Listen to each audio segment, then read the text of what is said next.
Tantor Audio, a division of Recorded Books, presents Contagion Theory by Rich Restucci, narrated by John Waters. And in those days people will seek death and will not find it. They will long to die, but death will flee from them. Revelation, chapter 9, verse 6, English Standard Version. A zombie film is not fun without a bunch of stupid people running around and observing how they fail to handle the situation. George A. Romero. New Beginnings. Journal Entry 1. I popped the chili mac bag from my MRE into the ration heater and balanced it against a broken piece of concrete. I dumped a bit of water from my water bladder into the bag as well. I glanced at my buddy, Ship. He was pointing toward one of the small packets from my MRE. He wanted the chewing gum. I hated gum in general, but the shit they packed in these MREs was astoundingly horrible. Reminded me of chiclets, those rock-hard pieces of gum you used to get when there was a world. Chiclets mixed with cement. I smirked, tossing him a small clear bag with a raised brow.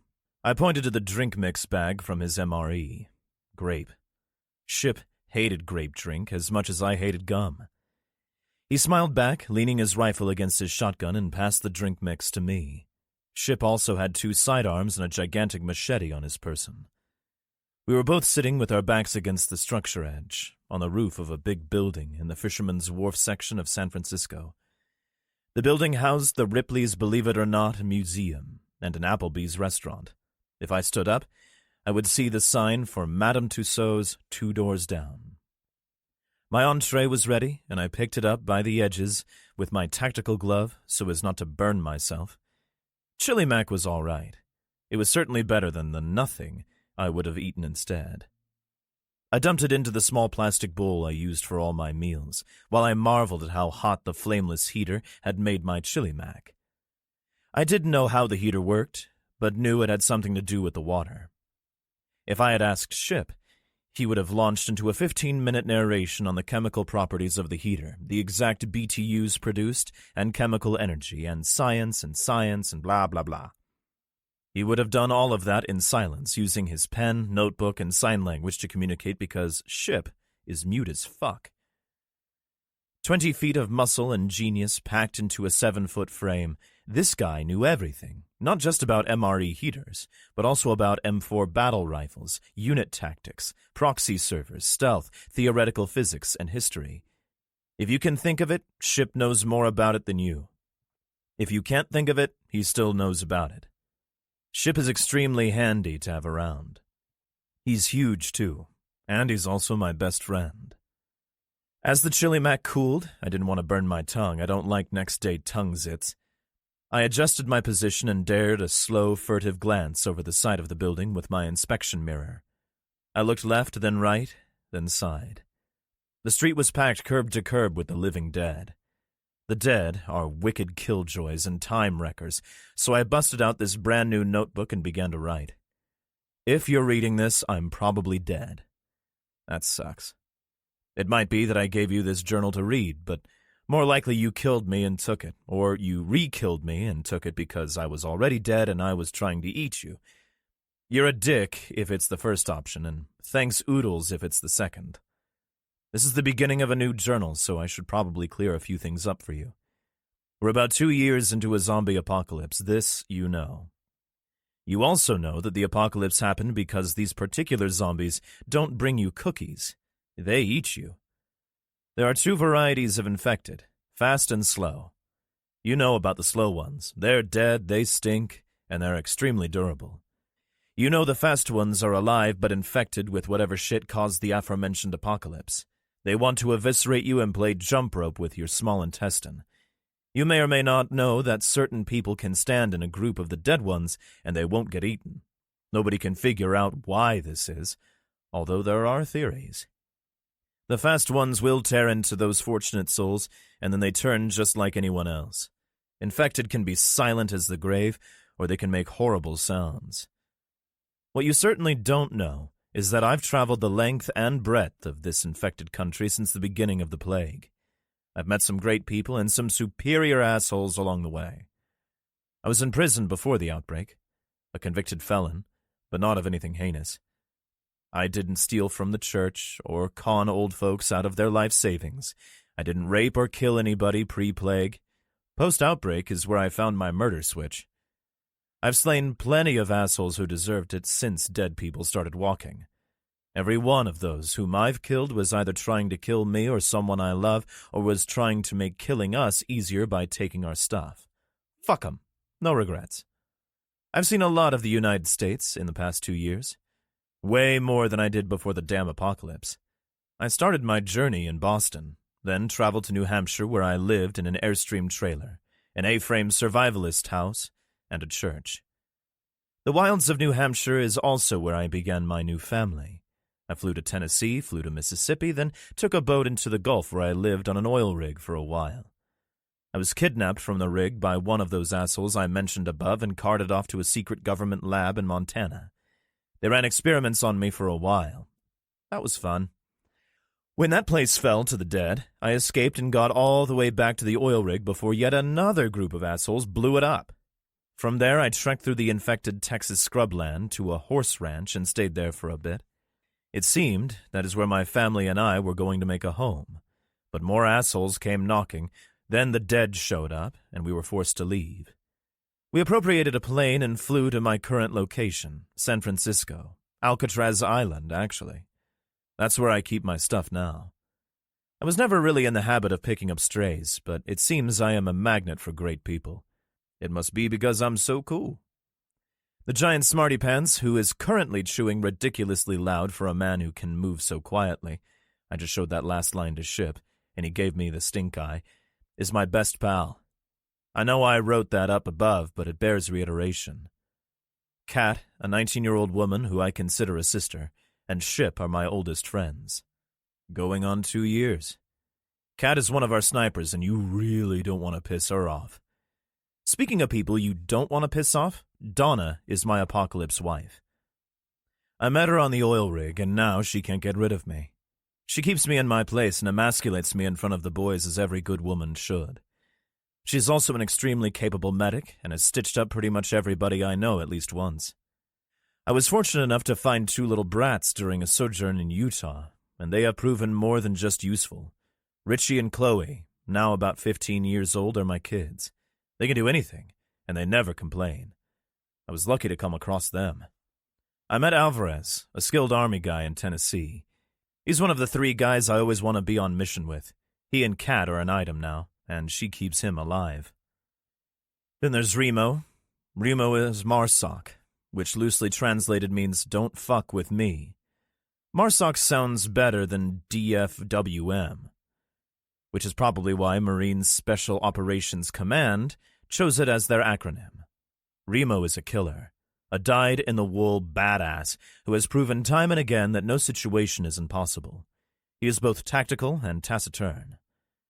In our group of adults, Donna is the medic, Kat shoots stuff half a mile off, Ship is the genius, Alvarez is the cool-headed one, Remo is the badass, I am the dumbass. But I have other qualities, good ones, most important of which is, I'm immune. As you know, whenever a human being is bitten or sometimes scratched by an infected, they become infected and will die within a day. Everyone, absolutely everyone who is bitten by an undead dies and turns into one of them. If you get scratched or bitten by one of the runners, you'll suffer the same fate. Everyone dies. Except me. I've been bitten a few times now, and I have yet to shuffle loose the old mortal coil, as it were. I contract the disease, I get sick, and then my body tells it to fuck off. I'm right as rain in a couple of days at most. There have been certain side effects, but they've been mostly beneficial up to now. I did a stint in an underground lab where doctors and military scientists studied me, and they couldn't find anything different between me and anyone else. Not only that, but they couldn't find any type of virus or fungus or bacteria in any of the infected or their fluids. The reason they can't find any diseases is because this zombie plague isn't your garden variety sickness. It's a damn computer virus that has affected human hosts. Now, I gotta tell you, that last sentence looks as stupid to me as it does to you. Seriously, this is what I've been told. It makes sense, too, considering the amount of tests done on me and other infected and the fact that the smartest doctors on the planet are stumped. Whatever, old news. So, you're more or less caught up on the apocalypse, my friends, my immunity, and where I hang my hat. I finished the chili mac, which was delicious, and took another peek over the edge of the building again. I sighed and shrugged at Ship. The rest of our merry band was in the building below us, securing it from both the dead and the living. Ship and I were the lookouts. Probably should have led with that, but I didn't. Remo and Alvarez were clearing the building along with 4 other people I had just met. Normally, I wouldn't have agreed to go on a mission with strangers, but these were tough times. More importantly, a guy named Dallas, who I met in Montana, has vetted everyone in my fire team that I didn't know. I trust Dallas with my life, ergo, I trust these other guys. Well, 3 guys and a girl. We substituted our medic for one of theirs, a girl named Anna, and she's super smart and nice. Seifert, a Navy SEAL. Sergeant Dan, Lieutenant Dan would have been way better. I don't know if he's Army or Marines, and Kevin Murphy, who everybody calls Kev, a cop formerly of SFPD, and from what I hear, a full-time fucking legend, are the other 3 guys. And they seem capable. Seifert traveled with Dallas across the country to aid in the search of a cure. I also traveled across the country and know how difficult that is. If this guy did it too, then he's aces in my book. I trust them. The coolest thing is that I'm part of Fire Team. That is undeniably fucking awesome. Have you ever been part of a fire team? No? I win. I just realized that this is the first time I've ever sought out murder. The first time I've gone on a mission looking to kill human beings. There was a side mission back in a little town in Montana where my MARSOC buddies killed a bunch of evil bikers, but I was basically just along for the ride on that one. Truth be told, I rode a jail cell bench and had to have my ass saved, but let's move on. This mission is a search and destroy for a group of douches that are killing living people in San Francisco, another type of gang. They've launched several unsuccessful attacks on Alcatraz, but there have still been friendly casualties. The military leader of Alcatraz, a guy named McInnery, has had enough, and he wants heads. McInnery is the captain of the submarine that's parked off Alcatraz. Both Remo and Alvarez called him captain, so he's got to be the captain of the sub, right? Come to think of it, I don't know the name of the sub, but I will find out in a few minutes. Anyway, the reason the street is full of infected is that they must have either heard or seen us come ashore in our Zodiac inflatable boats. The boat motors are really quiet, but the dead have nothing else to listen to. The dumb things know they heard a noise, but they don't know what it means, and anything that is outside the normal ambient sounds of the city bears investigation from the dead. The things tend to flock together as well, so there's a shit ton of them right outside the door. It was dark when we got here, but the sun has since come up. That was how I was able to see both the dead in the street, and that the handle on the door 30 feet away had begun to turn slowly. Ship and I glanced at each other, then trained our rifles at the door. Alvarez and one of the Alcatraz guys, Seifert, stepped onto the gravel of the roof, and we moved from seated to crouched, lowering our weapons. We kept low as we moved over to our friends to get a sitrep. That means situational report, or in layman's terms, a quick discussion on what the hell is happening. "Building is clear," Seifert told us, "but we've attracted a shit ton of Limas." Lima Deltas are the Alcatraz term for living dead. I just call them pussbags. "Gonna be 60 of them out there," Alvarez added. Ship scribbled something in his book and passed it to Alvarez, who read it softly. 68 of the dead are outside the front door. More could have come, or some could have left since my last count. "Right," continued Seifert. "That's a few too many to contend with if we want to save our ammo for breathers. We'll set up here and wait for them to fuck off, and we'll head into the city." We all put the middle and ring fingers of our right hands in our ears. A call was coming in from Alcatraz. "Saber, this is Rock. How copy, over?" Seifert spoke softly into his microphone. "Rock, Saber actual. 5x5, over." "Saber, be advised, Reaper 1 has a large group of Limas near your position, over." "Roger that, Rock. Saber is aware. We counted 68. "Negative, Saber. Reaper 1 counts over 200 inbound from your east." Dear reader, One of the things I always mention in my journals is that every time any type of military guys are on any type of communication device, they always say over when they're done talking. I'm done writing it, so I hope you've caught on. Saber copies all. We'll be on our toes. Seyfert indicated we should follow him, and we shifted our position to the northeast corner of the building. We couldn't see shit other than some abandoned vehicles and a few unmoving skeletons dressed in rags on the street behind us.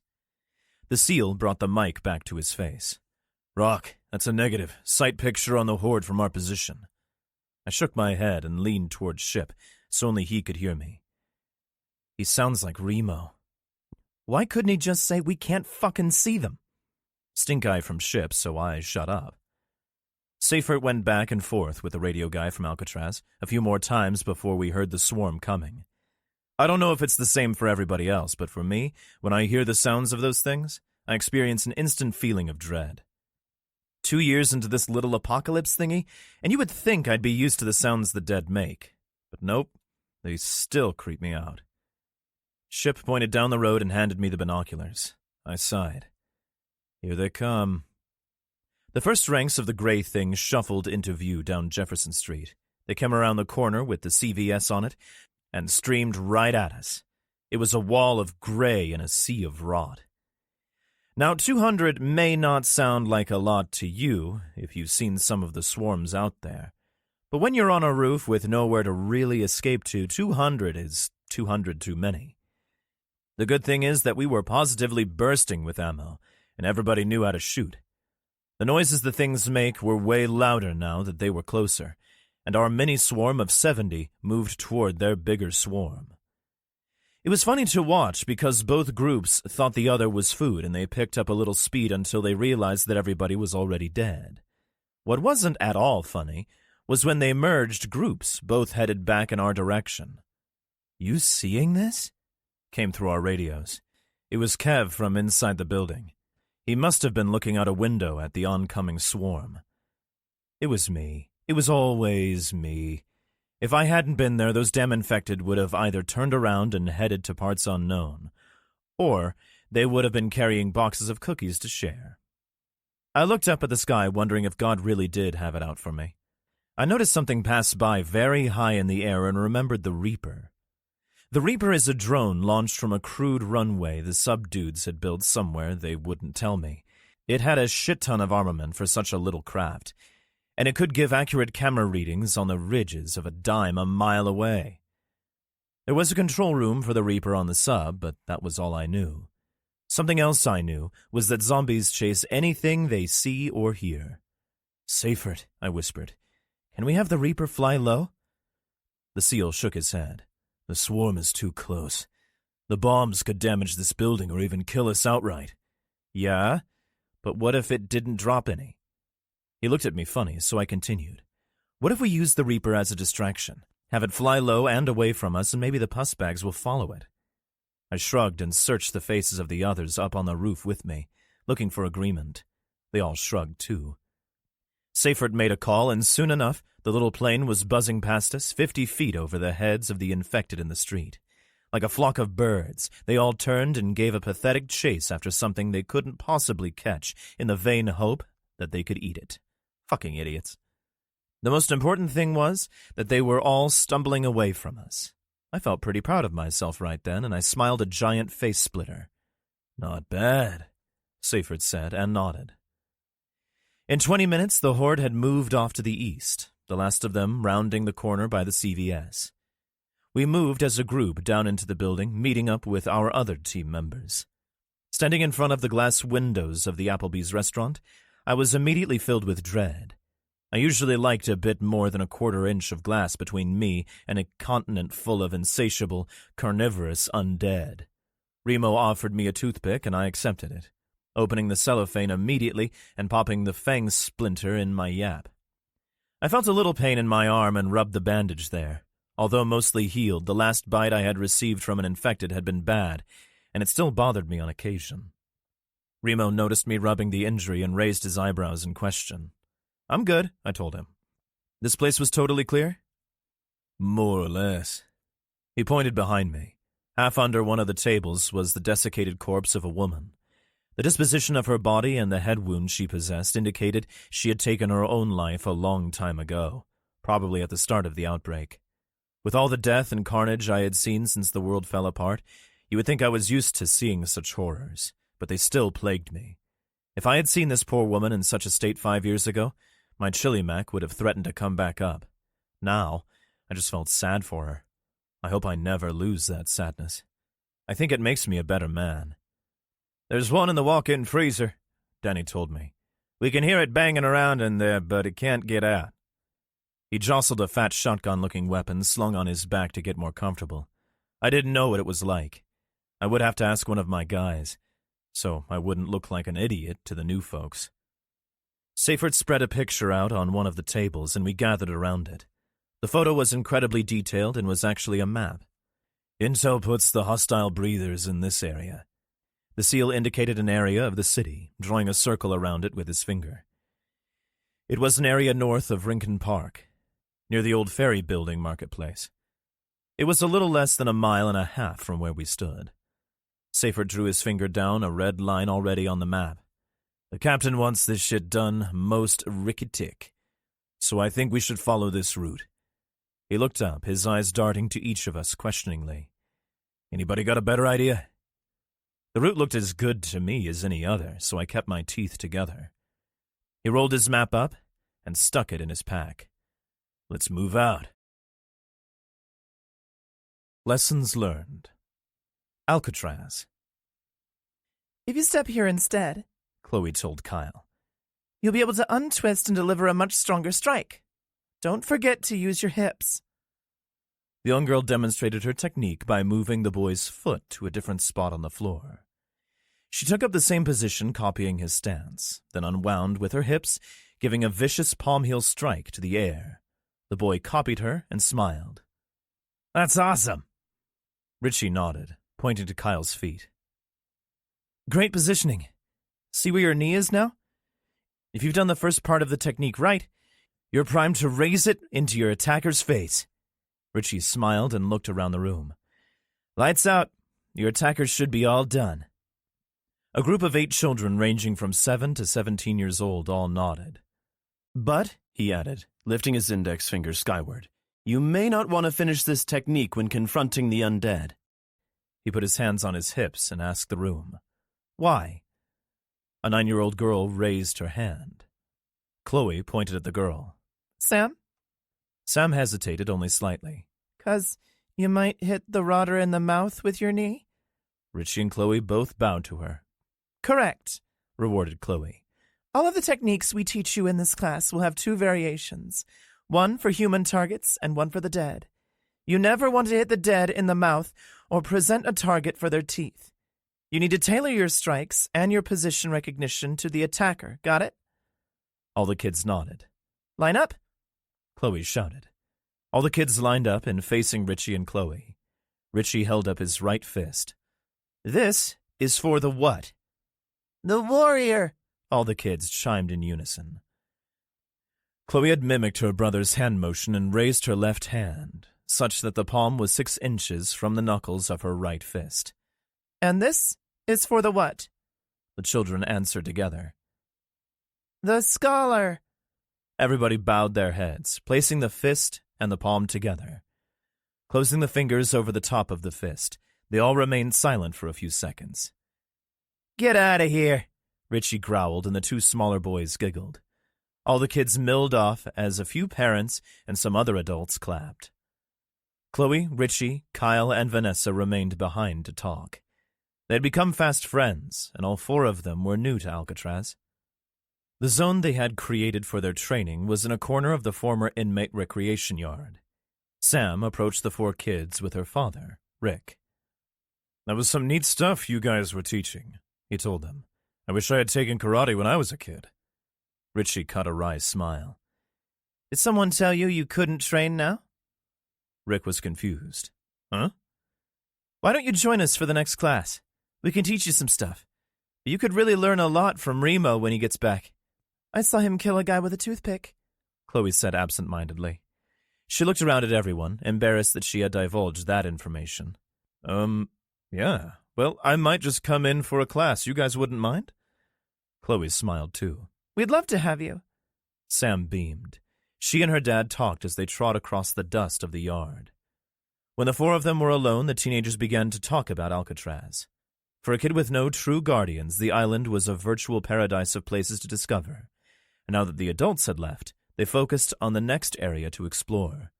This place was a fort before it was a prison, Chloe told them. And how in the nine hells do you know that? Richie asked. Books, dumbass. The first thing I did when we got out of the quarantine was hit the gift shop.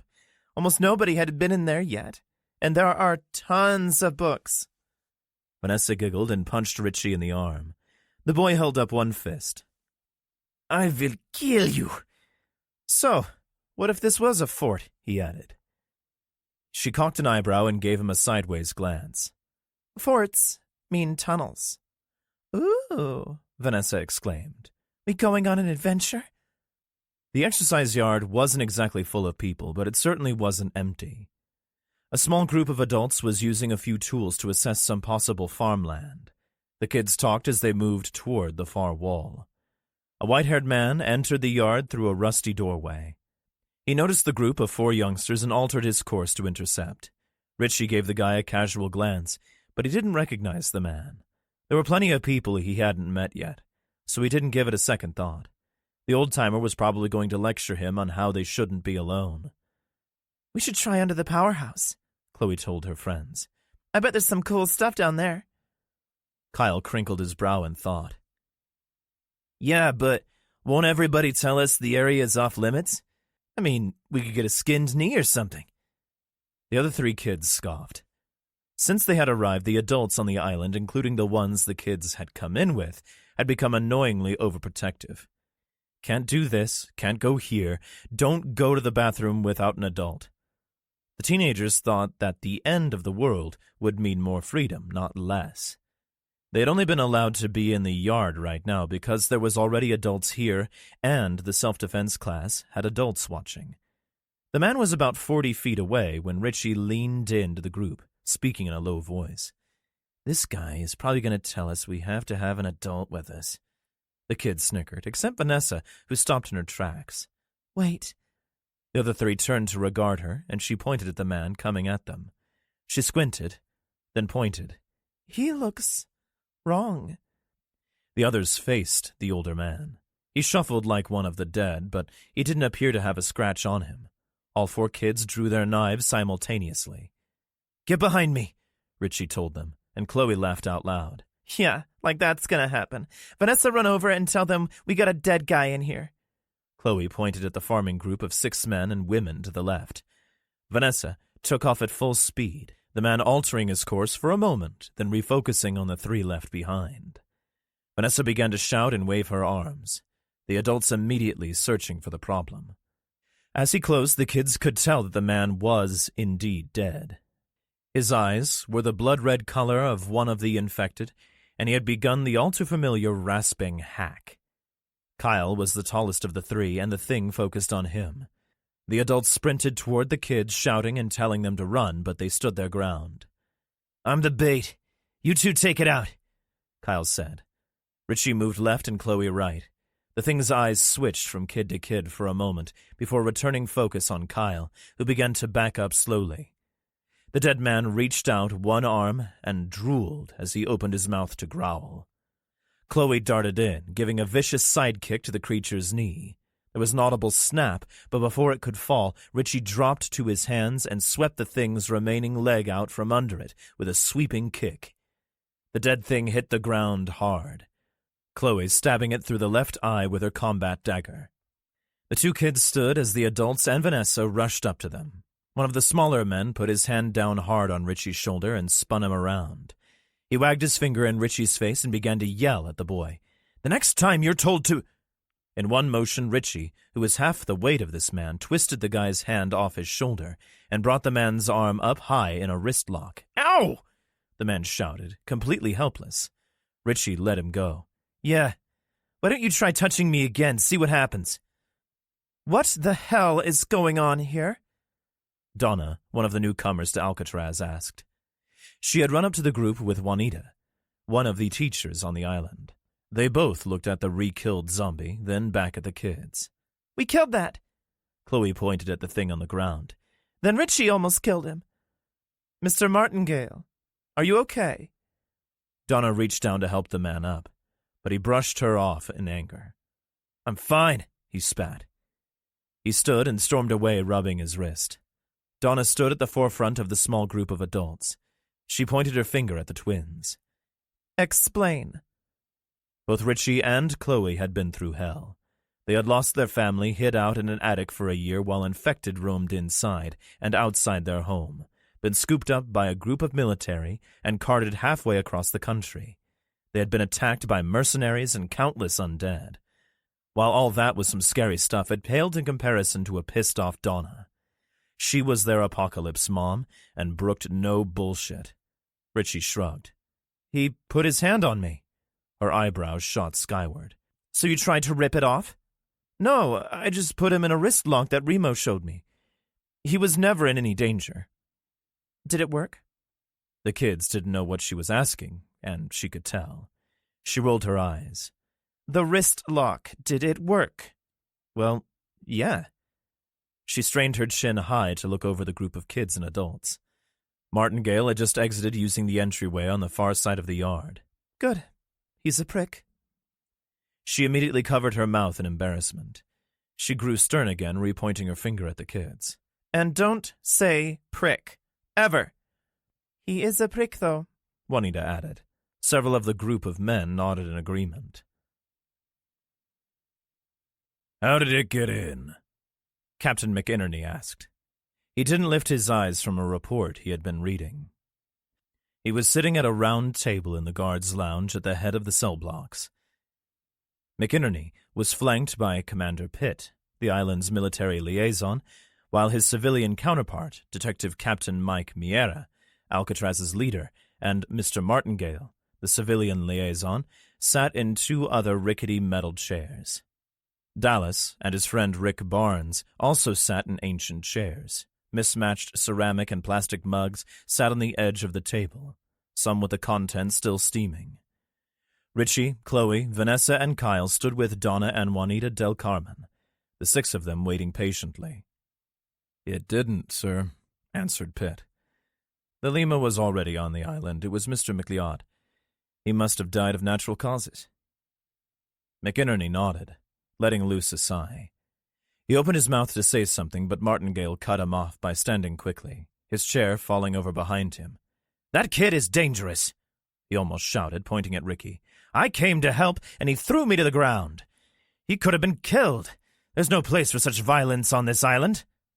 Dallas made a face as he swallowed his coffee. He was clearly displeased with the taste. Way I heard it, the kid did fine. It was you who almost got killed. There were several snickers, and Martingale's face burned. McInerney was full of sighs, and he let loose with another. All right, enough. Richie? For the first time in a long time, Richie looked scared. Please apologize to Mr. Martingale. I'm sorry, sir, Richie said without hesitation. Martingale folded his arms and scowled. McInerney nodded and addressed the kids.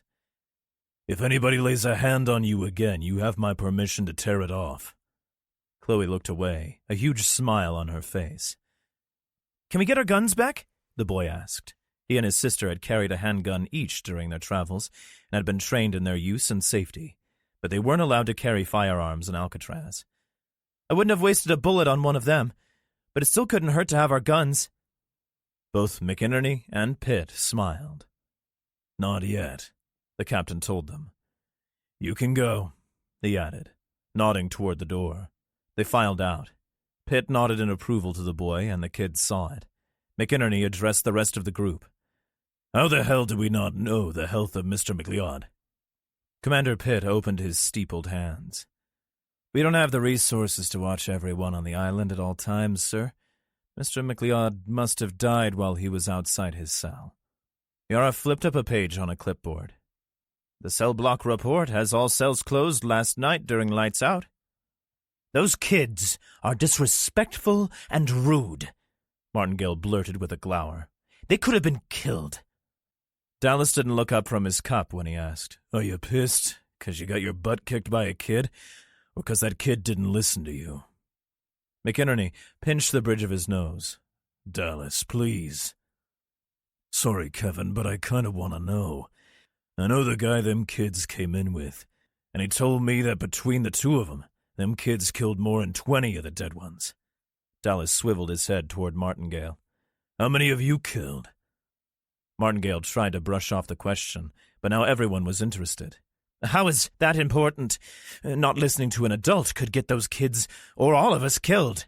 "I only ask because I think I'd rather have the kids backing me up than you."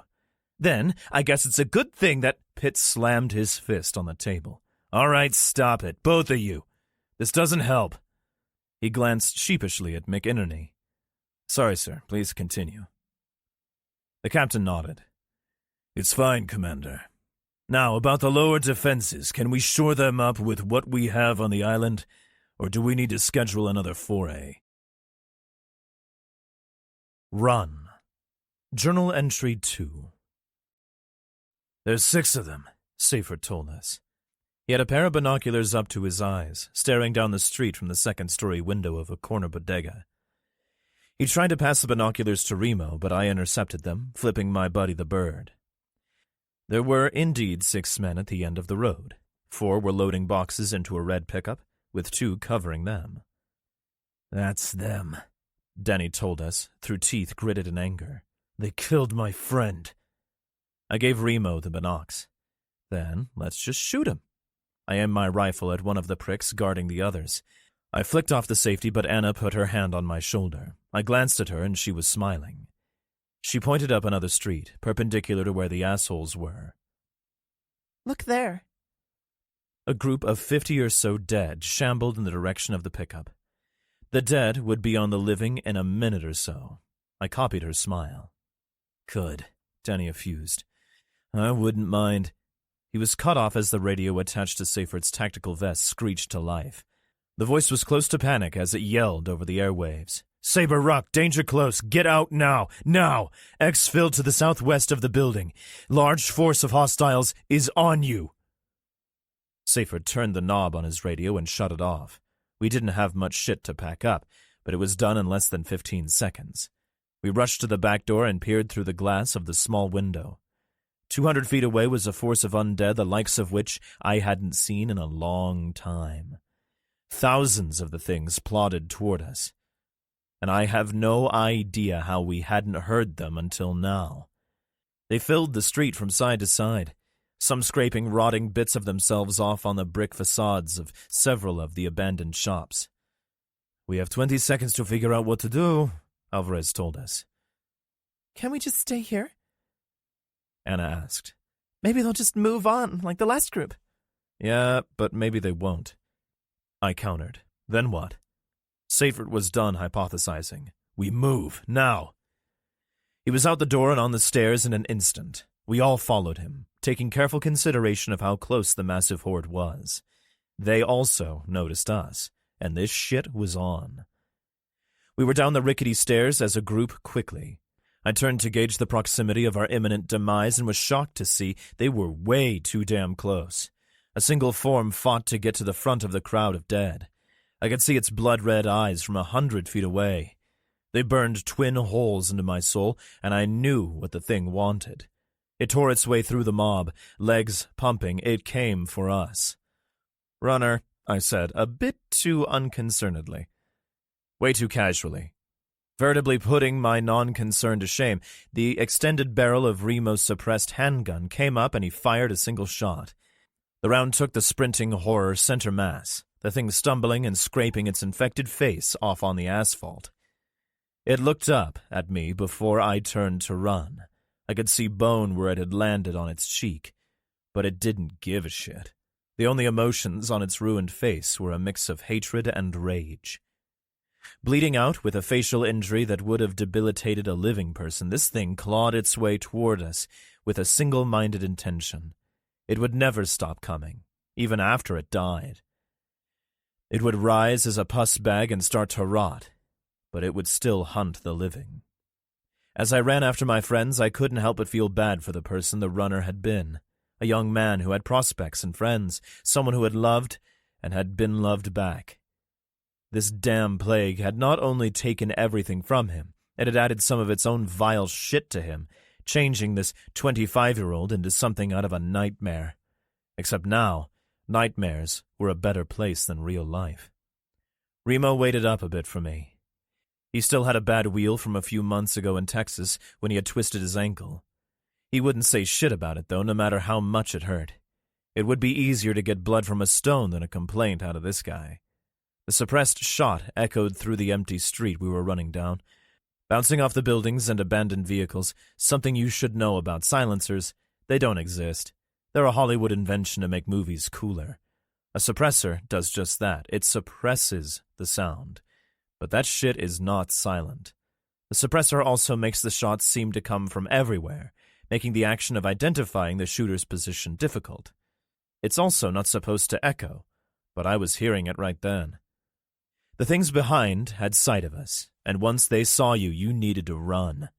Hiding would work sometimes, but with so many of them, sometimes wasn't good enough. So we ran. They began coming from two other sides in numbers that would wreck our day, so Seyfert altered course, forcing us to run right toward the living bad guys. We moved quickly, but not at a sprint. It didn't take long for the pricks with the pickup to notice us, and I saw one of them tap another on the shoulder. The second guy called out, the other four looking at where he was pointing. They began to laugh, one guy even slapping his knee. Two of them raised rifles, and that would not do. Clearly these assholes had no idea who they were fucking with. One shot came from them and 8 shots came from us. 2 of the pricks dropped where they stood, another 2 clutching at themselves and driving for cover a bit late. The remaining 2 ducked behind the pickup. They had cover, and we had an open street. Not very tactically sound of us, but we were running from a huge horde of infected. I saw one of the guys take up a firing position from behind the truck, but he suddenly turned to his right, bringing his rifle barrel with him. All it did was smack the side of the head of the vanguard of the 50 or so infected we had been sneaking up on these dickheads from the window. The dead washed over them, biting and gouging. The screams were brief, but we didn't really care. We had been about to murder them anyway. What we all cared very much about was that we had a few thousand dead behind us, some coming from the left by the water. The city, with its tall buildings, was off to the right, and 50 more dead knelt in front dining on the dickheads. So, 3 directions of zombies or into the city. Which way to go?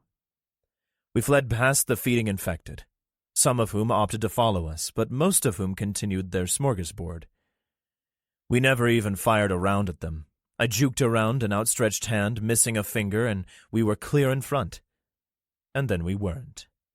They came from every direction, out of doorways, from the back of an abandoned FedEx truck, out of alleys. I even saw one stand up in a green dumpster. A big park with beautiful unmown green grass was between us and downtown. Several of the dead dotted the pretty green park, but they were spread out, so we opted to dash across the common. Ship used his giant machete to end the suffering of one of the things that reached for him, but other than that, we made it through the green without incident.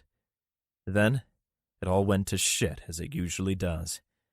Tens of thousands of the things were now in front of us. They packed the streets from side to side, 1,000 deep on every road. These ones made the horde behind us look small. We were trapped, totally surrounded. Shrieks from the runners in the crowds carried across the park and through my ear canals, making my nuts shrink. I would never get used to that sound. Ship pointed to the glass front of a tall building in front of us. It looked clear, although we couldn't see too far in. We had nothing else, so I shouted to Seyfert, pointing as had my colossal buddy. The SEAL didn't say anything, he just took off, sprinting toward the glass walls. We tailed him across a pretty mosaic-tiled courtyard, dodging big planters and the occasional hand grab, and soon we were staring at the locked door of a shop called Loft. The door was chained with a heavy chain and an enormous lock. We had 20 seconds to live. "Fuck it," Seyfert shouted and fired 3 times point blank from top to bottom at the big plate glass next to the door. That was loud.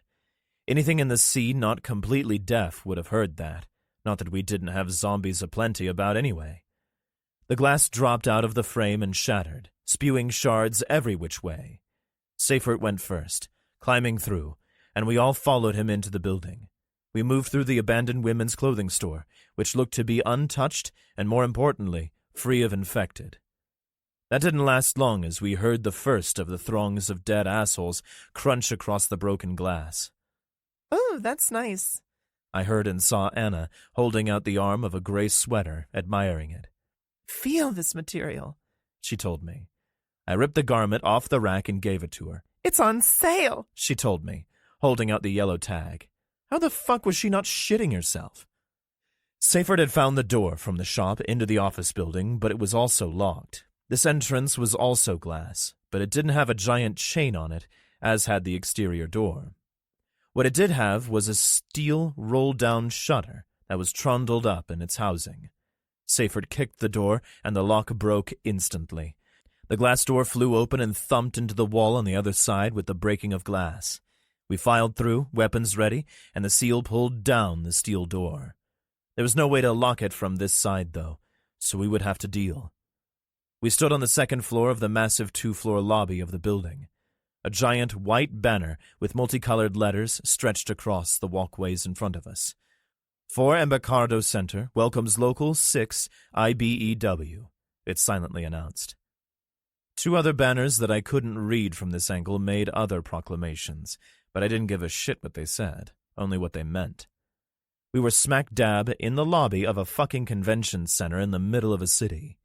We panned our weapons around and I realized it was not an empty convention center. Silent escalators descended into the lower area, where dozens of infected milled around below us. One shuffled toward us from our left, and Kev ran to it, jamming his knife into the side of the thing's head. The creature collapsed immediately. I heard the noises of the dead behind us in the store, that hacking rasp, the moans, and the sounds of them breaking shit as they traipsed about. Nothing attempted to beat down on the metal roll-down barrier, though. They must not have been able to figure out where we had gone. That was good news, at least. The potential for 5,000 conventioneers was the total opposite of good news, though. But where were they? There were a bunch of infected below us, and they were on the way up the powerless escalators. But they were so spread out they wouldn't be difficult to deal with. We moved quietly down these elevated walkway thingies, with glass slides about hip height. They were windy and intertwined, and I couldn't help but dig the architecture. It was dust-free and pretty after a couple of years of plague. I could see shadows dancing on the floor below us by the base of the escalators. It was the horde moving past the floor-to-ceiling glass windows a floor down. That floor was lower than this one and must open up on a street a bit below the one we had just escaped.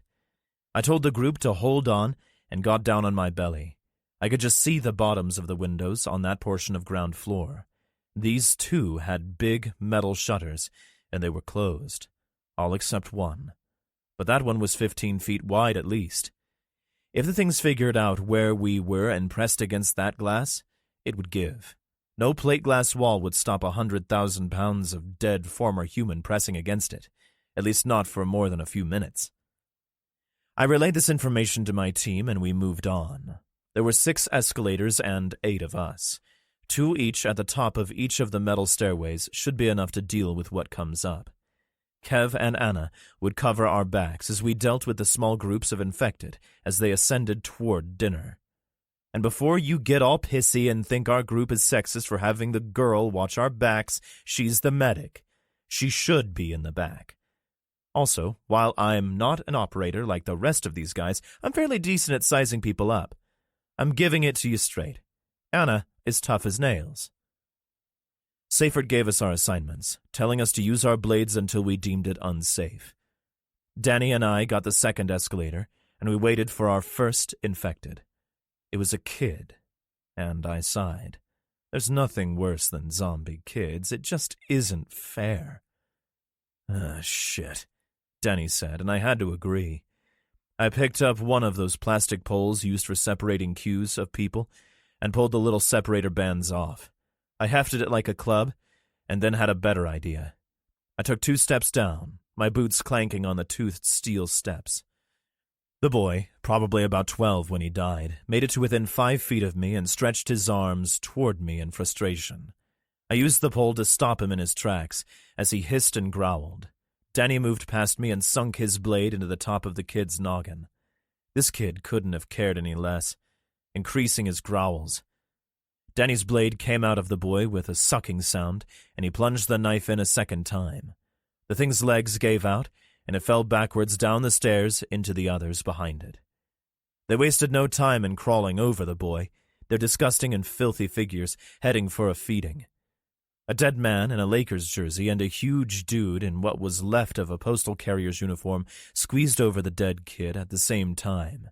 They both did that super-fast cheetah thing the undead do when they get close and lunged. Normally, we would have been prepared and would have been able to juke, but there was nowhere to juke to. The Lakers fan wasn't ready for the thrust of my plastic pole, and I thumped him hard. The skin on the left side of his face slewed off, the wide plastic base making a rasping sound as it scraped across the bone. He didn't really care about the free exfoliation and continued to struggle toward me, several of the things behind him attempting the same thing.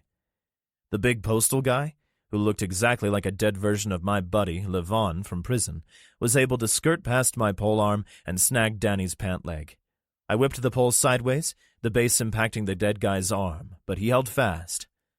Danny tried to poke a hole in the head of the dead man, but his leg was pulled forward and he fell on his ass on the escalator. The thing crawled up him, trying to bite as it moved forward, but Danny pushed its head up with his hands. Danny began to make panicked sounds, and I realized we might be in trouble when a suppressed pistol shot came from behind me. The postal worker's head snapped back, the shit flying out of the back of its noggin, coating the dead faces behind it. It fell on Danny, and the ones in back began to crawl up and over, pinning my new friend. I abandoned the pole and grabbed my rifle. I began firing, the sound of the suppressed rounds echoing all over the lobby.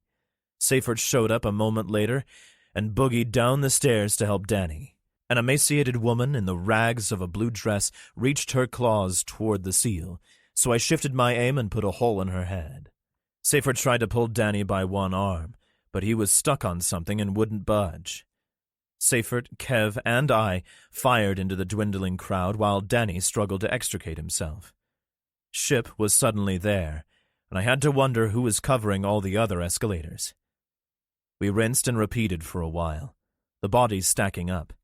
The last one, a rotten woman in an apron, reached over the pile of destroyed creatures toward us as I slapped a fresh mag into my rifle. I gave her a rifle butt to the face, and I heard something crack super loud. I let my rifle dangle on the sling and used my knife to finish her. Seyfert and I began to pull bodies off Danny. Then Ship was suddenly there, and I let him do the heavy lifting. I may have mentioned, dear reader, that my friend and bestest buddy pal is a big dude. He simply grabbed the center of a dead thing's shirt, effortlessly lifted it up, and tossed it over the side of the escalator until we were able to pull Danny to his feet. He brushed himself off, looked himself over, and gave us a thumbs up. I don't know why, but we all burst out laughing. Great big guffaws, which, as I write this, sounds ridiculous, as we should have been trying to enforce noise discipline. It was that moment that cemented trust between our two groups, and I knew that my life was worth something to these people. Strange that means so much nowadays. There were 3 other shops and a couple of cafes on this level, and we cleared them all. Simple raps on the glass doors of the shops yielded nothing. The raps couldn't be heard by the hordes of infected outside because the crowd was fucking loud. Seyfert sat in a cafe chair and stretched out, placing his rifle on a table. He tried his radio but couldn't get a signal. We all tried and suffered from the same problem. Must be some interference from the structure, Kev surmised. Seyfert let loose with a heavy sigh. I am very open to ideas at this juncture. We're in a giant fucking building, I told him. He looked at me like he didn't understand. Place seems empty. Let's look around. If we can secure this place, imagine what an fob it would be. And, I added, it might look down on the bad guy's hideout. I mean, We think it's that warehouse thingy across the street, right? The one with the clock tower? Yeah, he answered. That's what intel tells us. But we're not 100% on that one. So then let's get up a couple floors, take a peek through a sniper scope, then start shooting pricks in a barrel. Ship signed to me, and I nodded. I was getting better at the sign language. In fact, I was pretty good. But there was still one word I didn't get just then. Ship wants to know if the submarine has any... I don't know that word, buddy. He wrote something quickly and passed me his book. Tomahawk was the only thing printed, and I said it aloud like I was asking a question. Literally everyone smiled, and I felt left out. I hate being the stupid one. Until I met Ship and Remo, I was always one of the smartest guys in the room. Now, I'm always one of the dumbest. That shit isn't fair. It's a missile, Remo told us. He had said it to everyone, but I think it was meant for me. I shrugged. So, nuke him then. It isn't a nuke, Kev told me. I interrupted him. I know it isn't a nuke. Nuke was a figure of speech. I rolled my eyes in impatience. Big boom, makes the bad guys dead. Nuke? So we clear the upper floors, Denny proposed. Get a vantage, call it in, and watch the fireworks? I like it, Seyfert said. The radio should work once we access a higher elevation. Anna squinted in thought. But what if we open a door in here and there's 1,000 infected on the other side? I don't want that door, I told her. You can have it. The seal harrumphed. We'll be careful. In 3 minutes, our group of 8 was standing in front of a big green granite desk in the elevator lobby. We had come in on the higher side of the street level, and now stood on the lobby level, kind of half a floor up. The building we were in was called Four Embarcadero Center. What a stupid fucking name. They could have just as easily called it Joe's Building or the Vagina Center or something cool, but no. 45 floors of offices and convention areas. This building was big, like huge and stuff. A bunch of shops, a bank, a post office, and a movie theater sat on the lower 3 floors, the top being the promenade level. I looked up and to the right. Those same glass-walled walkways spanned the empty air above us, between shops, escalators, and stairs. A couple dozen businesses, including 2 restaurants, were on the floors above us. Yay. We could hear the dead outside, but we couldn't hear them in the clothing store we had come through anymore.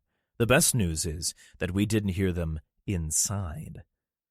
We followed Seyfert to one of the doors at the end of the elevator lobby. A little brass placard adorned the wall next to the door. Stairs to floors 1 to 45. We took up a pyramid firing stance as the seal put his hand on the door handle. It was a fire door with a little lever for your thumb. He held up 3 fingers, and we all aimed our rifles at the still-closed entrance. He counted down with his fingers and yanked the door open when his fingers were a fist. Nothing came out of the darkness except for the stink of the dead. It wasn't overpowering, but it sure as shit wasn't the smell of cotton candy. That growling hiss the dead make came to us as well, but it wasn't loud, and it didn't sound like there was a football stadium-sized crowd in there. All our tactical lights were shining into the stairwell, and in a moment a dead woman tumbled down the stairs to the bottom landing. She stood, 1 foot missing, and limped toward us. She got out the door before Danny stabbed her in the back of the head. We listened intently but heard nothing else in the stairwell. Seyfert pointed at Reno, and the 2 of them moved into the staircase. Flanking left and right, Remo whistled and tapped the end of his rifle on the steel handrail, the sound echoing up into the darkness. Nothing came at us or made any noise. Seyfert glanced up. If they're in here, they're quiet. We all moved quickly into the stairwell. The first thing I looked at was this side of the door. It was a push-bar type that could easily be opened from this side. The next thing I did was shine my light up into the stairwell. It seemed to go on forever. As did we. When we reached the 6th floor, we found Dead Lady's foot. It was still inside her filthy sneaker, and it could stay there forever as far as I was concerned. I was tired as hell, and my legs were aching by the time we reached the 20th. Seyfert called it on the 13th floor, because every other door on the way up here had been locked, and there was a desiccated dead man propping the door open with his body on the floor above. It was mostly a skeleton with a hole in its forehead. There was dried goo spatter on the stairwell wall behind us as we approached the steel door. The seal held his fist up and we stopped. He took a quick peek past the door and pulled it open. We moved inside the 31st floor as a unit with our rifles at the ready. Left hand on the person in front of us, we stopped when Alvarez, the second in the line, entered. He pulled the body out of the doorframe and let the portal close. We were on an office floor. A little greeting desk stood opposite the stainless elevator doors just to our left. The letters VEP adorned a plexiglass plaque in gold letters with a circular emblem on the front of the mahogany desk. It was pretty. It also looked brand new. The only thing out of place was the single .45 caliber brass on the gray carpeted floor. Seyfert tapped his left palm with his right index and middle fingers. We grouped into 2 firing lines side by side and moved further into the floor. The elevator area opened into a large cube farm with neck-high cubicle walls made of a madras gray-colored fabric that reminded me of Technicolor puke. Offices dotted the exterior walls, giving the higher-paid workers windows to look down on the city from. I glanced out one window, and all I could see was fog. It must have rolled in while we were in the lobby.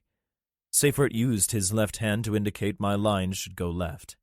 Remo, Anna, Danny, and I went straight down the cubes, while Seyfert, Ship, Kev, and Alvarez went right. We cleared offices, closing frosted glass doors as we did so. The cubes were a bit more daunting as they were too high to look over, and we had to pass by the open ends of them in order to look in. We saw nothing indicating a plague of the living dead had swept through here forever ago. Other than a small bit of dust, everything looked like we were invading an office on a Saturday when everybody had the weekend off. Remo was on point, and when he threw up a fist, we all stopped panning our weapons around. On the ground in front of us, sticking out from behind a corner cubicle wall, was an arm, palm up, fingers relaxed. The arm was moving, but it didn't look as if it were in control, almost as if someone were shaking the body the arm was attached to. Ragged breathing and a fevered, wet, ripping sound emanated from around that corner as well, and I'm sure you can see where this is going. Remo nodded at me, and I nodded back. I drew my SOG seal pup, the best blade on earth, hoping to make this quiet. We both stepped quickly around the cube corner, our suppressed weapons ready should I not be able to use the knife. We were immediately plunged back into a nightmare. Blood covered the exterior cube wall, the floor, and the opposite office door. There was some arterial spray on the ceiling that I had failed to notice previously. A dead man lay on his back on the ground, his glazed eyes looking directly at me. Perched atop him, with its back to us and its hands rummaging around in the poor eviscerated bastard's thoracic cavity, was a younger woman, maybe 25 by the look of her. She was turned away from us, but she looked young from the back. I don't know what revealed us. Neither of us gasped or moved in any way. Maybe it was a change in the air currents or a smell or some inherent sixth sense these things have, but the infected horror tearing into this guy turned her head quickly and looked directly into my eyes. I was correct. She had been in her mid-20s. Now the evil in her was ancient. Blonde and surely pretty at one time, her lower face and the front of her sweatpants and t-shirt were dripping with gore. She had a string of something the color of rotten eggplant in her hand that ended inside of the guy on the carpet. Her mouth was full, but she didn't continue chewing as she made to leap at me. Claws at the ready. Remo fired, her cranium snapping back as a suppressed round took her just below the right eye. The shot would ultimately be fatal, but she wasn't done yet and scuttled up on all fours, not really giving a rat's ass about the new hole in her face. We both shot her, this time one of us getting her in the dome. The thing crumpled immediately, her head coming to rest in a blood puddle which had come from her victim. The dead guy's hand latched onto Remo's pant leg, and he cursed. It began to roll over, but before it could, I stabbed down with my knife into the thing's eye, re-killing it. "Report!" came through our radios in a hushed yell. It was Seyfert, who must have heard the suppressed shot. I spoke into my shoulder mic. "One runner, one puss back down." I looked the dead guy over. The fact that he had been eaten gave us a ton of information. Both were fresh, I added. I think we'll have uninfected in here someplace. So, stay frosty. We found a dead one that had been put down recently, he shot back. It's still gooey, and it has fresh blood on its face. You stay frosty, too. There were no other surprises, and we met up with the others in 5 minutes. We had cleared all the offices, the considerable cubicle area, the bathrooms, 2 meeting rooms, and the break room. A small duffel of food was found abandoned in the break room, but other than that, the place was clean. We gathered in the larger of the meeting rooms, Danny and Alvarez absent, as they were on watch by the stairwell doors. So, we're in a building with 45 floors, and we've cleared the lobby, which is totally unsafe with the glass windows, and one other floor? Anna asked. Yeah, Kev answered. Yeah, that's right. Oh, plus the stairwell. Everybody looked to Seyfert. Before we got to San Francisco, everyone in my group always looked to me. You should know, dear reader, that I never know what the fuck I'm doing, so the team silently asking Seyfert what to do was a huge relief. We clear a few more floors above and use this as our forward base. The hostile breathers either haven't been in here, thought it was too dangerous, or they were here long enough ago that they think the place is cleared. He put his feet up on a beautiful mahogany table and leaned back in a wheeled office chair. He rubbed his calf and made a face. But first, we rest for 20. After that, we get comms up with the rock, then we check out the assholes below us. The swarm down there, plus the fact that they are missing a team now, will have them on alert. A half hour after we had made contact with Alcatraz, the fog burned off enough that we were peering through binoculars and scopes at the ferry building marketplace about 600 feet to the east of us. A big red plaza sat between our building and theirs, and it teemed with the dead, as did the streets around it, and a big area with some kind of art structure to the north. The seal harumphed, and Ship pointed at the same time. Smart, Seyfert blurted. Remo passed the binoculars he was holding and told me to look at the clock tower. 4 guys moved around these column-like structures at the very top of the tower. They also had binoculars and sniper rifles, but their attention was on the massive swarm of undead shuffling around outside of their huge enclave. Our shenanigans of a couple of hours ago must have drawn the crowd below, but they didn't want to stumble off without a snack. Danny had one eye focused on one of the assholes through his sniper scope, no doubt the crosshairs on the douche's noggin. It'd be so easy, he whispered. Seyfert shook his head no. And then they would know we're around. He grabbed his radio. Rock, this is Saber. Enemy stronghold currently under surveillance. The SEAL read off some grid coordinates. Rock, copy, Saber. What is your distance from target? Less than 300 meters? Recommend you exfil ASAP. Confirm when Saber reaches minimum safe distance of 500 meters. Saber copies all. Seyfert clicked his mic off. We need to recon on the other 3 sides of the building. I got you, buddy, I told him. Ship, if you don't have anything pressing, want to come with? The 2 of us moved into 3 different offices to check the street below. North and south were a definite no, as those directions were wall-to-wall infected. West had significantly less undead, but they were still streaming by the dozens to the east.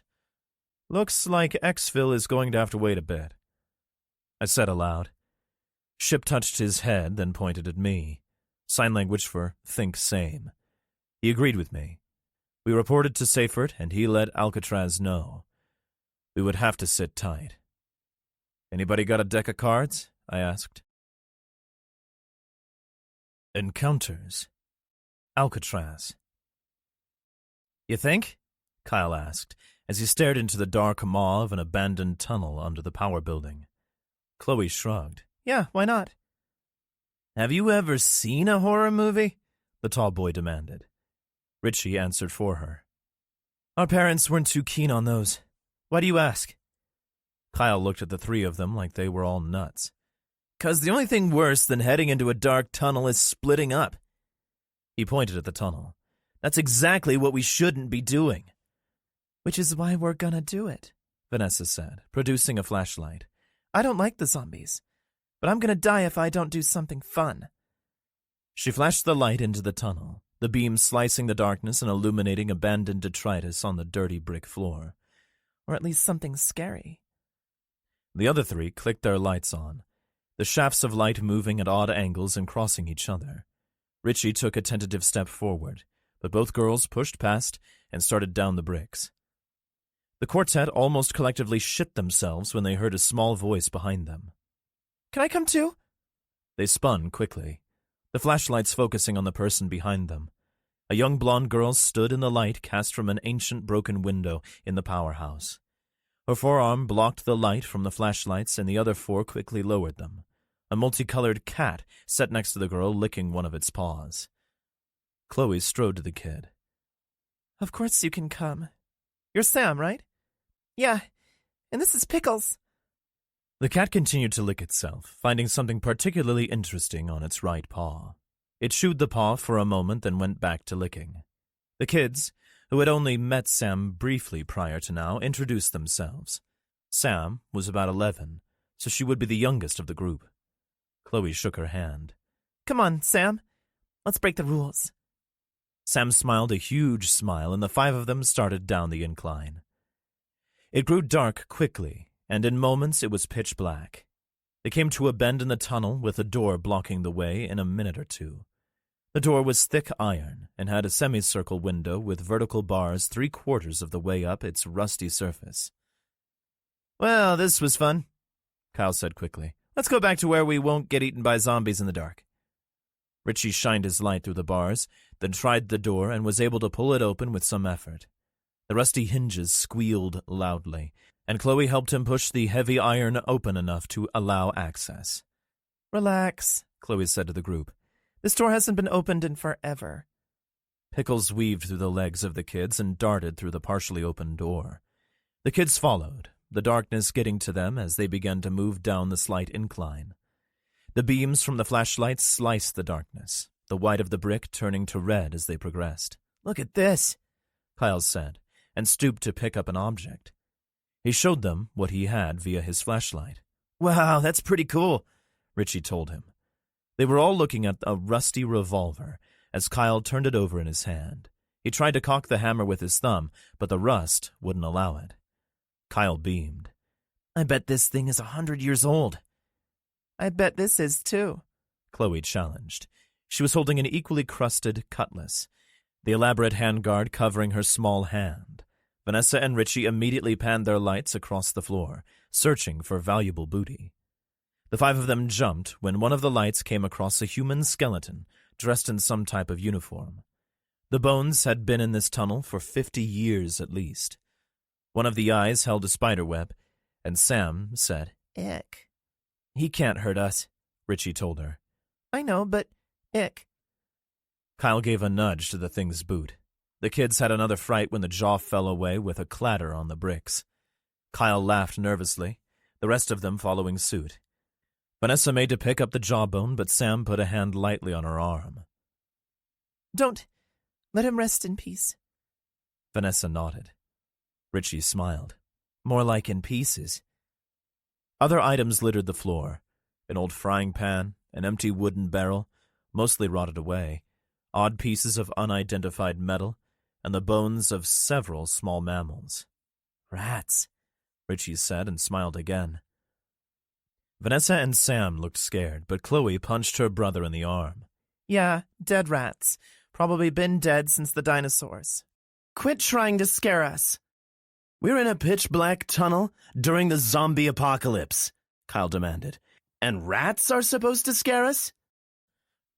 They moved further down the tunnel, Kyle and Chloe holding their prizes close. The tunnel opened into a larger room, the far end underwater. The floor sloped into the inky liquid, disappearing 5 yards from where they stood. Anybody for a swim?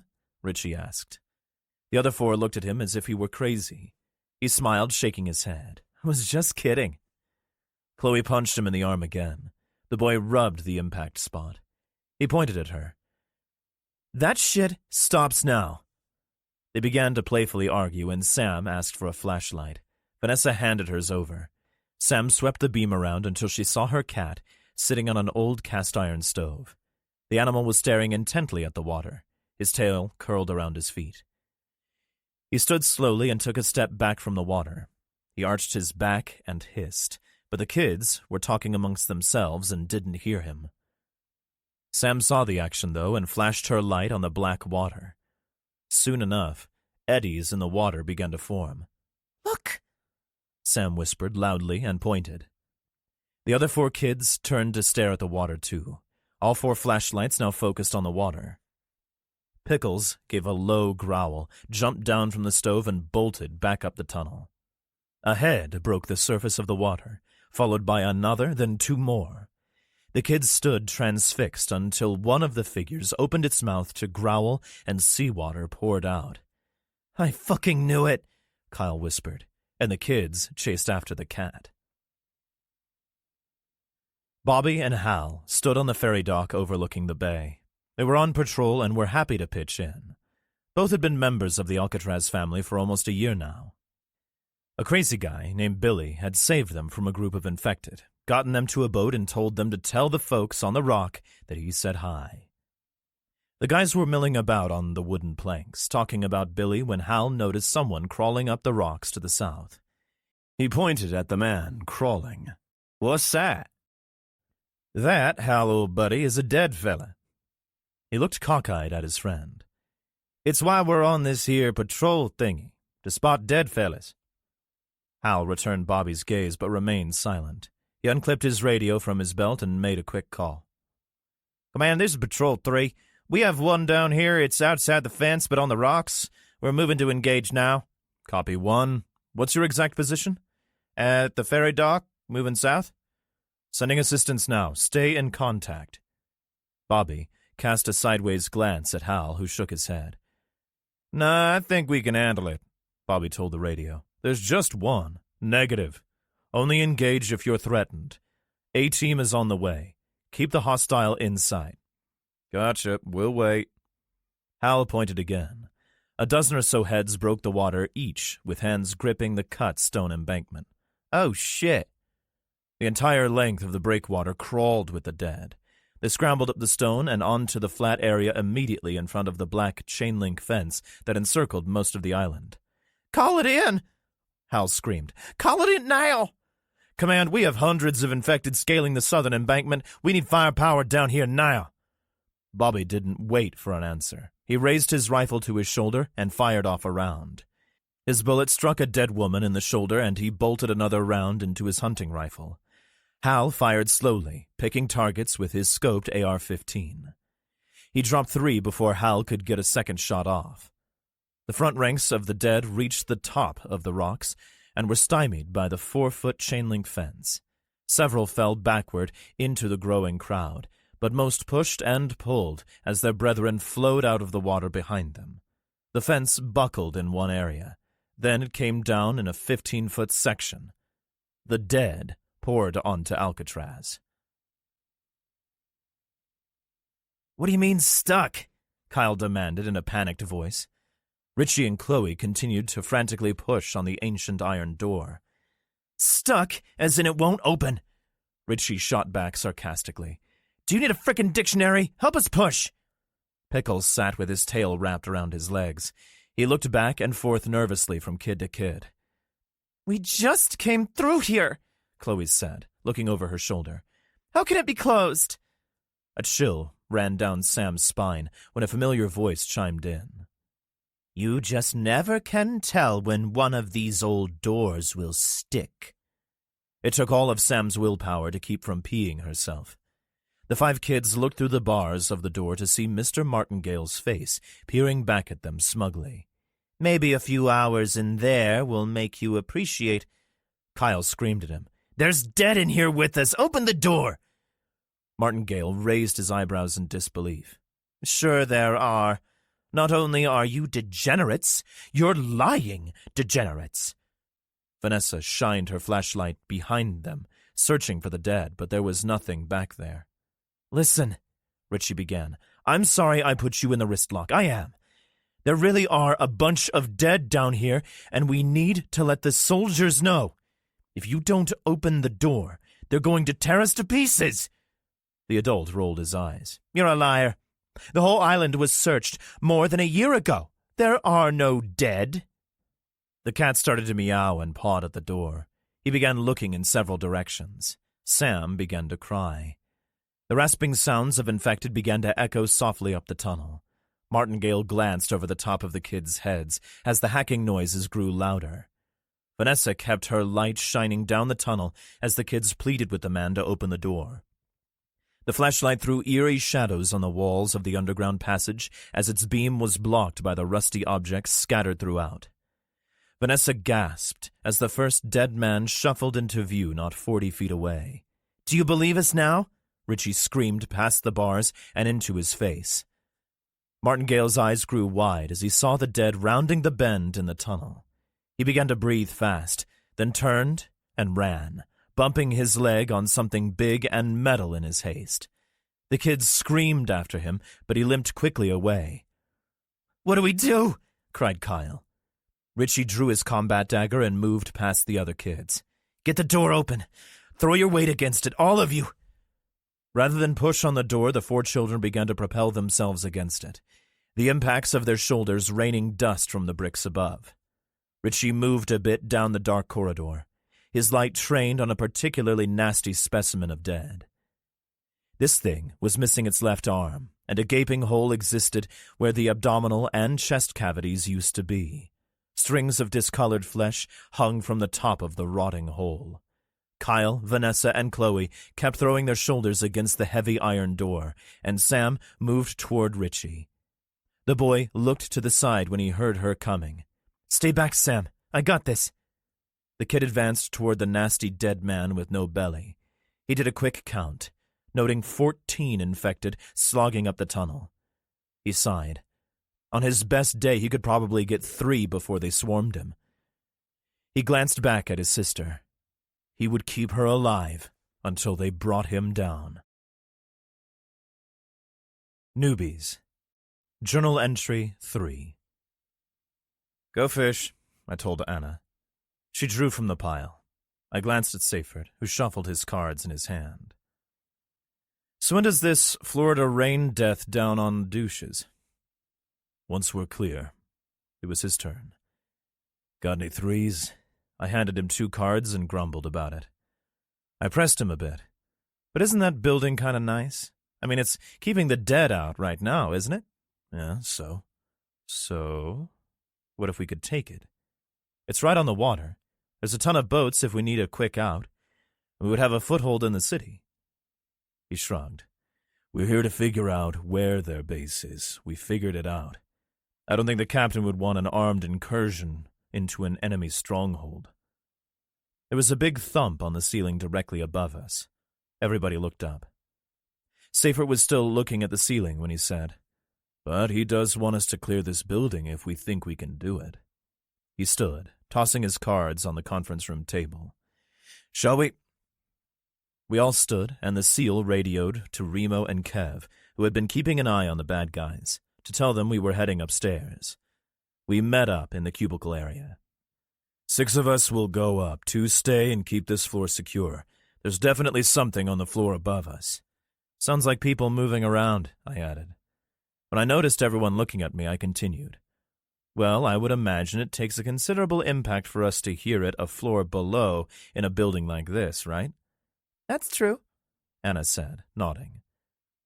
We were standing in front of the door to the stairs in just a minute. Kev and Danny would stay behind to keep the 30th floor secure. Seyfert pressed his ear against the door and listened for a full 20 seconds. He shrugged when he looked back at us and pushed the door open. He and Remo moved into the stairwell quickly. He peered down the stairs, and Remo moved up so fast it was amazing. "Clear," they both said into their mics at the same time. I was the last one into the stairwell after Anna. "Good luck," Danny said, and clapped me on the shoulder as he shut the door quietly. My nuts clenched when the door closed with a snick. Everybody was already moving up, and I was to cover our rear. So I moved slowly, panning my light back and forth down the steps behind us. It was fairly dark in the stairwell, and the only sound was our careful footfalls, but to me every step sounded like cannon fire. I followed the group, trying to be as quiet as possible. There was nothing lumbering up the steps behind us, or worse, sprinting. The door to the 31st floor was, of course, locked. It didn't matter, though, because it opened just as we surrounded it. A woman's face peeked through the crack in the door. She screamed and tried to pull the door closed, but Alvarez stuck his boot in the way. Ship put his considerable hand on the door and pulled. The poor woman lost her grip and went on her ass, but let's face it, if there were a contingent of people pulling on the other side of the door, Ship could pull it open without breaking a sweat. We stared into the desperate faces of about 8 skinny people, all armed with makeshift weapons ranging from a paper cutter blade to a sharpened curtain rod. One guy had a pencil in his fist. No shit, a pencil. We moved into the room as a unit, filling the door briefly, then I closed it behind us. The office building people backed up as we spread out. Remo checked behind a big front desk. "Clear," he told us. "You better leave," the guy with the pencil yelled at us, "or there's going to be trouble." He swallowed so hard it must have hurt. Seyfert aimed his rifle at the group. "How about you drop your weapons, or we kill all of you? If we wanted you dead, trust me, you'd be full of holes already." The guy with the paper cutter blade, a tall, very thin man with glasses and male-pattern baldness, began to raise his weapon a bit higher. Danny aimed his rifle right at the guy's face. "Don't." This guy swallowed hard, too. "Drop him," a short-haired woman told her crew. Every one of them put their weapons on the carpeted floor immediately. Clearly this woman got it. She could see the hardware that the other morons either failed to see or didn't comprehend. "On your knees now," Seyfert demanded. I wrote demanded there, but really he asked nicely. "Place your fingers on top of your heads and cross your ankles." Each of the folks did as instructed except the guy who had threatened us with the pencil. "I've got a bad knee," he told us. Seyfert nodded. "It's okay, you can stand, but just you. Anna, Alvarez, check 'em." Anna and Alvarez slung their rifles and stepped forward. As they were frisking each of the office people, the woman in charge piped up. "Are you here to help us?" "Depends," Seyfert answered. "Are you with those assholes in the marketplace building below us?" She shook her head. "No. They tried to get in here a few months ago, but the dead chased them off. We've seen them come and go out of their building, but we didn't really like what we saw, so we never tried to signal them." "Why are you in this building?" Remo asked. The woman shrugged. "We've been here since the start of all this. A bunch of our co-workers tried to leave, but none made it that we know of. We've lost a dozen more trying to forage." She looked down. "We've been out of food for days." I pushed on the door with my palm to ensure it was secure. It was a fire door, and it wasn't opening unless somebody used the push bar from this side. I shouldered past Remo and Anna to stand at the front of our group. "Door is secure," I informed Seyfert. I took off my pack and offered energy bars to each of the office people. They accepted quickly, the tall bald dude tearing into one of the peanut butter bars greedily. "Thank you," he told me while he chewed. His friends also muttered thanks, each of them obviously starving. "They're clean of weapons," Alvarez told us as they chewed. "All are malnourished, but there are no bites or scratches that I can see. I should do a more thorough exam on each of them one at a time, though." Seyfert nodded. "Agreed. Let's clear this office and set up a triage station. Let me know who's the worst off and we'll treat them first." "Two of our group just went on a food run," the short-haired woman told us. "They were only supposed to go down one floor because we weren't able to get in there before. Have you seen them?" Seyfert and Remo glanced at each other briefly before the SEAL answered. "There was a fast one tearing into a recently killed guy on the level below us. They left a bag behind." He looked to Ship, who was carrying the heavy red bag with handles on it. He passed the bag to Seyfert, who passed it to the woman. She sighed and turned to her group. "Sarah and Alan didn't make it." Several of them began to sob, and the tall guy shouted, "Fuck!" and ran his palms across the sides of his head. "Sorry," Seyfert told her. 20 minutes later, saw most of us sitting in a huge meeting room at a beautiful mahogany table. Even after a very long while, the table had a freshly polished surface. I thought that was weird, but who knows what people will do to occupy themselves when they're trapped in an office building. I was standing because there weren't enough seats. Ship also stood. We had cleared the floor in 5 minutes. No bad guys or infected hiding anywhere. We found several makeshift sleeping areas, but the place was pretty tight on personal space. Anna was examining each of the office dwellers near the front desk, one at a time, while Alvarez and Ship watched over her. Seifert radioed Kev and Danny to sit tight while we talked to these folks. The short-haired lady was named Joan, and we began to question her. "So you've been in here since the beginning?" asked Joan. Yes. We only recently ran out of food because there was a huge amount of non-perishables in the storage room for the restaurant on 36. We were able to get a bunch of food back into this office on multiple runs, but we suffered losses. Infected or assholes with guns? She looked down. The dead. "What about the other floors?" asked Seifert. He rubbed his calf and made a face. I would have to ask him about that later. The tall guy, Brad, piped up. "Other than the 30th, the 18th, and the 41st, we've been able to get into all of the floors from 16 all the way to 44. We haven't been able to access the roof because we keep getting chased out by the dead. They hold all the floors below the 16th, we think. They also hold most of the floors above us, and occasionally some will stumble into the stairwell." Remo nodded. "And you've managed to stay alive for this long with just the supplies that were in the building?" Brad glanced down for the briefest of moments before he said, "Yeah, it hasn't been easy, but we're out of food now." "But you can take us out of here, right?" asked one of the office workers. Her name was Jill. Seifert was about to launch into a tirade about how we had a mission and that these folks would have to wait, but I cut him off. "Yep," I answered. "We sure are. We've got guns, people, and food on Alcatraz, and after a quick quarantine, you folks will be members of that community." Another woman was holding the hand of the guy sitting next to her. They were both looking a bit nervous with all the hardware surrounding them, and I felt it would be nice to look less like we were going to kill them all. I shifted my rifle around to my back on its sling. "What are your names?" I asked them, and the other two people. "I'm Linda, and this is Steve," the woman said, and they both stood, sticking their paws out for a shake. It was funny because Seifert, Alvarez, and Remo all tensed when they stood. "I'm John. I'm Bob. "I'm Kayla." The other three said at the same time. It was fucking funny that they all spoke together and we all smiled. The last one of them, a lanky, younger man, didn't speak at all. He just sat and listened. "That's scary," Joan told us. "He hasn't said a word since more or less the start of all this." Guy didn't look nuts. He looked like everybody else. He just didn't want to talk. I could live with that. We all shook mitts. Then Seifert indicated Remo, and I should follow him while conversation ensued. Alvarez and Anna would keep watch on the newbies. We moved back down the hall to the elevator lobby, and Seifert spoke to me. "What if we can't get them out?" I shrugged. "We have to. Can't leave them here, right?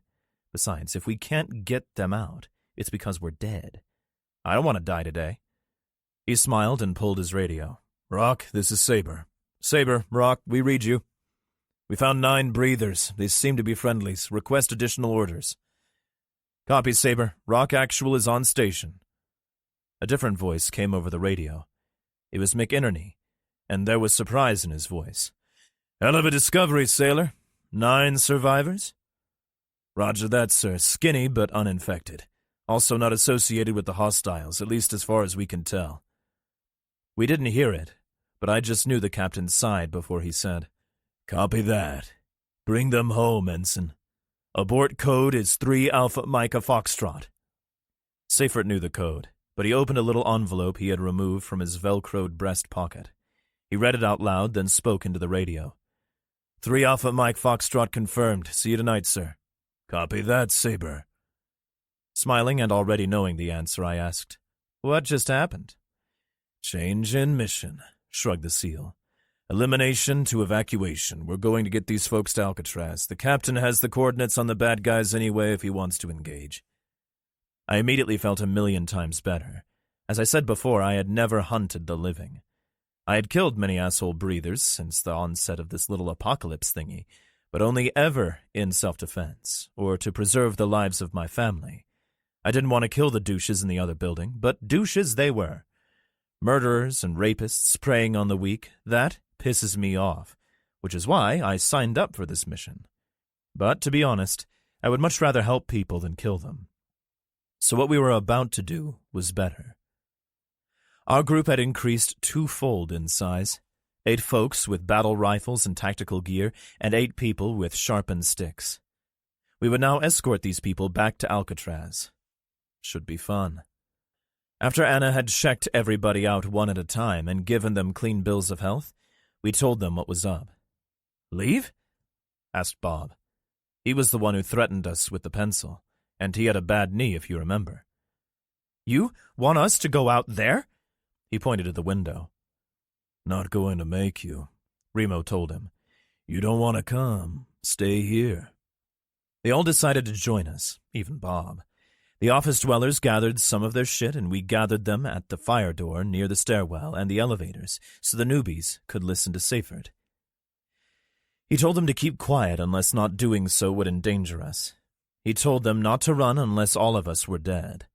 The not running and the noise discipline were the only directives. The 8 of them would stay between 2 groups of 4 of us. They had no questions, and in under 2 minutes, Seyfert had his inspection mirror poked out the door. "Clear," he said, and I felt like shitting myself. You'd think, dear reader, that by now I would be all calm and shit when it came to leaving a safe place to face the dead. Nope, I was scared shitless every time. We started down the stairs, trying to make as little noise as possible, but 14 people just can't move silently. Seyfert gave a double squelch when we were outside the door to the 30th floor, and suddenly Kev's face was staring at us. He and Danny joined Seyfert and Alvarez in the front. Ship, Anna, Remo, and I held the rear. We made it 3 floors before the caterwauling shriek of a runner echoed through the stairwell below us. 3 of the office folks turned around to run back up the stairs, but Ship was between them and the way up. Short of a battering ram or maybe a freight train, nothing was getting past Ship when he planted his feet. Bob and John tried, but it wasn't happening. Bob drew a big breath like he was going to shout, but Ship clamped his hand around the little guy's face. Picture, if you will, grabbing a tennis ball in your palm. That is about the dimensions of Ship's hand on Bob's face. Ship leaned way down and looked into the guy's eyes. He let go of his face and then put a finger to his lips, loosely translated, "Shh." Bob nodded, and he and John turned back around. We started moving downward again, slowly. Seyfert's group passed the door to the 18th floor, and I realized my legs were tired. I was in the best shape of my life, but these stairs were kicking my ass. As I write this now, I remember thinking then that I should write "the stairs were kicking my ass" when I was able to sit down with a pen. I remember that because I associate it with the exact time the door to 18 pushed open and the stairwell flooded with infected. Battle. Dank and dingy tunnel beneath Alcatraz. "How's the door?" Richie asked calmly over his shoulder. "It's moving," Kyle almost screamed. "But not enough." When the large infected with no abdominal cavity got within 15 feet, Richie ran up to it and stabbed it in the eye as it lunged. It collapsed immediately, the boy extricating the weapon as the creature tumbled. Something long and skinny slithered from its belly, moving back down the bricks behind the infected. One of them stooped and reached for it, but it slipped away. A former woman, short, perhaps 5 feet, reached for him, and he put his hand over her slimy throat. He stabbed the dagger down on the crown of her head, and she dropped as well. 2 of the others lunged, and the kid backstepped quickly. This wasn't going to work. There were too many. Richie sprinted the 20 feet back to the door and threw his weight against it with the others. It scraped open enough that they could fit through, but only one at a time. "Go, Sam!" Chloe screamed as the cat shot through the opening. The little girl slipped through, followed by Vanessa. Kyle noticed Richie turn around, and he picked up an ancient piece of pipe from the brick floor. The dead were 10 feet away, and he brought the pipe over his head with both hands and threw it at them. The piece of lead glanced off the shoulder of the dead young man and struck a thing with long hair in the face so hard it took a step back. "Come on!" Vanessa screamed at the boys. "Go," Richie said, and Kyle squeezed his tall but skinny frame through the space in the door. Richie followed as best he could, but the dead had reached him. He thrust his weapon into the open mouth of the nearest creature, the thing clamping down on the blade with its teeth. Slimy, mottled hands grabbed the boy as he tried to slip through the gap. Two of the things had his t-shirt, and they were reaching in with their mouths. Kyle and Chloe pulled him through the door, the poor kid leaving a bit of skin on the brick next to the doorframe. The dead still had hold of his shirt, though, which resulted in a brief but victorious tug-of-war for the kids. The dead thumped against the rusty iron, fingers and a hand reaching through the bars. One of them attempted to squeeze through the space the kids just had, the soggy skin on the side of its face sloughing off on the bricks. Chloe thrust her knife into the creature's skull, and it hung head down in the opening. "We're good," sighed Kyle as he pushed against this side of the door with the girls. "They can't get us." Richie sighed. Maybe not that good. He had been holding his right hand over his left bicep. He lifted it off, and it came away bloody. 2 small furrows had been dug into his arm. They looked like they had come from fingernails. Chloe swallowed. "Rich, no." "We'll deal with it later.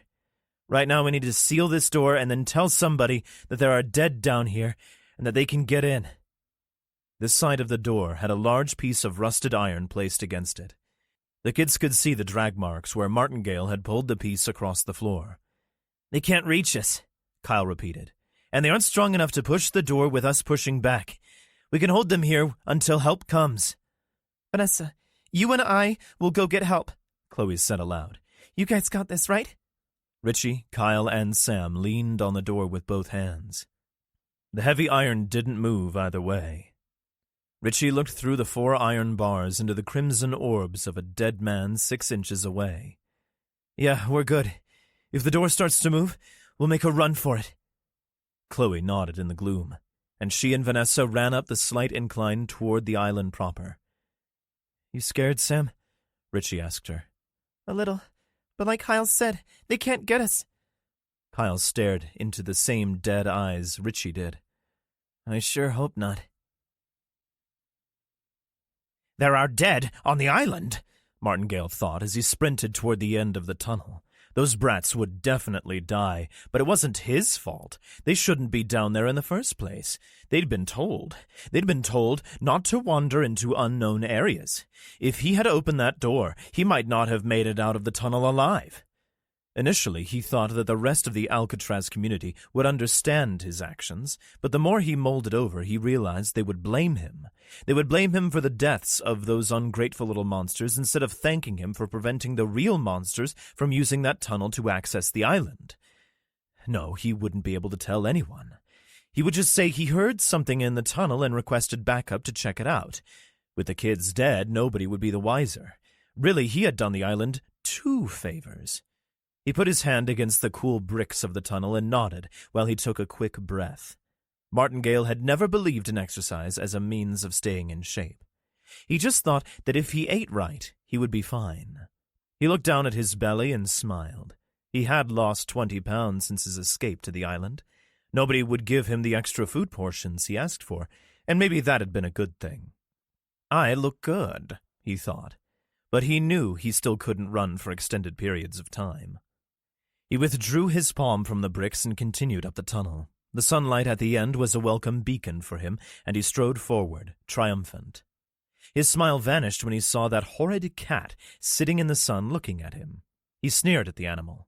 "If I could just catch it," he said aloud. When he got within 10 feet of the feline, it spun its head to the left, then bolted away to the right. Martingale huffed as he navigated from the tunnel, through the basement of the power building. He really wanted a pizza. Hadn't had one in ages. Pineapple and pepperoni. He salivated and could almost taste the... Were those gunshots? He listened harder, if that were possible. 4 more shots sounded outside the building. Then the firing became sustained. It sounded like there was a war going on out there. He reached the south door, cracked it open, and peeked out. A frightened man was limping up the brick walkway toward him, waving his arms. One of those arms was bloody. Martingale! The man, Hal, if he could remember correctly, yelled to him. The rat behind me! The walkway behind Hal flooded with dead. They gave a slow but steady chase after the flesh in front of them. Martingale took a final look at Hal, then slammed the door. He shot the upper and lower bolts home to give him as much safety as possible. Hal reached the door and began pounding his fist on it. Let me in! What the hell are you doing?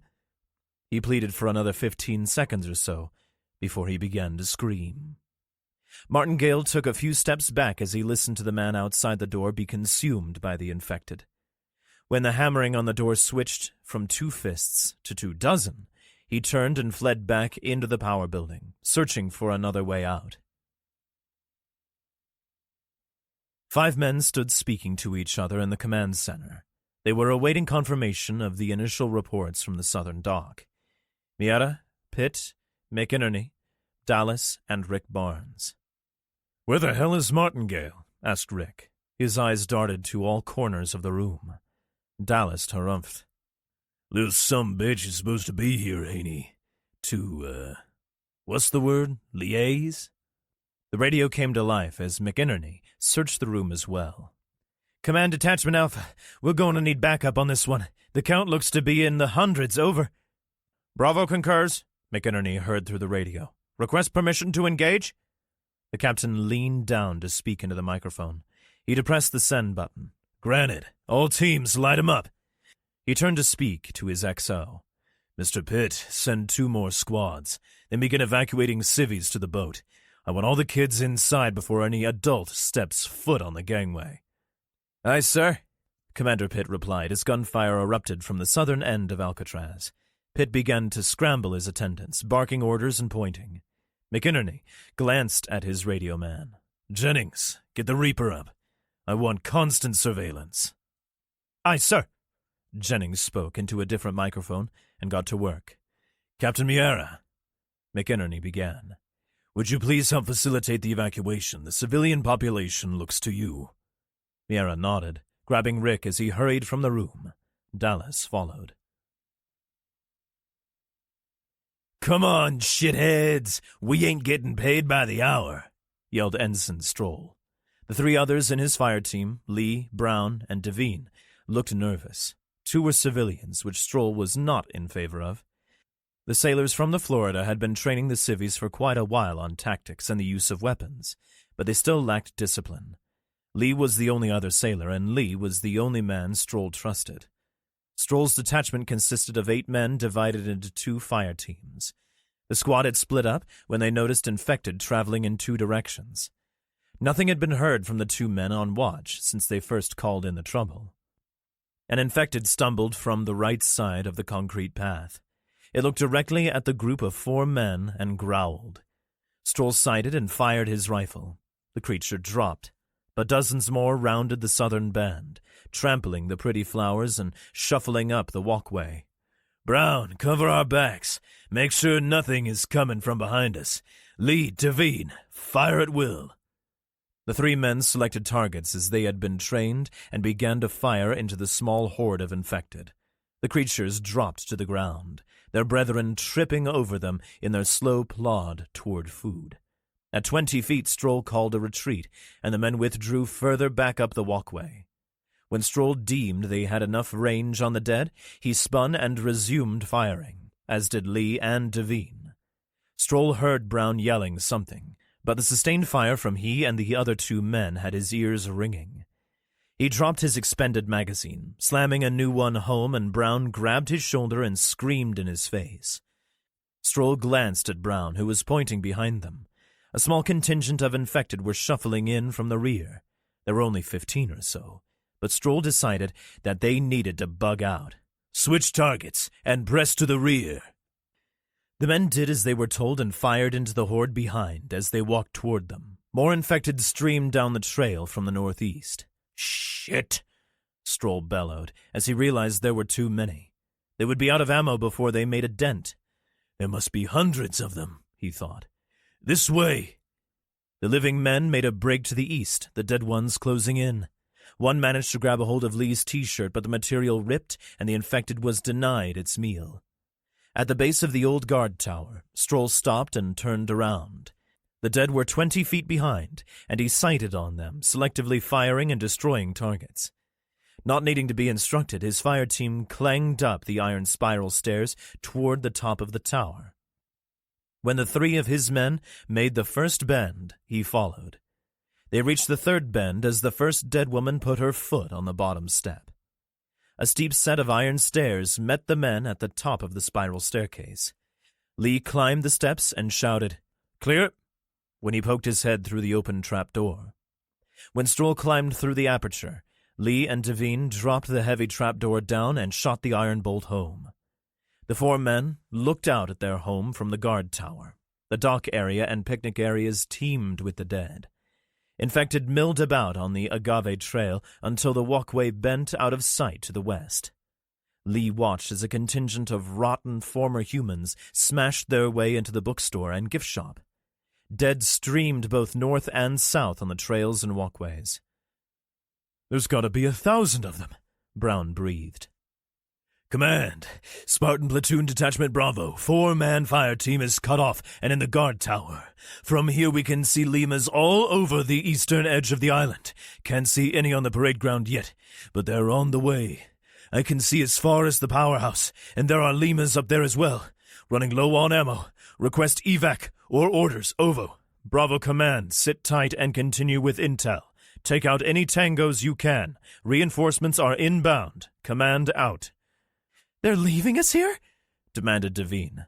Lee rounded on him. "What the fuck do you want them to do?" Stroll put his hand on Lee's shoulder. "Easy, buddy." Lee nodded. Stroll looked at the command center by Eagle Plaza and the lighthouse. "If they aren't sending anybody right now, that means they have problems of their own." A thump on the bottom of the trapdoor gave each of the men a jump scare. Stroll ejected the magazine from his rifle and checked the load. "All right, Bravo, here's the plan. We take out as many as we can. I would suggest we each save 1 round. "But how are we going to get down from here if we're using up all our ammo on the ones on the ground?" Stroll sighted on an infected in a Golden State Warriors basketball tank top. "Where are we going to go? If we thin the herd, maybe help can get here. Otherwise, well, like I said, save a bullet." "We are 5 short," Juanita told Pitt as she double-checked her clipboard. His brow furrowed. "Where are they?" "I don't know. The twins, the tall kid Kyle, Vanessa, and..." She looked at Rick. "Sam." Rick nodded to Dallas and Pitt. "Come with me." The 3 of them moved into the group of civilians until Rick saw a 10-year-old boy. "Quincy," he said, putting his hand on the kid's shoulder. "Do you know where Sam is?" "About the twins, or Kyle and Vanessa?" asked Pitt. The boy looked nervous. He clearly didn't want to tell the adults where the kids had gone. He swallowed hard, his eyes wide and scared. "It's okay, Quincy. You're not in any trouble, and neither are they. Not for this. They could be in real danger, though." Rick got down on his haunches, his patience holding. "We need to know where they are so we can go get them and bring them to the sub." The boy nodded. "They went to go check the tunnel under the power building." He looked down. "I told them I wouldn't say nothing." Rick thanked the kid. He stood and nodded to Pitt, who nodded back. Pitt checked his sidearm and spoke to Miera, and he watched Rick and Dallas make for the door. "You've got 6 sailors to help you get everybody on board the Florida. I'm going to help your friends." He started after Rick, then stopped, pointing a finger at Miera. "Do not let these civilians make a mess of my boat." Vanessa and Chloe burst from the tunnel, running for the command center. The girls almost collided with a small contingent of undead as they milled about near the tunnel entrance. A decaying hand made a swipe for them, but was woefully short. Chloe screeched as she juked the hand, and the girls darted away. 6 of the things began to plod after the girls, but 2 stopped and stared briefly into the tunnel before shuffling into the entrance. Chloe cupped her hands together and screamed toward the tunnel. "Rich! There's more out here! You got 2 coming into the tunnel!" Both she and Vanessa grasped their blades firmly in their fists. Chloe banged her knife on the iron railing, egging the creatures toward her. "Come on, you dead a-holes, this way!" One of the infected, who had entered the tunnel, stumbled back out and began its chase. "Behind!"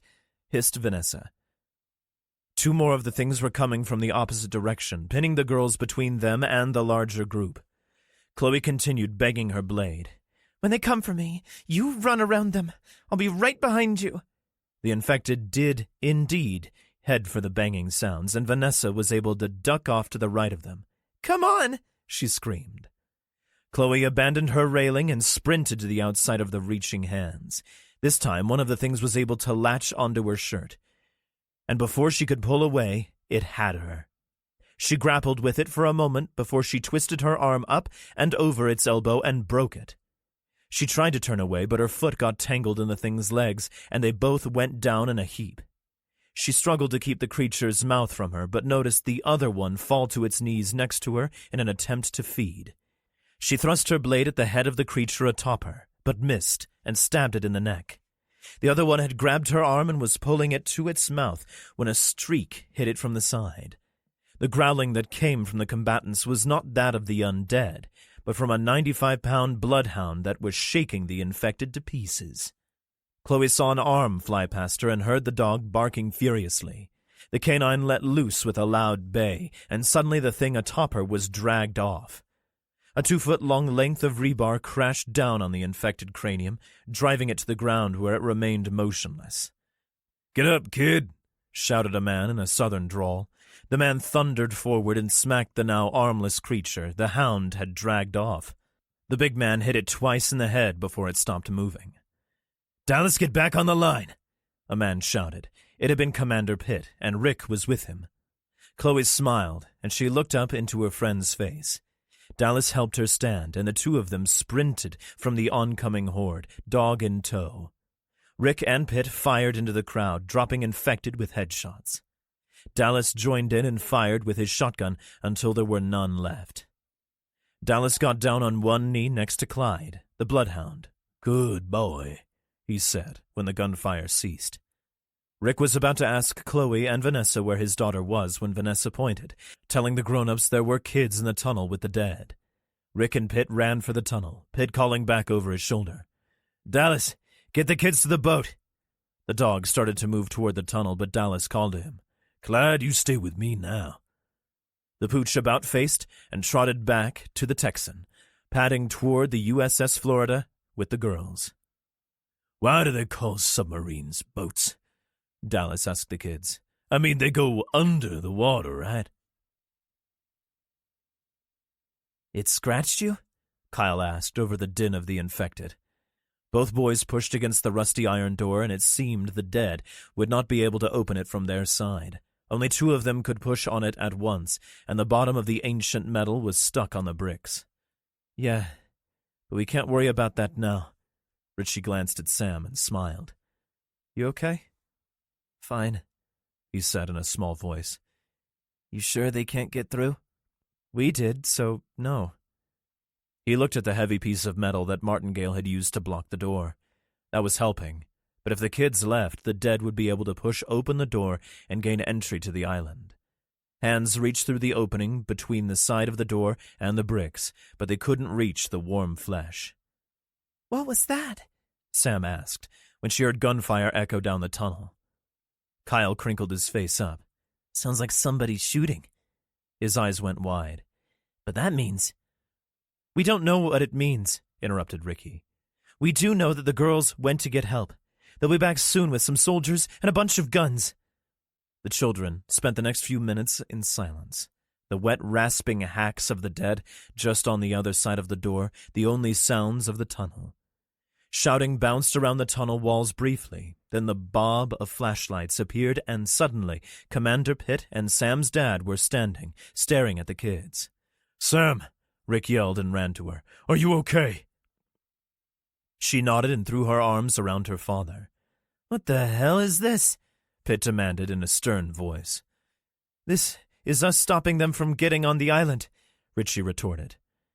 "How did they get in there?" Rick asked as he scooped up Sam. "There's a bunch of water at the end of the tunnel," Kyle almost shouted. "They just walked in." "Good work, you three," Pitt congratulated as he put his hands against the door. "You're also in a world of trouble. Rick, get them out. What about you? I'm right behind you. Kids, he added quickly. There's a body in the tunnel back there. One was coming up behind you and we took it out. Rick put Sam back down but held her hand as he trod up the tunnel. Richie and Kyle were immediately behind. When they were out of sight, Pitt took his hands off the door and hurried to follow them. The heavy iron door began to scrape across the brick behind him. When he made the first bend in the passageway, he flashed his light back the way he had come. 3 of the dead were already through the gap, and more were squeezing past. The door slid further open, and infected spilled onto the bricks. Pitt harumphed. "Eat this, assholes," he said under his breath. He removed an object from his tactical vest, pulled the pin and threw it underhand down the corridor, the metal making pinging sounds as it bounced across the bricks. Immediately the sailor sprinted toward the entrance of the tunnel. "Fire in the hole!" He could see Rick and the kids running into the sunlight when the explosion behind him almost knocked him over. Dust rained down, and several bricks fell from the ceiling. Pitt dove out of the dank tube, followed by a dust and particulate cloud that sprayed out of the maw behind him. Ears screaming, he wafted his hands in front of his face to push the dust away. He stood. Rick aiming his rifle at him. Rick screamed something, but the confined blast had replaced Pitt's hearing with a painfully loud ringing noise. The sailor felt a hand latch onto his shoulder, but only briefly. He spun to see a dead woman collapse behind him, but Rick hadn't fired. 3 other dead people materialized out of the dust, and Pitt could see other shapes moving toward him. He ran back to Rick and the kids, Rick covering with his rifle. Now Rick was popping off rounds. Pitt could hear the gunfire, but it sounded like he was hearing the rounds while he was underwater. Several dead moved through the settling dust cloud with malicious intent. Rick took them one at a time, but several became dozens, which turned into 100 or more. Rick tapped Pitt on the shoulder. He was speaking to Pitt, but the sailor couldn't hear him. Rick got what was happening and pointed behind them. The 5 Alcatraz survivors raced back up the hallway toward the anchored sub. Rick noticed a pile of fresh, bloody rags in front of the door to the power building, and he knew there were going to be casualties today. 18th floor, cosmetics, lingerie, and shitloads of zombies. Journal entry 4. Jill was in front of the door to 18 when it exploded outward. The force of the door knocked her into the railing. The infected took her over it. She fell screaming onto the stairs, a landing down with one of the things latched onto her. Her shrieks ceased with a crunch. John went down almost immediately, his neck now displaying a ragged, spurting hole in the right side. He fought briefly, but there were too many. Joan took a bite on the arm, but was able to fight the things off until we were able to assist. We hadn't thought it through. We had considered what would happen if infected came from above or below, and even thought about a couple from an open door. We hadn't thought about an attack en masse from the side. My team below brought their rifles up, and so did we, but we couldn't fire. The dead were between us, and the rounds would cut down the living as well as the dead if we fired into them. Ship took one step down and decapitated 2 infected with one swing. Remo thrust his blade into the side of the head of one of the things, and it collapsed. Then he did draw his sidearm and fire into the open doorway. Seifert and Alvarez were also stabbing and slashing with their knives. Danny was grappling with one of the things that had grabbed Brad, the 2 of them playing tug-of-war for Brad's life. Linda and Steve pulled their weight by destroying 2 infected with their bare hands. Well, hands and feet. Steve smashed the noggin of one of the things into the railing, and Linda stomped onto the face of one that had fallen. We destroyed 11 infected in 20 seconds. Remo's gunfire had our ears ringing, but not badly enough that we couldn't hear what was coming up the stairs below. The scream of a runner preceded it as it sprinted up the stairs 2 at a time. It rounded the corner, saw us, and tried to climb over the railing instead of continue up the steps. Danny shot it, and it fell backward, clutching its chest. "Up!" shouted Seifert. "Back up!" "Can't," I countered. "They're above us in the stairwell, too." Ship started tossing dead bodies like rag dolls over the railing. Remo started helping him. Then I finally got the idea. We were going to enter the door the dead had come from. It only took a few moments to clear the door enough to get through. Ship and Remo moved into the doorway first, with Anna and I behind in cover formation. "Clear," Remo shouted. It wasn't long before the 14 of us were standing in another elevator lobby. Anna was tending to Joan, the rest of us with firearms pointing them all into the office. It smelled awful, terrible, like bad in there. There were blood smears and drag marks all over the place. A lady's shoes, some tattered remains, bones, and some of the shit the dead leave behind when they shuffle about were strewn in the lobby. The pretty of the green granite lobby was overpowered by the stench of what had been in here. A dead thing stumbled from the cubicle area of the office. Remo shot it quickly, then tapped his suppressor on the granite desk. Nothing else came. Seyfert had the back of his wrist covering his nose. "We can't stay here." Bob, one of the office workers, grabbed Remo and yelled in his face. "You idiots should have left us where we were. We were fine." Remo didn't say a word. He looked at Bob's hands on him, then shifted his gaze to Bob's eyes. The office guy let go immediately, and I understood why. I had been on the other side of Remo's "don't fuck with me" face, and it was unnerving as hell. I'm sure he could have used his glare as a weapon to melt this guy had he wanted to. Joan was getting a bandage on her bicep from Anna when she piped up. "We would have been eating each other in a few days." "But John and Jill," Bob nearly shrieked. "They would be alive right now if—" Joan cut him off. "It doesn't matter. We all would have been dead if—" Thumps sounded from the door we had just come through. The dead had reached our floor. "Remo, Ship, Alvarez," spoke Seyfert. "We need to properly clear this floor." He pointed at me. "You, Danny, and Kev, watch them. Don't let them wander off. If anybody moves toward the door, shoot them. Anna, check everybody for scratches. You can check us when we get back." The 4 of them slunk off, weapons at the ready. I rounded on the office folks. "We're gonna get out of here. It's what we do." "Tell that to my friends who just died." Bob almost sobbed. "I feel bad about that. But if they died so that you could live, then honor their sacrifice by living." Linda and Steve were holding each other tightly. "You guys okay?" I asked. "Yes, thank you," Steve told me. "Can they get in here?" Brad asked, staring at the door. There was considerable thumping going on, and we could hear the other sounds of the dead. "It's a steel fire door, and it opens out," Kev told him. "And you guys were in an office, just like this for a long time. Did they get in there?" "No, but they never pounded on it like they are now." Kev shrugged. "Life's a bitch." "So's death," I said aloud. Joan smiled, showing us her bandaged arm. "Guess I'll find out soon." We heard a suppressed shot, then 4 men said, "Clear," into the radio. The boys showed back up, Ship in the rear. "So what's the plan, Navy?" Seyfert looked tired.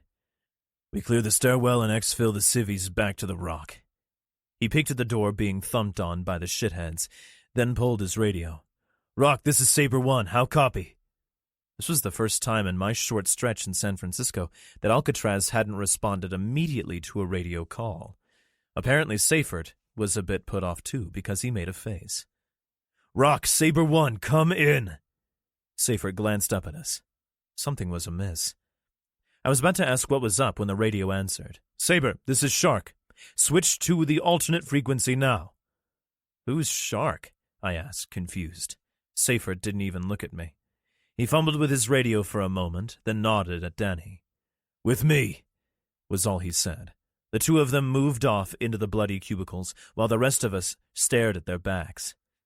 The office building people began to fire questions at us, but Remo held up a hand and they fell silent. "We know as much as you do," he told them.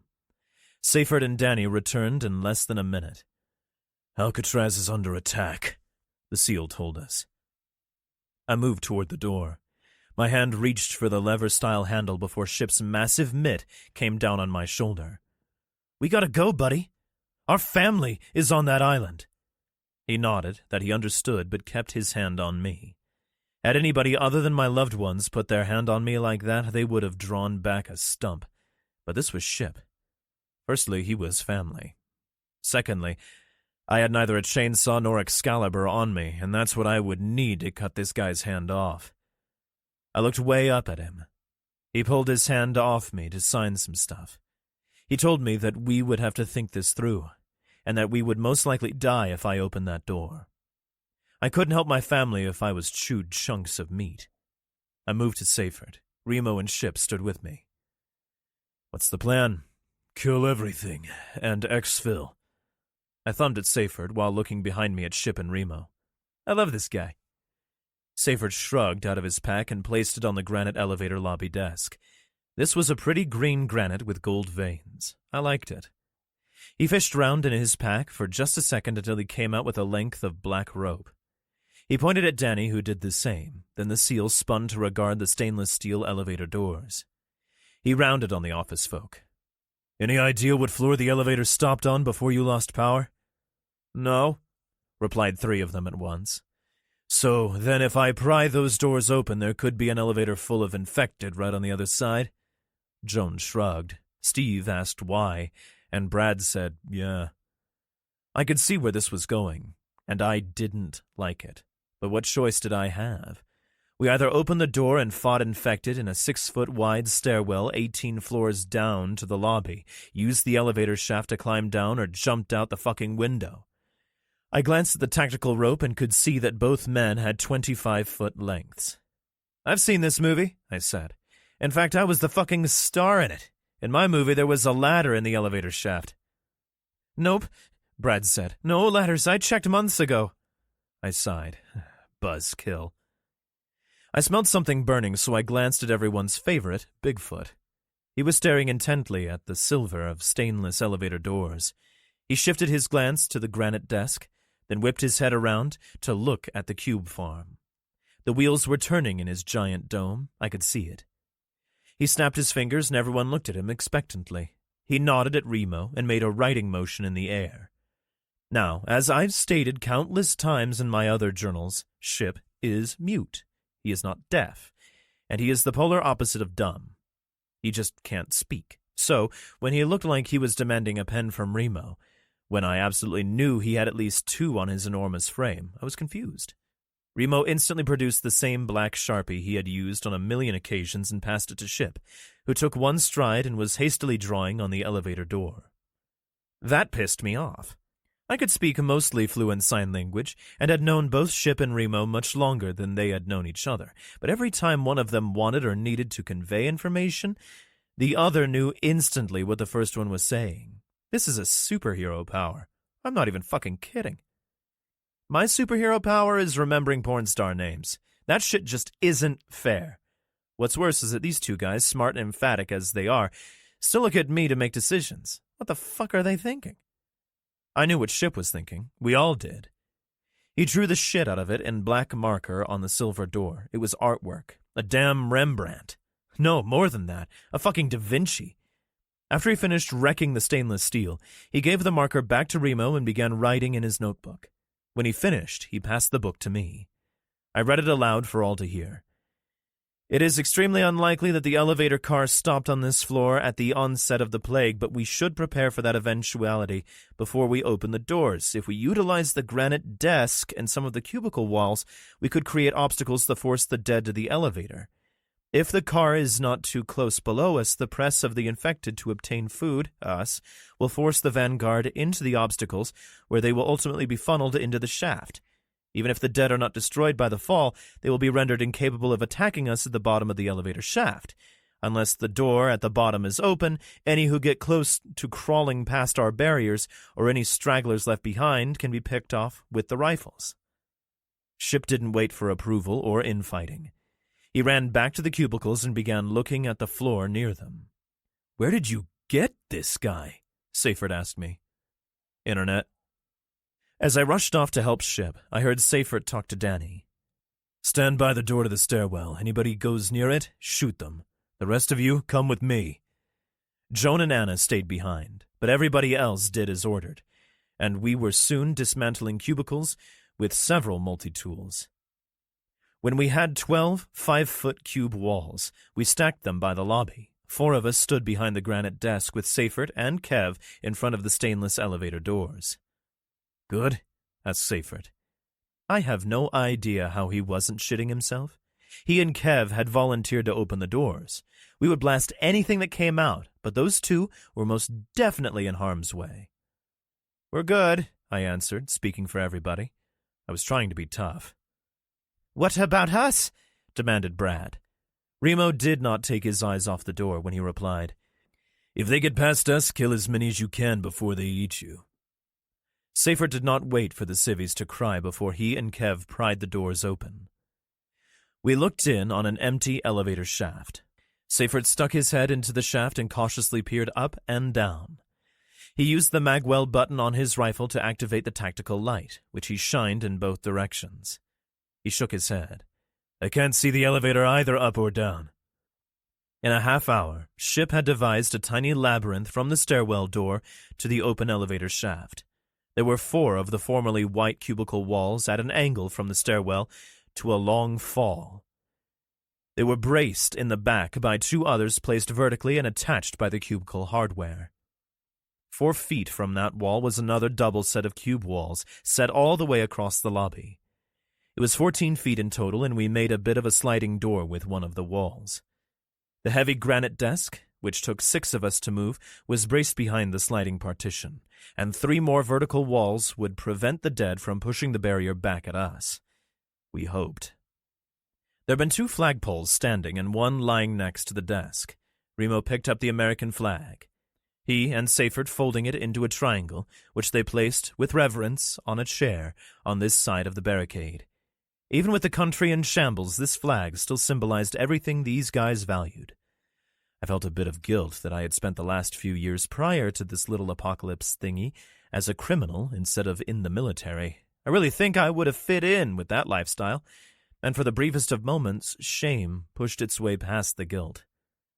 Then Ship snapped one of the poles in half and handed it to me. It had been a nice pointy end, perfect for skewering the rotten noggins of a bunch of festering dead cannibals. I asked him why he didn't break the other 2, and he told me he could use them as prods to assist the things into the elevator shaft. He had both signed and showed me what he meant, and I got it immediately. "When I open the door," Seyfert began, "they should flood this little area." He looked at me. "Make damn sure I'm back through our gate here before you shut it." "Gotcha," I nodded. I was the guy who was going to slide the gate home. The SEAL continued. "When I'm through, we do everything we can to get them into the shaft. The difficult ones will get shot or stabbed. You guys good?" He raised his eyebrows while he looked at the civvies. "What can I do to help?" asked Steve. I could see he was shitting himself, and my respect for him shot skyward. I reiterated Remo's statement from before. "Kill any that get past us." "But if they get past you," Kayla began. "Then they're done eating us, and they're coming for you," I finished for her. "So fucking kill them all. Keep in mind these things have already killed pretty much everyone you know outside of this room, so be pissed and take out your anger on them." She nodded. She really did look mad. That was good. Seyfert moved to the door. He put his left hand on the silver handle and let out a big breath he had been holding. He turned to face his army. 13 of us stood ready. Well, Joan was sitting in a chair looking ill, but the rest of us stood. "On 3, the SEAL told us. He counted down, and when he got to 1, he pushed the handle down and kicked the door.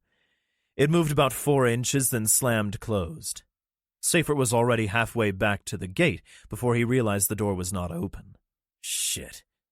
He moved back to the door. He let out that same breath, pushed the handle down, kicked the door, and this shit was on. Bunches of fingers, hands, and arms forced their way into the crack between the door and the frame. They did not belong to nice people.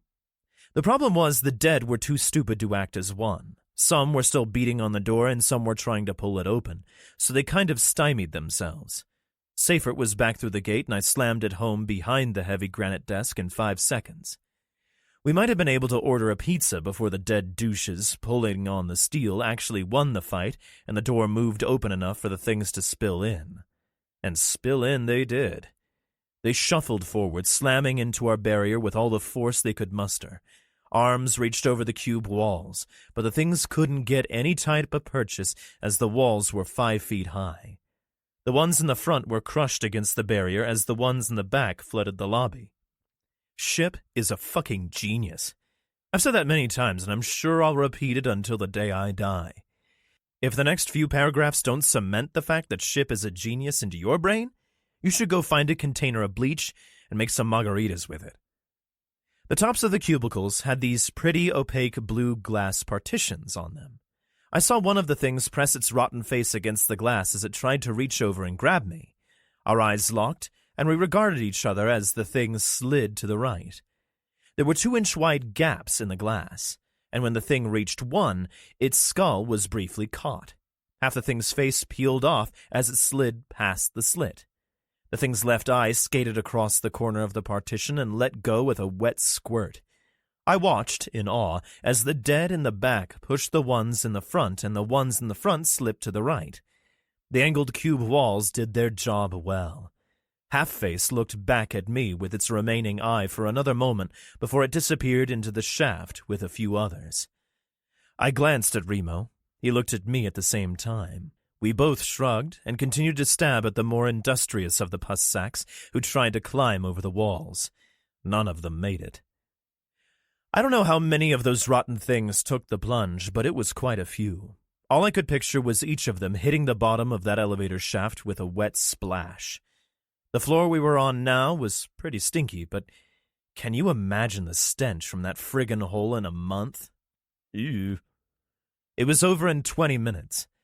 There were a couple of crawlers on the other side of the wall mixed in with any of their re-killed brethren who hadn't fallen to their wet end.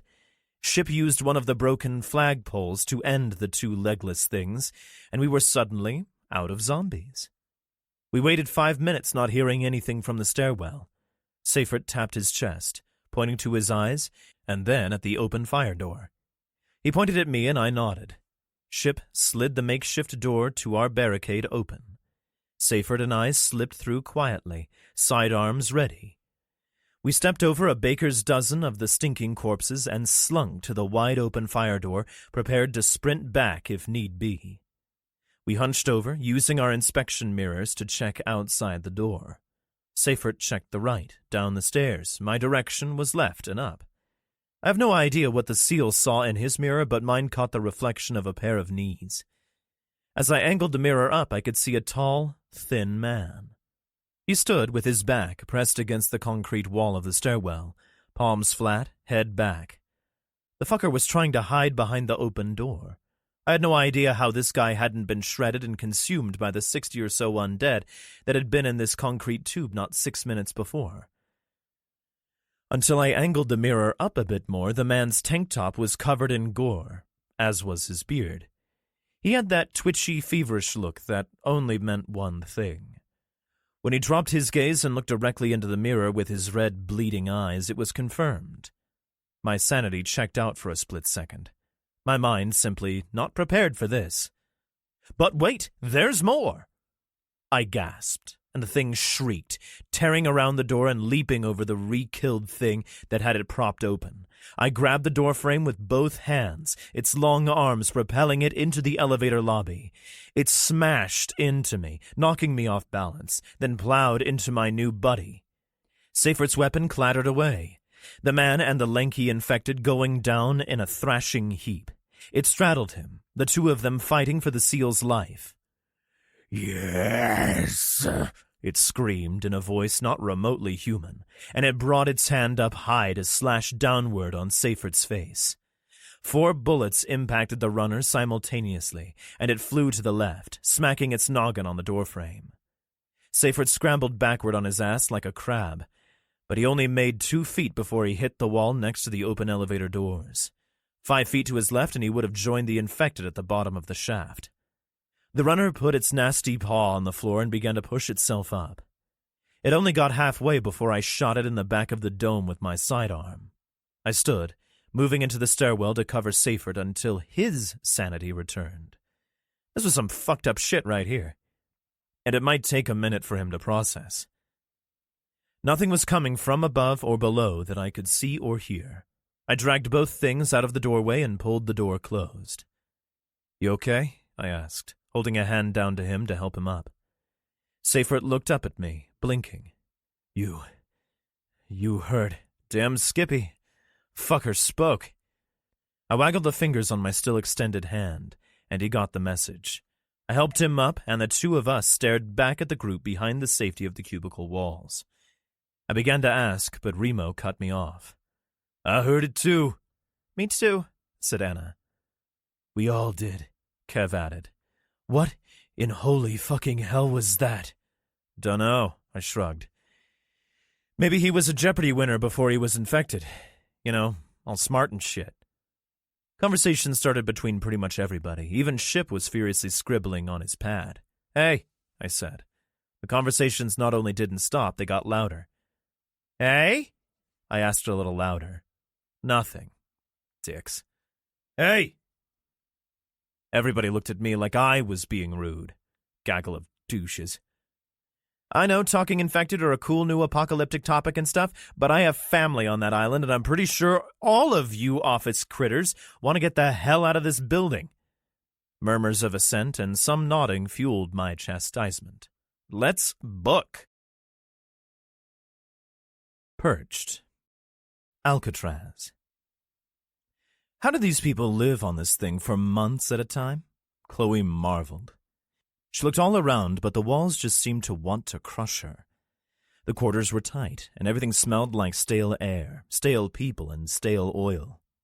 The place was packed full of people, and as this was the apocalypse, there wasn't a lot of deodorant to be had. She helped Vanessa as the girl reached the bottom of the ladder. "I want every single person who wasn't on board before the attack checked by the corpsman inside of an hour," Chloe heard from above. It was the captain's voice. "Get him any help he needs to do the inspections. Don't miss anybody." "Aye, sir." Chloe grabbed her new friend by the hand. "You okay?" "Yeah, but—" Vanessa looked around as Chloe had. "This is tight." The girl swallowed hard. "I know, but we're safer in here than out there with all the dead." Vanessa nodded, still surveying her surroundings. Clyde began to bay as he was lowered into the sub on a line. He looked miserable, and Dallas grabbed him before he was able to put one of his 4 massive paws on the deck. "Hush now, you big galoot." Normally, Clyde did what most people told him, but he didn't like it inside the submarine and wanted to let everyone know. A sailor with a clipboard stepped up to them. "Keep it moving, girls."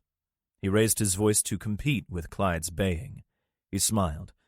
"Follow everyone else to the galley. They'll set you up for a bit in there until we figure out what's going on." He produced a stick of jerky and pointed at Clyde. "Sit." The dog not only complied, but became instantly silent. The sailor passed the pooch his jerky, and the bloodhound gobbled it down quickly. "Thank you," Chloe told him, and they moved on. "He was cute," Vanessa whispered, looking back over her shoulder. "He's like 30. Chloe shot back, nose wrinkled. The girls moved down the corridor and a set of stairs, keeping in line with the other civilians until they reached the galley. There were no seats left at the tables, so they stood with dozens of others. One of the sailors pointed to a family and said, "You're next, come on." The man wore a surgical mask over his mouth and nose and was flanked by 2 other sailors carrying wicked-looking black guns. The family stood and followed them out. "What's that about?" Chloe asked Vanessa. A woman behind them answered. "They're checking everyone for bites. It would be pretty horrible to have an outbreak inside this thing." Chloe instantly thought of her brother and his scratched arm. Commander McInerney stood on the hull of his submarine, staring at Alcatraz through his binoculars. "Where the hell is Pitt? Try him again." The sailor next to McInerney adjusted the sling on his submachine gun and placed a radio call. There was no answer. "Command, Spartan Platoon, Detachment Bravo. I saw Pitt and a group of civvies run out of a tunnel near the power building. I lost them when they rounded the corner. They have a shit ton of Limas on their 6. The sailor passed the radio to his commander. "Copy that, Spartan. What kind of enemy presence are you seeing from up there?" "Difficult to get an accurate count, Command. I would estimate about 400, but they're moving all over the place. They have no focus, so the count could be off. They've stopped coming ashore, though, and there are only a half dozen milling about on the dock." Excellent intel, sailors. Sit tight. We'll get to you when we can. Copy that, Command. Good luck. Pitt, Rick, the boys, and Sam rounded the bend near the Model Industries building. Dozens of infected were in front of them, and Rick realized they would never make it to the inflatable boats, which would carry them to the submarine. The dead in front hadn't seen them, but the ones in back were hot on their heels, maybe 100 feet behind. Up the hill, he hissed. We get to the water tower and climb. Good idea, Pitt agreed. The 5 of them scrambled up the steep rocks. It was a difficult climb, but no one slipped even once. Kyle glanced back down the hill when Richie helped him over the edge at the top. Holy shit, the boy breathed. The rest of the group peered back down the steep slope. Several dozen infected were scratching their way up the hill, but they couldn't get purchase. They would get a few feet up and tumble back into the legs of their counterparts. If any of the survivors had fallen like the infected had, they wouldn't have had time to scream before they were eaten. Pitt had seen enough. He reached for his radio, but it was missing. Damn! He rubbed the stubble on his chin. He hadn't shaved since the day before yesterday. He hated stubble, but shaving equipment was hard to come by now. Let's get to the top of the tower and do a proper recon. You kids up for another climb? The group of them stood beneath the massive water tower looking up. The top of the tower would be the highest point on the island, and it had a 360-degree view, but it was dangerous. The metal had been painted recently, and Chloe had told Richie that the government had spent $1 million to restore the tower in the past few years. They had even re-lettered the graffiti sprawled on the tower by Native Americans during a time called the occupation of Alcatraz. Rick's friend and SWAT sniper, Pablo Martinez, had used this very tower to scope out an attack from hostile humans a year ago. Martinez had been killed en route to Boston, and Rick felt a moment of sadness.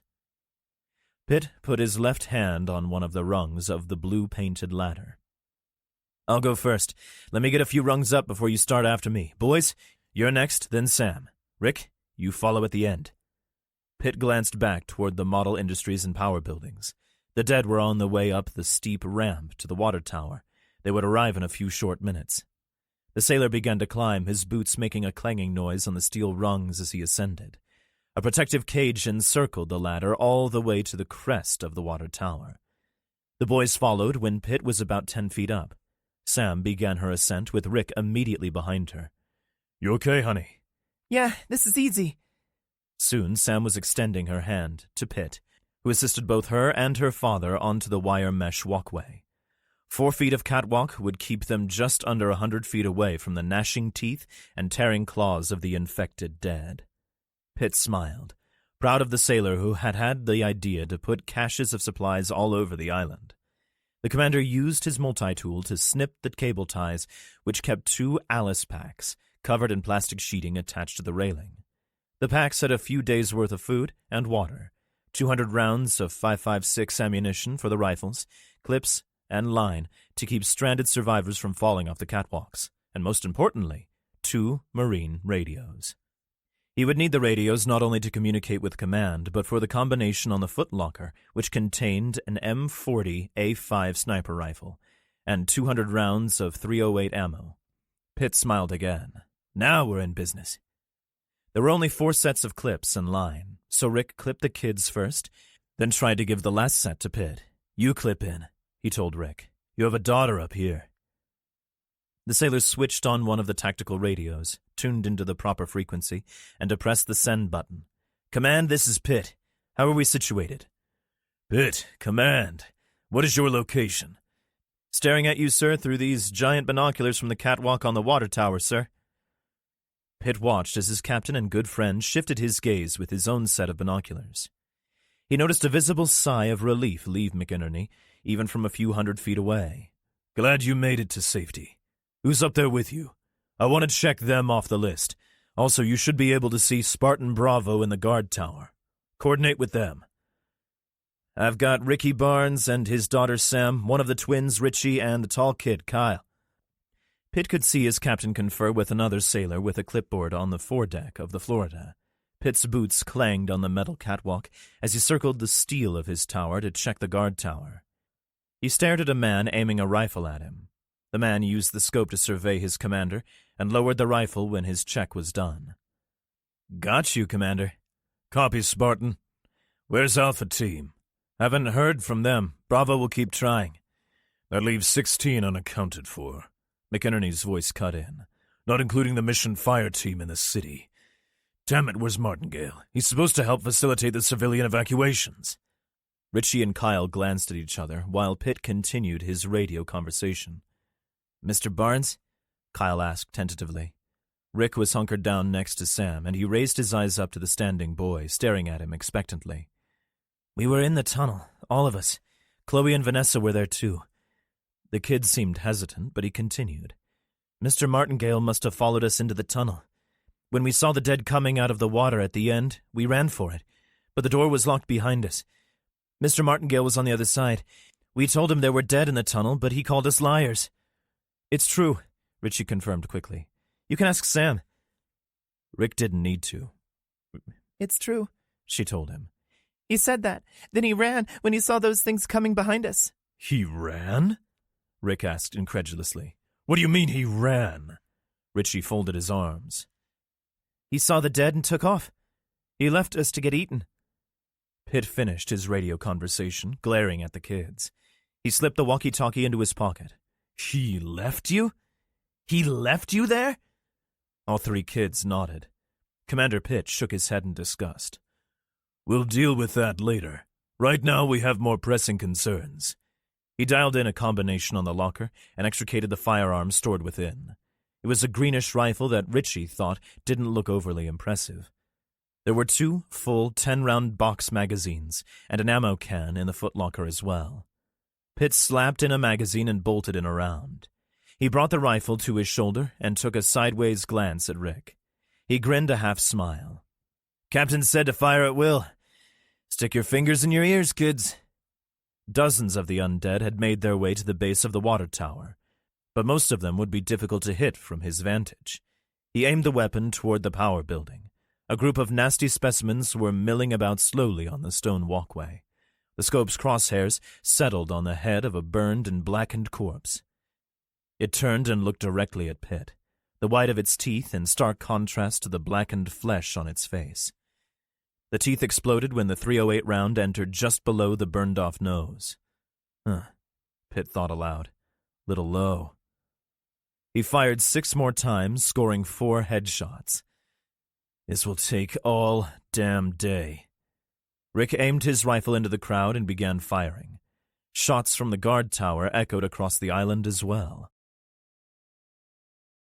Oh shit! Journal Entry 5. We made the lobby of the office building without seeing another infected. It was a damn long walk, even going down instead of up.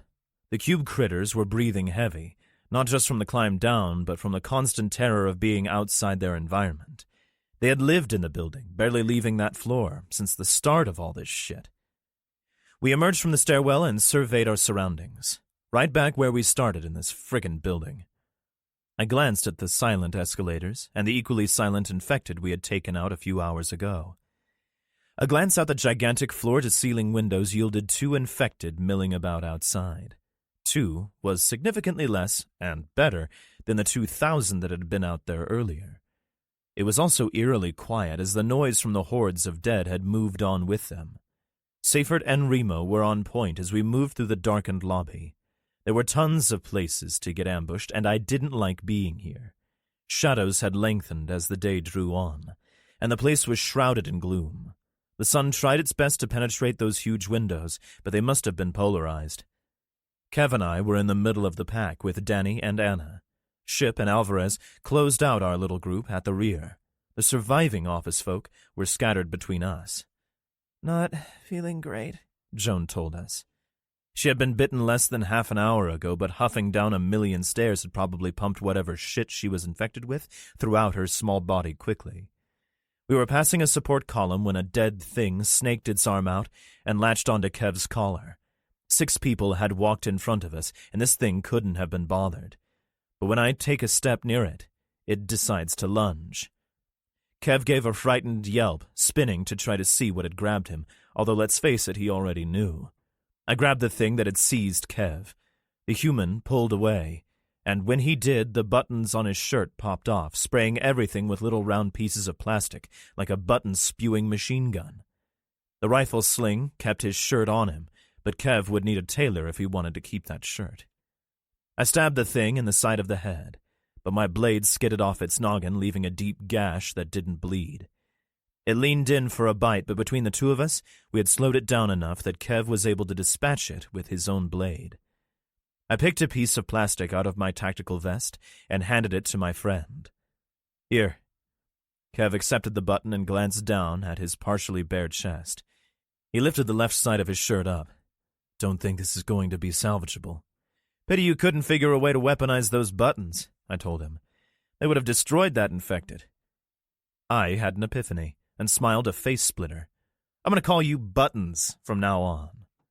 He nodded. Me likey. Quit the fucking grab-assing and let's get back to the boat, yeah?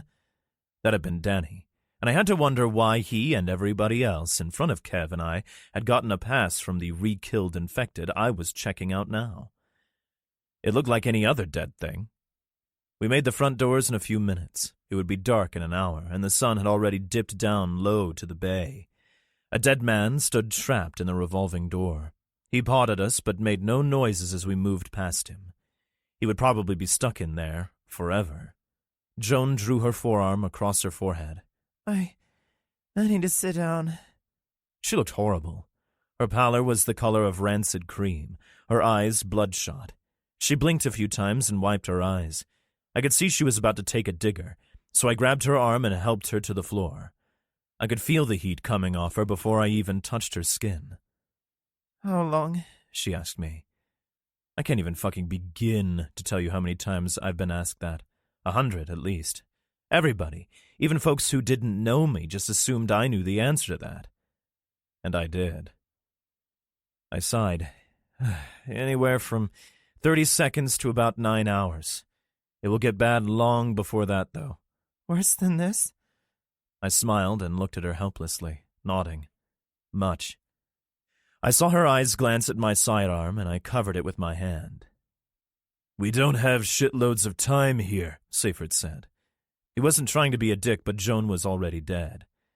It would just take a bit of death to cement his hold, and the rest of us were in imminent danger. Joan started to cry. I need you to do it, she told me. Do what? I asked quickly, clenching my hand harder on the polymer grip of my Sig Sauer handgun. I had played dumb, and I knew exactly what she meant. She wanted me to kill her. The double bitch of this was that not only was she correct in asking me to blow her brains out, but I would absolutely do it for her. I got the chills for a moment when she asked me, but that moment was brief. The brevity of my feelings is a testament to the world I live in now. What are you talking about? Brad demanded in a hoarse whisper. The group had gathered in a small circle with Joan and I in the center. I sighed again. It's a long way and she can't make it. She's infected. Brad and Kayla took a step back, but Gary got on one knee and put his hand on her shoulder. He didn't utter a word. She wants me to kill her, I finished. The group looked stunned. Kill her? Brad demanded again. Lots of demands out of this guy. Are you fucking insane? I stood and drew my cig. She can't come with us. I don't want to be one of those things, she hissed at all of us. She clenched her fists. Just do it. You're going to shoot her? You're actually going to shoot her? Yes, Brad. I pointed at the dead thing pawing at us through the curved glass of the revolving door. Or she turns into that and tries to kill every living thing she comes across. Everyone in the group looked at the pathetic thing trapped in that stupid round door. Its face was pressed against the pane, and vile fluids ran down the glass in black rivulets. It was disgusting. Everything about it was horrible. Every person she bites after she becomes one of them becomes one of them, Remo said. Joan tried to stand, and I helped her. She grabbed my wrist. The fever in her gave off heat like a furnace. Come on. She croaked through her tears and pulled me through the group. We moved 50 feet or so back into the lobby, out of sight behind the rounded wooden bar of a small cafe. She let go of my hand and surprised me when she covered me in an embrace. I hugged her back. She let go and looked me in the eyes. One of the capillaries in her right eye let go, and the white began to fill with red. Thank you. Get the others to safety. She turned, clasped her hands together, and looked at the ceiling. Our Father, who art in heaven. Where is she? Brad asked through a whisper when I came back to the group alone. He looked past me, then right at me. This is your fault. I know, I said, and moved to the center of the group. The civvies knew the drill. If they spoke, we all died. If they panicked, we died. If they fucking breathed loud, well, you get it. Seyfried did take a deep breath, let it out, and pushed through the exit next to the revolving door, leading with his rifle. We filed out after him in silence, me glancing one more time at the thing scratching at us. It looked sad we were leaving. We slunk down the tan granite walkway outside the office building, single file like a line of giant ducklings. Steve and Linda held hands, but the rest of us just held weapons. We got to the end of the building and Seyfried peeked around the corner of a little annex of the structure. He wiped his head back quickly and used his hand to point back the way we had come. Then he started running. Most of us didn't need to see what was around that corner. We just ran for it. Thankfully, the office folks figured it out quickly. I have no idea how we hadn't heard them. I mean, they're fucking loud, especially when there are so many. I didn't see them come around the corner as I was running the other way, but I sure as shit heard them. When I glanced back to assess how fucked we were, there were already 100 or more behind us, with substantially more rounding the corner every second. Now they were loud. We were in California, and I have little doubt this particular horde of undead could be heard in frickin' China. They got louder when they saw us, too. The cubicle critters bemoaned what they saw, but kept up with us as we sprinted down the street. We were passing the undead-occupied revolving door when Brad peeled off running back toward the building. The dumbass was going back to the prison he thought was safe. I started to go after him, but Ship grabbed my shoulder. He quickly nodded no, and I had to agree. Brad was already through the door before we made the far corner of the 4 Embarcadero Center. Above us was a pedestrian walkway between this building and the one next to it. Probably a different number Embarcadero Center. I couldn't help but think I wouldn't mind being up there right now, but then I remembered Brad, and how he was now both trapped and alone. There were several dozen abandoned vehicles near this area parked on the side of the road. Some had their doors open, and one big Toyota Camry was occupied. A hand shot out like a striking serpent and latched onto Danny's pant leg as we passed. He brought his rifle down on it, and I heard the undead bones crack from 10 feet away. The thing began to extricate itself from the car, but we didn't hang around to exchange phone numbers. The street behind us was thick with the dead now. They stretched all the way across the pavement and onto both sidewalks. There were thousands. They had begun to come from our left and in front of us, too, effectively giving us one direction to run. When Seyfried was done with his corner peeking on this side, he turned to assess all directions before he regarded the rest of us. "This is going to get bloody. The best out is to the right." He snapped a folding baton out and held it with his left hand, which was also on the magwell grip of his rifle. He rushed around the corner, and God help us, we all followed him. "Oh, shit," 6 of us said at the same time. "Can we make it back to Harrison?" Kayla begged. She meant the business she had been holed up in back in the office building. Nobody bothered answering. There were at least 50 of the things in front of us. They were already looking in our direction and let us, and everything else in the vicinity, know they had seen us. Those hacking rasps and hissing cackles always shrink my nuts and send shivers down my spine. But this time it was worse because of their proximity. Seyfried didn't bother holding back and began firing his rifle immediately. The noise would call every dead thing in San Francisco down on us, but honestly, surveying what was surrounding us, I thought they were already here. We all began firing. I selectively sought out my targets, wishing I had spent more time with Donna and the kids before volunteering for this stupid fucking mission. I had wanted to help the Alcatraz folks rid the area of a hostile threat. I'd set out to kill people, and now I was going to get eaten for it. Clearly karma had it in for me. I sighted on a gray woman with no arms. When she was down, I shifted my aim to a guy in a suit, then another guy in a suit. I couldn't believe how serene I was with what was coming for us. I hadn't seen this many in a while.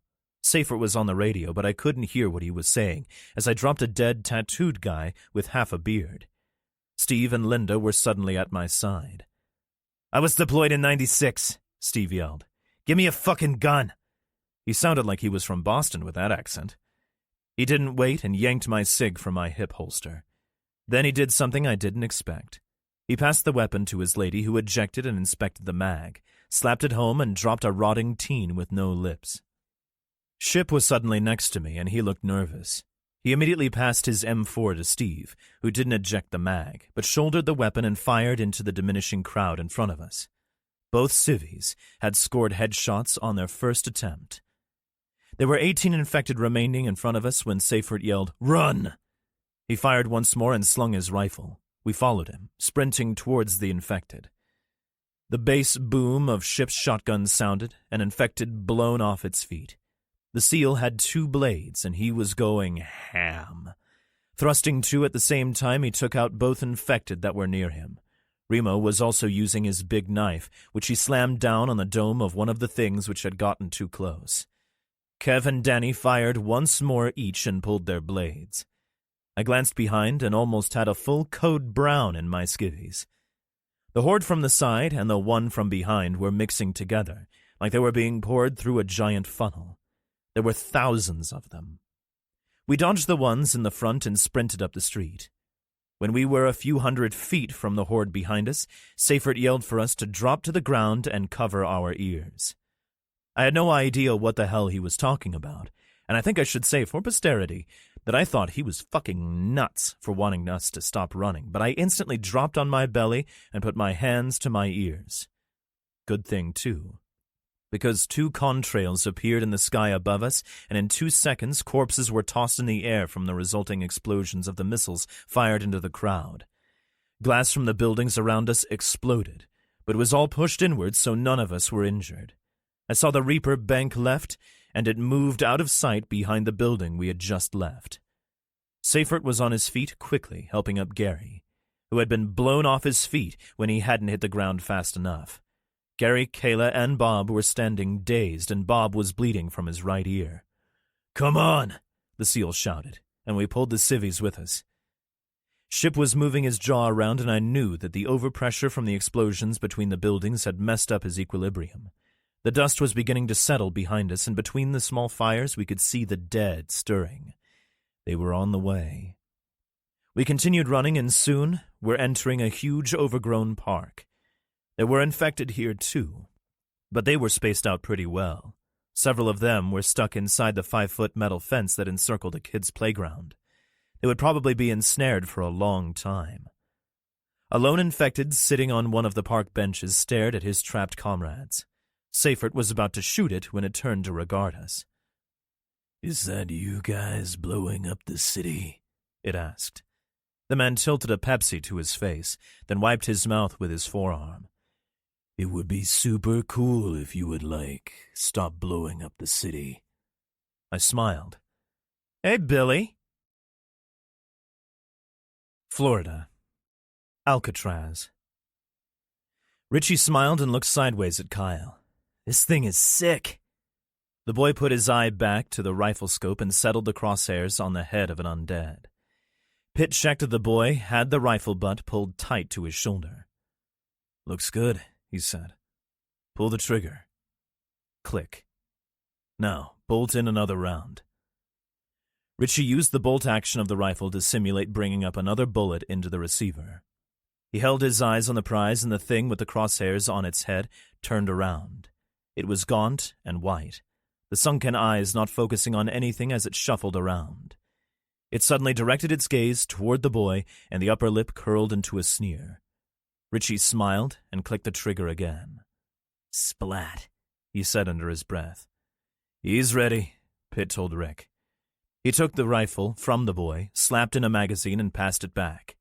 Richie accepted it with a gigantic smile. "Keep it on your shoulder, or you'll hurt yourself," Rick reiterated. "And don't put your eye right up to the scope, or the recoil will smack you in the face." "Got it," Richie said, and wrapped the sling around his forearm. He found the same undead that he had exchanged glances with, and put the crosshairs on its face. It was moving, so he adjusted and tracked it. "Fire at will," Pitt told him. Even after all the shots he had witnessed, after all the pistol and rifle fire he had dished out himself, and the training he had received by Remo, Alvarez, Ship, and Javi back at the Double Hoof Ranch, when Richie pulled the trigger, the buck of the rifle was unexpected. He had been firing M4s or MP5s up to now, and this was his first .308 rifle. He had hit himself in the damn eye with the scope. He pulled the little green earplug out of his right ear to hear what his teachers had to say. He rubbed his eye with his thumb while Pitt and Rick chuckled. "Happens to everybody the first time," Rick chortled. "Look," Rick pointed at the spot that Richie had fired the rifle. On the ground was the lanky undead the boy had sighted on. Pitt was impressed. "Bullseye. Hold it tighter, but not too tight. Keep your eye a half-inch off the scope." Richie replaced the earplug and bolted in another round. He sighted on the dead woman, with broken rib bones sticking out of the other side. The rifle shot was loud, and the infected dropped like a rock.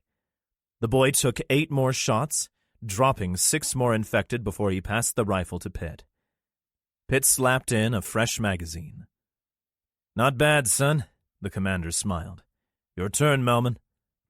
Richie and Kyle both smiled. The kids had taken to calling Kyle Melman after the giraffe in a popular kids' movie that had played when there was a world. Kyle was already 6'5", and he was only 16. He also weighed 135 pounds soaking wet, so he was skinny. Didn't matter because he scored 5 kills. These kids are naturals, Pitt thought. "Think you can hit the ones over by the guard tower?" the kid asked Pitt.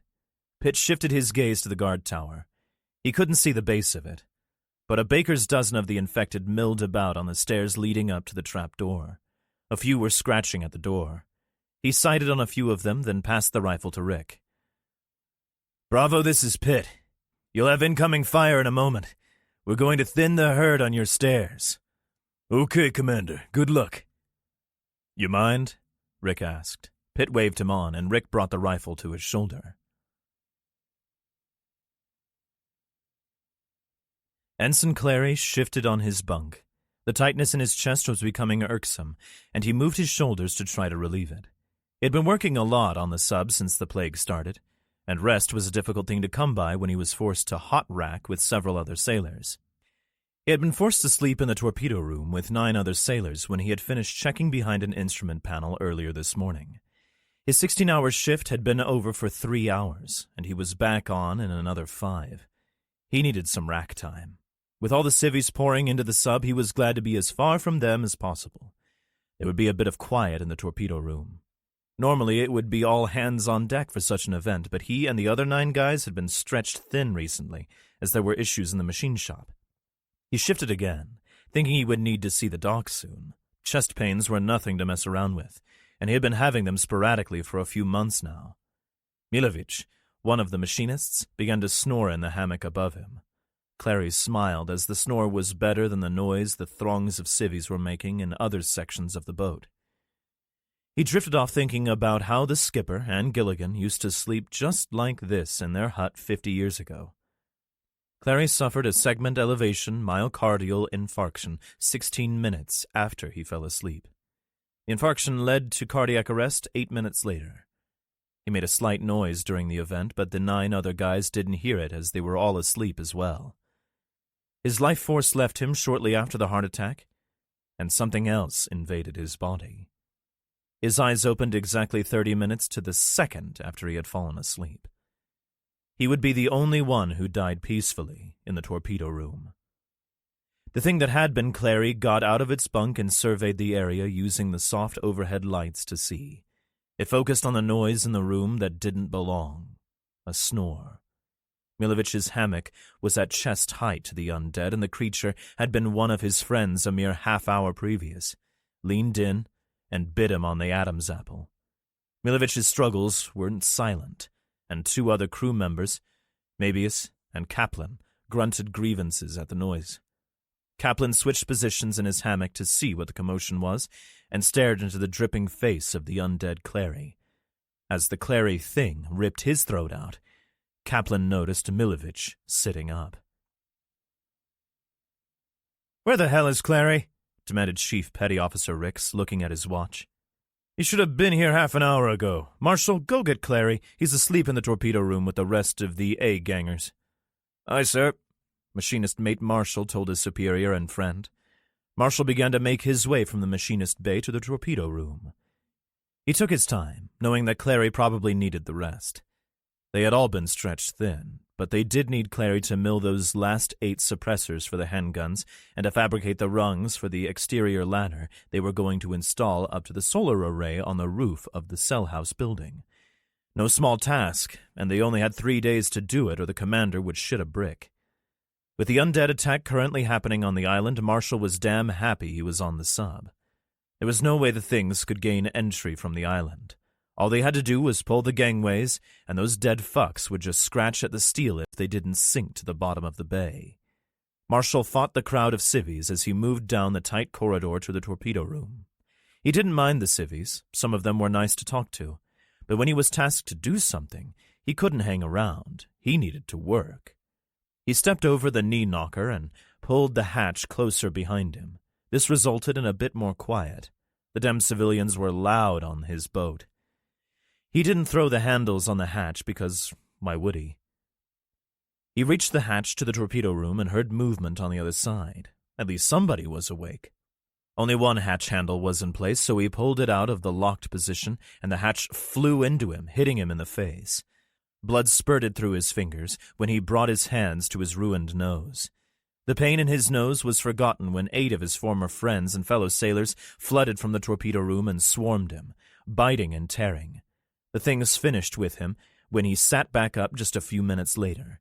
They shuffled off toward the muted sounds on the other side of the hatch at the far end of the corridor. The Marshall thing attempted to stand, but there was no muscle left on its arms or left leg. It began to drag itself toward the sounds its brothers had followed. Back in the torpedo room, exhausted machinist's mate John Moe shifted on his bunk. He yawned and pulled the light blanket off his head. He stared up at the dim crew lights hung from the ceiling, then spun his wrist and turned a bleary eye on his watch. 4 hours until his shift started. He sighed and pulled the blanket back over his head. The green earplugs did wonders to keep out the noise of the boat, especially with all the civvies on board. He was asleep again in seconds. This sub was awesome. There were so many things to see inside, and all the sub guys knew what to do all the time. They all had guns, but everybody had guns since the Rotten started killing people. 8-year-old Caleb glanced at his 6-year-old brother Noah. When they had to flee their home in the city, Noah had shut down and clung to his mother for half a year. Nothing would get him off her leg, even trips to the bathroom. He had just come out of his shell a few months ago, but now that there were so many people in the crowded submarine, Noah was on his mom like a tick. Caleb rolled his eyes. Noah was just a baby. This place was exciting. The 8-year-old moved away from his mother's side to look at the gleaming metal tables. They had metal tables. They were all attached to the floor, too, and so were the stools. The boy pouted. It stunk when he had to stay in the cafeteria of the sub. It was like his old school except for the cool tables and stools. He glanced at his mother, but she was talking to some other lady. Caleb made his escape and threaded through the legs of a dozen people to make his way to one of the sub guys. He stared at the wicked-looking black gun the guy had. It was so cool. Caleb wanted a gun, too. He had gotten to shoot one of the handguns. That had been really cool. But the sub guys wouldn't let him keep one for himself. He slipped past the sub guy and stood in front of a black door. Even the doors on the sub were cool. They started at his thigh, and he had to step over the bottom bit of it to get through. Cool. This door was shut, though, and it had 6 little handles on it, but only one was closed. He heard something on the other side. Was it something even more cool? Maybe there were guns, or maybe torpedoes. He had never seen a torpedo before. What if he could touch one? He smiled. Noah would never believe he had touched a real torpedo. He put his hand on the hatch lever, and something exploded into his mind. Rule number 1, never go anywhere alone, and if you're a kid, you have to be with a grown-up. It was dangerous with all the Rottens stumbling around all over the place. But he was on the sub. The Rottens couldn't get on the sub, everybody said. Rules were lame anyway. He didn't have any of his toys or video games from his house. He didn't even have any Legos. The only thing he could do was play made-up games with the other kids. Dave was the oldest and was kind of in charge of the other kids. But I bet he's never touched a torpedo, Caleb thought, and made his decision. He pushed up on the handle, but it didn't move. Frowning, he put more effort into the push, and the handle slid up. The scratching on the other side of the steel had to be seen. He had to know what a torpedo felt like. 3 seconds and a quarter inch from the freedom to explore the sub, touch torpedoes, and be a legend, someone scared the pee out of him. Seriously, a bit of pee eked out. "What are you up to, little fella?" Caleb whipped his head around to see a sub guy with his hands on his hips. The guy had a smile on his face, but Caleb knew that he had been busted. This guy stood next to the guy with the gun, and they were both looking down at him. "Nothing," he answered. He put his hands behind his back and looked down. If he didn't look at the guy and the guy couldn't see his hands, maybe he wouldn't realize that Caleb had been about to open the door. The guy's smile evaporated. "Nothing, huh? It's my experience that when someone says they're up to nothing, they're up to something. Where's your mom?" Caleb swallowed, knowing that the jig was up, but also knowing he hadn't really done anything. He pointed wordlessly at his mother, still talking to the lady next to her, with Noah still so close to her they looked like conjoined twins. A thud from behind him made Caleb almost add a bit of poop to the pee he had already set free. The sub-guy glanced away from Caleb and at the hatch behind him. "Get to your mother," he said, not looking away from the door. For the second time in 5 minutes, Caleb made his escape, but this time he ran back to his mom. Ensign Talbot shifted his MP5 on its sling and smiled. Damn kids. He shook his head, his disdain for children evident on his scowl. Both he and CPO Ricks were watching the boy flee back to his mom. Talbot huffed and threw the hatch handle the rest of the way open. Ricks whipped his head around as he heard the handle move. "No, wait!" The hatch flew back into Talbot with the weight of several infected behind it. They tumbled over the knee knocker and spilled into the galley. It didn't take long for the civilians to see what was happening, the screams of terror flooding the steel enclosure. Reunited. Journal entry 6. "Billy!" Anna yelled, and Seifert looked like he was going to dive for his foxhole. "Hey, Anna. Hey, Danny. Hey, Gossamer. Hey, He looked at me quizzically for a moment. "I never did get your name." I was about to tell him when Seifert told us we needed to move. "Now," he admonished. "Whoa," Billy breathed, lifting an eyebrow. "Who's Captain Sirius?" "I'm not a captain, I'm—" Seifert trailed off for a moment, then jerked his head up to stare at the blonde kid. "Billy?" He looked at Anna. "The Billy? The one you guys are always talking about?" Billy beamed. "I'm a the? I have a title? Wait, am I famous?" He stood and gave Anna a huge hug. "You're about to be lunch, kid," Steve told him. "No, he won't," Anna, Danny, Alvarez, and Remo said at the same time. Seifert glared at all of us. "What, does everybody know this frickin' guy except me?" "I don't know him," replied Linda quickly. Seifert glanced back at the corner we had rounded a minute ago. There were still no dead yet. He pointed at Billy. "You're coming with us." Billy sat on the bench, crossed his legs, and folded his arms. "No." Seifert raised his rifle and pointed it at Billy. I didn't know what was going on, but the guys on both ends of Seifert's M4 had saved my life, so I was a tad conflicted. Anna grabbed the barrel of the weapon and shoved it to the side. "You're not shooting him. If you did, you would have to deal with half the population of Alcatraz when you got back." "I don't want to shoot him. He's mission optional, but I'm supposed to bring him if I find him." "But what if he doesn't want to go?" Billy asked in earnest. Seifert shook his head. "That wasn't discussed." "We don't have time for this," Remo stated, checking our 6. "He's right," I added. "Alcatraz is under attack, and I want to get back and help." Billy's brows furrowed. "Attack? Like an undead attack?" He directed his gaze at Anna. Where's Sam? She's there, Billy. And so are a ton of heavy hitters like these guys, seals and stuff. I don't care about aquatic mammals. He pointed at Seyfert. I need your boat. Seyfert's eyebrows shot skyward. You're coming with us? Billy pulled the samurai sword from the sheath on his back. Incorrect. You're coming with me. He stood and began a confident stride toward the east. Billy! Anna called to him. Yeah? It's this way. She pointed northwest. Gotcha. He switched directions and proceeded to lead our group toward the boat. Infected with smoke and clothing began to round the building we had passed a few minutes ago. The horde saw us and began its arduous trek in our direction. I had to give it to them. They might be fucked up on a ton of levels, but they never quit. We began to thread through the overgrown park, the dead trapped inside the fence reaching through the black bars toward us. The things began to come out of the woodwork, like because of the blast from the Reaper. It was beginning to look like a Black Friday sale, and we were the hot ticket item. Rock, this is Saber. How copy?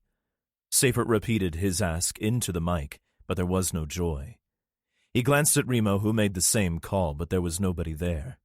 I gotta tell you, I piped up. I don't like that. What are you guys waiting for? Billy demanded. Let's go. He thrust his sword down into the tall grass. Watch your ankles. We all immediately stared at our feet. I brought my eyes up and stared at the park in front of us. Shambling forms were making their way in our direction, but they were spread out. I was more concerned with moving through the tall brown grass and having a crawler take a chunk out of my leg. I was pretty sure I would survive it, what with the whole immunity thing, but nobody else would. Seyfert, I'll take point with Billy. Negative. I interrupted him. Double negative. Trust me on this. I'm better suited to... Ship put his heavy paw on my shoulder. He shook his head. No. I shrugged out of his grasp. A monumental task considering he could palm a small moon. Lay off, Mom. We need to get back, and this is the best way. He hated it. I could see it. But he knew I was right. Do what you gotta do, Seyfert, but my kids are on Alcatraz. I caught up with Billy, and we stood about 5 feet apart, trudging through the grass. We made it about halfway before it went to shit. Kayla let out a yell as Billy was decapitating a particularly rotten specimen. We both turned to see what was going on, and that was when something grabbed me from below. I let out a very unmanly yip and stumbled to the ground. I heard Kayla screaming over my own roaring ears as I fought off a dead thing which was trying to crawl up my legs to my face. To this day, I have no clue why some of them will bite the first thing they can, and others want to go for the good stuff. I tried to scrabble backwards like a crab, but the thing had me. My sidearm had taken a tumble with me, jarred from my grip when my ass impacted the ground. I frantically reached for it, with a hand not holding the infected cannibal at bay, but realized it was out of reach. I drew my SOG, the best knife made by man, just as Billy yanked the collar of the dead thing. The creature, which had no face but did possess fuck-tons of teeth, was weightless for a moment until the rotten collar of the shirt it was wearing tore loose and it came back at me, choppers first. I slid my SOG into its dome, and the fight was over. I could hear the dry hack of several of the things and knew we weren't as alone in the grass as I had hoped. One of them loomed over me, but before I could do anything, Ship was there. He swung his airplane wing-sized machete and turned one infected into two, but neither would walk again. The top of the thing's noggin flew away like a demented bird. I expected either Ship or Billy to extend a much-wanted hand down to help me up, but both stepped out of sight. I got to my feet and saw why. Dozens of the things were on top of us. They couldn't have reached us from the street so quickly, and I noticed that the street infected were still in the street, albeit significantly closer.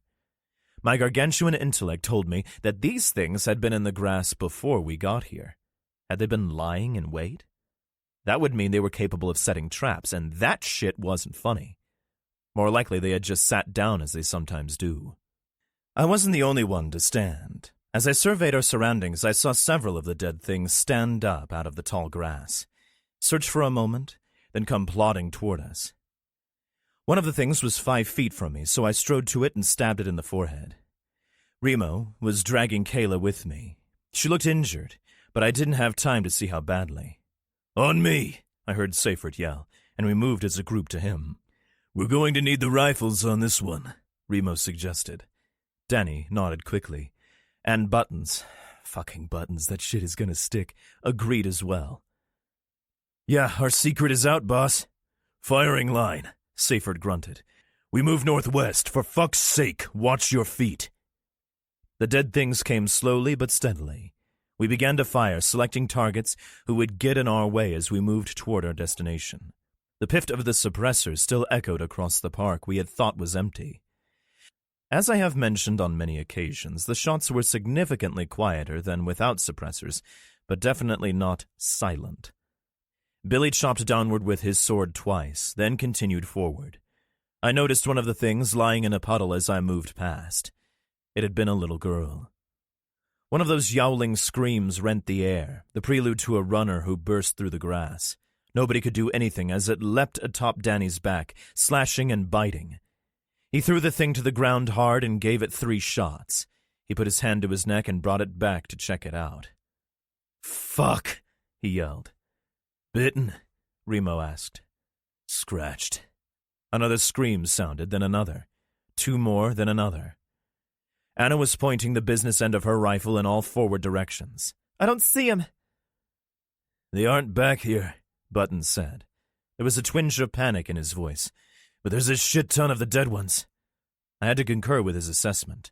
To steal the verbiage of a long-dead biker douche, it looked like a Patriots game had just finished and the fans were all headed toward the parking lot. Forward of us wasn't looking tons better. They were really coming out in droves now. A shadow fell over me, and I glanced up at the Sasquatch. He said all he could with a look. "We're in it now." A few months ago, I had lost a good friend of mine in this exact situation. That shit was not happening again. Fuck these dead assholes. Seyfert had had enough. "Move!" We moved forward tactically, rifles on our shoulders and firing where possible. The pops of rifle fire seemed to spur the dead on. More of the screams sounded much closer this time. I whipped my rifle barrel to the left, the scope to my eye. My scope was an ACOG, with a 3.5x zoom and this little chevron on a stick on the inside to help with bullet drop compensation. The sight showed me the rustling grass 15 feet away a half-second before a runner burst forward. The horrid thing screamed and slashed at the air as it sprinted toward Bob. The guy stood his ground with his desk leg at the ready, but I gave the runner 2 in the side before it could get to him. The thing collapsed, trying to crawl toward us, but too fucked up to do so. Bob glanced at me and smiled in silent thanks. I nodded and began to search for more targets when 2 more of the sprinting horrors exploded from the stalks right next to us. The thing which used to be a woman leapt onto Bob, slashing and tearing. He smacked her with his desk leg, but she was already on him, so his swings were ineffective. Danny gave the thing a rifle butt to the head, but the second thing hit Bob at his midsection, and they all went down. Danny rolled away as I got to them, but Bob began to yell. I shot the tackler point blank in the head before something hit me like a freight train, and I kept sprawling.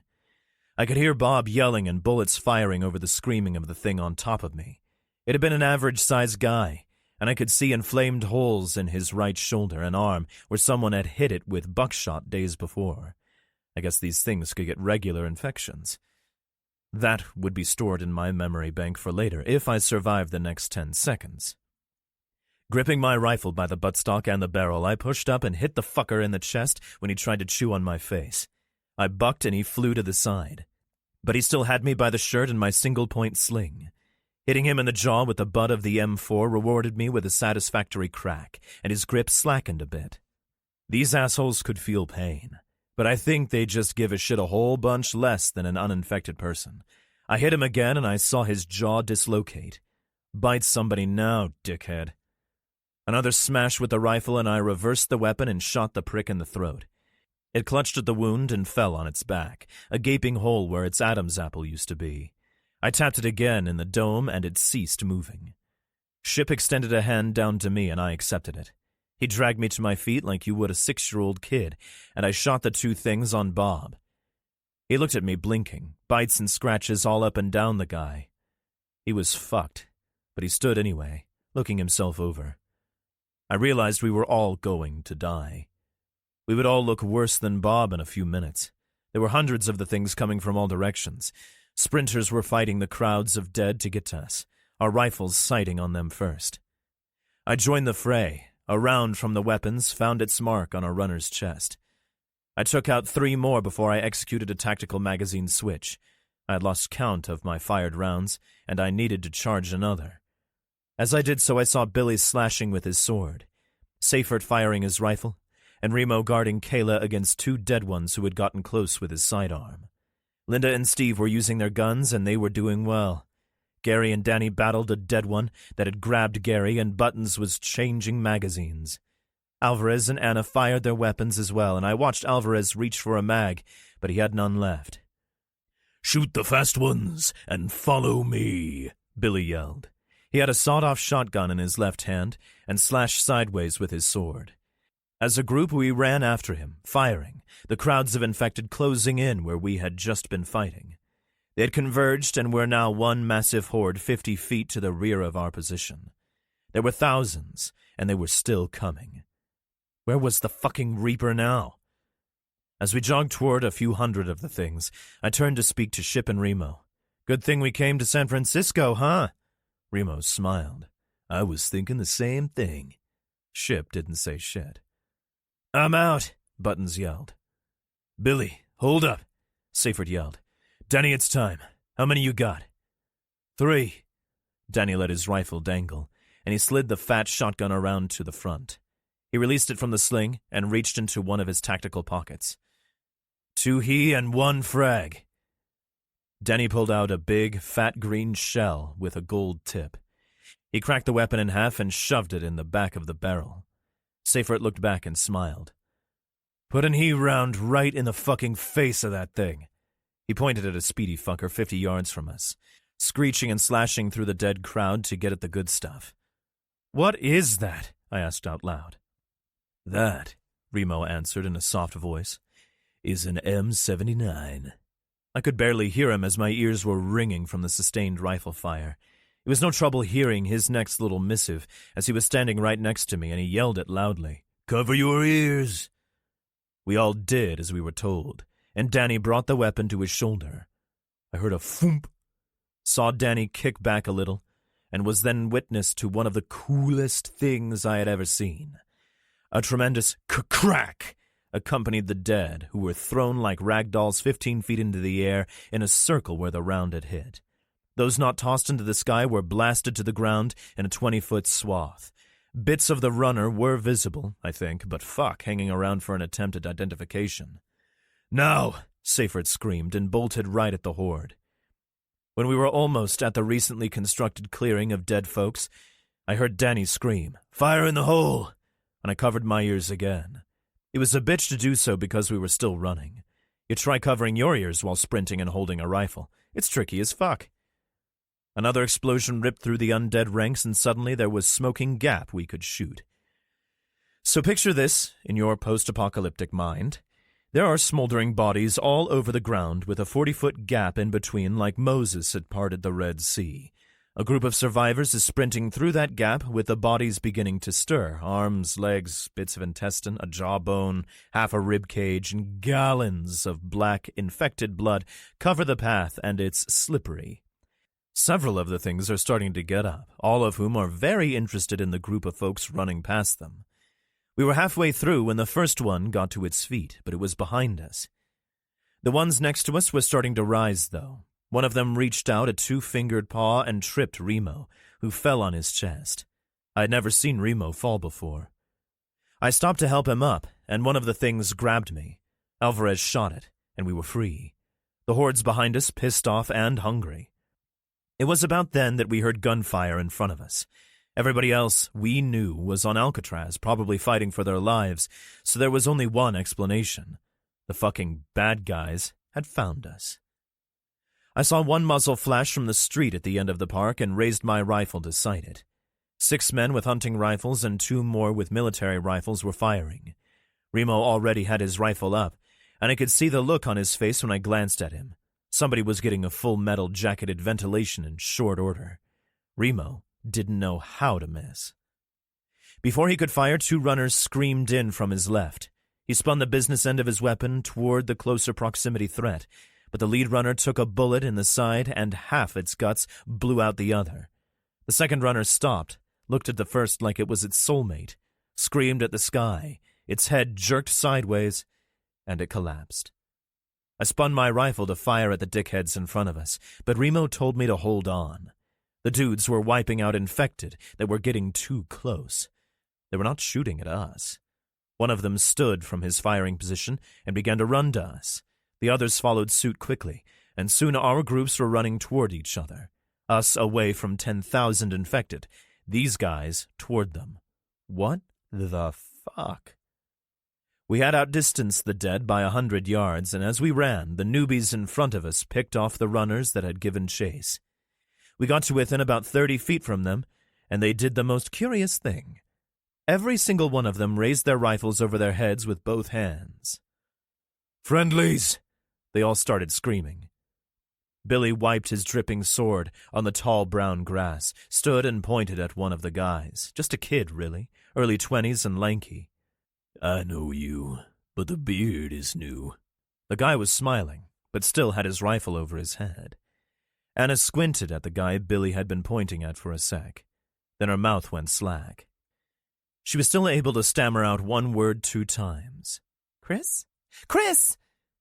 She ran at the kid and threw herself at him in a colossal bear hug that would have made even Dallas blush. "We thought you were dead." A big biker-type guy looked at Seyfert. "Can I put my arms down now?" Seyfert smiled and shook his head. "Lower your weapons, they're friendlies." Everybody on our side did, and the new guys brought theirs down too. "You are still friendly, right?" "Ha!" guffawed the biker. "For a Navy guy, you sure as shit can't find a boat, can you, son?" They clasped hands. "Good to see you, teams." "And you. But let's go someplace else and talk, okay? Besides, these 2 need a room." He chin-wagged to Anna and her friend, who were embraced in a public display makeout session like a couple of 15-year-olds. "Follow us," Seyfert said, and we all made towards the boat. Me, confused as fuck. Steel and Blood. USS Florida. As his shipmates started to eat him, Talbot's high-pitched screams reached a crescendo, then abruptly ceased with a gurgle. Rick's yells were more dignified as he fought off a red-eyed and very dead Kaplan. Rix landed a vicious uppercut, and his former friend bit off a huge chunk of his tongue, spraying Rix with contaminated blood. A hand grabbed the living man's ankle. Both he and the infected Kaplan tumbled to the deck hard.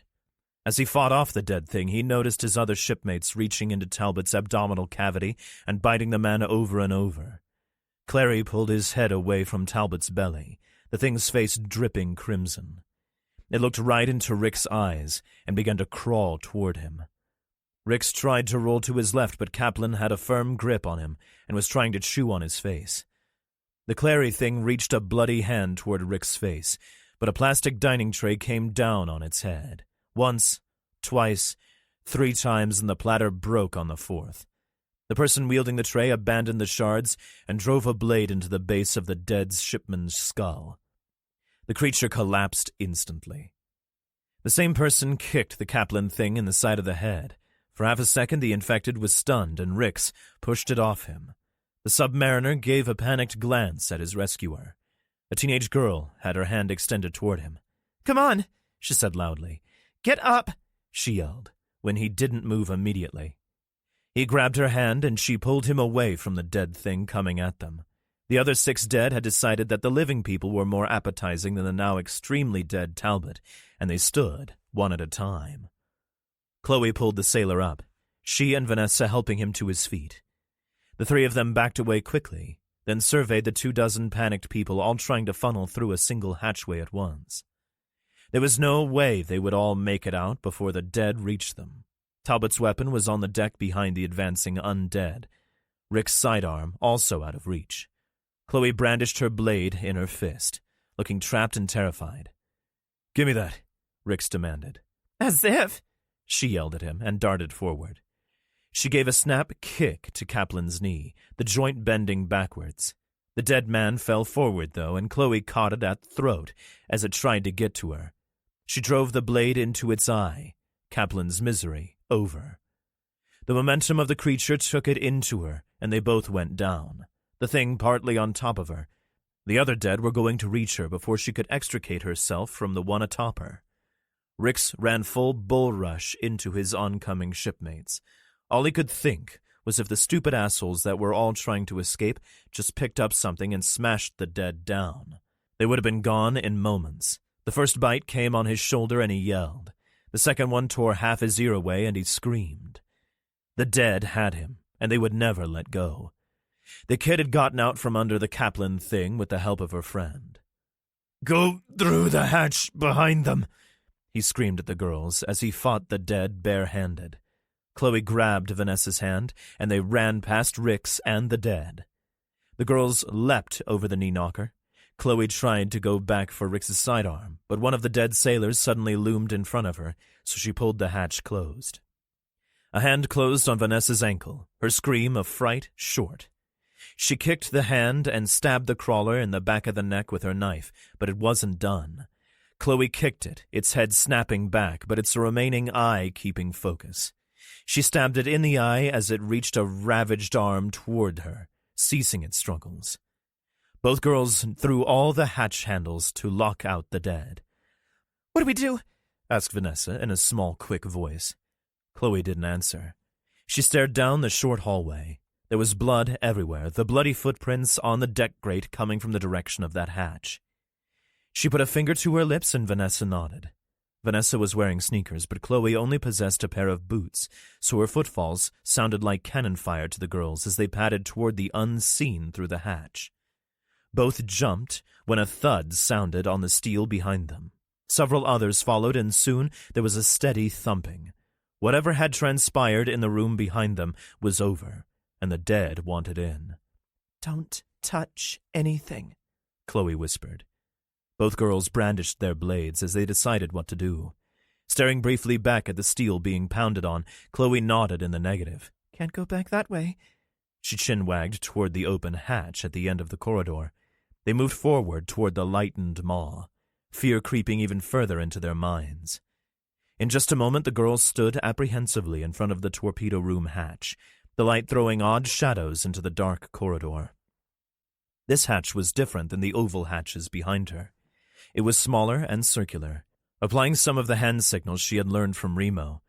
Chloe told Vanessa to stay behind her, and the girl nodded in understanding. Chloe moved her head extremely slowly until she could peek into the room with one eye. She had thought the corridor was bloody. This place looked like someone had taken buckets of the stuff and had liberally chucked the gore everywhere. What she didn't see were any infected. Blue bunks covered in blood were strapped to massive blue and black cylinders on one side of the skinny room, while twisted hammocks hung from the other. There was a lump on one of the bunks up forward, but it didn't seem to be moving. She moved her head so she could look closer at the room. Vanessa also poked her head around the edge of the circle for an assessment. An alarm began to sound, and the lump on the end of the makeshift bunks sat up. It was a shirtless man who did not appear to be infected. He stared around for a moment, confused, then focused on the girls. "You're not supposed to be down here." "Are you friggin' kidding me?" Chloe shouted. "Look around." He pulled the plugs from his ears and scrunched his face up. "What?" "Look!" both girls shouted, pointing at the blood dripping from pretty much everything. He did. This time he did not fail to notice the gore. He also heard the thumps coming from the closed hatchway 20 feet away. He shot to his feet, bumping his head on what looked like an upside-down valve handle, which came from the ceiling. "Ow! What's going on?" The girls stepped inside the room, carefully avoiding as much of the contaminated blood as they could. It was impossible not to step on some of it, but a lot had dripped through the grate in the floor. "A bunch of dead just came in here and attacked us in the room back there." Vanessa pointed back the way they had come. "And you slept through it," Chloe added. Seaman Moe rubbed his head as he moved toward the girls. Both became wary and raised their blades slightly. The sailor continued to stare amazedly at the dripping and pooled blood as he reached the girls. They looked frightened, which frightened him. He held up his hands in supplication, then pointed to a wired receiver on the wall. He reached over, picked it up, and spoke into it. "Con, torpedo room. I've got 2 kids and a shitload of blood down here." A reply came back instantly. "Torpedo room, Con. There are hostiles near your position. Seal the hatch and sit tight. Perform a weapons check. We may need intel." "Torpedo room copies all. How many hostiles?" "Unknown. Unknown amount of crew members and civilians have been infected." There was a slight pause. "Watch your ass." Mo hung up the receiver and shifted his gaze to the kids. "I just told the con there were civilians in the torpedo room, and they didn't even blink." "Maybe they're more worried about that," Chloe told him, as she pointed to the thumping on the steel behind them. Vanessa, after a quick survey of their surroundings, raised her hand. "I have to pee." Mo sighed. Terrific. "They hold everything forward of the galley except for the officers' mess and some of the berthing areas," Kimball told McInerney, as the corpsman bandaged his forearm. "A few civvies were able to get into the O mess and seal the door." "How many civilians are down there?" asked the captain. "I don't know, sir. Maybe 30 stretched out over the galley and the corridors?" 28, Captain," Harris, another sailor holding a clipboard, told him. "And how many got out?" 11. They all jammed the forward hatch trying to get out, and the dead ripped into the ones in the back." The captain glanced around the room at the people there, leaning against the bulkheads or sitting on the deck. He ran his palm across the stubble on his head. He would need a haircut soon. "And they came from someplace forward?" "Aye, sir, probably the torpedo room. We had 10 men in there using the decks, hammocks, and the fish as bunks. We had another 6 in the galley area." The captain sighed. "Right. We're secure up top?" "Aye, sir. The con is secure, and there's no gangway to the island. The dead are being pushed into the water reaching for us. They just sink and have no way on board." "Then let's get these damn dead off my boat." The sailor with the freshly bandaged arm stood. "I should help, sir." He held his arm up, the bandage plain for all to see. "I'm dead already," he harumphed. "It doesn't even hurt." The phone on the wall near them blinked green, and a sailor picked it up. "Sir." He handed the corded receiver to his captain. After a quick conversation, McInerney passed the receiver back to the sailor who had handed it to him. "We've got at least 3 alive in the torpedo room. 2 civvies and Mo." All the sailors smiled. The sailor with the freshly bandaged arm looked up. "Sir?" The captain raised his eyebrows. "Let's get them." "The torpedo room?" asked Harris. "But isn't that where the attack came from?" 15 minutes later, 8 heavily armed sailors took positions outside the hatch to the galley. Blood dripped down the white steel of the knee knocker, and red streaks of it were on the deck and the bulkheads. The sailors could hear the dead moving around on the other side of the hatch. There were muffled thumps as the creatures pounded to be free of their metal prison. Shotgun and MP5 barrels were aimed at the sounds. "I'll open the hatch," volunteered Kimball. "No matter what, we have to hold them here. If they get past us, we'll lose the boat. Firing positions." "Jesus, fuck," one of the men breathed when Kimball gripped the twist handle. He looked each man in the eye as they hugged both sides of the short corridor. "Shotties will get them down, so shoot 'em anywhere," Kimball told them. "But SMGs to the dome only, got it? Let them plug the hatch and fall over the knee knocker to slow them down. For fuck's sake, don't shoot me when I run back to you. Fall back when you reload, and the next guy steps up." His men nodded, and he shifted his gaze to the open hatch 15 feet behind them. His eyes locked with Harris's, who stood well back with his sidearm drawn, ready to slam the hatch closed if things got out of hand. Kimball nodded to him, and Harris spoke into his radio. "Permission to engage, sir." "Light 'em up," echoed the captain's disembodied voice. Kimball threw the handle up and pulled the hatch door wide. Keep it going. Journal Entry 7. A lone undead crawled out from under an abandoned UPS truck. It made that horrible noise that they make as it reached for us when we jogged past it. Oh, if you didn't know, the Embarcadero is just a road. It's 2 3-lane streets separated by a curbed median strip with some palm trees and street lights here and there. It's pretty. It seemed everything was called Embarcadero around here, though. We juked the undead thing and took a brief rest near an overgrown hedge across from the water. "Where's the rest of your gang?" Seyfert asked Teams. "The rest of the steadies are across the Golden Gate at a marine mammal shelter or something," the biker told us as we jogged. "They're waiting on me to give them a heads up. I didn't want 150 bikes tearing ass down the streets of the city and making too much noise." The new guy looked at Seyfert with concern as we moved quickly across the Embarcadero. "Where's Dallas?" Seyfert huffed. "He's on Alcatraz. We just got a call from them, though. The island is under attack by the dead. We were on the way home when we ran into you." "We'll help," the big biker said. I liked him immediately. Ship snapped his fingers and we all looked at him. He pointed back behind us. The dead were streaming out of the park and across the street. Thousands of them. That pretty curb with the pretty trees was about to have about 10,000 ugly feet stepping on it. "What's that?" asked Linda, pointing forward. I squinted. Down the Embarcadero. You know what? Fuck it. I'm just calling it the street from now on. If you haven't caught on by now, that's on you. I squinted at what she was pointing at, then peered through my little binoculars. Fuck. I passed the binocs to Remo. He sighed.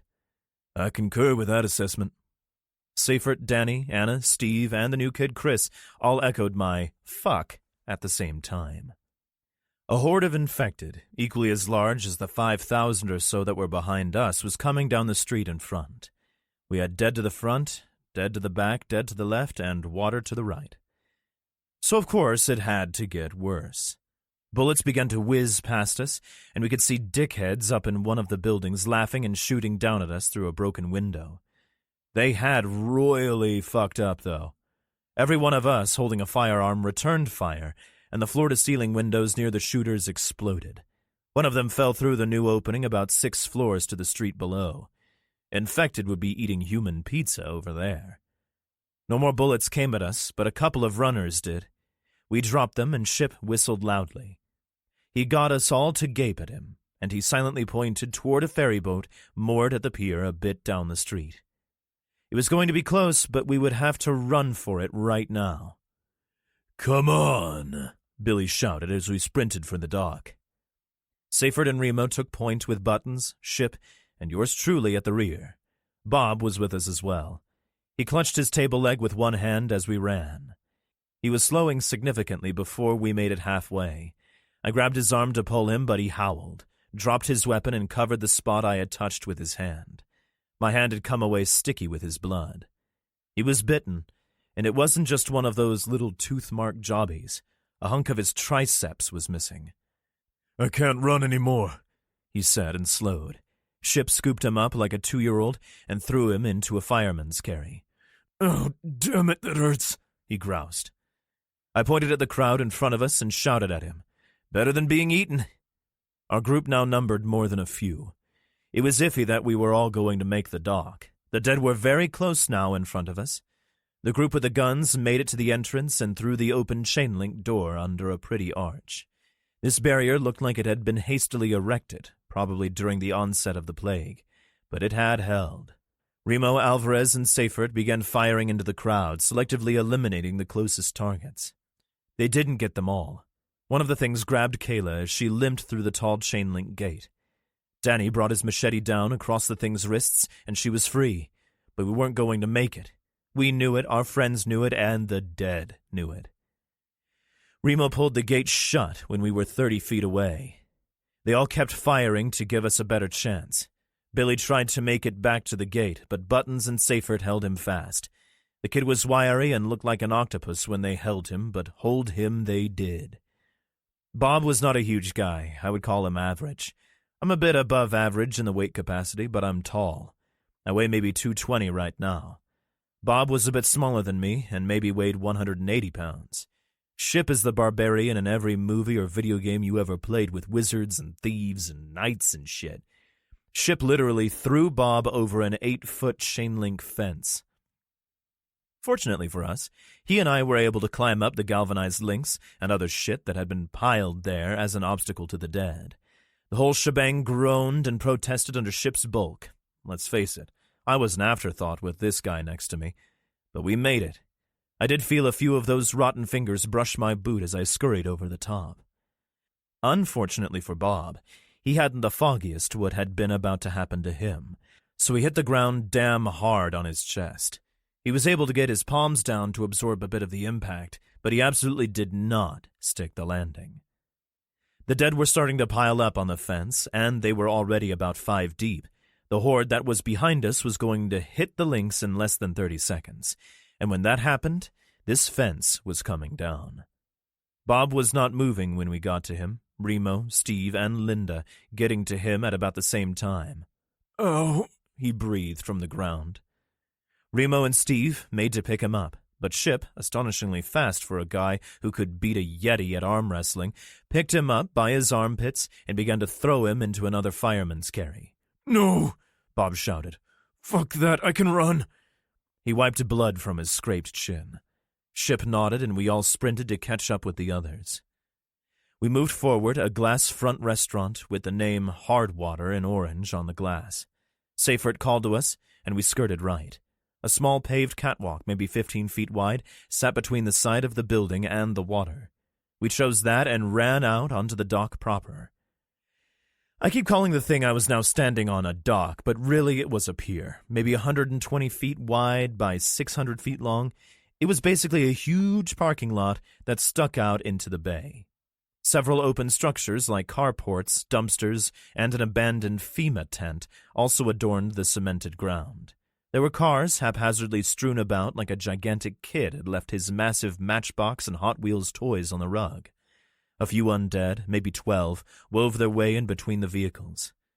We had a choice of 4 boats at our disposal. There were 5, but the one closest to us was half sunk. 2 huge ferries sat on the left side of the dock, the sunken thing, and a smaller ferry sat on the right, and at the end was a smaller ferry-type boat. Billy, Buttons, and Danny took care of the things coming from our forward. When we were halfway down the pier, we heard the things behind us. They were using the same walkway we had. I guess the barrier had let go. They also were built up against the giant back windows of the restaurant we had avoided, and the glass gave way after only a few seconds, spilling the things onto a pretty sun deck with overturned umbrellas. Why hadn't anybody used any of these vessels to escape the city? I mean, 3 of the boats here were huge. One of them had to be 300 feet long. As we passed the one on the right, I answered my own question. The boat was jam-packed with undead. I could see them scratching at the tinted glass on the starboard side of the boat not 50 feet away. I spun my head to look at the huge ship on our left. San Francisco Bell looked back at me in tall, gold letters.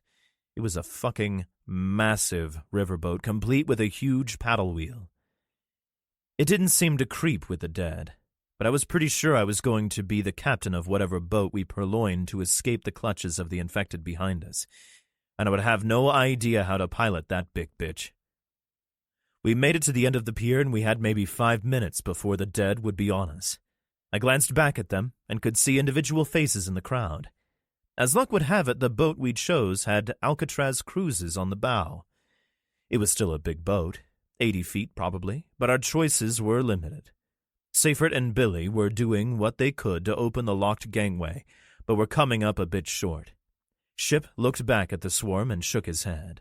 I followed his glance. "We're swimming in 3 minutes," I shouted back over my shoulder. "We're dead in 4. Seifert didn't even turn around when he yelled back, "Working on it." Come on, I heard Steve say under his breath. Teams echoed the sentiment. "Any time, Navy." 100 meters out, Remo said quietly. A scream from inside the crowd lanced through the mid-morning air. It was echoed by 2 more, and no human had made those calls. Remo eyeballed the crowd through the ballistic scope on his enhanced battle rifle. 2 I can see fighting the crowd, but I heard 3 calls. I glanced at Bob. He didn't look great. "We all heard 3, buddy?" One of the speedy infected had fought its way to the vanguard of the dead and began its tireless sprint toward us. "Firing," Remo said casually, and his rifle kicked out death at 80 meters. The runner dropped where it was, the dead behind it stepping or tripping over it in short order.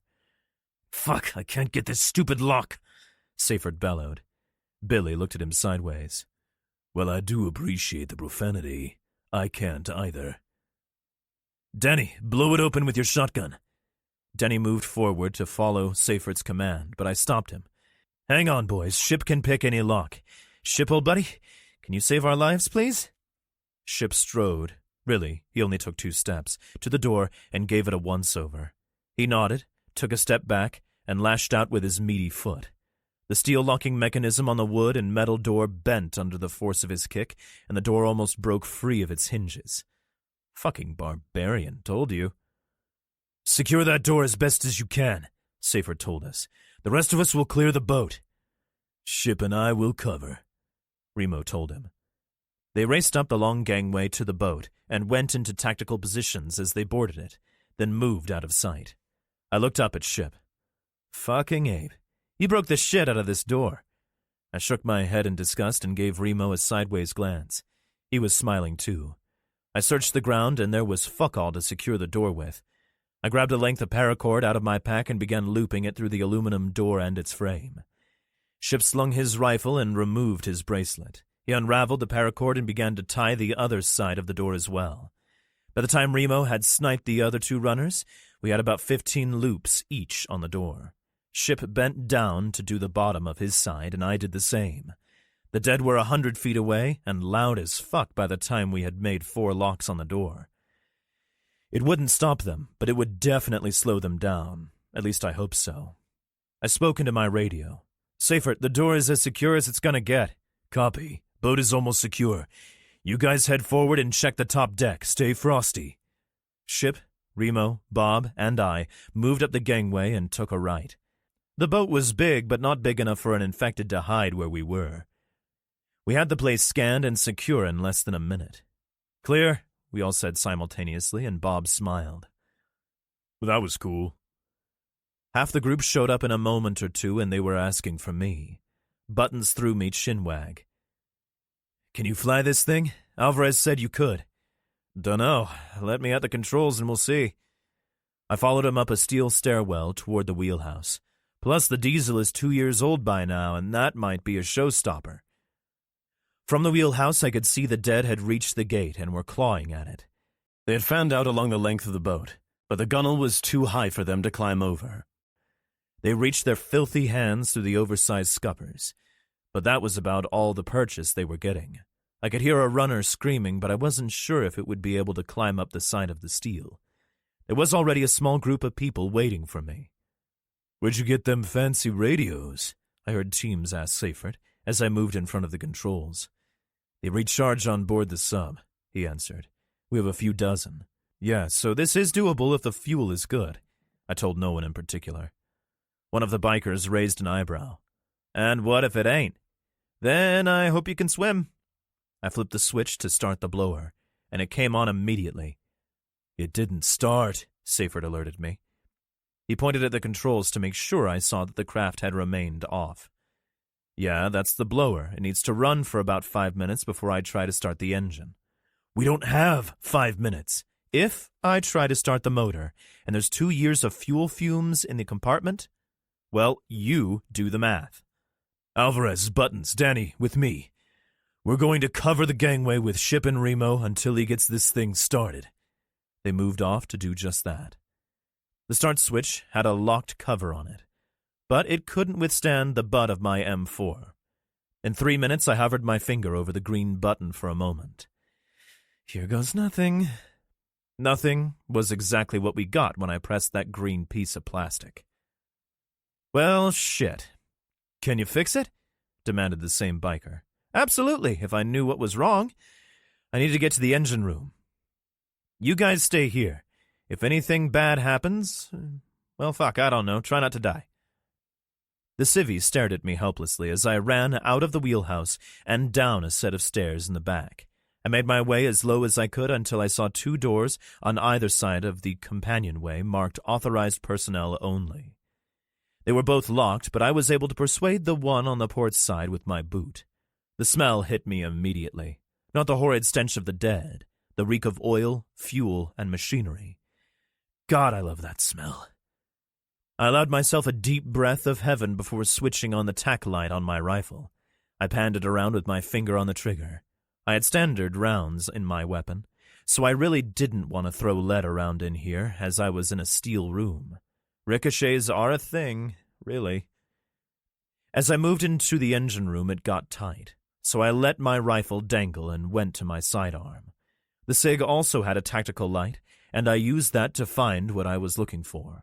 I found it quickly. Backed by the beautiful red QSK-95 Cummins diesel engines, there were two. A red handle jutted out from a pipe that teed off into both engines. This was the fuel shutoff switch, and it had been put in the off position for safety. This was common practice on larger boats, and the only reason I knew about it was because I had worked as an underwater welder for a few years in the Northeast before the planet tanked. That was the good news. The bad news was that the prick who had closed off the valve had been a stickler for safety and had used locked-out, tag-out techniques. That means the douche put a fucking padlock through the shut-off valve. F him.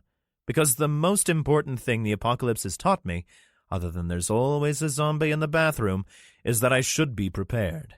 I pulled the neon green-handled bolt cutters out of my pack, and soon the lock was in 3 pieces. I threw the lever up and spun to get out of the engine room. I looked directly into the red eyes of a dead man standing behind me. You know, I'm a pretty good judge of character. Before this little undead issue took Earth by surprise, I prided myself in being able to immediately assess a human being upon seeing them for the first time. I wasn't always correct, and in retrospect, a 100% correctness on this would have kept me out of prison. But I was damn good at it. Seems this particular trait worked on the undead as well. I had a jump scare, because if you turn around and don't expect someone to be standing behind you, but there they are, you fucking jump a little. I don't give a shit if you're Iron Man, you jump. So, I jumped. But that was it. I know it's going to sound weird, but I knew immediately this thing meant me no harm. I could see it on his face and in his eyes. Before you get all high and mighty on me and think, his eyes, are you fucking certifiable? How many other people have been eaten because they didn't feel one of these things was dangerous? You should understand a few things. 1, your thought is not wrong. I'm guessing thousands, hundreds of thousands of people died because of that same very trusting manner. 2, this thing didn't lunge or growl or do any of the things that an infected would do when in close proximity to fresh meat. 3, as much as I hated the people who took me away to experiment on me, I instantly knew I had to preserve and protect this thing. I had to do to him what those anus-breath douche canoes had done to me. It stood there for a second, looking at me from 3 feet away with my bolt cutters threateningly raised. Then it did something I completely didn't expect.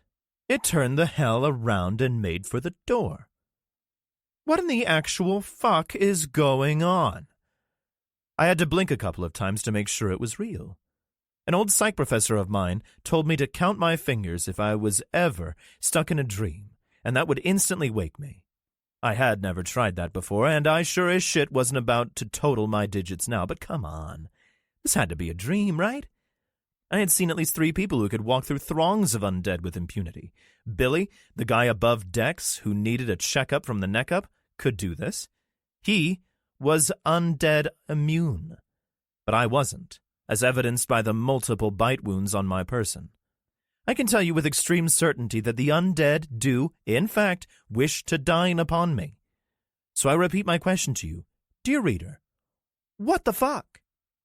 The fuck would have to wait. I had shit to do. Hey, I said. I truly didn't know if what had just happened had happened, so I put it to the test. The thing turned, looked at me, then turned back and took 2 steps toward the door. Apparently he had better things to do than speak with the likes of me, and wished to go do them. I put my hand on his shoulder and gently pushed him to the side as I cautiously moved past him. He didn't fight me at all and allowed me to move him out of the way. I quickly made it to the door and shut it behind me, trapping him. I heard him thump into the wooden door and half expected him to either use the door handle or start banging on it like they do. But he did neither. So I called into my radio. "We have a pus bag in the engine room," I said as I clanged up the stairs. "Nobody goes in there and nobody destroys it." "Wait, what?" Alvarez's voice came over the comms. You mean you found one and you didn't kill it? That's a solid fucking copy. We can talk about it later. Repeat, stay out of the engine room. Nobody goes in there but me. I ended that last sentence as I thundered into the wheelhouse. Remo and his gang of miscreants were firing into the crowd of dead that had assembled in front of the gangway. In actuality, the things were spread out the breadth of the pier, with some splashing into the inky water as the crowd pushed them over the short rail. The luckier ones were pulling or pushing on the chain link of the gangway door, but that didn't last. The pressure from the swarm pushed the front runners against the door, their rotting flesh diced into cubes as it pushed through the galvanized links. The door held for another 5 or 6 seconds, then it came down with a crash. The paracord held, the doorframe didn't. The dead in the back stepped over or on their brothers to get to us, the ones on the ground crushed to pulp. I depressed the green button again and a light came on underneath it this time. I flipped the switch for the generator and the overhead lights flickered and came on. That was nice, as one would usually have to go find and play with the generator in order for it to work. Another touch of the green button and the engine fought to catch. A long while worth of shit might be in the motor or the lines, so this thing starting would be a miracle anyway, although I left that little tidbit out when we first got on the boat. The thing didn't start, and I gave a nervous laugh. The entire group, sans the fighters who were firing into the crowd, now coming up the gangway, looked to me to get this thing started. That was totally unfair. I jammed my finger down again and held it while the engine sputtered and bucked. It wanted to start. I could hear it. I heard Danny yell, "Grenade!" and had to wonder where he got all those awesome toys. Ship would tell me later that Danny chucked his nade over the heads of the infected on the gangway. Our warrior dove for cover, and the grenade blew. I felt the boat shift to the left from the blast, felt and heard the gangway hit the side of the boat and splash into the water, and felt the engine catch, all at more or less the same time. I couldn't see it, but I knew big black plumes of diesel belched out of the exhaust pipes to the rear of the ship. I moved the transmission into gear and pushed the accelerator handle forward, slowly. Until then, we had about 12 feet of distance between the gunwales of the boat and the dock. But the moment I pushed the accelerator, the bow of the boat pushed right, and we slammed into the dock, hard. I was incredulous. Nobody had thought to untie us from the fucking dock. "Seifert!" I yelled into the radio. Okay, it was more of a scream. "For fuck's sake, untie us!" He looked from the gunwale to the wheelhouse, then frantically searched for the lines until he and Ship found them. Seifert tried to untie his, but Ship just used his machete to sever the line on his side. It was a hefty line, so it took a few hacks and some sawing. I saw the seal reach, fuck it, and he abandoned his untying operation and opted to saw with his knife as well. Up by the bow of the boat, on the edge of the pier, an ancient aluminum shed, clearly constructed during the Pleistocene era, had also reached fuck it. No doubt because of me smashing into the dock, and the thing straight up died. It collapsed toward my new ride with a metallic clang as it hit the steel of the boat. It was maybe 30 feet from Seifert's position, and he whipped his head up to see what the hubbub was. Danny and Buttons were there by that time, trying to assist with freeing us from the dock.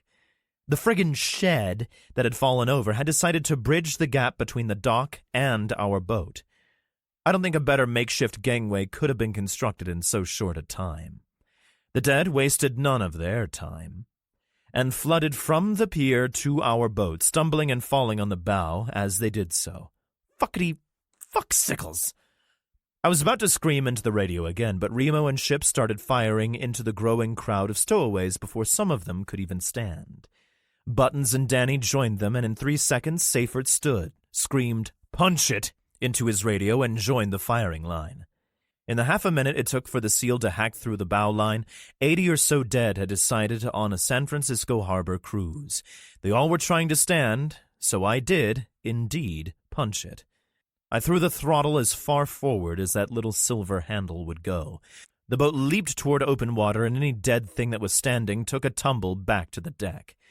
Unfortunately, my buddies were on the deck, and all of them, except Ship and Remo, hit the deck too. Short of an 8-pointer on the Richter scale, Ship was not toppling over, and Remo probably didn't know how to. I saw Ship reach down with one hand and literally pick buttons up by the back of his tactical webbing. I spun the wheel to the left and pulled back on the throttle a little as the gunshots echoed across the bay. There were a bunch of dead down already, but so many more were still unalive and ready for a late lunch. Anna ran out of the wheelhouse and began firing from the top of the narrow metal stairway. I surveyed my company. Linda, Steve, Gary, and Kayla stood looking scared. We'd lost Bob someplace, and I hoped he was okay. I unslung my M4 and passed it by the ACOG to Gary. He looked at it, then looked back to me. "Do you want me to give this to somebody?" "No," I yelled and pointed. "Shoot him!" Steve grabbed the rifle. "Give me that." He inspected the load and passed Gary his pistol. Steve bolted to the other door, threw it open, and chucked lead at the dead. He fired single shot instead of full auto, which meant he actually hit his targets. Yeah, this Steve guy was going to be a keeper. "Magazine!" Anna yelled. Ship had my molly pack, but I had 2 mags on me. "Somebody give her one of the mags on my hip." Kayla, as scratched up and probably doomed as she was, fiddled with my ammo pouch until she had both magazines. She ran to Anna, then ran to Steve. I could see through the front windows that my guys were backing up as they fired. "I'm out!" Anna shouted. My M4 stopped barking as well. "Me too," Steve bellowed. "Fall back," I could hear Seyfert yelling. The dead were on full court press now and flooded toward the living. Up forward, there had been rooms to maneuver, but the rotten things had driven my team down the sides of the vessel where it was more cramped.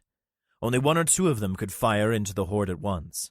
In addition, there was an entire other side of the boat that the dead wasted no time in exploring. "Get in and shut the doors," I screamed at Anna and Steve. They did as they were told, and none too soon.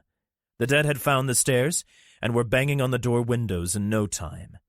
This was the 3rd time I had been on a ship crawling with infected, and I've got to tell you, it still sucked. "What do we do?" Kayla asked in a small, terrified voice. I steered the bow toward Alcatraz. I stared into the dead faces of the things smacking on the starboard hatch. "How much ammo do we have?" Gary had passed Steve's gun to Linda. She opened the revolver and sighed.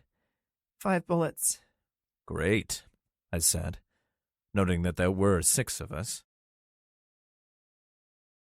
Damn the torpedoes. USS Florida.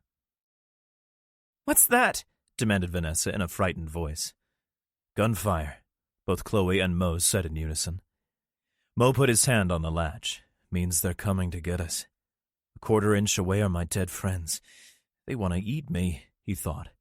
He thumbed his sidearm. He had 8 rounds in his magazine and 1 extra mag.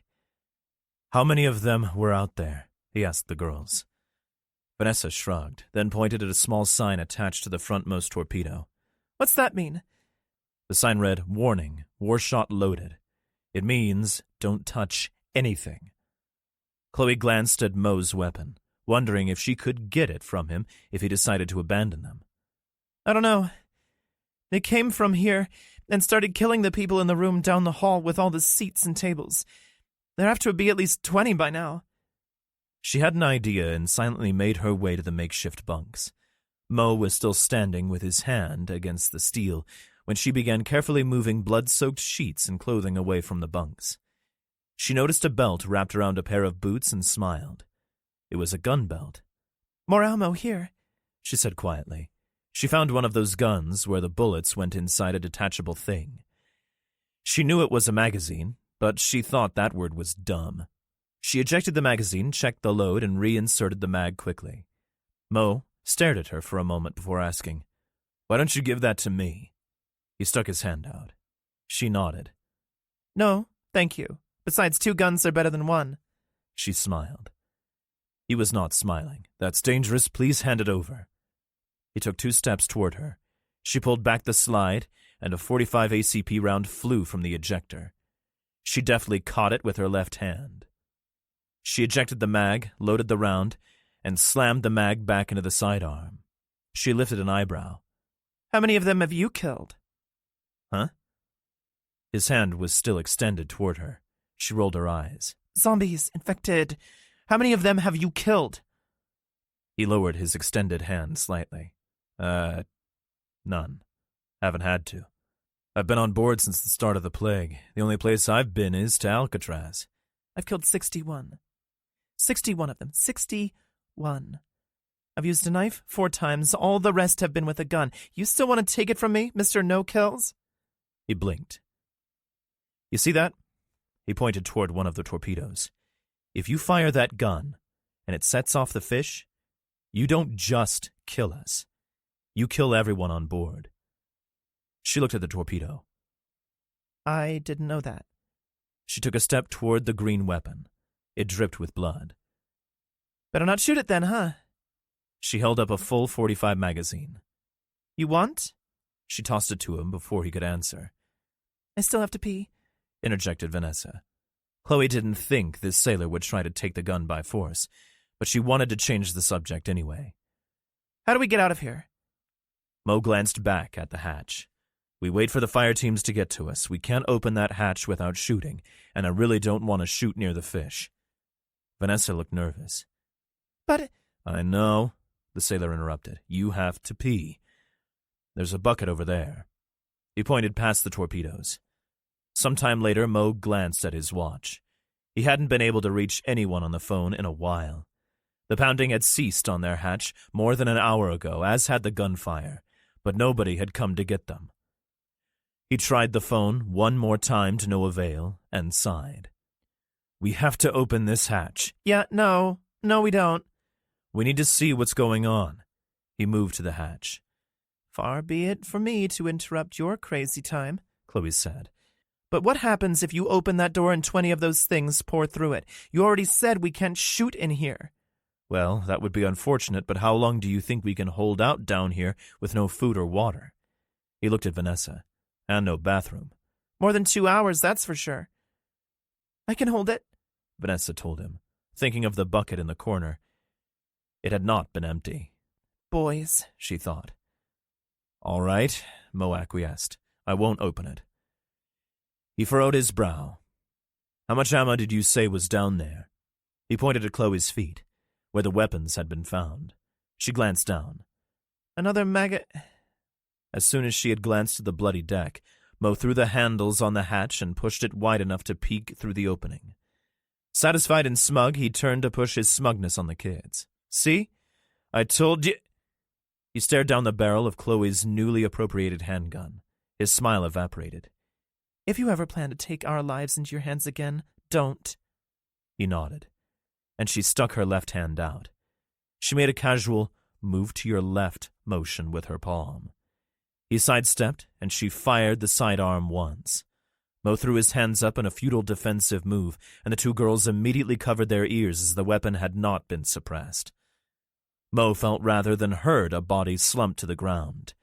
He spun quickly and noticed one of the ravaged shipmates in a heap over the knee knocker. Next time I'm just going to watch, Chloe told him through ringing ears. Fall back! Kimball screamed. He was sweating and a bit nauseated, but he was able to plug one of the dead civilians that stepped over its re-killed brethren. There hadn't been much left of the thing's face or throat, the exposed trachea draped in shreds of dripping flesh. That sent a wave of nausea through his already queasy stomach. He fired his shotgun, and the left arm of the creature fell to the floor. Pellets peppered its bared skull and hit the creatures behind it, and it stumbled a little. But it didn't collapse. Kimball was having trouble focusing. He was suddenly angry. Everything was gone. Everything. He would never see another movie in his favorite movie theater back home. His mom and dad were undoubtedly dead back in Des Moines. He would never see his dog, Bentley, or the pretty girl who worked at the drugstore again. The dead had taken it all, and now they wanted his boat. Well, you can't fucking have it, he screamed. He jacked another shell into the chamber and fired. The skull of the lead creature sprayed backward in a shower of fluids and bone fragments. Kimball fired until his weapon was empty. Then he began to reload. He was shaking. He was so mad.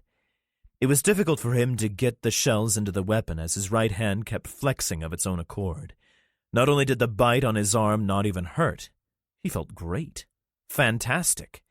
He absent-mindedly wiped sweat out of his eyes while thinking he couldn't possibly be infected if he felt this good. He was heaving, and he hunched over out of breath. Kimball smiled one last time, and the shotgun clattered to the deck. His eyelids fluttered in rapid succession, and he looked at his hands. They were both flexed into claws. The essence of this plague flooded his mind and body. Any thoughts other than violence and the hunt left him. He needed to rend and kill. The necessity to taste flesh and watch the life leave from something, anything, became primal. He whipped his head around to glare at the things coming from his left. They were already dead. Useless. E.T. Nav Nichols was dumbfounded that his friend would drop his weapon. "What the hell is he doing?" he asked himself and the others in his fire team. "Kimball, what the fuck is going on? They're coming!" He pointed the barrel of his MP5 at one of the incoming infected and gave it a round to the face. He had fallen back 15 feet at Kimball's command, but clearly there was something wrong. "Cover! I'm going to get him!" He felt a hand on his shoulder. "Wait." He shrugged out of the hand and took a step toward the friend he had shared his home with for the past 3 years. Kimball stood with his face toward the infected. When he heard the sound of something he might be able to kill, he spun to face it. His thoughts were no longer human thoughts, but they did bear a resemblance. This new creature would kill the things in front of it without mercy or compassion.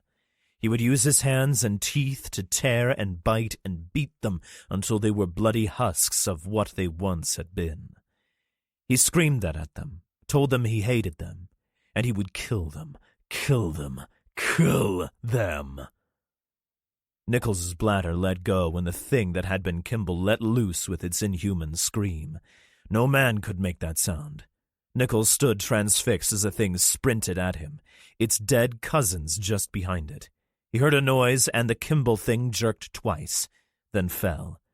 It looked up at him with bleeding eyes, reaching over the knee-knocker 10 feet away. There were more noises behind him. Then he felt himself being dragged backwards, his weapon and thoughts forgotten. Nichols' shipmates pulled him away from the oncoming horde. One of them threw the navigation technician back into the rest of the fire team. "He's checked out. Get him out of here." The man fired 3 more times at the things stepping past a mortally wounded Kimball, then slammed the hatch between them closed. It was mere moments before the thumps of dead fists rang on the steel of the hatch. "That one," Rick said and pointed. "The one in the red shirt." "Dude," Richie answered, looking sideways. "They all have red shirts. It's blood." Lieutenant Commander Pitt stepped up behind the boy and gave him a friendly cuff to the back of the head. "We don't dude people in the Navy, son. Show the man some respect." "Sorry, sir," apologized the kid when he directed his gaze to Rick. "Sorry, Mr. Barnes." "Don't sweat it. I mean the skinny thing, the one in front of the gate post. There." Rick pointed again. Before he could finish pointing, the top of the skull of the dead thing blew off. Pitt lowered his binoculars. "Damn fine shot, son." Richie nodded and passed the rifle to Kyle. "Thank you, sir." Kyle popped off a round and another thing dropped. The tall boy rubbed his shoulder. "Does it ever not hurt?" Pitt shook his head. "It's always going to hurt a bit with these rifles. They're high-powered and not supposed to be fired over and over again like this." Rick looked at his watch. "We've got several hours of light left." He peeked over the railing on the water tower, then at Detachment Bravo and the guard tower. "There are 3 on the catwalks under our men and maybe 20 milling around the dock, another 10 or so moving toward the structures. I can't see where the rest of them went, but that doesn't give me a warm and cuddly feeling. We can't hit the 3 of the catwalks from here." "What are you suggesting?" Pitt demanded, the binoculars affixed to his face. "You and I make it over to the guard tower, kill the infected there, get your guys down, and start making sweeps." Pitt nodded. "I like it. If we could clear most of the island before nightfall, we'd get a ton more fighters to help run sweeps in the morning." "What about us?" Kyle asked.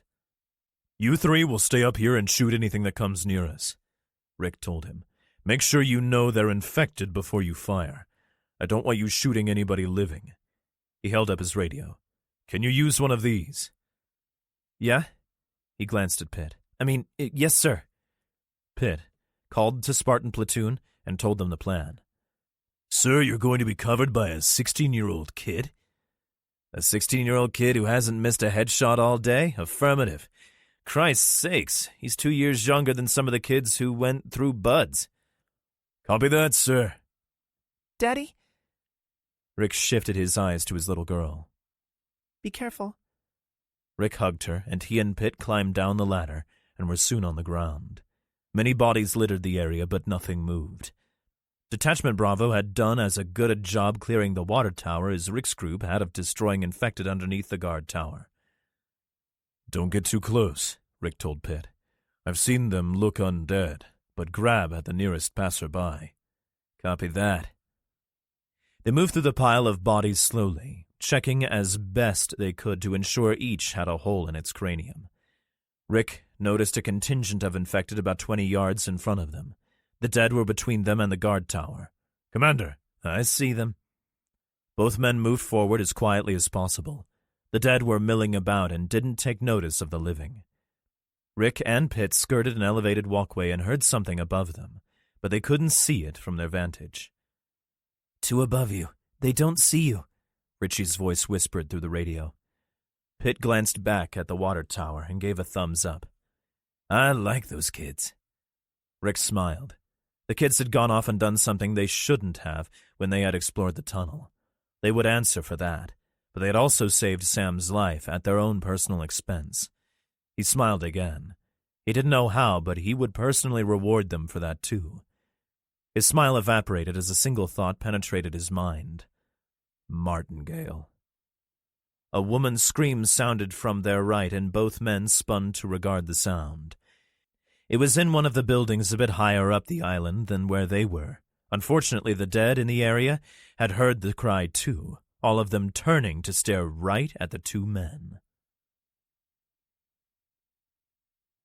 Donna leaned with her shoulder against the rickety door. Thumps and pushing came from the other side, as did the moans and cries of the dead. She had been at a yoga class in the former farming building with some of the other ladies from the island. Yoga actually meant women's discussion about life on the island with a little stretching. All the women loved to talk to each other once every few days with no men around. Juanita, can you get that desk over here? Juanita and one of the newer women began pushing the ancient, rusty, heavy metal desk toward the door. It screeched across the concrete floor, seeming to fuel the horrid sounds of the horde outside. Abby and Allie had 4 hands on the door as well. The top hinge had barely been attached to the frame, and just last week, Abby had said they needed to fix a bunch of the doors in the buildings on Alcatraz. The hinge gave way just as the desk was pushed up to the backs of the ladies' legs. We can't push it anymore. Donna grunted out a reply as she continued to push. If we let it go to move, the damn door will come down. An arm came through the gap in the door, followed by a second and then 2 more. Donna did a weapons count in her head, but she also knew that she had the only firearm in the group. Allie had a compound bow, but it was 20 feet away on an ancient wooden table. The rest of the women all had bladed or blunt instruments. She looked at the dead thing on the floor. It had been the precursor to the horde outside, and the only reason they had been able to get the door closed before the larger group had arrived. It had wandered in through the opening, and Donna had shot it, alerting the rest of the horde to their location. This one was fresh, all bloody and torn. She didn't recognize who it was, but the clothing wasn't the dingy gray that all the dead seemed to wear. This poor man had definitely been an Alcatraz resident. Fear gripped her as she thought of the kids. One of the dead hands that was poking through the failing door latched onto Abby's wrist. She pulled away, and the door opened enough for one of the things to get the top portion of its torso into the opening. The door would never close again. It started inching into the room, and Donna realized that attempting to hold it shut was an exercise in futility. It's giving way, she shouted, and it did. The rickety thing broke free from its top hinge, and the defenders backed into the large room, except Donna, who pushed for all she was worth. Abby brought her knife around into the side of her attacker's head, but the blade skidded off. She continued to wrestle with it as the other dead pouring through the now open portal. She tried to push her attacker away, but her hand went into its chest cavity, and the disgusting thing leaned forward and bit her above her elbow. She screamed in pain and terror, Donna's gunshots suddenly freeing her. She fired 3 more times before the other women surged forward, their weapons cleaving the air and not a few skulls. An arrow suddenly blossomed in one of the things that was reaching for the wounded Abby, the twang of Allie's bow coming soon afterward. Donna slapped her only reserve magazine into her weapon, taking aim and firing into the crowd. Ugly. Journal entry 8. At one time, he had been a good-looking kid, maybe 15 or 16, Asian, tall, and fit. I wouldn't call him a musclehead, but he had distinct tone to his arms and shoulders. Certainly would have been a lady killer. He must have died recently as well, as he wasn't as discolored as the other rotten things around him. He had a bit of blood on the front collar of his Star Wars t-shirt, but other than that, and the fact that his eyes were blood red, he looked pretty good for a dead kid. I couldn't tell how he died either. In fact, I wasn't entirely sure if he was a puss bag or a runner. I guess if he were a runner, he would be going nuts and screaming, though. The 24 other puss bags that stood banging on the plexiglass window of the ferry growled and drooled. There was a landing outside the door, with stairs leading up and down, so only a few of them could pound on the door at once. Several hands smacked the left and right side windows, but the creatures the hands belonged to were lower or higher than my field of vision. The ones not directly in front of the door had to reach up or down. They frantically scratched or slapped at the thin plastic barrier between us. They wanted food, and they wanted it most rickety-tick. All had horrible wounds, most having been savaged by claws and teeth, except this kid. He just stood there, arms at his sides, staring at me with his head cocked slightly. He would occasionally look at one of the others trapped in the wheelhouse with me, but his eyes would snap back to me in short order. He reminded me a little of the thing I had locked in the engine room. The fact that dead people were trying to eat us was not the most fucked up portion of today. What the fuck was happening? Talking runners and dead infected who didn't try to eat me? I know I'm immune to this little plague, but I can't stand in a crowd of the dead ones without being chewed like Billy can. The boat was aimed at Alcatraz, and we had about a half hour before we would get to the dock. I left the controls and cautiously moved near the window to get a better look at the kid. He wasn't going apeshit like the other infected. Yup, a fucked up day for sure. I heard gunfire from somewhere behind our position on the ferry. I'd give the guys a few minutes to get situated before I called Remo on the radio. I wouldn't call Ship because, well, he's fucking mute. Kayla stared at the dead, then at the scratches on her arms. She sighed and looked at me. What do we do? Still don't have the best answer for that. Gary, take the wheel. I pointed at the ship's steering device. I don't... For fuck's sake, kid, just hold the frickin' wheel. I'll be within 10 feet of you if the shit hits the fan. I stared outside into the dead kid's face again, noting the 50 or so things out there with him.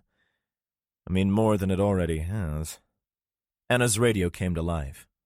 Anna, sit rep. It was Seyfert. Yeah, John, I can do that too, she admonished. Fubar, we're trapped in the place with the steering wheel. Is Chris okay? Cute. Yeah, we're all good. From your relaxed tone, it sounds like you're safe. We got pushed to the stern, but we're able to make it up to the second-level storage area. There's a gate that things can't figure out. Are you in danger? I put my hand on Anna's shoulder, and she jumped half a mile. Anna, Kayla needs a medic. Seyfert must have heard that because he asked if she had been bitten. No, but she's got some pretty deep scratches. Also, we lost Bob. Do you have him? Negative. There are 14 of us here, including me and the new guys. We've got 6. We've also got an utter fuck-ton of cannibalistic undead an inch away through plexiglass and steel. I don't want to speak for everybody, but I sure as hell would like it if you put some holes in them. Can't see 'em. There's an overhang. Pissa. We're also out of ammo. When you deliver our pizzas, could you also bring me a molly of 5.56 for my rifle? Remo and Danny are peeking over the overhang now. Looks like the things still haven't busted through the locked gate, but they're trying like hell. The port side gate is wide open. They must have stopped to snack on you guys and haven't figured out there's a back door. Alvarez and Kev are going to slip down and shut the port gate. Sit tight. Hey, what the hell are you doing? Anna was finishing up the bandages on Kayla's right arm when I began opening all the cabinets to search for weapons. Steve and Linda also began to look. We came up with some paper towels, a flare gun with 6 flares, an unopened bottle of Captain Morgan, and some charts. Pissa, I said again. I shifted my gaze to check out the undead kid, but he was gone. Gunfire became sustained from our guys on the stern. The red eyes of a bunch of the dead that were glancing at me moved left, and they began to meander down the stairs. They were pretty packed in, but I saw one take a step down, heard the bass boom of a shotgun at the same time its head popped. There was a commotion out there. Well, I mean, in addition to the dead things slapping on the window and growling. It royally pissed me off because I couldn't see what was going on. It was below my field of vision. Hi-ya! 11, 8, yeah, 9, 10. Coming up to the wheelhouse on the port side. I smiled, knowing who was coming. Copy, Seifert. You've already thinned out our herd some on this side. Be advised, there is still a shit ton of... I was cut off by someone screaming for Alvarez to look out. All kinds of gunfire sounded at the same time. I heard some brief screaming. Oh, shit, I heard Gary yell. I spun to face whatever new threat this was and saw the dead kid with his palms on the front windows. He had climbed up on the little protrusion in front of the wheelhouse and was peering in at us. Still not going nuts like infected do when they see fresh meat, though. He was just looking at us. The fact that he had been able to climb up there freaked me out a little, too. Several of the dead had stayed with us, and they continued to smack the port side plexiglass. Others shoved past them to get at the victuals near the stern. I saw Billy's sword poke through the throat of a dead woman and what was left of her skimpy dress. Or maybe it was only skimpy because half of it had been eaten away. The sword drew back and was immediately thrust through the face of the dead girl. Billy climbed up a few steps, smiled, and waved to us, then smoked another infected. There were maybe 15 more of the things remaining near the port side door when the window to the right of it pushed in. It dangled briefly before it fell to the deck with a clatter. The big hole in the side of the wheelhouse was at about chest height, which slowed the things from gaining entry, but there was a stairwell which ascended past it, and it was the infected on those stairs that got their upper torsos over the barrier. One of them gained entry to our little sanctuary quickly and stood, briefly sizing us up before making its move. It opened its stinking maw wide to do that hissing growl thing that they do, and the single coolest thing I had witnessed during this entire little plague apocalypse thingy occurred. I heard a loud pop, a brief but ridiculous loud whistle, and suddenly the infected dude turned into a fire-breathing dragon. Fire exploded from its mouth as it staggered back into the now open window. The things behind it grabbing it as if it were fresh meat. They let go almost immediately, realizing the thing with the flaming face was one of their own. The flamer's face melted off in dripping gobs of fire, and bright light shot from its mouth and eyes as it collapsed. I could see Billy literally jumping up and down with glee for a quick second before returning to his swordplay. Gunfire erupted from behind him, and several of the things dropped. I turned to survey the other folks who were in as imminent danger as I was, and I saw Linda reloading the flare pistol. Light dawned on the stupid guy, me, and I rushed to grab the window that had fallen into the wheelhouse. Steve, help! The two of us picked up the window. It was heavier than I thought it would have been, and it had been molded to fit the window frame. There was a bend and a slight bulge to it. We slammed it into the faces of the two things that were trying to climb through the hole, and I saw a tooth fly as black shit smeared all over the other side of the plexiglass. Anna yelled and rushed at us with both hands outstretched. For a moment I thought she had somehow speed-turned into a runner, and I tried doing mental calculations on how to deal with her when her palms landed on the plexiglass, and she helped us push. The things on the other side reached their arms over or to the side of our barrier, but none could reach us. I glanced at Anna, and thought that if she had turned, all my ideas on how to save everyone from her wouldn't have meant shit, as they had been about a year too slow. I heard a bunch of call-outs between gunshots as I pushed that window into the faces of the dead people. Left side! 2 more on the stairs. 11-14. Denny, cover the rear.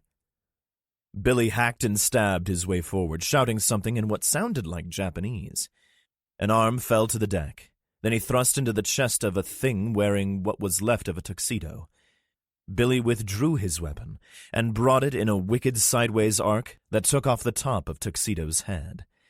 The guy and the fire team behind him wasted no time in dispatching the remaining dead, and in less than 2 minutes, Steve, Anna, and I let the heavy plexiglass drop to the deck. "Took you long enough," I said through a smile to Billy when he opened the door. "Did you see that? Did you see?" He stared at the thing with the melted face. It was still smoking, the flare having just died out. He pointed at the flare gun in Lydia's hand, and honestly, I didn't know what to make of this guy. "I've got to get me one of those. You melted him." He took 2 strides toward her, and I thought for sure we were going to have another flaming face when he held his palm up. "High five." She complied. Remo entered the wheelhouse, followed by Seyfert and the rest of the gang. It was a big wheelhouse, but it crowded quickly, especially when Ship ducked his head and stepped in, helping Alvarez. Alvarez was cradling his right hand in his left. Blood was pouring down his bare forearm from under his tactical glove in crimson rivulets. I blinked. "No," I said to no one under my breath. Anna caught what I had said and rushed to my buddy. I followed. "Let me see it," she demanded. She pulled out a pair of scissors and Seyfert stepped in my way when I tried to move past the 10,000 other people who had suddenly gotten in my way. Ship, towering over everyone, found my eyes as Seyfert began talking to me. The Sasquatch nodded no. What did that mean? Alvarez was bitten? He was fine? He didn't fucking like spinach? What? "Sit rep!" Seyfert yelled in my face, and everybody looked. He put his hand on my shoulder and shook me for a moment. I snapped my eyes to his, and I wanted to rip his face off. I yelled into his face, "Gary is driving the boat! We got everybody except... For the life of me, I couldn't remember the guy who had been fucked up by the infected. "Bob," Linda added. "Bob!" I yelled. "Now fucking move!" Seyfert focused his glare. "This boat is not secure. I need you to take the wheel and fly this thing while we do a sweep. You get me, soldier? I'm not a fucking You are today. Alvarez will be fine. Do your job." With that, he spun and began speaking to Kev and Danny. He was right, and that pissed me off. "Seyfert!" He glared at me. "Don't forget about the one in the engine room. Try not to kill it. It was weird. There was also a weird infected kid up here." I glanced at the forward windows. I knew he would be gone, and he was. Weird how? Difficult to explain. It was just different. Didn't attack and go nuts like the others do. He shrugged. "I get it. But what are we supposed to do with it? I don't know. I'm not a scientist." Alvarez yelled in pain, and I was about to juke past the Navy SEAL when Remo did what he does second best and just appeared like a frickin' ghost. "He's fine. One of them came up from the rear and got close. They went down and Alvarez got a shard of glass through his palm." Why couldn't that Navy douche have just fucking said that? All my fears and trepidations would have melted away. Dick. "Thanks," I said, glaring at the back of Seyfert's buzz cut. "How are we doing?" Remo's eyebrows shot up. "Billy's pretty handy. Rotters don't seem to want to eat him, and he uses that to his advantage. Took out 20 of them by himself." 23, Billy corrected. "Not my best day, but it's up there. Is there a spare flare gun up here somewhere? I need one." He scrunched up his face and thought. "Also, how did you get it to open up? Its mouth, I mean. Did you do anything, or was it just hungry?" Guy was dead serious. "Ask Linda," I told him, and moved with Remo to the ship's wheel. "I got it, kid." Gary stepped off, looking relieved. "Good job," I added, and he nodded. Remo glanced over his shoulder. "Really handy. Like, take us with handy when we move on." "What? Move on?" "Yes. Like everywhere else, this place isn't what I expected." He meant Alcatraz, and I had to agree. These folks were badass. that was for sure. But they wanted Billy. What were they going to do with him? The kid straight up told me he used to be a serial killer, but I don't know what that means. He was clearly a bit off, but I didn't get murderer coming off him. If anything, he'd saved my ass twice. If they wanted Billy, how long until they wanted me? I had survived a bite, then stupidly had told them about it. This Seyfert guy and his crew were good folks. But what would he do if that Sub-Captain Mac something decided I was his new mission? Fuck. Alcatraz was getting larger in the front window when Ship was suddenly standing next to me. He passed me his notebook and I started to read it aloud for Remo. Ship put his hand on the page, shook his head almost imperceptibly, and looked at the group behind us. He didn't want me to read his message so others could hear. I showed it to Remo, and we read it together. You two should keep your voices down when discussing things like that. When we get back, we should talk about what happens next. Remo tore the page out of the book and crumpled it up. You're right, Ship. A dead one slapped its nasty paw against the starboard side window and made us all jump. All right, we're good here, Seyfert told us, looking at the dead thing. We need to sweep the whole boat to make sure there are no surprises. 2 teams of 4. He glanced at the big biker. If you're up for it. Teams nodded. We got this. He held up his radio. Channel 4. Teams took all 5 of his guys with him. Seyfert took Danny, Buttons, and Remo. Alvarez piped up like he wanted to go, but I stared him down. Cat, was all I said, and I could see the fear in his eyes. Cat and Alvarez are boyfriend and girlfriend. In the apocalypse, that means she wears the penis. Now that I think about it, I'm having a hard time thinking Cat wouldn't have ruled the roost before the apocalypse, too. Her poor boyfriends. I hope she was okay. I started to think of the rest of my family on Alcatraz, with all those dead things, and I nudged the throttle on the boat up a bit. I'm coming too, Billy announced. He held up his newly appropriated flare pistol. He had sheathed his sword, and his offhand held a fistful of flares. He made for the door, and I stopped him. Billy, you can't fire that thing on the boat. He frowned, and I thought he was going to burst into tears. But she did. He pointed at Linda. I shook my head. Yeah, but if you fire a flare gun where there's something flammable, I let that hang. His raised eyebrows and expectant expression told me he had no idea what I was getting at. Flare gun equals boom. Oh, yeah, right. I won't shoot it until I get off the boat then. Good man. He started to move away, but I held him fast. He looked at my hand, then at me. If you could keep an eye on my friend, I chin-wagged at Remo's back. No problem. He'd surely agreed. I was trying to maneuver the bow toward the southern dock of Alcatraz when the heavy hitters returned to the wheelhouse. Teams and his crew sat on the bow, taking in the mist. The sun was hiding behind some clouds, and it looked like there was going to be fog tonight. Vessel is clear, the SEAL told us. He stared directly at me. Except the engine room. We didn't breach the engine room. I glanced past him, staring at our destination. My eyes grew wide and Seyfert took notice, spinning to face the island. A shitload of unmoving corpses were splayed out in various places on the concrete. I could see several of them making their way down some of the paths toward us.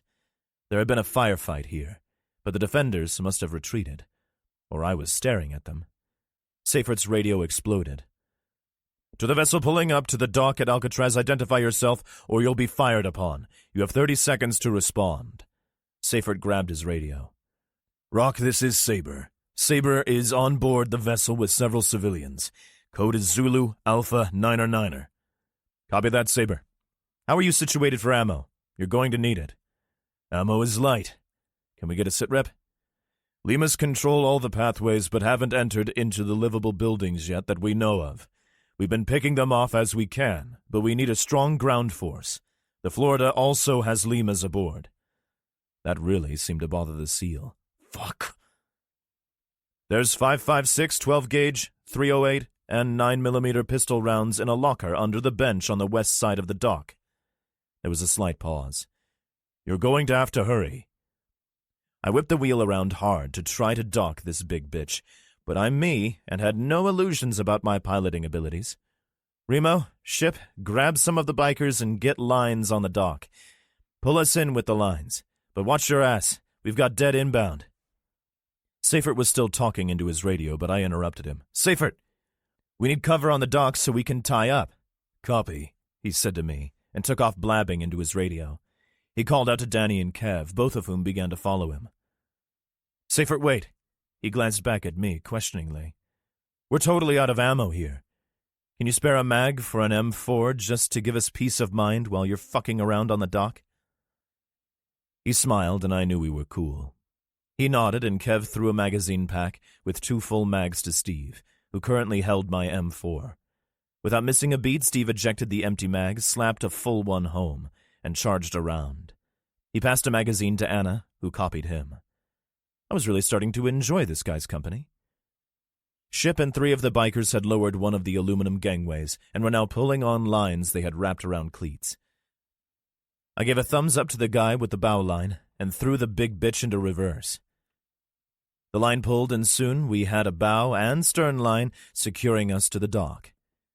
We also had 6 infected coming down the dock with shitloads of their buddies in tow. I filed it into memory that the gunnels were too high for the guys to get back on the boat without the gangway. Fire at will, came Seifert's tinny voice through the comms, and the gunfire began. I left the boat running, me moving as fast as possible in a run to the door. I pointed to my rifle in Steve's firm grasp and thought for sure he was going to burst into tears. He acquiesced, passing me the weapon, and I checked the chamber for a round. Anna, can you cover the wheelhouse? She nodded. In less than a minute, I was placing the chevrons in my 4x optics on the forehead of a dead thing in rags. I saw Danny and one of the bikers make a run for the bench with the ammo box.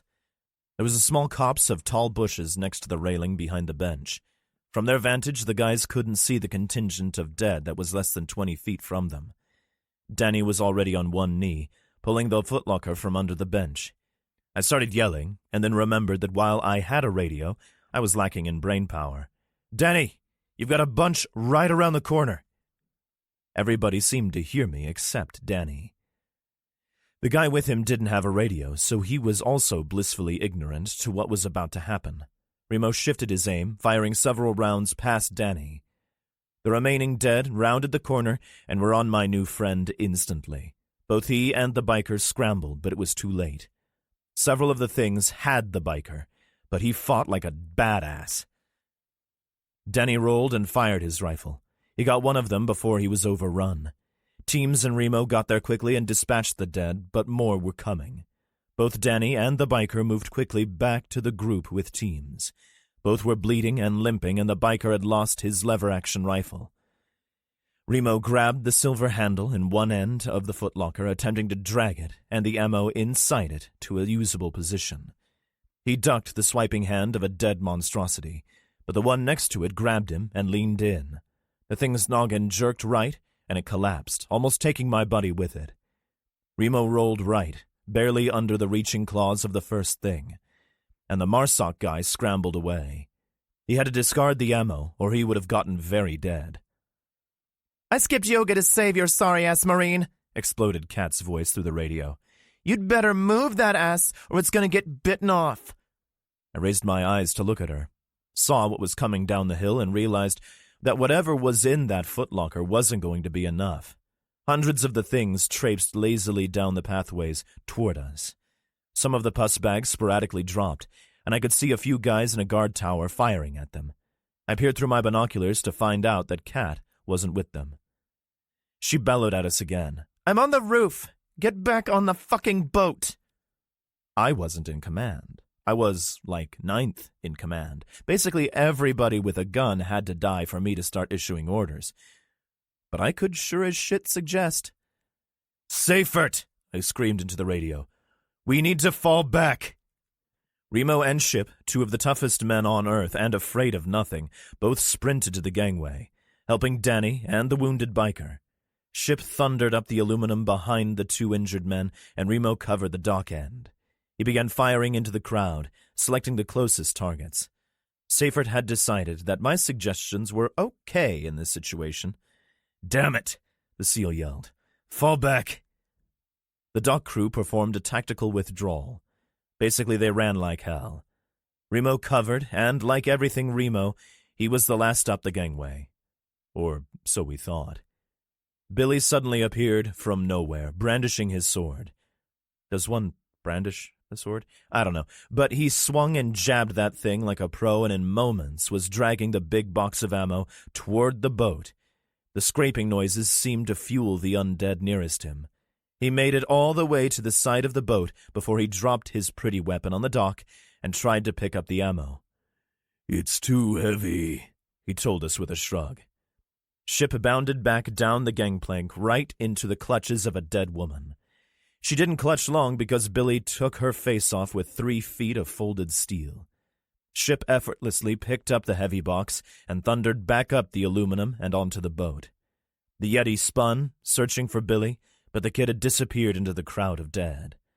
The fellas yanked the gangway from the dock quickly, the dead not close enough to gain access. They had used a collapsed shed as a gangway to board us like pirates last time, but this time they could fuck right off. They couldn't get up over the gunnels by themselves, but they could pile up and use each other as a ramp. "We need to pull away," I told them. "Pull the lines, or cut them." The lines were soon removed, and I backed us off the dock about 100 feet. The stupid asses either walked off the edge of the concrete or stopped at the edge briefly and were pushed by the shitheads behind them. I used the binoculars to scan the rooftops to see where Kat was. Alvarez was next to me in an instant. "Do you see her?" "What do you see?" "I see a scoped rifle pointing at me from the roof. I hope you haven't pissed her off lately because, she ain't gonna miss." He smiled, and I passed him the glasses. He smiled again and waved in a moment. "She's good. Safe up there." He dropped the front end of the binoculars to scan the horde on the dock. They were still coming down the pathways. He pulled the glasses from his eyes, blinked in rapid succession, and peered through them again. "Holy shit. What?" He handed the binoculars to me and pointed. On one of the stone benches, surrounded by the dead, with his feet stuck out in front of him and closed at his ankles, sat Billy, drinking a Pepsi. "Where does he get all those damn sodas?" I asked no one. 30 feet under. USS Florida. He was frightened. There was one time during his childhood when he had been this terrified. During extremely cold winters, the small inlet at the marina, near where he lived in Maine, would freeze over, and he would venture out on the ice with his buddies. He and his 2 friends had been iceberg hopping during one of those freezing cold events. He hopped onto one of the flat icebergs and glared back at his friends who had been too scared to follow him. He put his hands on his hips, his friends accepting the dare. He spun around and hopped again, then again. His friend Zach made a jump, then Anthony, but when Anthony landed, the edge of the ice broke and the boy went into the freezing water. Mo threw himself at his friend, grabbing his hands in a desperate attempt to get him back on the ice. Anthony grabbed back, and as Mo pulled his friend onto the ice, he himself plunged headfirst into the water. 1,000,000 needles pierced his skin at the same time. Everything from the tips of his fingers to his crushed, closed eyes screamed in pain and terror at the shock to his system. He opened his eyes, and they hurt worse if possible, but he was able to see. The current had taken him under the ice, his fists pounding and scratching so hard a fingernail tore off. He was going to die. He was going to die, and his dad had forbidden him to hop the flows. It wasn't long before he had to take a breath. Frigid seawater filled his lungs, but he remained conscious as he tried to cough but couldn't. The water wouldn't expel from him, and he knew he was dead. Then he did cough. He was on his back on the ice, water spewing from him like a geyser.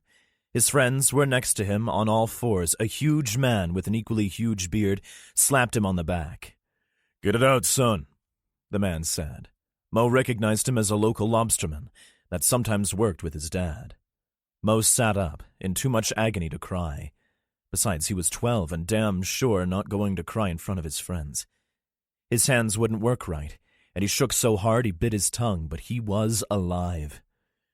"You're in some pretty shit now, kid," the bearded guy said and pointed. Mo's dad stood with his hands on his hips on the jetty as some of the other lobstermen fed a line out to the boys. Death by ice cube was not as terrifying as this. There had been 2 creatures lying in wait to tear him apart and eat him while he kicked and screamed back then. Mo glanced back at the girls, swallowing hard. He nodded and they followed suit. The torpedo room hatch was 20 feet behind them down the corridor. The knee knocker in front of him was dripping with blood. He glanced around. Everything was covered or puddled in gore. The hatch to a small storage room was open, as was the hatch across from it. He took a deep breath, ready to check the port side hatch, when he heard a small noise behind him. The girl with the blonde braid was nodding no. She pointed to him, and then to the port side hatch, then to her and the starboard side. She wanted to check both doors at the same time. Smart kid. He nodded and they both peeked at the same time. He'd almost shit himself, but the tiny room was empty. Not being grabbed from behind meant that the girl's room was devoid of them as well. Shapes moved in front, though, and the sound they made was unmistakable. The plan was simple. Move as far forward as they could, closing hatches along the way. Meet up with the rest of the crew in the forward area by the con. If they encountered hostiles, kill them. If there were too many to safely dispatch, then they would retreat to the torpedo room. Mo knew that his shipmates, both alive and dead, were searching for him. He couldn't wait to see someone, anyone, with a shotgun. A metal stairwell to his right climbed to the next level of the sub. Further aft would lead to the big red machine, a huge diesel generator, and eventually to the reactor compartment. He didn't have clearance for the reactor compartment, but he could get to the access corridor, which ran the length of the sub from the reactor bulkhead to the main engines. Food, supplies, and several fully kitted MP5s had been placed in the corridor in case of an outbreak on the sub. Mo signaled to the girls that they would bypass the stairwell and move aft. The bloody handrail told him that the infected had moved up the steps, but the red stains on the grated deck aft of the stairs told a different story. Growling and shadows moving above preceded the arrival of 2 infected. The things just appeared at the top of the stairs before the survivors could move or hide. One of them glanced down, and its lip curled back in a snarl when it saw the girls. Mo grabbed the smaller of the 2 and bolted aft as the stupid thing above them took an elongated step into space and tumbled down the ladder. Its brother was able to negotiate 2 steps before it, too, pitched down the steel. Both the things stood, cutting off Chloe from Vanessa and Mo. The creatures started after the duo, but Chloe grabbed one by its filthy shirt and drove her knife into the back of its skull. It dropped to the deck, its sister oblivious. The dead woman made terrifying sounds that shuffled down the grates, its focus on Vanessa and Mo. Chloe stepped past the one she had destroyed and noticed Mo raised his sidearm. No, she pleaded, waving one hand with her pistol and the other with her knife. She ducked, and Mo fired. The dead woman's head snapped back, 2 ricochets echoing through the corridor before the round buried itself someplace. She stood from her crouch, pulling her hands and weapons from her head. She spread her hands as if to ask, "Are you kidding me?" But Mo just shrugged. That was when the thing she had destroyed grabbed her ankle, and she shrieked in surprise. The grab was weak, and she was able to pull away easily, but the damage was done. Hissing, growling, and the stumbling of many infected came from above in search of both who had fired a gun and who had screamed. Mo turned to move aft and stared into the bleeding eyes of one of his shipmates. The thing lunged, grabbing him by the greasy t-shirt, and they both went down. Having but one arm, the dead man, probably Talbot, but Mo was unsure, couldn't maneuver in to bite at the living man's face. With its middle missing, the weight of the creature was significantly less than its height would indicate. Mo could easily keep it at bay, but for how long? The thing snapped and slapped at him, knocking his weapon aside. Vile fluids dripped from the thing's open abdominal cavity onto Mo's midsection. He held its throat as the girls scrambled to him. Chloe stopped Vanessa and folded her arms. "I told you I was just going to watch," she said, glancing back to the stairs. Vanessa was shocked. "Chloe!" Chloe strode forward and slid her blade into the struggling thing's temple. The thing became slack. Mo pitched it to the side. Don't shoot in here or you'll kill us. The blonde girl whisper-yelled at the gore-covered sailor. And get that shirt off, it's nasty. She held a hand down to him, helping him up. The three of them moved further aft. Mo began to peel his blood-soaked shirt off, but Vanessa stopped him in a whisper. Don't. He looked down at himself. But it's covered in this stuff. So you're going to pull it across your face? The young girl pulled her spring-assisted folding knife and snapped it open. Here. The scream of a runner echoed across the steel. It had come from above them. We need to hurry, Chloe told them as she stared at the deck above. Mo used Vanessa's knife to cut his shirt off, but his chest was still smeared with the fluids of the dead man. He used the destroyed shirt to wipe away what he could.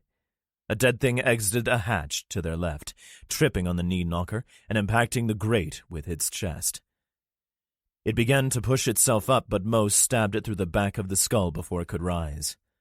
The runner's shriek flooded their ears again, the three of them casting terrified glances back the way they had come. The monster was now on their deck and hunting.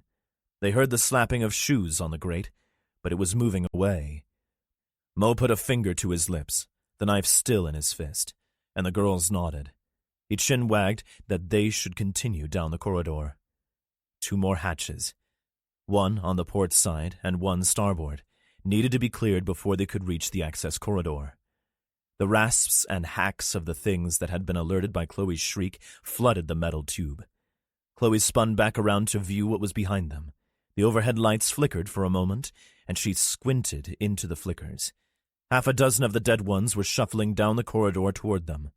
The dead saw the living, the moans and needful cries growing in intensity. 2 of the things stepped out from the port-side compartment in front of them. They were fresh and dripping. They also moved toward Mo and the girls. Vanessa swallowed hard. I want my knife back. Introductions. 6 infected littered the ground near the door. The women had destroyed most of those that had attempted entry, but there were too many. The sea of dead faces appearing endless through the expanding area between the broken door and the jam. We can't hold it, Donna cried. Run to the back and get up the stairs. The rickety door slammed into the metal desk with a thud, Donna in the triangle between the edge of the failed door and the desk. Abby appeared out of nowhere. I'll hold it. You go, she said calmly. But they'll... Abby held up her bleeding arm. They already did. Abby pushed against the door, trying to stem the tide of infected, while Donna skirted the desk and 2 reaching hands. She fled to the rear of the room. The walls were concrete block, but the floor above them had been made of wood, and most of it had long since collapsed into the room below. The room had been cleared of the wreckage and designated as safe to use, as long as nobody went up the spiral metal staircase in the corner. The 10-foot ceilings between the floors now gave way to a 20-foot-tall room. Donna was incredulous. What are you doing? Up the stairs! Those aren't stairs, one of the newer women countered. Those are pre-Columbian art. Abby started screaming, and the other 6 ladies spun to see. The dead had her. She was fighting valiantly, but was already bitten in a few places. She hacked and slashed with her hatchet, cleaving wrists, and not a few heads, but the number of infected was such that she was overwhelmed in moments, and she went down screaming. No! Screamed Allie, and she tried to run to help her friend. Both Donna and Juanita grabbed Allie. It's too late. She's gone, Juanita screamed. Several of the dead broke off from the group, tearing at Abby to hunt the rest of the living in the room. Donna tentatively put her foot on the lowest metal tread, then realized that she needed to speed things up if she wanted to live. She rushed up the stairs, the metal creaking beneath her feet. Come on! Her friends also sprinted up the spiral, the ancient metal holding the weight of them all. What greeted them at the top was an uneven catwalk made up of 3 feet of broken and rotting floor that ran the length of the west wall. At the far end, a larger piece of floor jutted into space. 8 or 9 feet of floor with a door in the wall called to them. The dead had begun to meander up the stairs or reach for them from below before Donna was halfway across the makeshift catwalk. Can't we just kill them as they come up the stairs? Donna didn't know who had asked that, but Allie answered for her. Didn't work out so well at the door. The girls had reached the far side of the rotten wood before the first dead man put his foot on it. Donna threw the ramshackle door open, ready to run through, then pinwheeled her arms so she wouldn't fall 20 feet to the concrete on the other side. Juanita grabbed her, and they both stared into the next room. It too had no second floor, but this time there was nothing to walk on. The bit of floor remaining between the women and the stairs creaked as the dead started across. Donna aimed her sidearm at the oncoming dead. "Cover your ears," she said aloud. She fired and missed the first target's head. But in hitting the second in the shoulder, it spun and took 2 others off the thin bridge, where they plummeted to the concrete 20 feet below. Allie fired her bow as well. Between them, they were able to knock 9 of the things down before they ran out of ammo. There were no more dead entering the room from outside, but at least a dozen of the things were clamoring to get up the stairs, and a baker's dozen more stood reaching for the stranded group from below. One of the women passed a table leg to Allie, whom the dead would be the first to reach. She brought the leg up high over her head and brought it down on the decaying thing in front of her.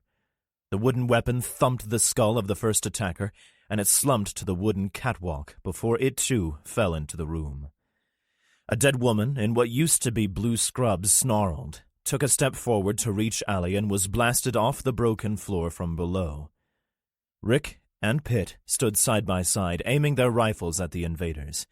Pitt fired at the ones on the ground, Rick at the things closest to the women.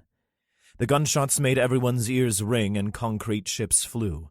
The dead toppled to the floor below, destroyed or broken. 2 began to crawl toward Pitt, but he continued to fire at the remaining infected, shuffling his way. "I need to reload," Rick exclaimed. He slid a fresh magazine into his M4, discarding the old one and charging the first round. One of the things had maneuvered in to grab Allie's table leg. It latched on and wouldn't let go.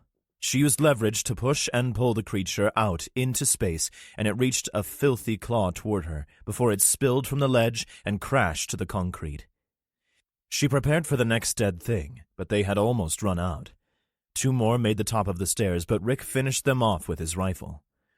"Get back down. We need to get to the sub," Rick yelled to the ladies. "That's a bad plan, Rick," a familiar voice said from behind he and Pitt. Both spun to see a younger guy, blond with a scar on his jaw. His fist was closed around the hilt of a samurai sword, dripping with the vile fluids of the dead. Pitt raised his rifle because he didn't know the man. The man cocked an eyebrow. "Seriously?" Rick smiled. "Billy, glad to have you." Billy nodded toward Pitt. "He isn't. Gonna lower your weapon, Sarge, or do we fight it out?" "This is Billy?" Pitt asked. "This is Billy," the young man echoed. He glanced at Rick, genuine concern on his face. "Where's Sam?" "She's up on the water tower with some of our snipers. She's safe." The women clanked down the spiral staircase. Billy glancing in their direction, a huge smile split his face. "Hey, Ellie." He waved at her, and all Pitt could think was that this guy was nuts. Pitt moved past Rick and Billy to secure the door behind them. Allie sprinted to Billy and embracing him in a huge hug. Billy hugged back. The hand with the katana stuck out to one side. She began to sniffle. "Where have you been? Why didn't you come back? It's been so long. Did you find another group? Tony said he saw you." Billy blinked. "Wow. He began to tick off items on his fingers. "San Francisco, I don't like jail, it has been long. Nope, yeah, I saw him too. There were rockets and stuff." He held up one finger. "Excuse me one sec." He darted back through the door he had entered. "Watashi no obakurafuto wa unagi de ippai desu." They heard him yell, "Hi-ya, ya, ya!" A dead woman strode into the room, hissing. Both the lieutenant commander and Rick brought their rifles up quickly, but before they could fire, 10 inches of Japanese folded steel protruded from between the creature's eyes. It was withdrawn just as quickly, the undead thing collapsing. Billy put his hand on the doorframe, breathing heavily. "I really gotta start working out more." He looked up at Rick. "You know?" "Is it clear out there?" Pitt asked the new guy. Billy scrunched up his face and wiggled his hand. Mezza. You're okay up here for now, but this place still crawls. I had to take a coke break after just a couple minutes of ninjaing. When I got off the boat, his eyes lit up. Oh, Chris and Anna are on the boat with some soldier dudes. That special guy and the gossamer Bigfoot. It was good to see them all again. He smiled. They're moving around to the other dock. This one was occupied. Pitt switched radio frequencies. Saber, this is Rock. How copy? Rock, Saber. Tying up to the back dock now. We're heavy some civvies and picked up some friendly hitters as well. Going to muster at Rally Point B and pick up ammo. This place crawls. Pitt looked at Billy but spoke into the radio. Rally Point B confirmed. Ammo up and head to the lighthouse. We'll meet you there. Saber copies all. Allie knocked another arrow into her bow. She stood staring silently at the pile of bloody rags that used to be her friend. I'm so sorry we weren't in time, Pitt said. Rick put a hand on her shoulder. Allie sighed. Too angry for grief yet. She saved us all. I thought I saved us all, Billy said, confused. He glanced at the shreds of flesh and pints of blood on the concrete floor. That was Abby, Allie told him. She strode to the eviscerated corpse, knelt and drove her knife into the thing's eye just as it started to stir. No, Billy breathed. No! He grabbed Rick by the shoulder and Pitt tensed, lifting his rifle slightly. Where's Sam? Billy shouted at Rick. Still on the water tower, Billy. She's safe. Billy sprinted back out the door he had come in. Allie ran after him. She wears the pants. Journal entry 9. How are we looking? Remo asked me as he slid a full magazine into his rifle. I couldn't see any infected. I got nothing. Remo took our place on Overwatch as Ship and I grabbed 2 full magazines, and the big guy took a full molly pack from Kev.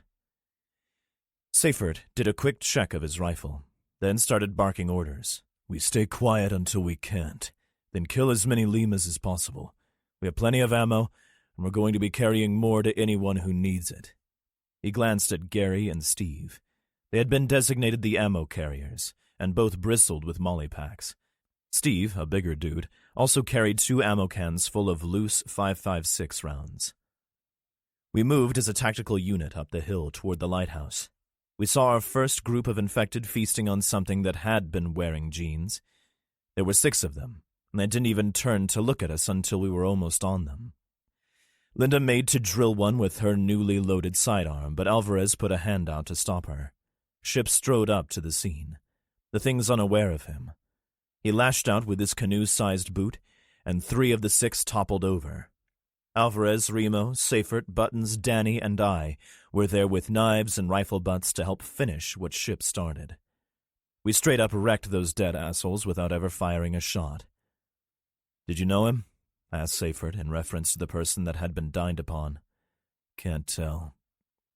The SEAL didn't stick around to identify this person. He started back up the path, and soon the shadow of the lighthouse engulfed us. Seyfert pointed to my group, then to the right of the structure. His group would take the civvies and go left, and we would meet in the middle on the other side. 20 feet into our trek, we noticed one lone infected gazing out into San Francisco Bay. He just stood there, so Alvarez smoked it with his blade. It was only another minute or so before we met Seyfert's group at the door to the lighthouse. He tried it, and it was unlocked. He and Danny burst through the door when they opened it, the SEAL moving left and the Army guy moving right. Remo and Alvarez followed, and soon we were all inside.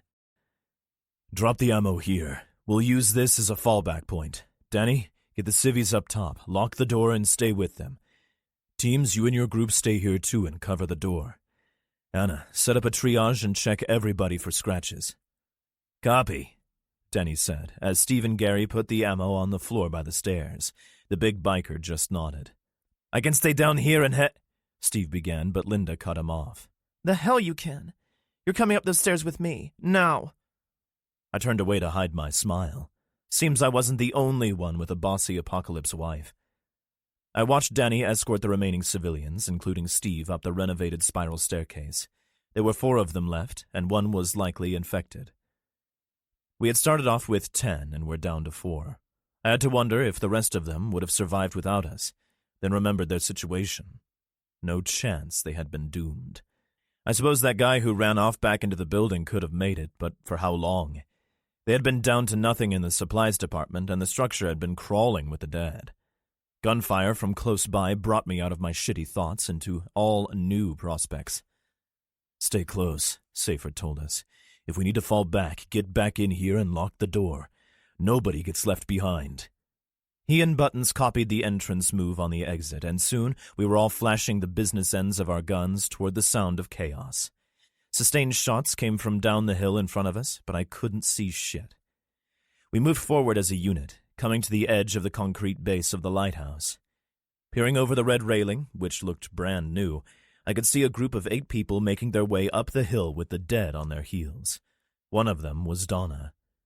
The hill was steep, but the dead had them surrounded on 3 sides, with the only clear way being forward. "Kev and Remo," Seyfried shouted. "With me. The rest of you, light 'em up." "No," I countermanded. "Remo is a better shot than I am. I'll come." I felt Chip swipe at me, trying to keep me with him, but he missed. The SEAL and I dropped the 5 feet from the concrete abutment and began moving quickly down the steep hill. That buzz-cut commander dude was with the group below, and he was bellowing orders while firing his M4 into a crowd of pus bags off to his right. I heard shots from behind me and noticed the closer of the infected drop and roll back onto their brethren. "Come on!" Seyfried screamed at them. We were 2/3 of the way down the hill when I realized we weren't going to get to them in time. The dead on the right and left of the group were having trouble negotiating the incline, but the ones giving chase were mostly on all 4s, clawing at the hill to gain purchase. One of the women in the group stumbled, then slid maybe 10 feet back toward the horde. Another of the girls, this one with auburn hair and tattoos on her left leg, reached back to help. But one of the dead vanguard latched a filthy paw onto the ankle of the girl who had fallen. It leaned in to tear into the unfortunate girl, but collapsed when it took a bullet to the noggin. "Get them up!" I heard Kat scream to the radio, and another monstrosity dropped like a sack of rotting potatoes. The tattooed chick yanked her friend up, and they sprinted as well as they could up the steep hill. Lead was flying downrange from multiple directions, and the dead were dropping like flies, but they just kept coming. I was close enough that I could see the fear in my girl's eyes, and that shit was enough for me. I rushed forward and slid down the hill on my right hip, firing. I could feel the skin burning through my jeans, but I would deal with that later. Stupidly, I had lost track of my shot count, and my rifle clicked empty as I reached the little group of meat. "Are you fucking crazy?" Donna screamed. I didn't even glance at her as I slid almost past. Yes. I slid into the hands of one of the things, scrabbling up on all 4s behind my girl, and it fell on its face. Pity, its face landed right in my crotch. Thank all that is holy, this particular infected lifted its head to stare right into my eyes for a moment before trying to bite me. I swung my rifle butt at it, hitting it in the face. Vile shit rained from its ruined mouth as the jaw came away on its left side, hanging like some perverse denture. I swung the rifle again, knocking the thing away. But another was there to join the fun.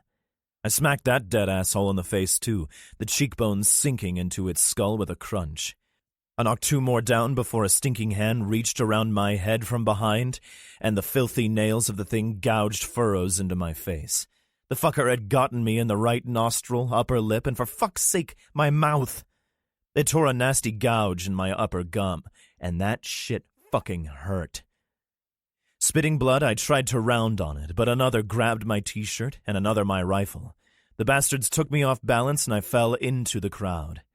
I've got to tell you, face shredded, prostrate on my back, I felt like I was the roadrunner, and a bunch of coyotes were looking down at me. It was not a wonderful experience. Not only was it shitty, but it was brief, because they wasted no time in trying to eat me. My head was pointed downhill, which means my feet were above me on the incline, so getting up was going to be tricky. What made it downright impossible were the cold, slimy hands that grabbed my ankles and right arm. I was able to get my rifle between my face and the face of the dead girl who had grabbed my gun. She wanted to make out, but I felt one of them bite me in the right leg, and I let out a yell. It didn't hurt as much as I thought it would, and remember, I had been bitten before. The leg thing continued to gnaw, and I both considered my imminent demise and continued to wonder why it didn't hurt. Then the kissy thing reached around the rifle and tried to claw through my t-shirt. Her head popped like a bubble full of stinky shit, her goo flying all over, and suddenly, Seifert, Buzzcut, the little girl's dad, and pretty much everybody else was there to assist. Those who hadn't waded into the dead were shooting them, and soon the little girl's, I couldn't remember her name at the time, dad, was extending a much-wanted hand down to help me up. I thanked him, and he nodded in response. Another contingent of undead was scrambling up the hill, but we fired into them as we retreated to the lighthouse. Jesus, Donna said as she saw what used to be my pretty face. You're bleeding. I spat blood. Tends to happen when they grab you by the face. Assholes, she screamed at the dead. A ridiculous gesture, but I fucking loved it. She began to cry. Whoa! What the hell are you on about? I'm fine. I grabbed her by the paw, and we ran up the hill together. But you could be infected. Yeah, but for how long? I'm more concerned with my face than my life. I'm fucking pretty. What the hell do you need a face for anyway? Demanded Buzzcut with a yell. I yelled back, I don't know, face things? Seifert shrugged. Chicks dig scars. No, we fucking don't. Donna screamed, and Seifert demonstrated his vast intelligence by shutting the fuck up. The whole group of us made it to the lighthouse pretty much at the same time. The only casualty seemed to be my beautiful countenance. We skirted the concrete abutment the lighthouse sat on, and soon people were filing through the door. So I don't know much about lighthouses, but aren't they supposed to be round? I grew up in New England, and we have lighthouses aplenty. They're round, I shit you not. This one was square as fuck, and as I looked at the concrete angles, I realized that no dead people were going to be able to get into this structure unless they were invited. The door was steel, and it had a double-slide lock on the inside. Unfortunately, there wasn't a lot of space to shoot down into a crowd of dead surrounding the tall building, so all I could think of was there was about to be 30 people trapped in a building made for 5. Fuck that. I tried to call to Seifert, but Donna almost tackled me. Oh, shit. She kind of let that hang when she looked at me. She pointed at me. They got you. She immediately began to rummage through her pack. Flesh wound, I said, and spit a half-gallon of blood onto the concrete. The fucker had stuck his nasty fingers in my mouth and up my nose. Prick. Normally you would think the nostril would be the painful part, but it was my mouth that hurt like hell. Anybody who had known me less than a month backed away a step. Seifert, I began as Donna dabbed my face with a gauze pad. He had been barking orders to his crew, but he spun to speak to me. What the... Holy fuck! He pointed at me. You're bleeding. Flesh wound, repeated my apocalypse wife as she pushed a bandage up my nose. Look, I did one do the idea, I said through the gauze as Donna tried to choke me with it. I glanced around at the people, checking their weapons and feeling the concrete walls. Don't worry, we're safe in here, Seifert told me. Somebody will come get us. We have ammo and supplies. I spit out the cloth and cut him off. We're the somebody. We're supposed to get people. If we stay here, we're trapped just like everybody else. He seemed to ponder that for a moment. I gently pushed Donna's hand from me. Where are the kids? She looked at me and made a face. I couldn't wait to see myself in a mirror. Richie is on the water tower and Chloe is safe in the sub. Right, fuck this, I pointed at her. You're staying here. She made to object, but I pointed at Anna, who was helping a woman with an injured knee. Anna needs help, and you're the best medic around. I'm going to thin the herd. I made to yell for Ship and Remo, but when I turned, they were flanking me on each side. It scared me a little, as I wasn't prepared for it. Ship was projecting a stink eye that could melt most people. As I had received this look on countless occasions, I would survive.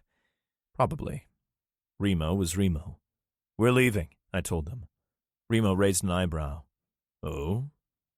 Ship shockingly said nothing. Now, I said, and made for the door. They followed me. I radioed to Kev. Buttons, how are we looking outside? His reply was instantaneous, almost like he was waiting for someone to ask. Decent-sized contingent coming up the hill. They'll be banging on the door in 2 minutes. Is the door clear? I can't see it from here. Nothing else is clear, though. Dead assholes are all over the island. I felt a hand on my shoulder. It was Seyfert. You don't have to... Yeah, I do. My kids are out there, not to mention a few others I know. Denny had been standing in front of the door, and honestly I didn't want to have to fight him to get out. But I know he never would have let me go without an okay from the SEAL. He would have stood there until Ship ate him. Denny, let him out. Denny immediately threw the latch, and 1,000,000 guns were pointed at the door. Nothing was outside of it, so I bolted through it. I could hear Donna yelling behind me, and I knew I was in for a ration of shit later. But I could do no more good out here than in there. Remo's voice came from behind me. What now, genius? Well, I'll remain the comedian. Ship can continue to be large, and you just fucking kill everything. He jutted out his lower lip. Good enough. He pulled his sidearm and drilled a wayward infected whose head came into view past the abutment. I could hear shots all over the place and knew that others were fighting their own battles the length and breadth of the rock. Fucking zombies. What do you fellas think about sweeping the area on the way to the water tower and then heading to the sub?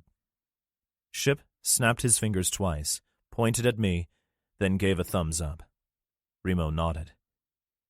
We checked the group of dead that had been climbing the steep hill. 2 had made it almost to the top, but the rest were only about halfway. I saw why in a moment. The things were on all fours trying to climb, but when one of the things saw us, it stood. The angle on the embankment was steep enough that gravity did some astounding work. The stupid infected douche fell backwards and slid to a stop 15 feet further down the hill. As it was getting up, a second of the things followed suit and took out the first one, both now 10 feet lower on the hill than before.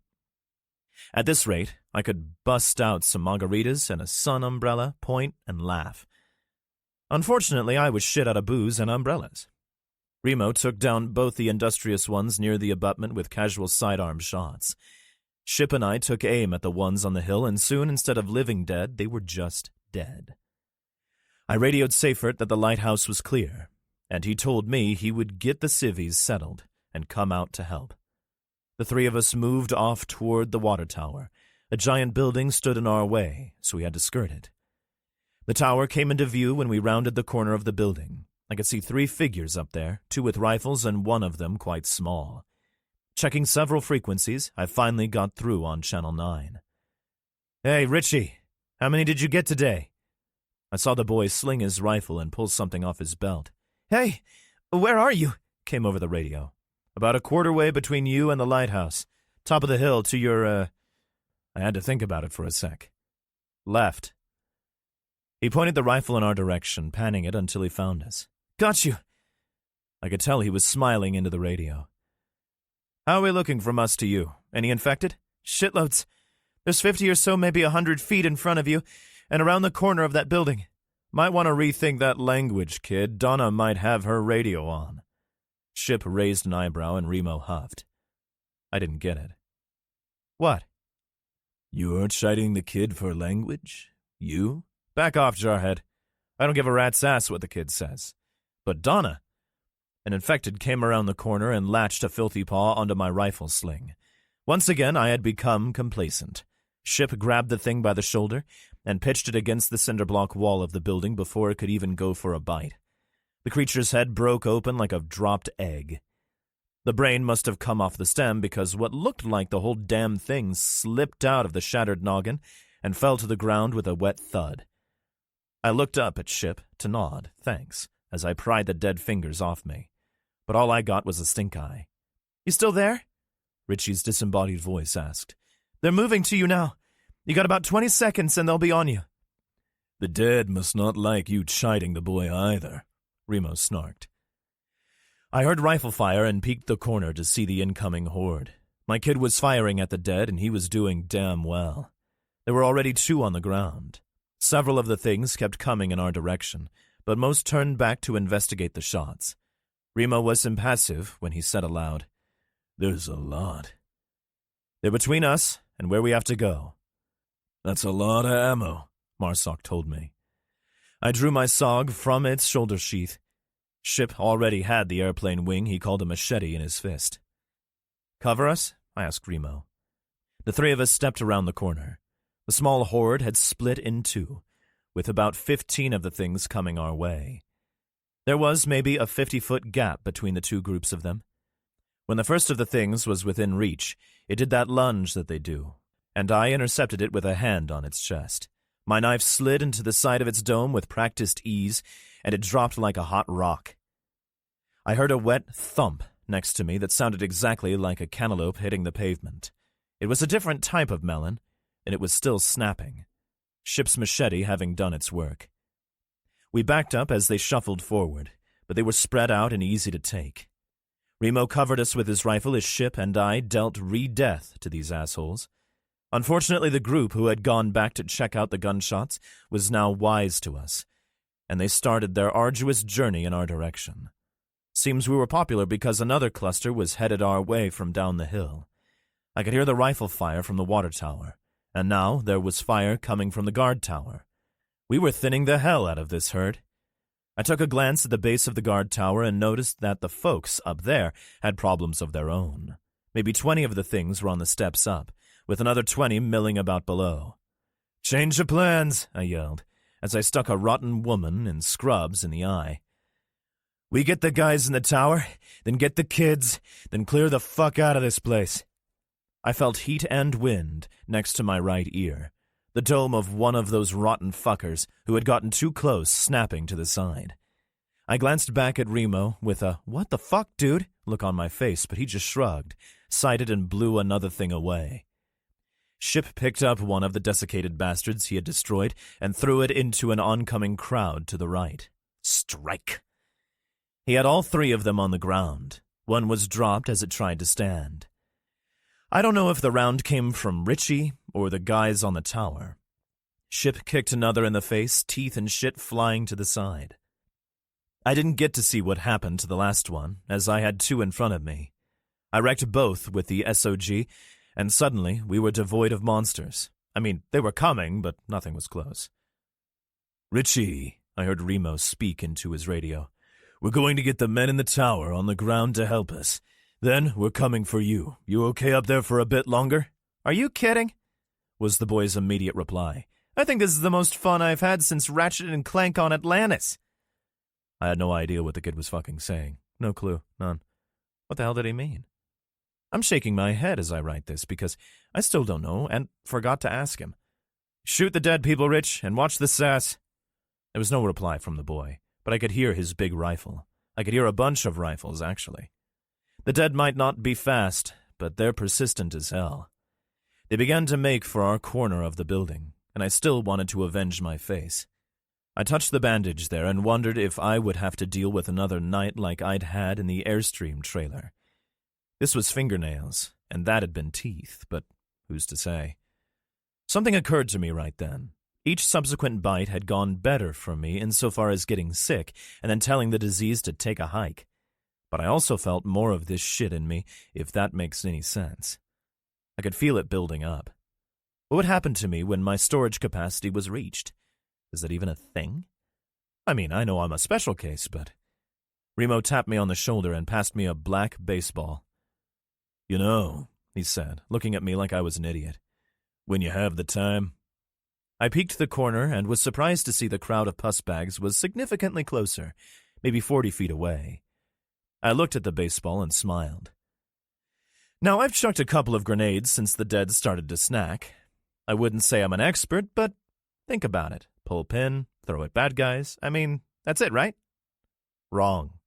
I did just that. I pulled the pin, stepped around the corner of the building, and pointed at a gray thing in stained and rotten scrubs. "Hey, fuck Knuckles, how about some of this?" I threw the nade, then stood there, smiling, because I knew what was coming. I hit that former nurse or doctor right in the damn chest. "Not too close to the building." Remo uncharacteristically yelled as the weapon flew from my fingers. I'm cool. You guys know this because you've read my journals. I don't lie or embellish. It wouldn't make sense to do so. I tell you what happened in my own way, both the good and the bad. When I'm the hero, I'm proud AF, and I tell you so. When I screw up, I tell you that too. This was a screw-up. A big one. I'm no soldier. I've said that 100 times, but I am learning. One thing I never really did learn was how to throw a grenade. I did learn a few things when I threw this one, though. Firstly, tell your buddies you are about to throw a grenade, even if one of them just passed it to you.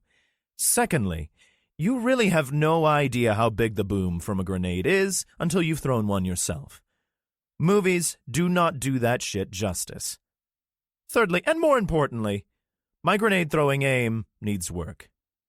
You would think that me hitting my intended target would be exactly what we needed.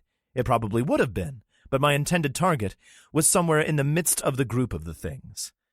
I had hit the closest one of the crowd, the little explosive knocking it back a step before the nade rolled against the cinder blocks of the side of the building. My smile turned to a frown as I stood there with my hands on my hips, looking tremendously awesome in my head, but a complete moron in everybody else's. I was yanked off my feet like a child by the Yeti and unceremoniously thrown to the ground. Both he and Remo were already down with their hands on their ears, and I tried to gripe about my recent treatment, so I thought it best to emulate them. I was about to remove my palms from the side of my head and ask some incredibly stupid questions when the earth shook like a 10.5 on the Richter scale. Fucking boom! Holy shit! Came through the radio. It was Richie. And when Donna chided him later, I would own up to the boys swearing as my fault. Dust, rocks, concrete, sticks, and gooey shit flew by where I had been stupidly standing. When I heard a secondary commotion around the corner, it sounded like someone had dumped a ton of bricks on the walkway. The three of us got up quickly, me trying to peek the corner again, but Remo putting a hand on my chest. He stuck his mirror around the corner, then nodded for us to follow him. We came out, weapons at the ready, and I had to admire what was in front of us. 3 tons. 3 tons of bricks were on the walkway. Bits and pieces of the building I had just blown up were interspersed with bits and pieces of the zombies I had just blown up. It was nothing short of a mess. The good news was that there were no undead standing. The bad news was that whatever building this was, we were going to need a new one. "Was that a grenade?" Seyfert asked through the radio. Remo and Ship, who already seemed to know what each other was thinking, rushed forward. Me following a couple steps back, some of the dead were starting to stand, and we plugged them before they could. Most of them, anyway. Some got up and came for us as we tried to finish the ones on the ground. Others would never walk again, with one or both legs blown either to useless shit or completely off. They could crawl, though, and they did. Another contingent of the dead began to come around the far corner of the building, too. A whole bunch of them. I looked at the damage the grenade had done and sighed. I had destroyed maybe 6 of the things, with another 5 or so crippled. We had shot another 10 before the rest were plodding at us. Remo looked at the hole in the wall and shrugged, wiggling his finger in his ear. Free air conditioning. Undesirability. East Dock, Alcatraz. Billy moved with the herd. There were a lot of dead folks.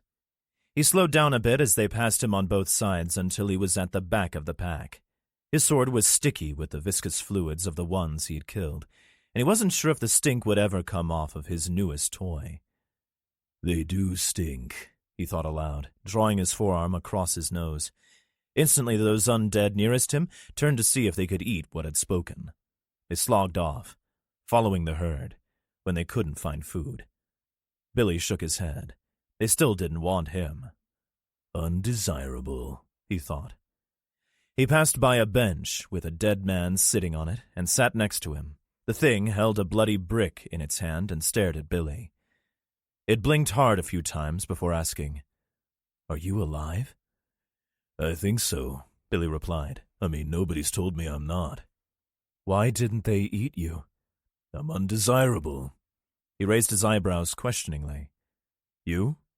No idea. They just never wanted to bite. Ate everybody else, just not me. The man was covered in gore, his shirt and clothes saturated with the fluids of the dead. He stank. Billy wrinkled his nose. You stink. It's them. I mean, I have them all over me. The guy wrinkled his own nose. It's icky. Billy smiled and pointed at the brick. You been braining them with that? That's all I had. Name's Bob. Bob stuck his hand out for Billy to shake. Billy made a face and shook his head. After we clean them off you, yeah. We'll shake there, Bobby boy.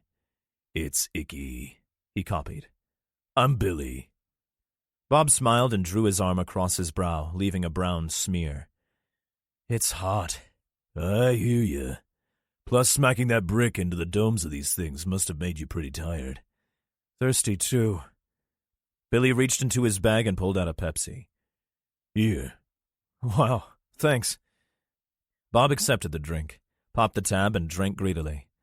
Thanks, he repeated. Bob glanced forward as he took another pull on the soda. Billy tracked his gaze. Oh. A contingent of dead had them surrounded in a semicircle. The things were staring and not moving away as they normally did. One of the male creatures took a step forward and growled. It couldn't possibly have seen the two humans as both of its eyes hung from their sockets by the optic nerves. Billy pulled his baseball bat from his pack and handed it to Bob. Stings the paws a little, but it's better than a brick. The dead started toward them as a group when Billy spoke. Bob stood and hurled his brick at the thing with the weird eyes. He missed, but hit a female infected directly in the forehead. The thing collapsed instantly, and Bob pumped his fist. Billy leapt to his feet and began slashing and stabbing with his sword. The creatures didn't seem to want to eat the two men, but still pushed en masse to get near them, at which point they would try to walk off, but the group pushed steadily forward.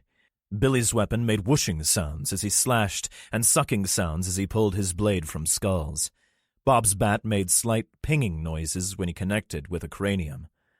"Ow," said Billy's new friend. "Ow, ow, ow." Each whack of the bat was accompanied by a quick exclamation from Bob. Billy knew exactly how Bob's hands must feel, Billy having used the weapon a few hundred times. They were able to stay together for a moment, but the surge of the crowd separated them. Billy was able to make out Bob wringing his hands from thumping heads with the aluminum sports equipment. His new friend faded into the crowd and was lost from view in seconds. Billy was able to see the bat rise and fall, but couldn't make out Bob in the throng. It was getting difficult to swing the blade in the confines of 50 infected. Inevitably, after he skewered a brain, the sword got stuck in an infected skull. The creature crumpled and Billy had to put his foot on the body to extricate his weapon. He overcompensated, stepping back too far, and lost his balance. The sword went clanging away, and even though he was amid 100 dead things that ate people, all he could think was that he was going to be angry if his blade got scratched. He latched on to the long skirt of a dead thing, trying to pull himself up, but all he succeeded in doing was tearing the clothing off. "Excuse me," he blurted while averting his eyes. He grabbed hold of a pair of jeans and used momentum to help him to his feet. He searched frantically for his sword, but could only hear it being kicked around as he pushed at the bodies around him. Something put a hand on his shoulder and he spun to face it. He had thought it would be Bob, but it was a dead man with half a face. The other half was dull yellow bone. "Skulls are great," Billy told it. "You don't need no body." The thing just stared at him. "Ba-doom-tss," Billy asked, and it lunged. The thing grabbed him by the shirt and tried to bite his face. Billy kept it at arm's length as best he could, but the creature fought for purchase. They both tripped over the feet and legs of the other undead in the crowd and toppled to the ground. "Scrappy critter," breathed Billy as he pushed while it pulled. "No sense of humor." Billy couldn't help but think that a baseball bat would not have gone amiss right then. He rolled on top of the thing and put an arm across its throat. The man reached down to pull his knife from his hip, only to realize it wasn't there. "No bat, no knife, no cool sword, shotgun out of ammo, Not one of my better days. He was going to use his shotgun as a bludgeon when the thing twisted, and he fell to the side. "Oh," he said as he hit something hard. He struggled with both the dead thing and the inanimate thing for a moment until he was able to roll to his right a bit.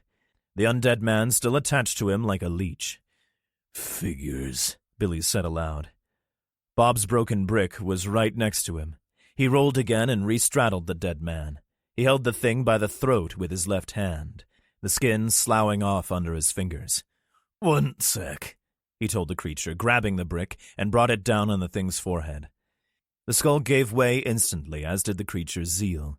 Its arms fell to its sides, and Billy took a deep breath. "Still stinks," he said to no one as the dead milled about him. He stood to survey his surroundings. He had gotten all the way to the dock in his fight with the dead man. Bob was nowhere to be seen, but he could see dead people streaming out of the water onto the cut stone embankment. He moved through the mobile bodies and took a seat on the bench to the right side of the wide concrete pier.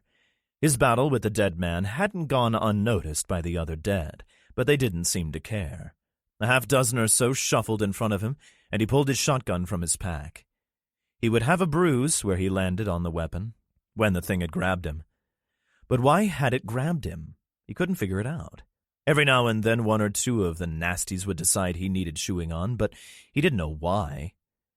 His clozapine, a drug that was supposed to turn him into a zombie, but had the adverse effect, only seemed to make the things want to dine on him. But as soon as the stuff wore off, they didn't seem to care anymore. "Weird," he said and stood. The things in front of him stared. One of them, a younger girl in what used to be a blue dress, stepped toward him. It reached out a hand and Billy slapped it away with the shotgun. It repeated the reaching, and Billy let her touch him. She latched onto his pack strap, grabbed his shoulder with her second hand, and seemed to look him over. Her red eyes rested on his, and she stared. Billy was about to push her away when a taller dead man put a hand on his shoulder. The other four creatures began to come his way, and he didn't like it. He pushed the girl on the chest, but she held firm. The taller man growled, and Billy realized that he didn't like this at all. He began to fight with the girl, the taller thing reaching for him as well. Another thing swiped at him, and he shuffled to his right. He pushed the girl, who still wasn't trying to bite him, as hard as he could. He took a step back and was suddenly fighting gravity as there was no dock behind him. He began to fall backward, the dead girl moving forward and adding to his weight. The tall thing reached a hand out, almost like it wanted to prevent them from falling, and in a grand moment of panic, Billy accepted the hand, latching on with his own. The three of them plummeted 5 feet into the water below, several other undead walking off the pier after them. Friends with Holes. Journal entry 10. You know when you've got something in your mouth that isn't supposed to be there, like a canker sore or stitches or a broken tooth? You just can't stop touching it with your tongue? Yeah, that was me with the furrow that dead fucker had dug into my gum. It hurt like hell, and I was pissed, but I couldn't stop playing with it. Good one, I said to Remo about his air conditioning joke, and felt instantly bad about it. He didn't need my bullshit. Bunch coming from behind you, Richie told us. You don't have a lot of time before you'll get pinched between groups. Remo hastened over my handiwork of broken cinder blocks and ducked into the hole in the wall. He panned his light around as I followed him in, and Ship brought up the rear. Technically, the no-legger crawler that had latched onto Ship's boot was really last into the breach. Ship figured he had a hitchhiker and glanced down at it. This one had been dead a while, its gray skin mottled with black and stinking. He dragged it in a bit further, trying to shake it loose, but its nasty digits were dug in like a tick. The Sasquatch used his machete to de-hand the thing, and I've got to tell you, that was cool as hell. Ship still had 2 hands attached to his pants when he kicked the nasty bastard in the face, and one of the coolest things I had ever seen transpired. Ship's boot went through the facial bones of the dead thing like tissue paper, the head coming clean off and taking a bit of spine with it. Picture this. A giant Yeti-looking motherfucker with a couple of severed hands attached to his left leg and a human skull stuck to his right foot danced around trying to get everything off. Now that shit is funny. I laughed and my mouth hurt. Not allowed 2 seconds of uninterrupted joy. Remo toppled over a metal shelving unit into the hole in the wall, then another. It might slow the dead bastards down, but it wouldn't stop them. Ship pointed to his skull foot and signed to me, "Remove it." I blinked, then raised my eyebrows in surprise. "You mean take it off you?" I asked. He nodded vehemently, standing on one leg that had 2 hands attached to it. It was my turn for stink eye. "Hard pass," I told him. "You're the biggest guy on planet Earth. Just stomp your 100-pound foot." He did, and the concrete floor was showered in skull fragments and not a little bit of black goo. He was blissfully unaware of the hands still on him. I thought about letting him walk around with zombie fingers, but decided that could be an infection risk and told him. The big bastard actually jumped a little when he saw them. He reminded me of an elephant who was afraid of a mouse. Moans, rasps, and that gurgling hack came from just outside the hole in the wall, and we decided to vamoose. Arms reached through the shelving and grabbed for us, but we were well away from them. The building we were in was old and definitely off limits to the general public from a safety standpoint. The small storage room we were in opened up into a larger area where the ceiling was about 20 feet from the floor. We hurried through this area and saw light streaming through an open door in the back. The area was clear, so we moved toward the door. A dead guy ambled past the door outside, looking like he was out for a noonday stroll. He glanced into the building and looked right at us. He either wasn't hungry or didn't see us because the dead bastard just kept on going. Remo used his mirror to clear the area outside, and we skulked through and into the sunlight.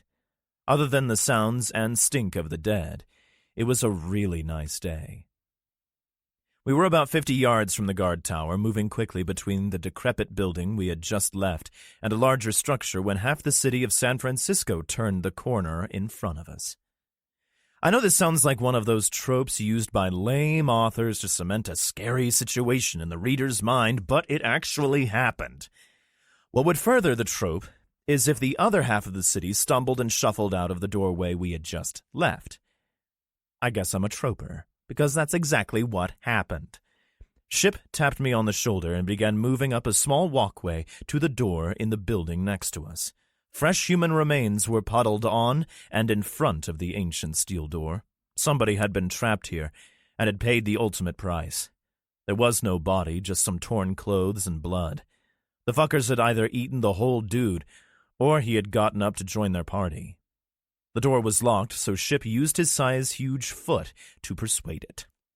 This was a strong door because it took 3 kicks from King Kong to open it. Open is probably not the best terminology here, as the heavy thing bent the metal jamb and the top hinge came away. Like everything else today, that door was just going to slightly slow down the dead that were hot on our heels. Ship dragged it closed and tried to lock it, but as previously mentioned, the jamb was all kinds of fucked. I swiveled my bleeding face to see Remo looking up. An ancient metal spiral staircase ascended into the floor above us. I thought we were going to bypass it and search for another way out, but we heard things moving around in the darkness in front of us. Remo started up the stairs, tactical light panning everywhere, and we followed. The 3 of us reached the next floor, the stairway creaking under Ship's 400 pounds, and Remo shined his light into each of a bunch of small rooms. He whistled, but nothing came for us. I heard the door crash to the concrete below, the last hinge quitting on us like a little bitch, and knew more of the things were outside. It wouldn't take them long to investigate what was going on upstairs, and then we would be in for another gun battle.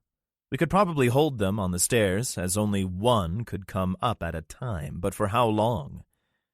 I got the stairs. I signed to Ship and stood guard. He nodded in the semi-darkness, and I was thrilled with myself that I was able to sign correctly. I mean, I might have just told him I needed to pee, but I was confident I had signed the proper words. What I really wanted was the unspoken communication that Remo and Ship had. Chloe and Richie could do it too. I could see figures illuminated by the light below, moving past the base of the spiral staircase. It was much darker up here, but if I could see them, they could probably see me, and all they had to do was look up. None of the stupid sons of bitches did. Every one of them just kept ambling on past us 15 feet below. There were a lot. I just stated a few paragraphs ago that Ship weighed in at a comfortable 400. Remo is about 6 feet tall and weighs maybe 160. That's almost 600 pounds of tough guy. And they didn't make a frickin' sound as they cleared this level. What did make a sound was the gunshot that echoed and reverberated through every cubic inch of the building. The dead scare me. You know this. It doesn't do anybody any good to live in constant fear, so I've toned it down to constant wariness. There have been times during my travels where I could have used a cork to save my skivvies, but for the most part I think I do okay. When that gunshot went off and every single one of those dead fuckers looked up at me, I wasn't the least bit scared. I noticed an enormous, mostly naked dude, wondered why he was only wearing the top half of a pair of socks, and our eyes locked. He put his foot on the bottom step of the spiral, and all I could think was that Ship and Remo were supposed to be professionals. What the hell were they doing popping off rounds when we were trying to go quiet? Then it dawned on me that they both had suppressed sidearms, and the gunshot I had heard was from an unsuppressed weapon. It hadn't been Remo's HK, nor Ship's shotgun. So what had made the sound? I glanced over my shoulder but couldn't see the boys. Looking back down, I could see that the entire continent of North American dead was coming up the stairs. Socks was first, and he got stuck. He was so fat, he jammed up in the spiral railing on the third step or so and was stuck fast. I laughed out loud, and I don't think the dead liked it. I wasn't fat-shaming. It was just funny, I swear. They all started those awful noises, you know, the ones that shrink your nuts even when you just told everyone who would listen that you weren't scared. I plugged the big dude and he just sort of stopped moving, his freshly punctured melon lolling to the side. He couldn't collapse because the railings held him in place.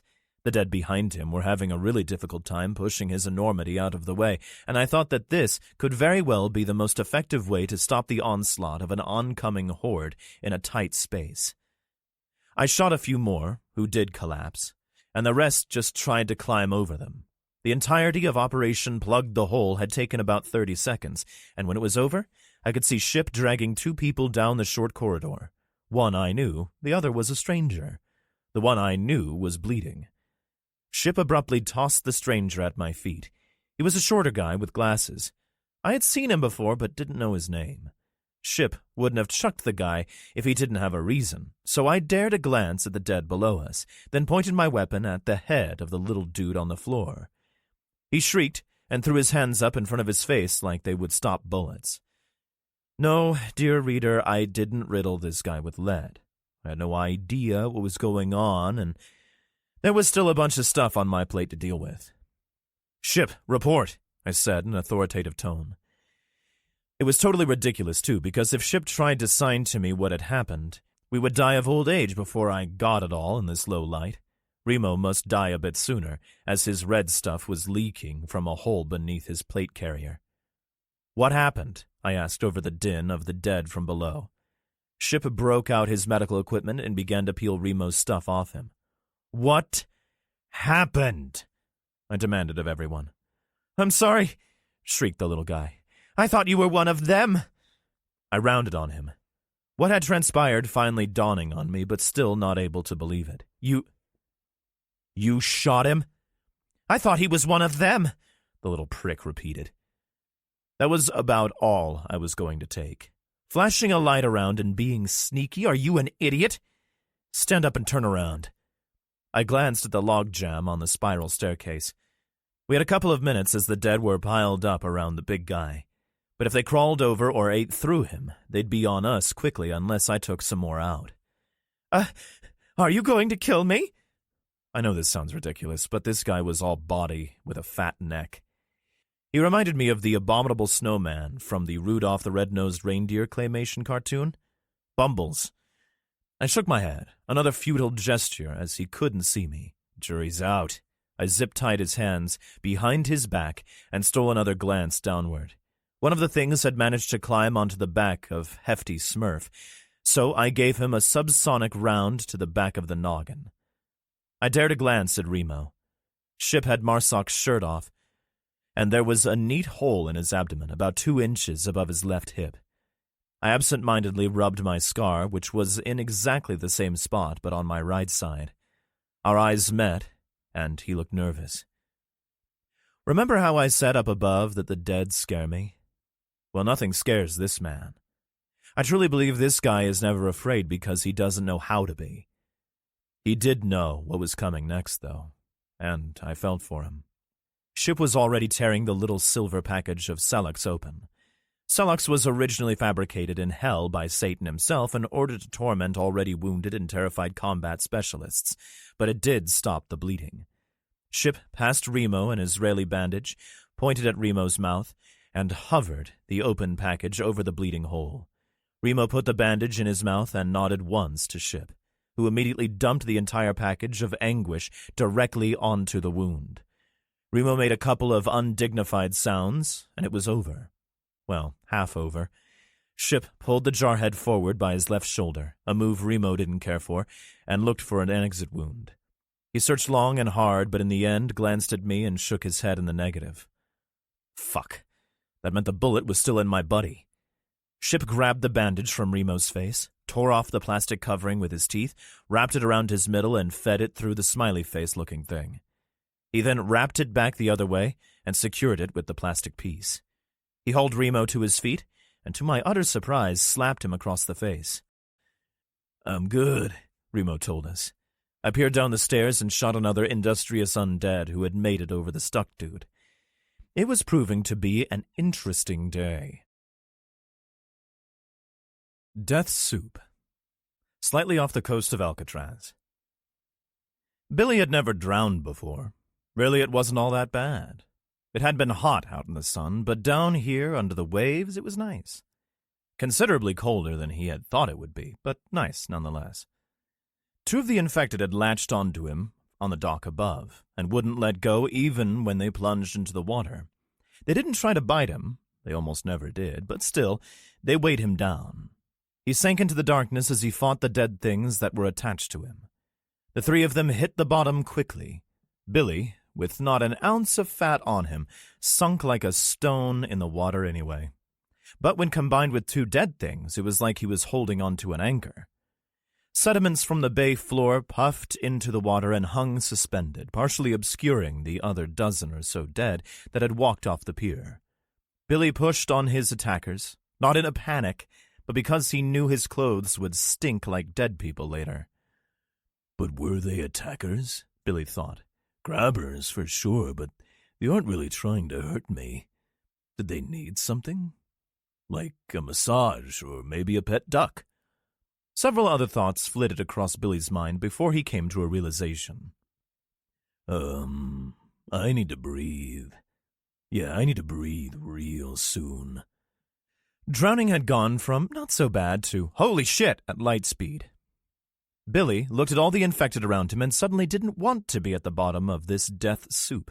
The undead girl who had hold of him was strong, but he was able to grab her wrists and bend them outward. Her hands came away. He shrugged out of his pack, which was what the other infected was hanging on to, and kicked for the surface. He almost made it, too, when the tall infected man grabbed his ankle. His lungs burning, he kicked furiously and was able to free himself. He broke the surface of the water and took in huge, gulping lungfuls of air. The dock was too high to climb, so he swam to the embankment and walked onto the rock just like the undead had. Unpleasant, he thought, as seawater dripped from his clothes. He climbed up the cut stone embankment and hopped the short fence. Undead bodies lay everywhere, skulls dented, crushed, or outright missing. Billy jutted his lower lip forward and nodded in appreciation. Not bad, he said aloud. A couple of the dead things reached over the fence behind him when he spoke. Billy moved to his left, stepping between the fallen bodies, searching for his sword. He searched for a few moments before a glint of sun hit him in the eyes. He strode to the glint, smiled, and picked up his weapon. His smile vanished. The suba on his sword was bent. The suba, or handguard, on his sword was bent. It was bent. Bent! Billy hadn't been this angry since he found out Abby had died. That was like an hour ago, but still, before today, he hadn't been mad in months. Stupid dead things. One such thing shuffled up to him. He glanced from his damaged weapon to the dead woman. He could only think of a singular word. Diplodocus! He screamed at it and decapitated the creature with his best single-handed reverse swing to date. The head fell to the cement walkway with a wet squelch, but that wasn't good enough. He gingerly placed his sword at his feet, grabbed the head, and spun it so he could look it in the eyes. The jaw moved, and the eyes focused on his. Wrong. He slammed the face of the creature into the pavement until what was in his hand was unrecognizable. He would stink as much as Bob had when this ordeal was done, as he was now covered in everything a smashed head contained. Billy let the tattered scalp drop to the blood-splattered concrete as he stood. He grabbed his sword with his left hand and absent-mindedly wiped his palm on his jeans. You, came a voice from behind him. Billy sighed and glanced sideways. Bob leaned against the chain-link fence, the baseball bat sitting idly against his leg. You did all of this? Billy asked, giving a wave to the truly dead people on the ground with crushed skulls. Yeah, well, no, we both did. I saw you Excaliburing the deaders with your sword earlier. Billy presented the sword. Broken, he said, defeated. In half a second, totally in contrast to his last expression, his face lit up. Excalibur? Do you think you can name a ninja sword Excalibur? Bob pointed to the blade. That's modeled after a Muramasa. What's a Muramasa? He was a who, not a what, Japanese sword maker. It was said that his swords were cursed. Bob shrugged. I'm a sword guy. Billy swallowed hard, pushing the weapon ever so slightly away from him. I'm holding a cursed sword? Nah, it's unlikely that's a real Muramasa. It would be worth ridiculous money if it were real. I pulled it out of a dead guy. Billy creased his eyebrows. Come to think of it, he wasn't very lucky. Are you sure this isn't cursed? Nope. Scrapes on the concrete alerted them to a few meandering undead. Bob pointed at the sword, then made pass-it-to-me motions with his hand. Billy obliged. Bob turned the blade over in his hands a few times, uttered a brief, and pulled a pair of vice grips from his back pocket. He adjusted the bolt, clamped the tool on the Suba, and released it. The Suba was mostly straightened. Sword guy and a mechanic, Bob told him and handed the sword back. Joy, pure unadulterated joy, spread across Billy's face. He moved in too quickly for Bob to do anything and caught him in an embrace. Thank you. Hey, you let me borrow your bat. I was doing brick smacks all morning.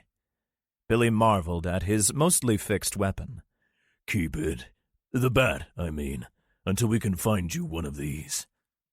Billy lunged and skewered the skull of a dead woman in an apron. Still works.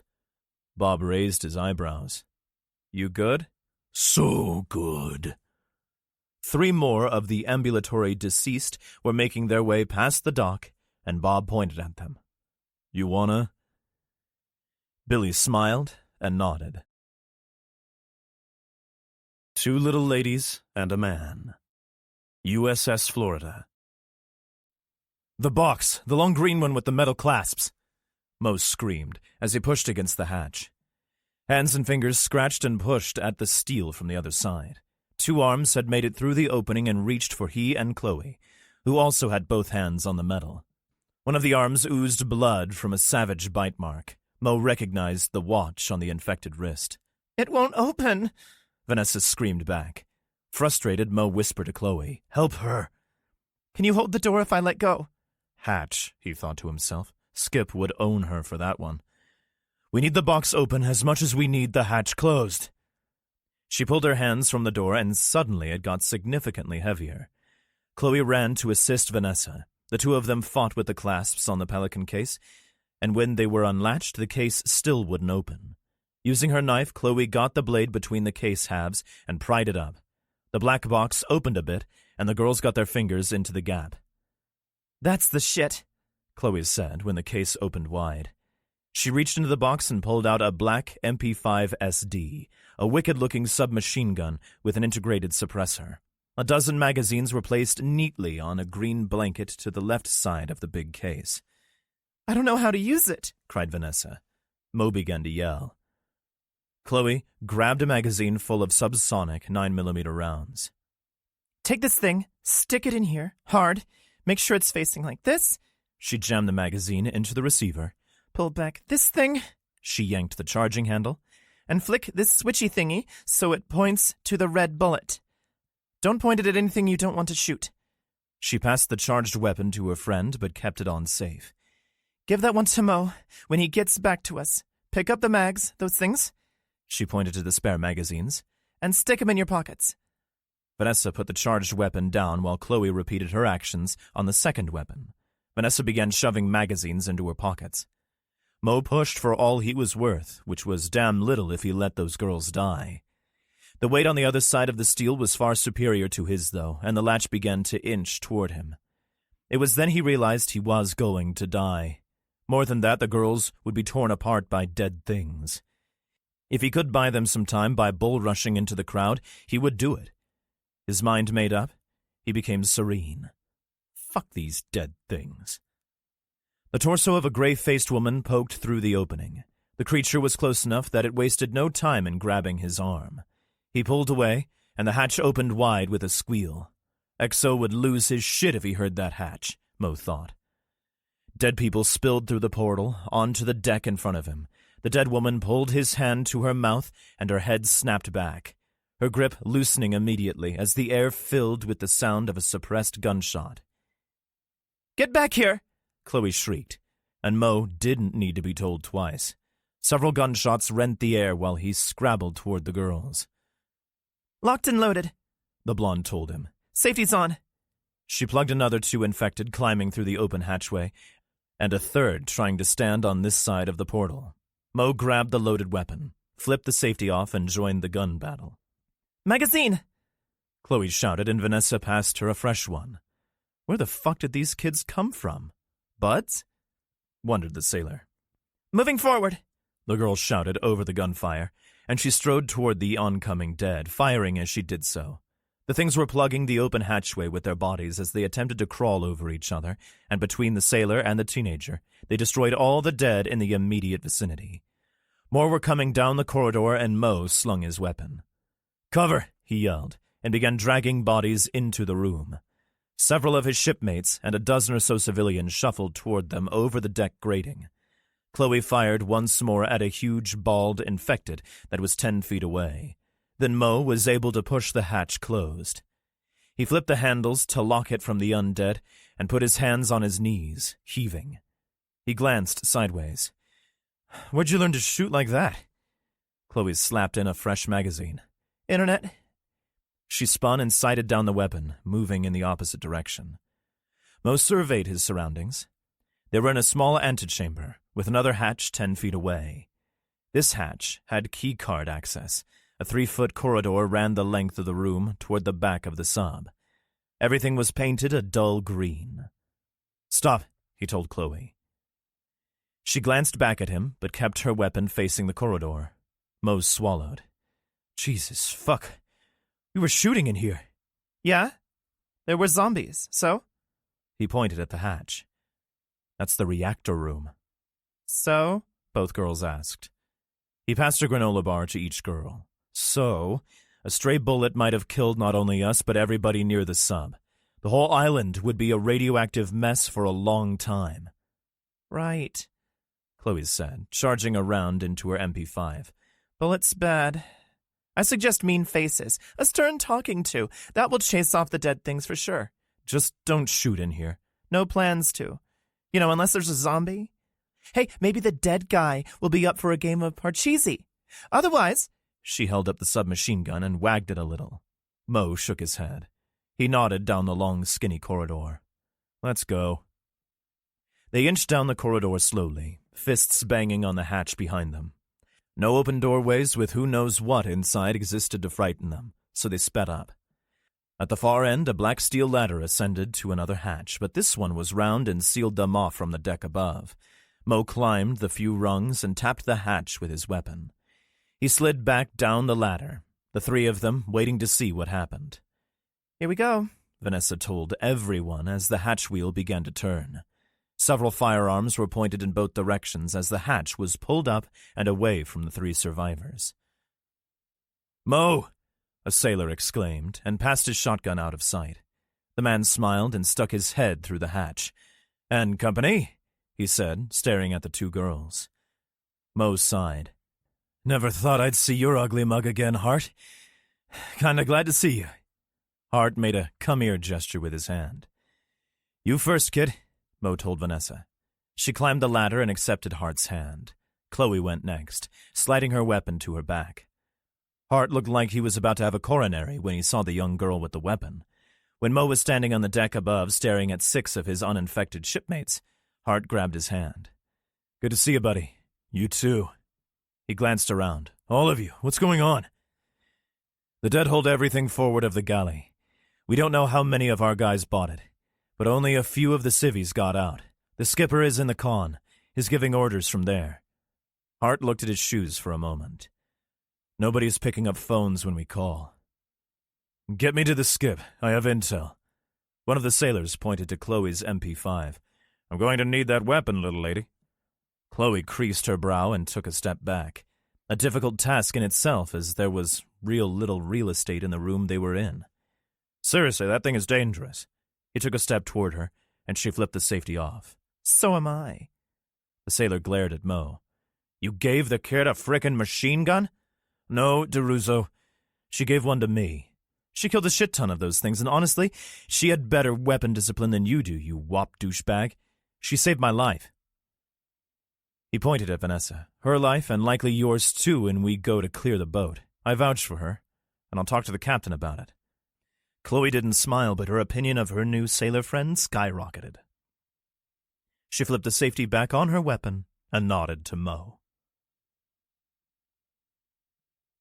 Mo sighed and nodded. "Aye, sir. At least 10 that I saw." "10?" McInerney almost shouted. He rubbed both palms over the stubble on his head. "Aye, sir. We took out several of the civvies as well. I lost count, but—" 19 total, interrupted Chloe. There were 2 other sub-guys in the kitchen that got killed too. One had red hair, and the other guy had dark hair and glasses. She glanced sheepishly at Mo. "Sorry, been doing this a while." "Talbot and Ricks," a sailor told his captain. "The guy with the glasses saved our lives," Vanessa said through tears. The captain nodded. "Thank you." He looked at Chloe's weapon and glanced at Mo, who stood tall. McInerney raised an eyebrow. Mo did not smile. "I would venture a guess that she's destroyed more of those things than any sailor on board, sir." McInerney's face was unreadable. "Chloe, we discussed firearms, didn't we?" "Yes, sir. That was before our house was infested with dead people. I believe the term you used when my brother asked you about us having guns was not yet.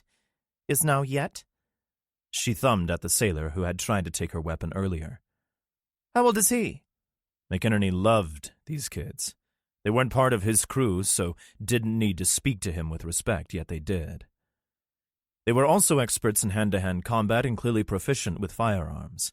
The brother was on one of the towers making shots on moving targets that an expert marksman would call tricky.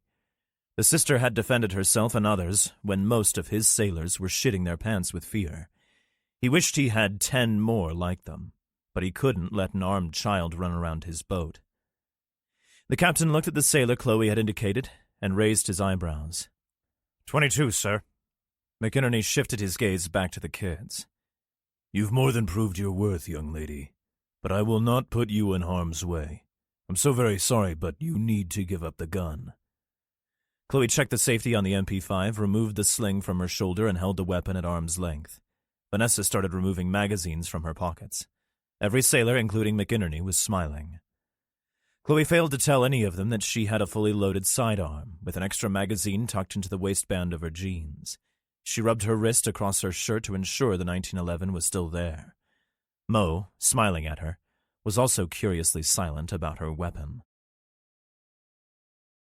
Like, what the fuck? Journal entry 11. "Down there?" the shithead asked. 4 of us stared down something that would have been called stairs in the 1930s. They were broken and jagged concrete steps that jutted out from the side of the building into the dark space of the area we were in. Yeah, if you don't like it, we can leave you here. The creak of the ancient floor a room and a half behind us told me that the dead had gotten up the equally as old spiral stairs. "I need my hands!" Bumbles exclaimed so loudly that the dead answered. He was right, though. There was no way I would let the guy try to negotiate this death trap with his hands behind his back. We'd just end up with another zombie to fight. I flipped open my folder, keeping my SOG on my chest harness, and he was free. He wrung his hands across his wrists like a little bitch, and I hated him even more, until I remembered I had done the exact same thing on several occasions. Either neither of us were bitches, or we both were. Shit. Ship started down the decrepit thing in front of us, the treads protesting almost as loudly as this asshole we had come across. I considered the steps. I'm too young to know what Shinola looks like, but I know what shit is, and those steps weren't Shinola. The sounds of the dead were getting closer. "How do you know what's down there?" He strained to look past Ship, which was like trying to peek past a small town. "I can't see." "I don't know what's down there, but I sure as shit know what's up here. Move." "Can I have a gun?" "No, you can't have a gun, but I promise you I'll give you a bullet if you don't shut the fuck up." I pointed my cig at his face. His eyes grew wide and he swallowed hard, nodding. The guy had just shot my friend. He was annoyingly whiny and fucking loud when etiquette demanded silence. I'm not ashamed to say I was not ashamed to point my gun at his noggin. Stupid sentence there, but screw you, I like it. He started down after Ship and Remo. The combined weight on his archaic stairway was mind-boggling with just Ship on them, but add the three of us and it was terrifying. We made it, though, and quickly. My rods and cones had to adjust to the illumination as we made our way into the sunlight. I didn't like it and neither did my eyes, so I put my palm above them to act as a shield. I heard dull thuds with a side order of splash behind us and knew the stupid dead assholes were just walking off the floor above and impacting the one below. Complacency.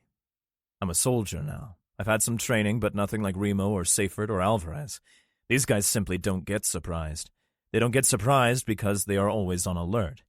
When they're sleeping, walking through the woods, or taking a dump, they're paying more attention than I ever could at my best. I'm always thinking about the next witty thing to say or the ass on the chick in front of me, and that's bad. It was just such a complacent moment when a dead thing wound its decaying fingers around my tactical webbing and leaned in for a nibble. Now, Ship, Remo, and our now douche sickle had walked past this concrete column not 1 second before and nothing. Me? Shit magnet. Second time this had happened in less than 24 hours. It pulled itself toward me and got within biting distance before I even knew what was happening. I had no chance to defend myself or stop the attack in any way. The smell of it permeated everything, a palpable wave of rot that saturated my senses enough to make my eyes water. I felt its teeth on my throat and knew I was dead. But it didn't bite me. Stupid of it, really, because in the time it took to not do what zombies do, I did what I do, jammed my Sig Sauer under its chin and sent chunks of infected cranium skyward. Now, I just said, up above, that Remo and his ilk don't get surprised, remember? Remo, leaning on Ship, just turned to make sure I hadn't shot myself. Ship didn't even turn at all. The little peckerwood cock cabinet that we had just picked up jumped like he had a spider crawling on his neck. I'm surprised he didn't bump his head on the ceiling. I threw the dead thing to the floor and made my way to the boys. We were outside and in the clear in just a moment, me slamming the rickety door on anything behind us. "You're bleeding," the little shit-mongering cheese weasel said. I looked down his extended accusatory finger to his face and said, "This is from hours ago. I'm fine." It still hurt like hell, but hey, I wasn't telling him that. How many times in our travels together, dear reader, have I told you that someone had done the stupidest thing ever? Answer, a lot. This guy tried to snatch my gun. He was 3 feet away, and he made a grab for it. It was a weak attempt that was both woefully short and pathetically inaccurate. Had his grab succeeded, I would have had to give him a tip for a rub and tug. Unfortunately for both of us, he's an idiot. The only things he accomplished were putting his face closer to me and pissing me off to the almost breaking point. So I thumped him across the face with my sidearm. He dropped to the ground fast, screaming and holding his assaulted nose. Oh, it hadn't been a Superman punch. It was a little tap. I mean, yeah, he was going to be sore for a bit, but there were no fatalities. "He's bleeding," he shouted to Ship and Remo, the finger still pointing. "He's committed." He was holding his nose like I had already bitten it off, and let me tell you, it crossed my mind. Ship had his arms full of Remo, and he wasn't about to assist this shitsickle, so I extended a paw down to him and gave him a digit wag. Clearly my hand was fabricated out of lava as the guy yelped and inched away on his ass. "Suit yourself," I told him with an eye roll and sauntered past. The thing that was supposed to be a door 10 feet behind us shuddered from the impact of something on the other side. "Enjoy the day," I said over my shoulder. Normally I wouldn't turn my back on a guy who just made a grab for my weapon, but this dude scared me less than not at all. "You're going to leave me?" I heard him ask. His schnoz must have made a miraculous recovery because his question had been crystal clear, although twinged with terror. "Not if you keep up. Besides, I'm one of them now, remember? You sure you want to stick with us?" He didn't answer. We were running out of real estate on this island, and more than that, ammo was getting scarce. I had 19 rounds in my rifle with 1 extra magazine.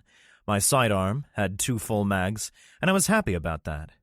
Cursing myself a fool, I switched out rifle mags so the full one was, in the rifle. I caught up with the fellas and noticed that Ship wasn't assisting Remo anymore. He was carrying him. The jarhead had passed out. That was bad. Not only was Remo our resident expert at killing everything, Ship was laden with our former Marine's unconscious body.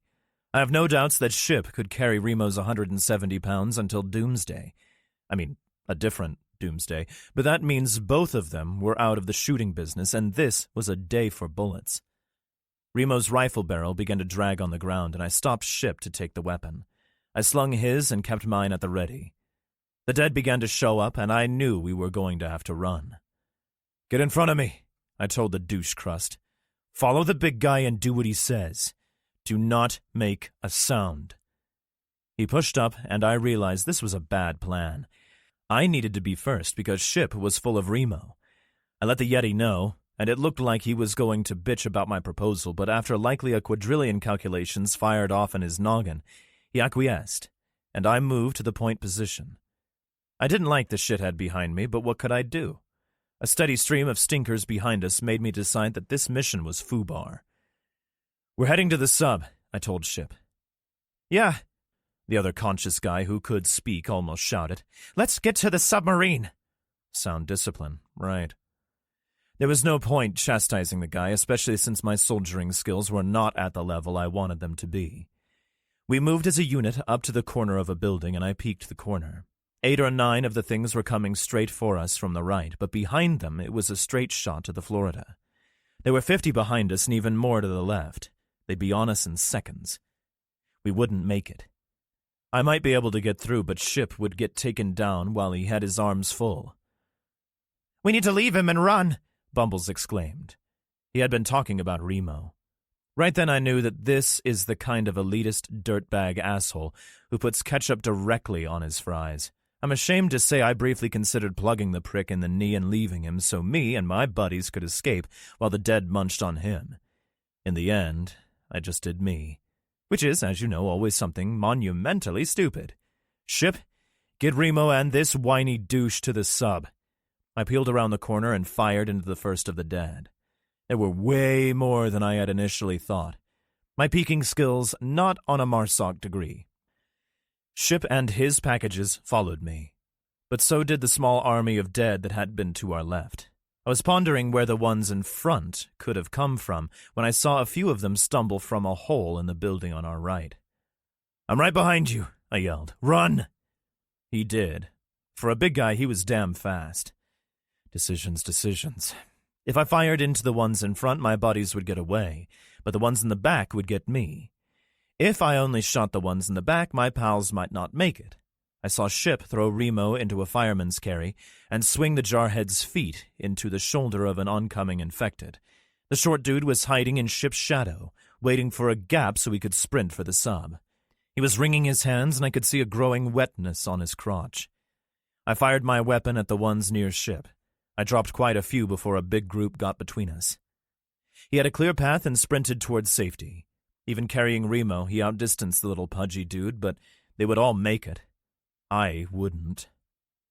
Resigned, I turned to fire on the crowd behind me. I never got the chance, as they were a tad closer than I had thought. About a foot away, they plowed into me, grabbing, and my rifle went off. I only had 4 shots left, but the rifle became a moot point as the barrel was pushed skyward. 3 of them had me, with more on the way. I let the rifle go and tried to reach for my sidearm, but cold fingers wrapped around my wrist. And that was when Jackie Chan showed up. Some tall guy in a black t-shirt leaped into the fray and punished the fuck out of a bunch of dead people. He grabbed the arm of the thing who had my wrist, lifted it straight up into the air, and lunge-punched the forearm of the dead guy. The thing's arm bent 90 degrees and it let go of me.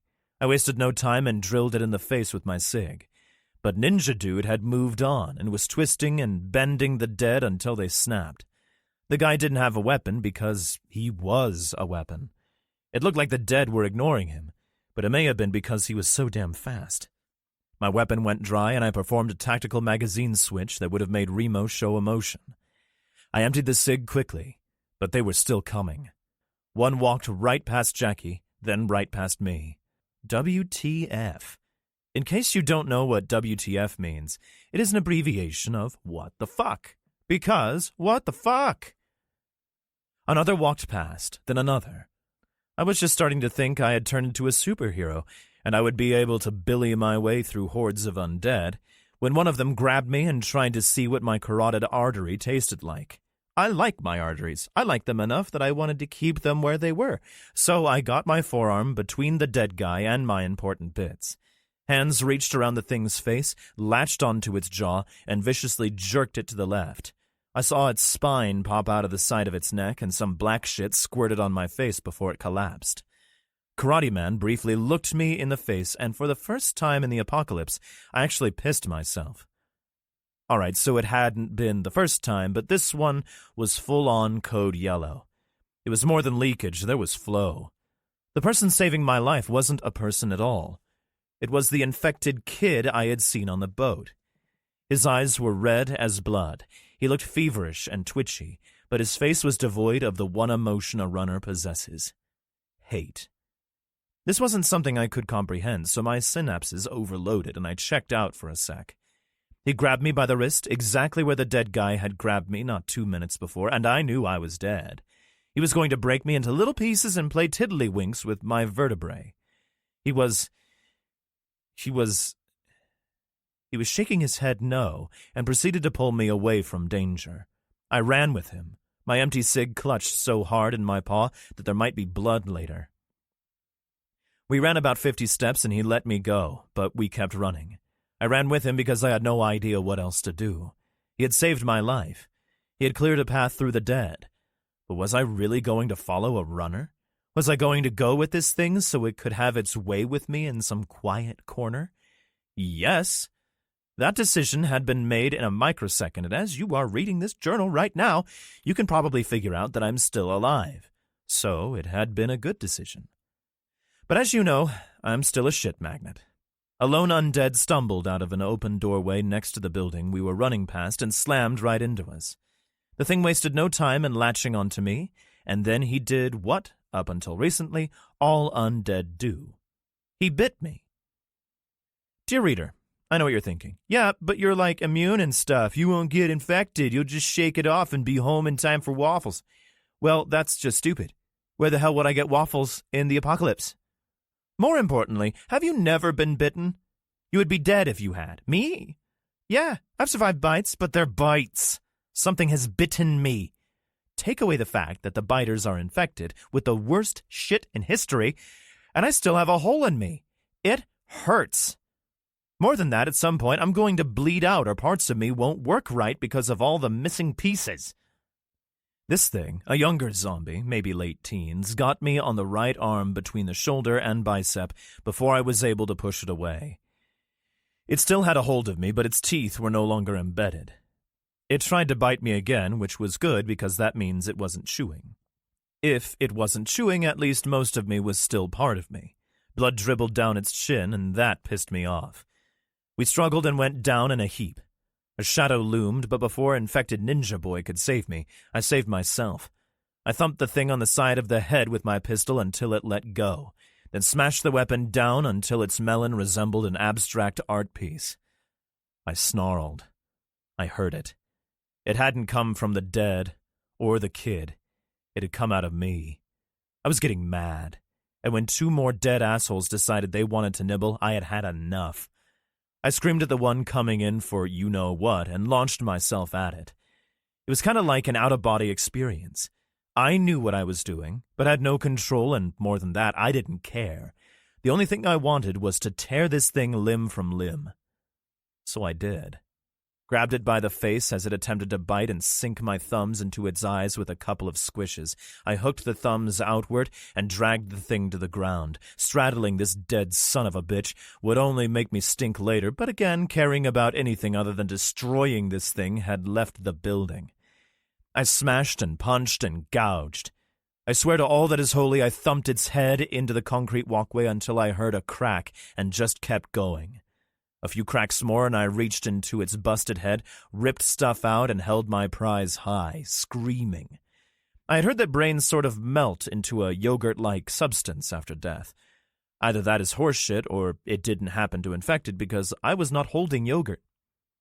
I heard a noise beside me and glared up at it with hatred. It was the kid. He was absolutely a runner, and he was scared shitless of me. He took a step back with a "You have got to be fucking kidding me" look on his face. I was certainly not kidding and let him know it. I stood, chucked some brain to the ground, and stared the kid down. He held his hands up in red-eyed supplication, and I launched at another undead with a scream. The scream was decidedly inhuman, and again, it had come from me. Whatever the fuck this shit inside me is, pushed me aside, and I was no longer driving. Time to go. Water Tower, Alcatraz.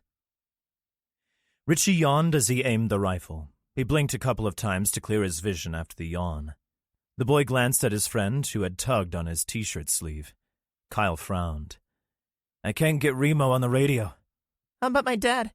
Sam asked in a frightened voice. Kyle passed her the radio. Daddy? Dad, are you there? "What is it, honey?" Rick answered immediately. "Everything all right?" Relief flooded the girl. Yeah, She sighed. we're good up here. Where are you? "We're by the lighthouse. We're going to link up with Seyfert and run some sweeps. You gonna be okay up there for a few hours?" Yeah, we'll be fine. We're all clipped in and safe. "Let me talk to him," Richie asked, sticking his hand out for the radio. "Mr. Barnes, I'm looking at the east dock now. There's tons of them still coming out of the water." "How many?" "I don't know, but it's going to be really hard for you to kill them all. We've been shooting them all day, but this feels like a Band-Aid solution." "Are there any fast ones?" "No, sir. We saw Billy and some other guy killing lots of them earlier, but I lost sight of them." Kyle pointed at the sub. "Look." Richie passed the radio back to Sam, who began to speak to her father again. Richie put the rifle to his shoulder to get a better look at what was going on near the Florida. "That ship. He's carrying somebody, but I can't tell if it's Remo or... Holy shit!" What is it?" "Ship just used whoever he was carrying as a club to knock down 2 dead ones." Richie lifted the rifle barrel up slightly to see how far Ship was from the submarine. He was about 20 yards away, but the people on the foredeck of the sub were struggling to get the gangway from the sub to the rocks on Alcatraz. The dead had surrounded Ship and whoever he was trying to save. The boy saw a man jumping up and down, pleading to be led aboard the submarine. Richie noticed it would take at least 30 seconds for the sailors on the sub to get the gangway situated. "They aren't going to make it," he added softly. "Our position is precarious," Ship thought, as he surveyed his surroundings. "Our situation dire. I have not made it this far because I am willing to give up." Ship jogged another 6 steps and fired into the face of a dead 9-year-old. He shot a woman in a tattered green evening gown with a few sequins still attached. He ended the misery of a thing in torn blue scrubs. He dispatched 3 more, and the slide on his firearm stayed back. A thing in a frayed Celtics jersey tried to grab him, but it had no hands. I miss the Celtics, the big man thought. But a Celtics fan in San Francisco? I would think that would be gauche to say the least, and completely unacceptable to some. Perhaps this poor man was not a Celtics fan, but received the jersey as a gift and did not want to offend the giver. Perhaps... Ship dropped his pistol and reached for his machete, but it was too large to get off his back while he carried Remo. Ship could hear the smaller man that had shot Remo screaming for the sailors to help. He had sprinted far ahead and was now begging to be led aboard the sub. I am sorry, my friend, Ship thought, as he swung Remo's legs into the side of an enterprising undead who had gotten too close. But we will not survive this. Ship knew if he dropped Remo, he would be able to make it to the safety of the submarine. He knew that a decision like that would be beneficial to the most amount of people. It made sense to drop his friend and make a leap to the men struggling to stretch the gangway to the island, even if it meant the death of his friend. It made sense for him to survive. Fuck sense, he thought and smiled. He put Remo down gently and drew his massive blade. He swung at the nearest undead, its rotten face sloughing off when its severed head hit the pavement. He swung 3 more times, destroying 3 more of the things before they had him. The arc of his machete was rendered ineffective when one of the things shuffled in close enough to impact his swinging arm. His blade clattered away when he dropped it. One of the things came at him with a toothy snarl, but its head popped like an overripe melon, and suddenly the sound of automatic weapons fire shattered the air. "Don't hit the live ones!" came a scream from the sub. "Focus fire to the front and let them get aboard." He took a step back under the onslaught and, to his horror, felt Remo's arm under his boot. He lifted his foot and 4 of the things hit him at a slow charge. He started to fall backwards but shifted his momentum and threw 2 of the creatures away. One of the things began to crawl toward the unconscious Remo, but its head also imploded, and then Kat was in amongst the dead. The girl swung her rifle by the barrel and nearly decapitated a thing in shorts with the impact. Its head now tilted at an impossible angle. She shifted stance and brought the rifle down on the top of the dead thing's shoulder, the collarbone snapping. She stood over Remo, heaving, while Ship picked up a dead thing by the throat and tore its arm completely off. Ship threw the arm into the faces of a few more of the things. "Pick him up!" Kat screamed, as she swung the rifle again. One of the dead grabbed it, and she let it go, drawing her knife. The big man gave a mighty shove and pushed 4 of the dead away. He used the split second of time he had to grab Remo and throw him into a fireman's carry. He heard the aluminum gangway clang onto the rocks, and sailors flooded across, shooting. "Run!" one of them screamed. "Now! Run now!" They did. They sprinted up the gangway, the sailors following them. The dead reached the aluminum before they could draw it back, but a few dozen rounds took them out and they collapsed. The gangway was reeled in, and Ship placed Remo on the deck, kneeling next to him. Kat stood next to him, hunched over, hands on her knees, heaving. "You're the smartest guy on the fucking planet. You're so goddamn big you outweigh the needs of the many, and you didn't think to just fucking throw him to these assholes?" She meant the sailors who had come down the gangway. "It was 5 feet, for fuck's sake!" She stared back at the dead, who had begun to shuffle off the rocks and disappear into the dark water between the sub and the island. She gave a defiant middle finger to the oncoming dead. "And they got my fucking gun." Ship made to explain to her that not only would it have been folly to throw an unconscious man into the arms of other men who were in the midst of using firearms, but the distance was far greater than she had surmised. He started to sign to her, but Kat cut him off. She pointed up at him, one hand on her hip. "Don't wave hands at me, motherfucker. You should have chucked him like Gimli." She turned on the sailors who were still pulling the gangway aboard, or shooting any undead futilely attempting to climb aboard from the water. "Somebody give me a clip from my gun. I'm out." She held out her sidearm as the wide-eyed sailors backed away from her fury. Richie had packed up whatever stuff he thought he would need. He couldn't see his apocalypse dad from his vantage, but he definitely saw that Ship and Remo needed help. He had identified Remo as the one being carried by his clothing. The boy had no illusions about the danger he was about to face when trying to save the endangered men, but they were his family. He and his sister had sat in an attic for a year, freezing, roasting, and shitting in a bucket while the dead killed everything in his town. His parents and his brother included. He would not lose another family member, and the two guys down there were family. He checked the load on the sidearm he had pulled from the footlocker. He took an additional 4 of the 10 magazines. He checked himself over and was ready to descend the ladder into hell. "They made it!" Kyle yelled. Richie whipped his head up so hard he hurt his neck. "Let me see." Sam gave him the binoculars as Kyle was looking through the scoped rifle. Richie smiled. "Cat." The boy shook his head and immediately regretted it, as he had just injured his neck. He absent-mindedly scratched at his left bicep. Cat, Ship, and Remo were on the sub. Men were attending to Remo as he lay stretched out, apparently unconscious. The other man was Mr. Martingale. Richie glanced at his arm where the dead thing had scratched him. It stung just a bit and had already stopped bleeding.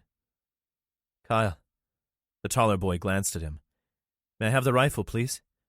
The boys traded weapons for optic, and soon Richie had the rifle scope to his eye.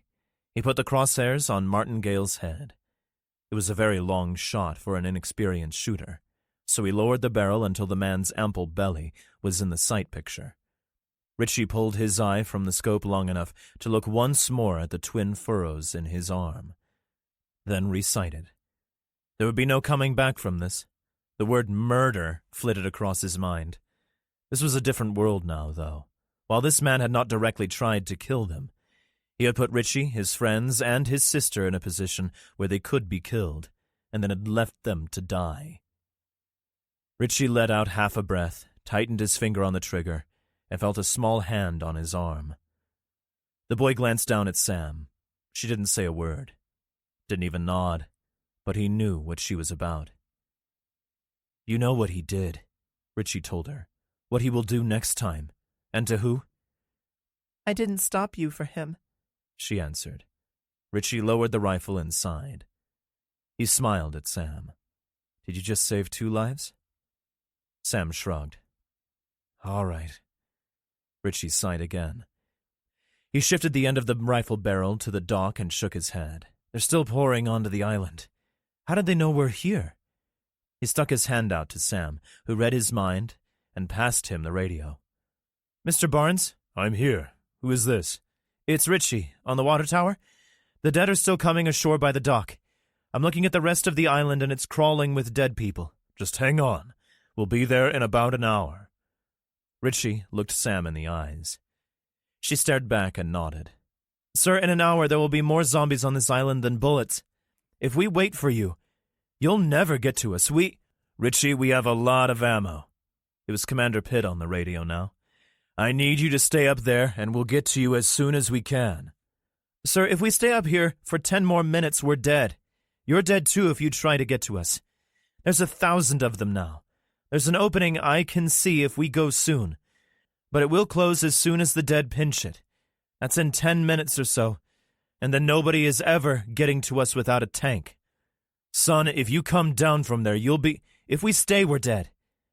We're heading for the sub now. Don't come for us, or you'll find an empty water tower." "Richie, don't leave that..." Richie switched the radio off. He sounded pissed. "We go or we die. Look." He pointed to the dead that were moving steadily toward them from the east. "There's only a few below us. We smoke them and run for the sub." It was Kyle's turn to point. "But look, there's a ton of them by the sub too. Most of them went into the water. There are about 15 or 20 walking around right where we need to go." Richie switched the radio on and called out. "Can anybody on the submarine hear me?" "This is the Florida. Identify yourself. Please give your location and a sit rep. The Florida is..." "Yeah, I don't have a lot of time for your cool military talk. I'm 15 years old, and I'm coming fast with 2 other kids to the sub. If you aren't ready for us, we're dead. We'll be there in 5 minutes.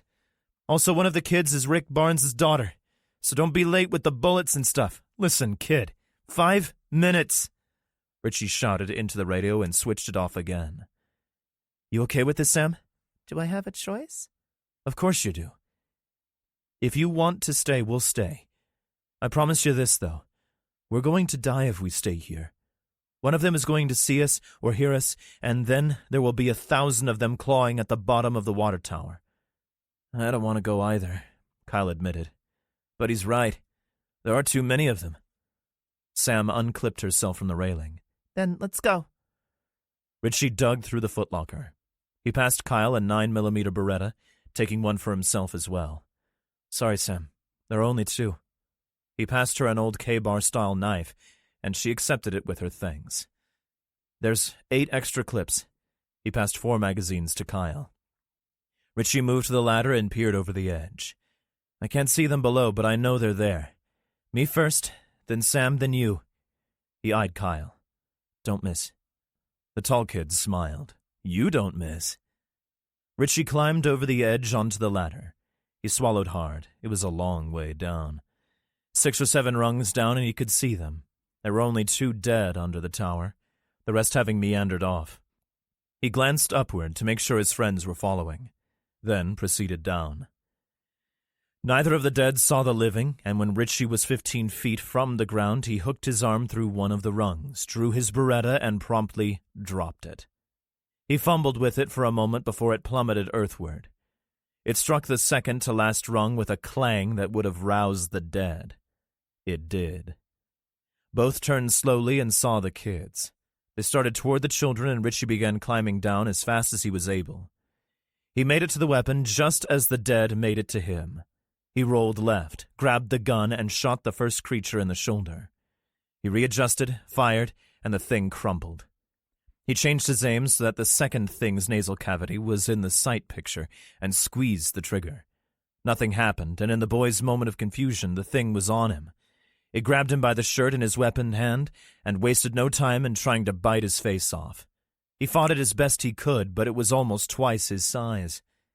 The boy gagged as the stench was overpowering. It snapped at his face as he retched, but he ducked to the side, and one of its teeth flew from its mouth. With a mighty shove, he pushed it back and his shirt ripped. Losing one handhold, it slammed into the ladder. 2 loud reports later, and the kid was toppling over, with the thing as it fell. Confused, he looked up at his friends, with his arm hooked through a rung. Kyle nodded to Richie, wisps of smoke coming from the barrel of the tall boy's sidearm. You don't miss, Kyle repeated with some snark. Richie cleared his misfire with a rack of the slide. The useless round flew off to his right. The other 2 were on the ground in short order, and the 3 of them fled.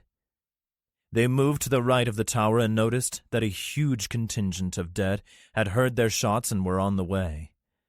We have about 2 minutes before they're eating us, Kyle told him. Follow me. The kids ran toward the hill they had climbed earlier. They scooted down on their butts until they hit the cement walkway. Richie fired into the head of a single undead woman in a black apron. Dead people began to make their way toward them from both directions. Dozens came from behind and several from the front. The ones that hadn't reached the sub yet turned and began their arduous trek toward the kids. Don't like this, admitted Kyle. Richie grabbed Sam's hand. Stay here then. They ran down the walkway toward the submarine. Richie could see sailors on the foredeck scrambling to get the gangway back to the island. This time, Ship was assisting, and he was able to bring great strength. Both boys fired into the oncoming mini-horde, selectively picking targets. They did well, but couldn't get all of the dead. They thinned out the herd enough that they were able to skirt past the reaching hands. Incoming rounds from the sailors helped as well, and soon the kids were through the gap and sprinting for the safety of the sailors and their submachine guns. 2 of the men were using hand signals and yelling for the children to come on. They raced up the gangway, followed by the armed sailors. Cat and Ship grabbing Richie. Cat gave him a high five. That was all kinds of ballsy, kid. We're good like that, he answered her. Several of the sailors and Kyle pointed at the hill between them and the water tower. Look! Dozens of undead walked headlong off the top of the hill and tumbled to the walkway beneath. Cat folded her arms. Looks like a fucking slip and slide. The agony of defeat, added one of the sailors. No friggin' way. Journal entry 12. My head hurts. That was the first thing that came to me. Pain. I opened my eyes but couldn't see much. It was pretty dark. I tried to survey my surroundings. Thin corridor, maybe 5 feet high, damp brick, ancient pipes overhead. I rubbed my eyes in a futile attempt to both alleviate the pain and allow me to see. Neither happened. I sucked in a lungful of air and smelled something horrible. Then I realized the smell was coming from something in my mouth, so I spat it out immediately. I smacked my lips together and scrunched my eyes like you do when there's some revolting shit in your mouth. I spat and spat until my spitter was sore, but that taste wouldn't go away. I was wondering if a couple tubes of Crest would do it when I heard movement in the semi-darkness. I reached for my sidearm only to realize it wasn't there.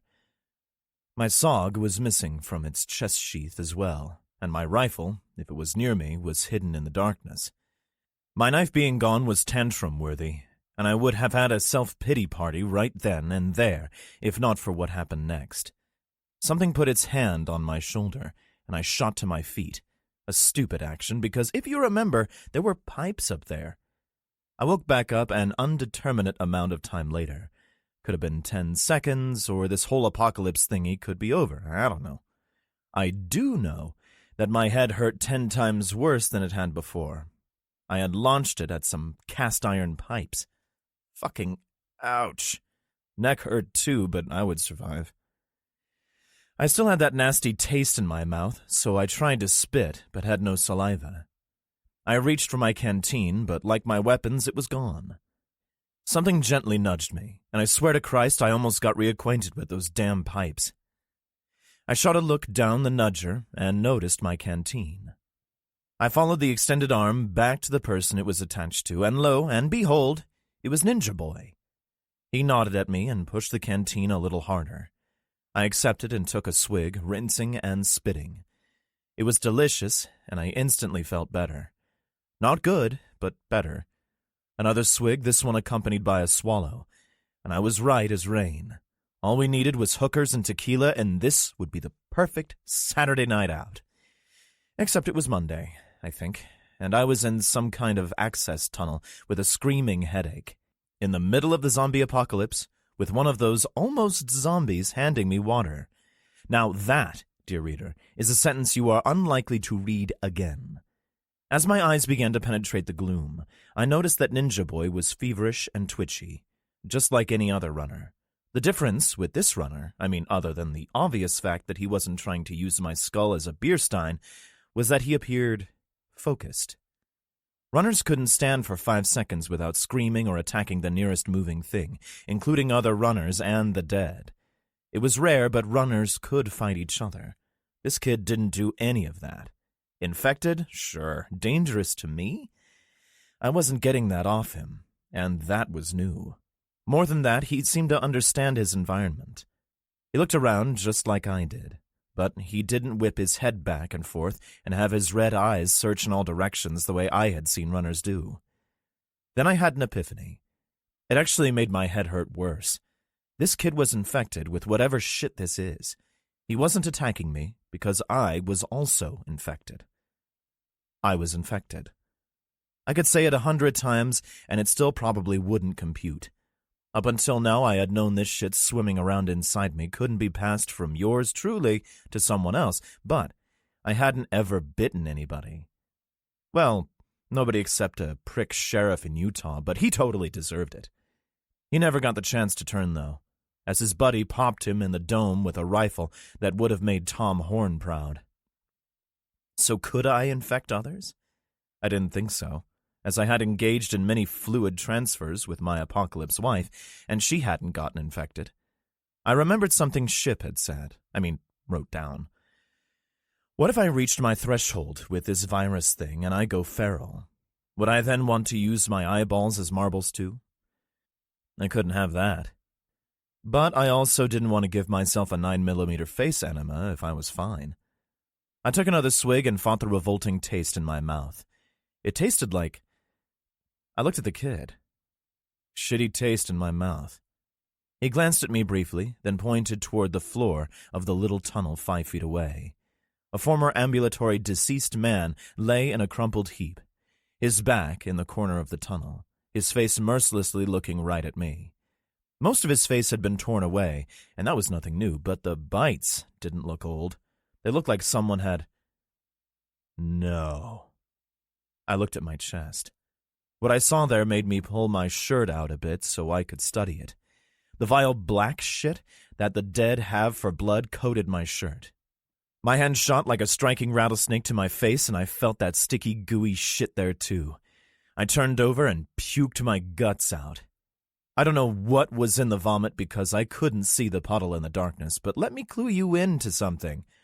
I wasn't fucking hungry. I was quite happy not seeing. My head hurt worse when I was done, and I could hear the noises of the dead. They were outside of whatever we were going in. I was going to jump to my feet, but the kid stopped me and pointed up. I nodded, a really dumb thing to do, as everything from the nipples up was in agony.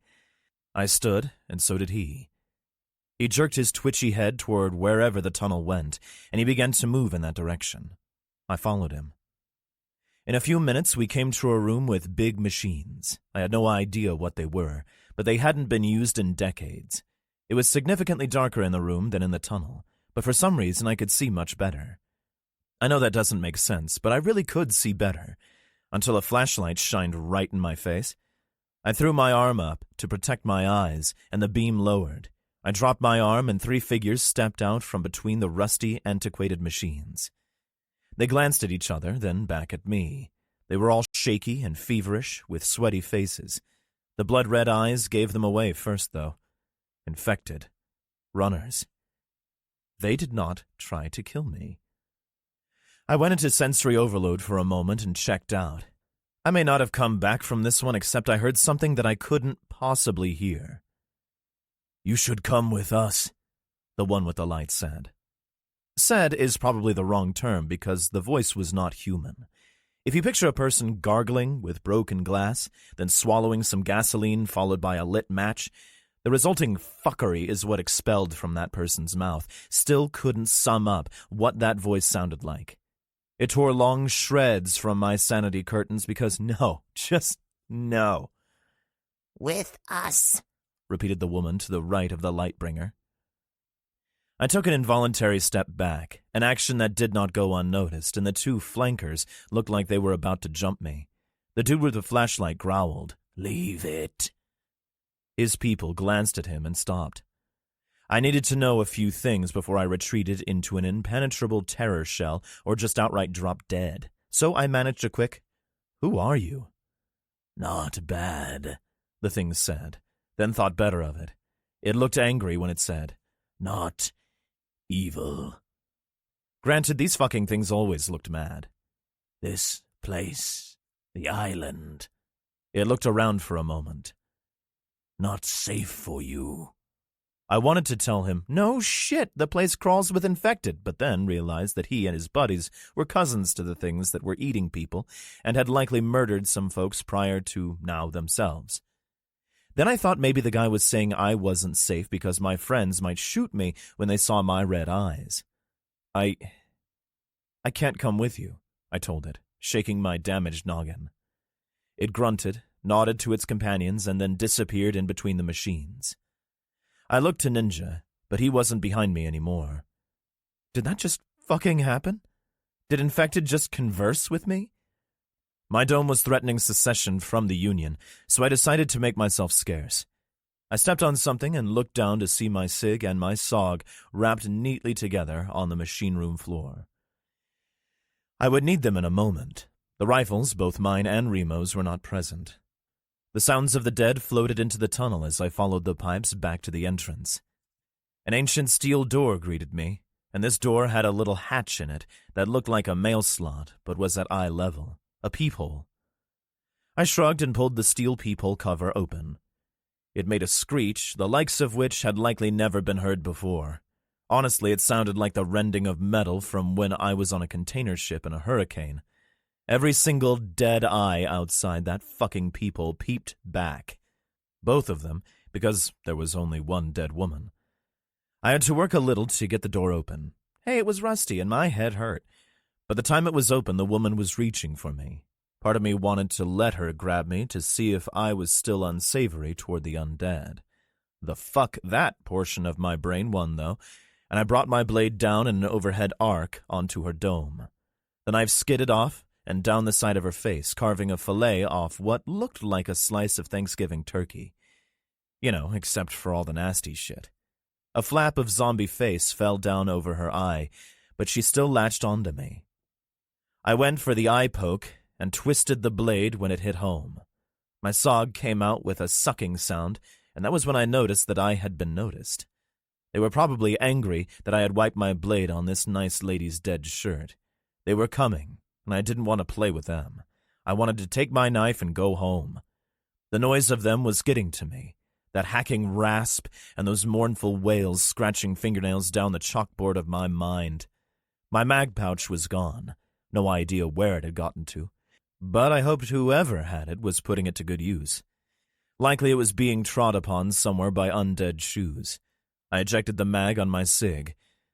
For those of you who haven't used a Sig Sauer pistol in the apocalypse, you need to find one. I'm no gun expert, but I can tell you, this one is nice. It's a P229, the shorter version of the P226. The action is great, and I can hit a zombie dome at 50 feet most of the time. The magazines have these little holes near the primers for each round in the mag, so you can count your rounds without unloading. I fucking love that. And next to the cool iridium sights, it is the best part of the weapon. I had 8 shots left, 8 shots to get me from wherever I was to either the sub or back to the lighthouse. Both had their pros and cons. The sub had Ship, if he made it, but the lighthouse had Donna. I really wanted some playtime with the wife, but I wouldn't get the princess if I didn't slay the dragons. The sub it was then. I took stock of my bearings and realized I couldn't see much from where I was. The dead were coming, but maybe they didn't want to eat me anymore. The thing is, that's a bitch to test, and I was unwilling. I jogged forward and looked up. I could see the top of the water tower over the building next to me. That meant the sub was to the east. I jogged that way, and sure enough, I could see water. Granted, I was on a friggin' island, so any direction I looked meant water. But I could also see the mainland, so I knew I was on the right track. I rounded the corner of the building and could see the black tube in the less black water. The only thing between me and the sub was... My fingers started bobbing up and down as I counted. Carry the 2... About 80 dead. Pity, I had also lost my radio. Ship and Remo would have a hemorrhage over that one. The dead behind me were closing, but they were 3 minutes out at least. I made it to the hill overlooking the bay, and there was a lone undead dude considering the drop. He stood there with his back to me, either not seeing the meat popsicles crawling all over the sub or not giving a shit about them. I didn't ask. I just lashed out with my boot and kicked him in the back. He went ass over tea kettle, flopping down the hill all ragdoll-like. The landing was unkind, and he looked a bit on the broken side, but that was totally okay with me. Now, he saw the sub, or decided to give a shit, but his right leg was at an angle that would have made Joe Theismann puke. There were bones sticking out as well. These things were both extremely durable, but brittle as fuck at the same time. I waved my arms around like I was doing jumping jacks, and eventually somebody saw me. The only person I knew for sure that was on the boat was Ship. I began to hear gunfire, and the dead started to drop. Judging the distance between the sub and the rocks, there was no way I could jump it. I also watched half a dozen of the things slip between the rocks and the metal, so who knows how many submerged dead were waiting to grab at my ankles. Fuck that noise. Been there, done that. It ain't fun. A quick glance behind me showed that the dead had been doing some gaining. They were about 50 feet away and would be on me in 30 seconds. 8 shots. I would make them count before I had to go to the knife. I slid down the hill on my butt. My BDUs would be filthy, but I would rather have a dirty ass than have it bitten off. I could see some sailors messing with a bridge thingy from the sub to the rocks. It was a long way, so it must have been heavy. Ship helped, and soon 2 undead were making their way up the aluminum. The sailors plugged them and then fanned out across the rocks, eliminating threats. I used all 8 rounds, and the slide stayed back on my SIG. By the time I got to the gangway, the ground was littered with stinking bodies. I was expecting the stink eye from the Yeti, but he smiled and grabbed me in a bear hug. My feet came off the ground in an undignified manner, but asking him to stop was impossible, as all the air had been crushed out of my lungs. He put me down, grabbed my shoulders, and looked me in the eye. "I love you too," I said, and he started with that stupid shaking thing he does when he begins his silent guffaws. "About fucking time," I heard over the commotion and spun to see Kat. I made to hug her, and she backed up. "I'm not hugging you until you take a shower." She waved a hand in front of her nose. Nasty ass. We all moved back to the submarine, and I realized that with everything that had happened since I showed up, this was the first time I had been on it. Her? Is a sub a her? All the sailors but the 2 kneelers and 2 guys with submachine guns stayed out with us. The rest of the sailors scrambled up a ladder into the thing that sticks out of the middle of the sub and disappeared. I was all smiles until I saw 2 guys working on someone on the deck. They had an IV and looked to be hurrying. Richie was on his knees next to the person on the ground holding his hand. I tried to get to them, knowing who was on their back, but the little douche who had shot Remo was suddenly in my face. "You made it. Listen, I just want to Save it," I told him, and brushed past. I didn't mean to be a dick, but I wanted to check on my bullet-ridden buddy. I squatted down. "How is he?" I asked the medics. I would find out later that they were called corpsmen, but I didn't care at that time. "Stable," one of them said without looking up. "But we'll know more when we get in there. He's going to need surgery to remove the bullet." I looked at a smiling Richie. "Sup, kid? Another day in paradise." "Where's your sister?" "She's in this tin can with Dallas, I hope." Now the medics did look up. Both had looks of dread. I did not fail to notice. "What?" "We have infected on board," sighed one of them.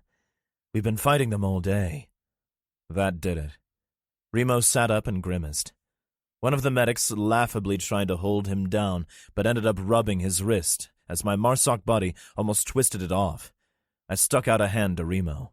"Whoa, he needs to put his ass back on the deck until—" I pulled the jarhead to his feet. "Oh." I raised an eyebrow. "Pussy?" He must have been in agony, but he smiled just the same.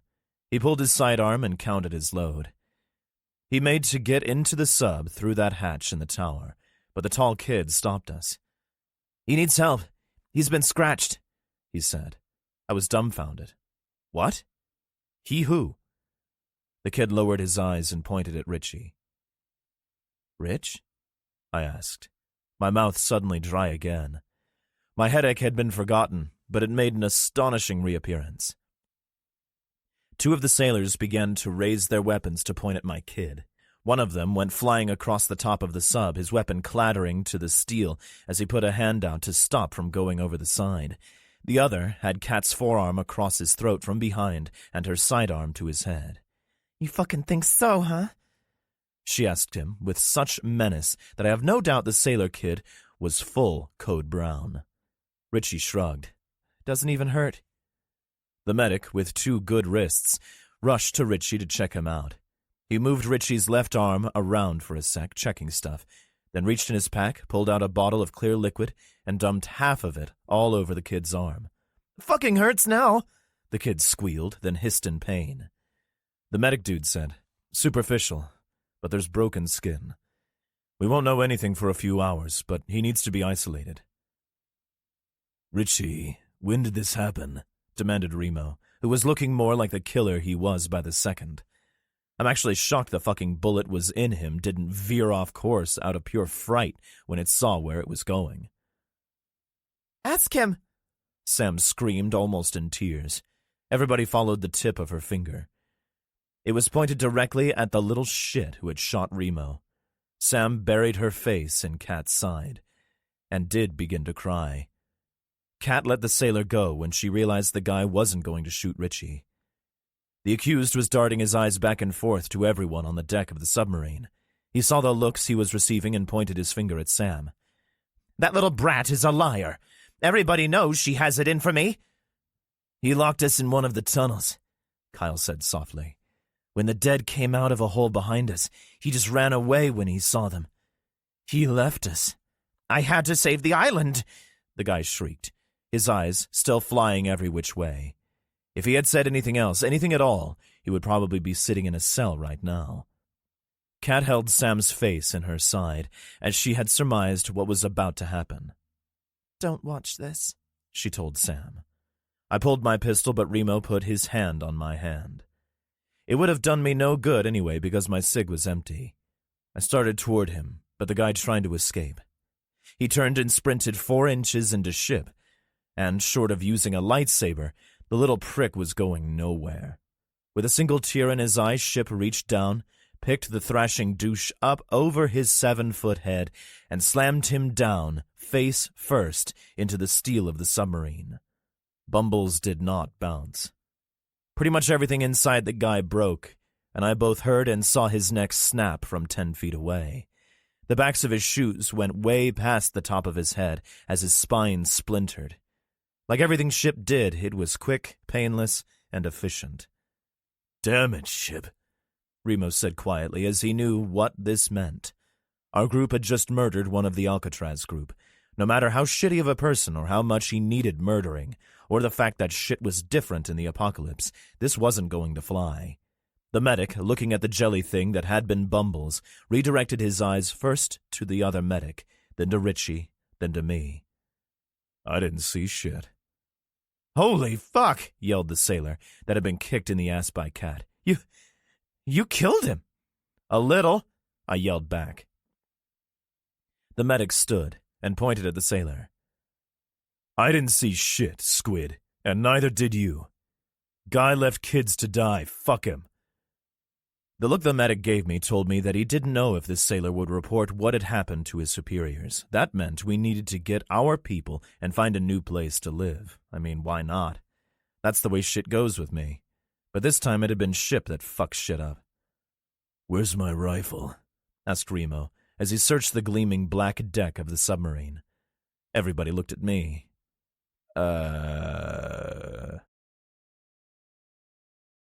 Billy Bob. Somewhere on Alcatraz.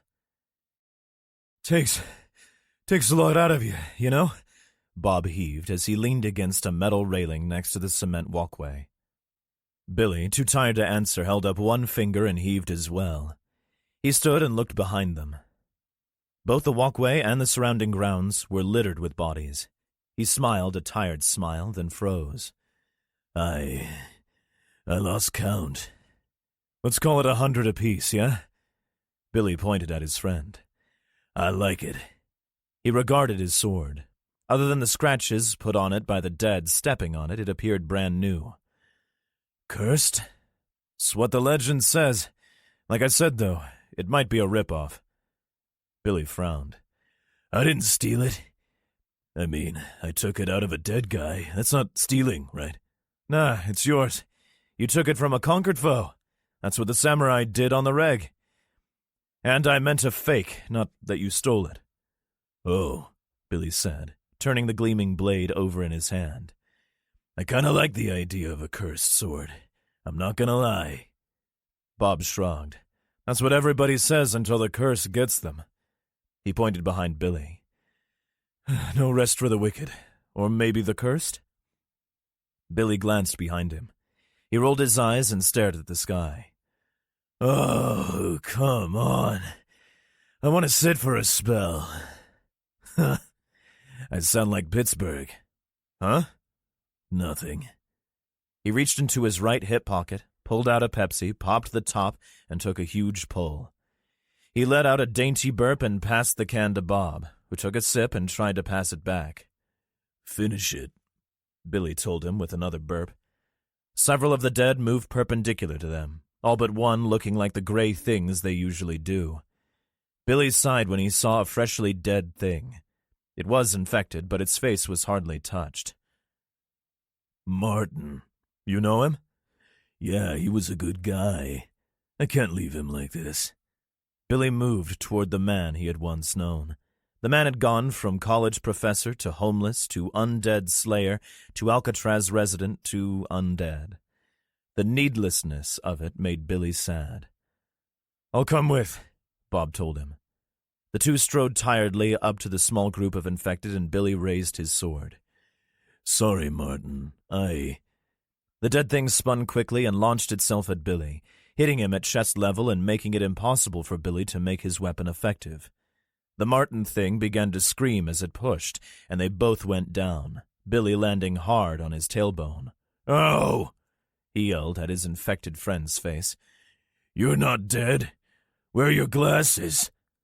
The thing wasn't trying to bite him, but instead was throwing haymakers that pounded on Billy's forearms. It lasted about 5 seconds before a baseball bat connected with the side of Martin's head, and he went sprawling. The infected wasn't dead, but it was messed up. Bob strode forward and brought his bat down on the infected, once on its shoulder, once onto its ribs, and the third struck the thing's head again. Martin mercifully stopped moving. Billy, on his back, let out a big breath and looked sideways at his now dead friend. He let out a long sigh. "Oh." Bob held a hand down to him. Billy blinked and stared at the offered hand. "I might just lay here for a sec. Collect my thoughts, you know." "Not too long." Bob pointed at the other dead, who were almost upon them. Billy grabbed the hand, and Bob pulled him to his feet. "Ready?" "No, I'm tired." "They don't care," Bob told him as he whacked a dead woman in the side of the head. Billy slashed at the dead thing's neck and poked his blade through the eye of another. He was getting better with the sword. "You would think that with this being an island and all, plus the fact that it is supposed to be really difficult to swim to the mainland because of the current, that these dead things would not be able to get here." Thump! Bob wrung out his hands. They were starting to get numb from the constant vibration of bat versus skull. "But they didn't swim. They must walk from the mainland under the water. If they swam, they would be dragged out to sea. The current is thump. Way worse on the surface." "Sure, smarty pants. I mean, it doesn't really matter they're here." "But not here," Bob smirked. They both looked around at the carnage they had wrought. Bodies lay everywhere, the undead destroyed by the two of them. Nothing moved except Bob's fingers as he tried to flex the pain away. "Hurts, you know." Billy nodded as he sat on a stone bench. "Been there. You gotta get a Muramasa. Way easier on the old digits. Want to have a quick sit down? Pretty sure I was supposed to be doing something, but I can't remember what it was." "I hate that," agreed Bob, as he pushed a truly dead man off a stone bench. He was going to sit, but thought better of it when he noticed the fluids the dead thing had left behind on the cement. Ew. You think these things would be all dried up and stuff after all this time, but they're still all gooey, they both said at the same time. "We should try for the sub," Bob said suddenly.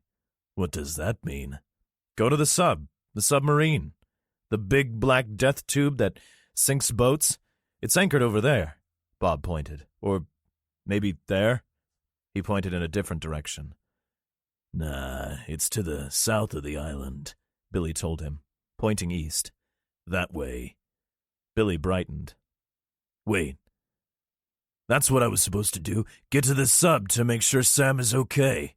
"I thought Sam was on the water tower." "Nah, sub. Let's go." Billy stood up from the bench, and both men turned in different directions. Bob about-faced and moved quickly to catch up with Billy. They strode east, talking about swords and Pepsi. Foredeck. USS Florida. Dallas shook his head. "Nope."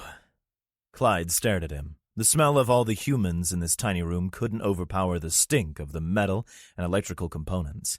He didn't like it. He did like the scent emanating from the big guy's pocket. He whined. "Said no, dog. I'm trying to listen." Dallas turned to face McInerney as he doled out orders. 3 kids, the 2 girls, and the boy Caleb were also in the room.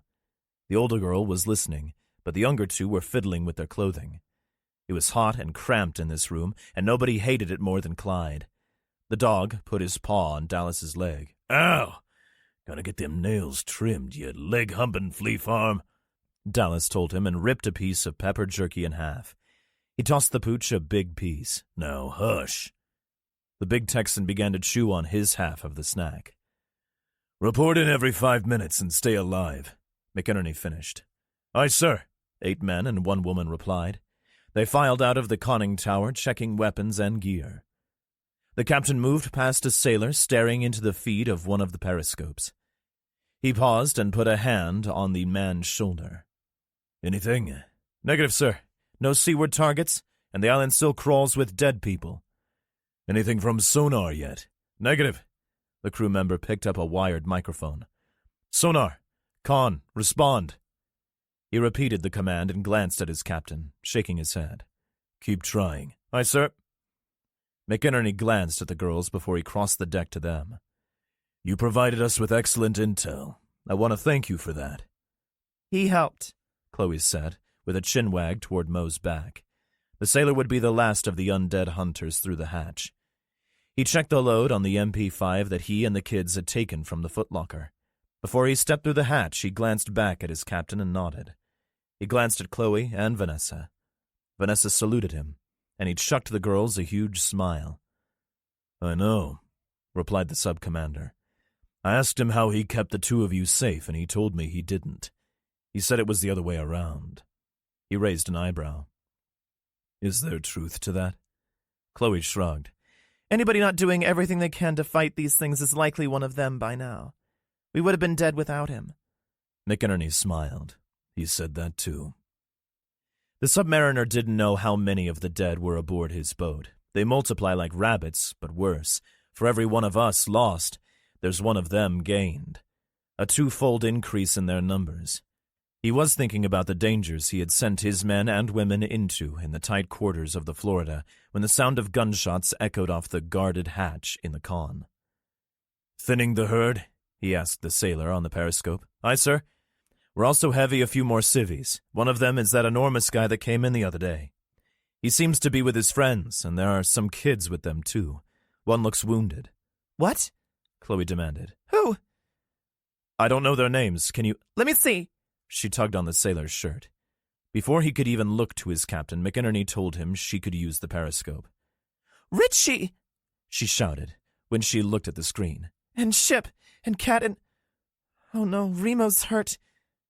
Wait a minute. Oh, shit. The sailor and McInerney looked concerned. What is it? The sailor asked hurriedly. Chloe stepped back from the periscope and looked absolutely everywhere but at the captain. Nothing. It's all good.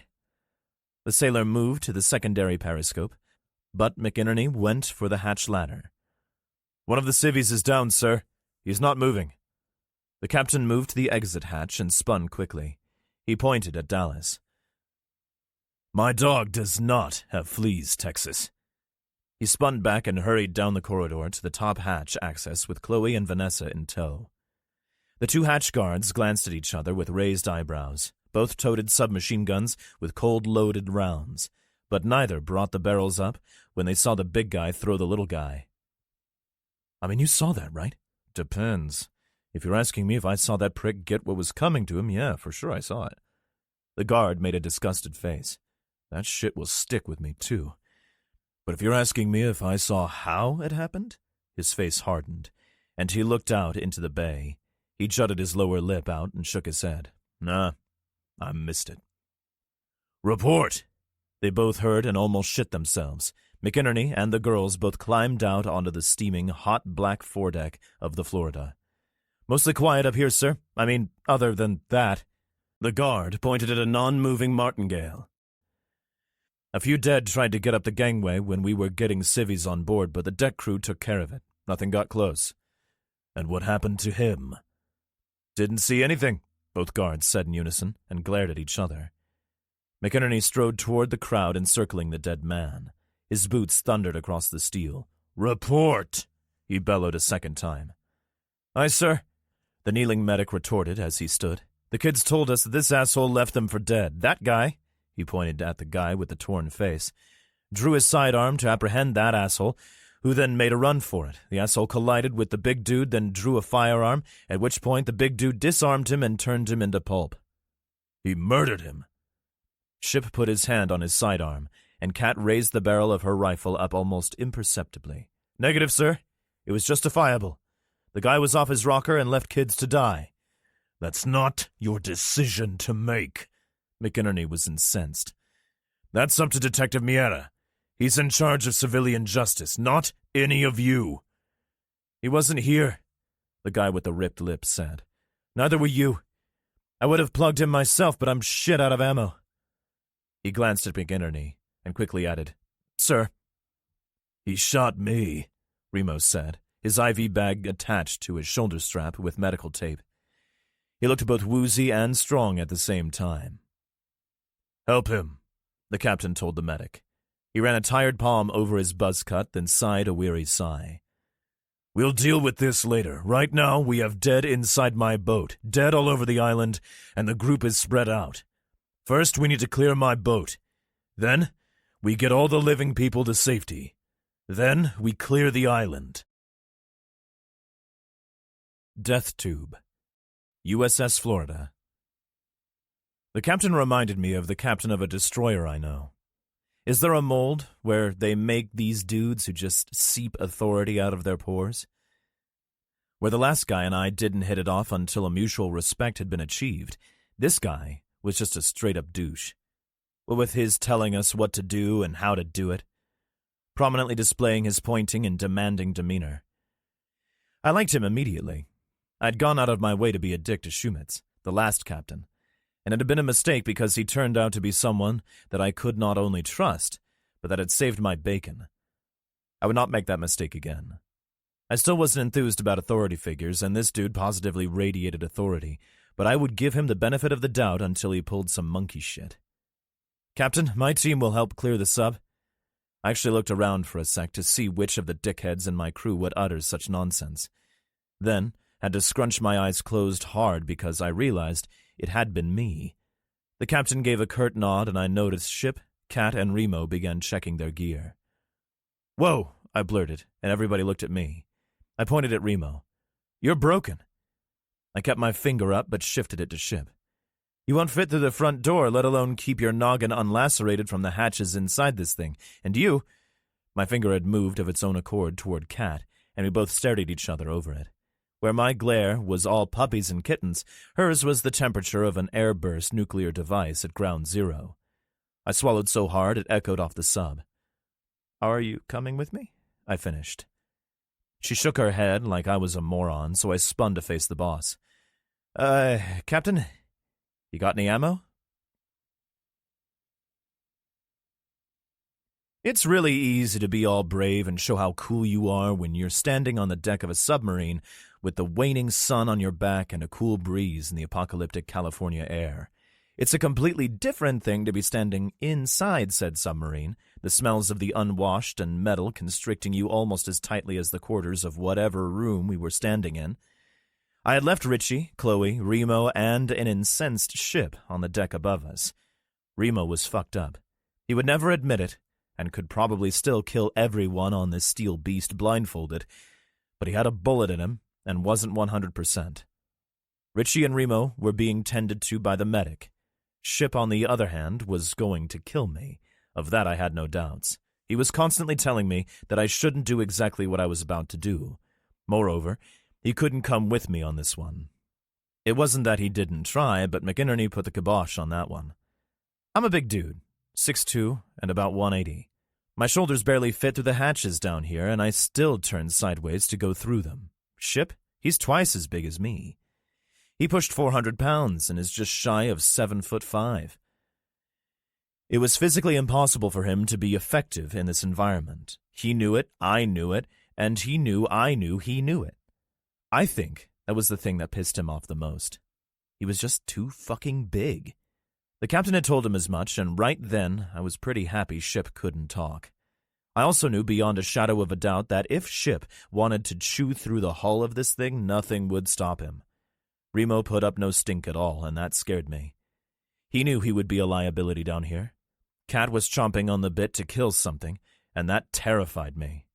Kat was absolutely, utterly fearless, but she was also stubborn AF. She was good taking orders to a point, but once that point was reached, anything could happen. I couldn't have her being bitten in here, where there was no room to evade a mosquito, let alone a 150-pound dead thing that wanted to bite her. So, I stuck her in the middle. There were 4 of us, 2 sailors, Kat, and me. One of them was an ensign, and I didn't know what the fuck the other dude was. I don't even know what an ensign is. Their names were Tom and Harry, no shit. We weren't even short a dick because I was there. There were so many dead on this submarine, we might come up with 1 more of each anyway. 2 teams were already sweeping the sub, but they had encountered such heavy resistance that they had been forced to retreat several times. I had wanted to use my SIG, but was told no. They issued me a Remington shotgun. It was a short, stubby thing, but I liked the feel of it. I'm sure Ship, Remo, and every other military dude on this boat would be able to say, "Oh, that's a insert model name here," but I had no idea what it was. My dad had an 87P. Kat said aloud, marveling at the shotgun. How about you? Well, that was fucking humiliating. Yeah, it's great. Kicks a bit much, but...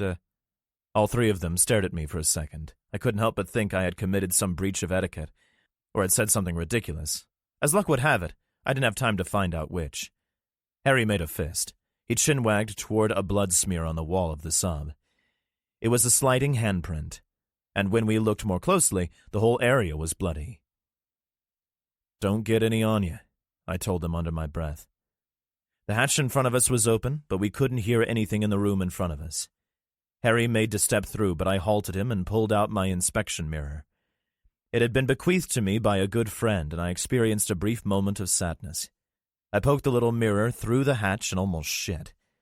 2 feet to the right of the other side of the hatch was an infected. He was all twitchy and shit, but totally silent. He also had his back to the mirror, but jerked around as I withdrew it. The room was a cafeteria. Not sure what they call that on a sub. I know it's a galley on a boat. There were several bodies on the floor in addition to the asshole runner. My fingers shot to my mouth in a shing motion. They all got it. Not that we had to be squawking anyway. I drew my SOG with its well-used sheath. Kat put her hand on my arm and vehemently shook her head. No. She held out her shotgun, and it was my turn to shake my head in the negative. I held the knife in my fist and stepped through the hatch as quietly as possible. The fucking thing was looking right at me. Its eyebrows shot to the sky, and it leapt. My head always seemed to hurt in the apocalypse. I'm always bumping it, or somebody is thumping it, or I haven't had water in a day or 2. Regardless, my head was killing me as this creature, a submariner with a bite mark and a bullet hole in his side, came shrieking at me. He managed to get his nasty paws on me before I was able to twist and throw him into the bulkhead. I heard the air get pushed out of his lungs, and it was my turn to leap. I landed on him, hard, and drove the knife into his throat to the hilt. He made a quick gagging noise until I turned the blade. Then his eyes rolled back into his noggin and he was gone. He didn't take any time bleeding out, he just up and died. I used my blade to make sure he wouldn't get up again. I wiped my hands on his pants and stood, glancing around the room. My eyes landed on my crew of fighters, and all 3 had wide eyes. I waved them into the room as quietly as possible, even though the inhuman shriek of the runner was likely heard in Nebraska. Hey, they fucking yell. Maybe the dead wouldn't give a shit for once. One of the bodies on the floor stirred and began to stand, and 2 more came through an open hatch on the far side of the room. So much for that. "Shit!" Tom yelled, and fired his shotgun into the one standing up. I told you they had issues with shotguns. I didn't say they issued us hearing protection, because they didn't. What you can't understand from movies, TV, or books about discharging a firearm in close quarters is how fucking loud it is. It's loud. It hurts. It's so loud. The good news was that the thing attempting to stand would never do that, or anything else again. Its head evaporated in pink splash, and I immediately thought that intent to chastise young Tom for both deafening us and telling the entire planet where we were may have been unwarranted. Oh, there was bad news, too. I didn't forget that shit. The 2 dead who had stepped through the hatch across the room had brought friends. 3 more from that door and 2 from another began to shuffle toward us. We could either retreat or end these assholes. We opted for pellets, and 4 shotguns barked 12-gauge death.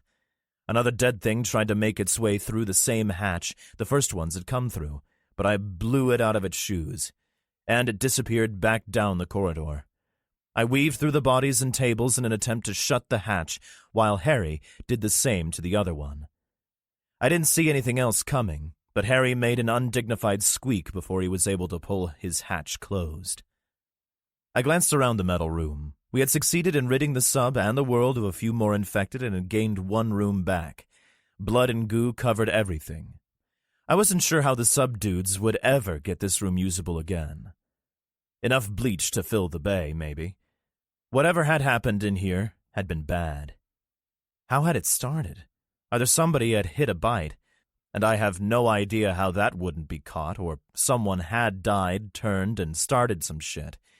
That shit had turned into a storm. There were at least 4 infected or dead in civilians' clothes, and the other 4 were wearing uniforms or part of a uniform. What a waste. I shook my head and got a bit dizzy. I realized that I had accepted a mission to kill human beings the day before yesterday, and had never gotten the chance, and had been running for my life ever since. Karma? That shit didn't make me woozy. It was lack of sleep and safety that grated on me. I blinked a couple of times and heard Harry on the radio. "Copy that, sir. There are 11 bodies in here. We've secured the galley and the port and aft hatches. There are several lemurs on the other side of the port hatch, and they're itching to get in."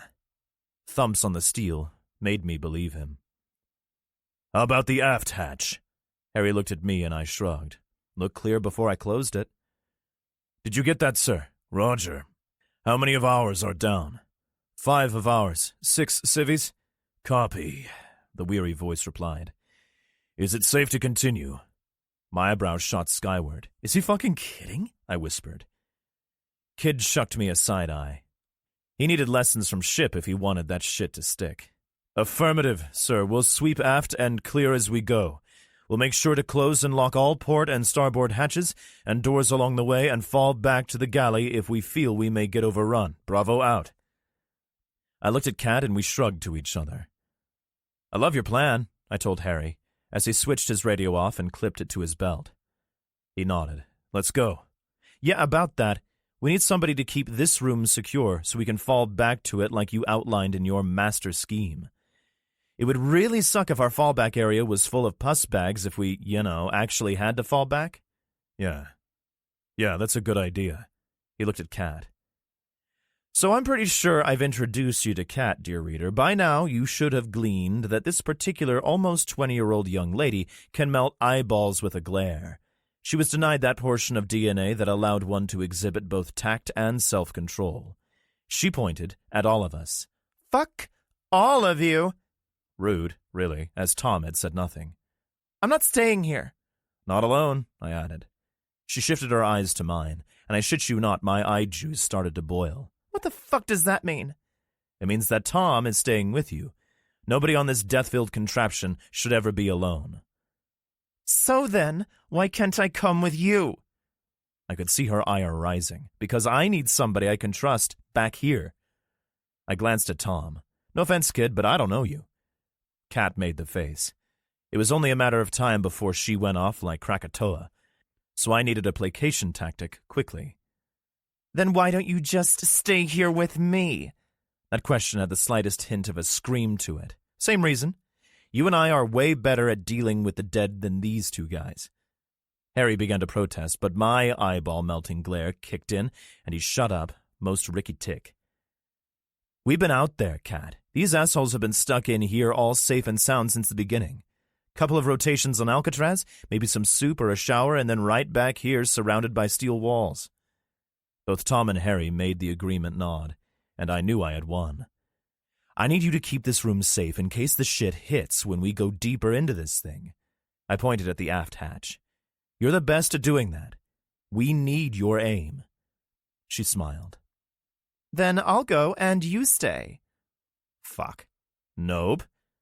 I know you're ferocious as hell, but I'm bigger and stronger than you. If we get surprised, I definitely have the advantage. Also, one of us could get bitten. I let that hang. If we were long-range shooting, who do you think would have the best gun, you or me? Besides, you think I want to go down there?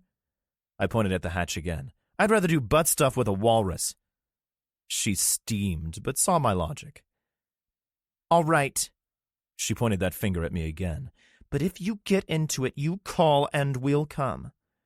Not only can you not do that, but if I call back and tell you to, or worse, if you get no contact at all, you need to shut and lock this hatch and get more people to come get us. She began to go supernova, but I held up a hand. Think about it. If it gets bad in there, you wouldn't be able to help. It will already be too late, and we need this portion of the sub as an FOB. What the fuck is an FOB? I smiled. A forward operating base. You have to defend this area.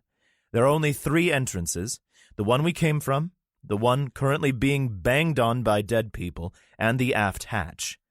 Keep us safe. I spun around as she said, I will. I took a breath and faced the hatch. A quick glance at a stainless table showed me what looked like a grilled cheese sandwich sitting on a plastic tray. There were red drops spattered across the bread that were likely not sriracha sauce. I was both repulsed and oddly famished at the same time. Loss. Alcatraz. Most of the dead have focused on the Florida, Seyfert told the group. There are groups clustered throughout the island, and they're still coming ashore slowly.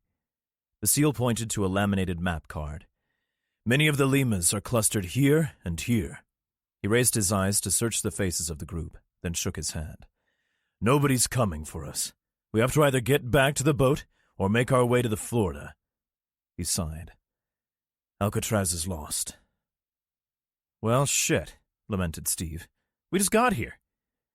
Danny hiked up his rifle and leaned in. What's the plan, boss? It's going to be dark soon. We go quiet and exfil to the boat we came in on.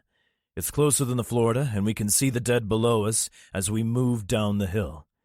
We just did a recon from the catwalk above, and the area around us and all the way to the boat is relatively clear. We'll do it the same way we did it on the way here. Civvies in the middle. Anybody with a gun on the outside of the group.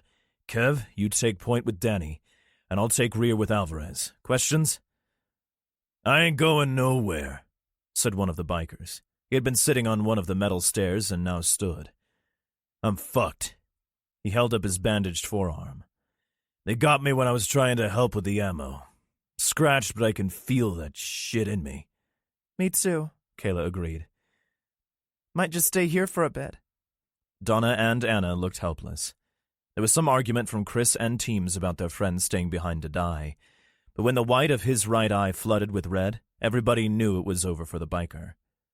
Kayla also felt sick, and after being scratched the way she was, it was likely a death sentence. In the end, the group left 2 behind in the lighthouse as they made their way back to the boat. They moved in absolute silence, the civilians in the center of the operators on the outside of the group. Steve and Linda were the only civilians with firearms. A small outcropping of stone and topiary blocked Danny's view to the right. Kev could see to the left, and he gave a 2-tap to Danny's leg, which was the sign to proceed. They took the corner at speed and ran into a large contingent of infected. The dead, who had also been silent, plowed into the small group of the living and attacked immediately. There was nothing for it. So Danny fired into the crowd for a moment before he was overwhelmed. His rifle was pinned to his chest as he fell backwards. 6 dead on top of him. Kev had had his back to the right as he was still clearing the left and was grabbed from behind. Teams and the bikers began firing. Seyfert and Alvarez joined in, but the dead were in amongst the living, biting and tearing. Steve fired his weapon dry in moments. Linda followed suit quickly after. Chris and Anna were fighting hand-to-hand, blades versus teeth. Anna was bitten almost immediately but fought like a cornered tigress. Chris fired once with his rifle, realized he would never be able to bolt in another round, and swung the weapon like a club. Gary had no weapon and tried to bolt, but he had been close enough to the mini-horde that he was grabbed and taken down. He never made a sound. One of the bikers fired his shotgun point blank to the face of a dead woman and a hospital Johnny. her head vaporizing in a disgusting mist. He jacked another round into the chamber but never got the chance to fire it as the infected tore his throat out. Donna lashed out with a kick that staggered a hefty infected. "Run!" Seyfert bellowed to the civilians, and they did. Seyfert tried to move into the crowd, the screams of his friends urging him to help, but Alvarez grabbed him by the vest. No, they're gone!" Seyfert spun to face him, murder in his eyes as he struggled to free himself. "They're gone!" Alvarez screamed. "We need to move." The SEAL came to his senses, and he fired selectively into the crowd as he retreated. Donna pulled a sidearm from Alvarez's holster and began firing as well. The dead had begun to feed on the fallen, and Alvarez pulled a grenade. He waited until the survivors were a decent distance away and lobbed it over the heads of the few oncoming dead. The device hit the concrete with a tink and rolled into the feeders, but he had already sprinted after his friends. Even at about 50 meters away, the whoomp of the grenade was felt on the asphalt as they ran. Chris and Anna were both bleeding, Anna limping badly.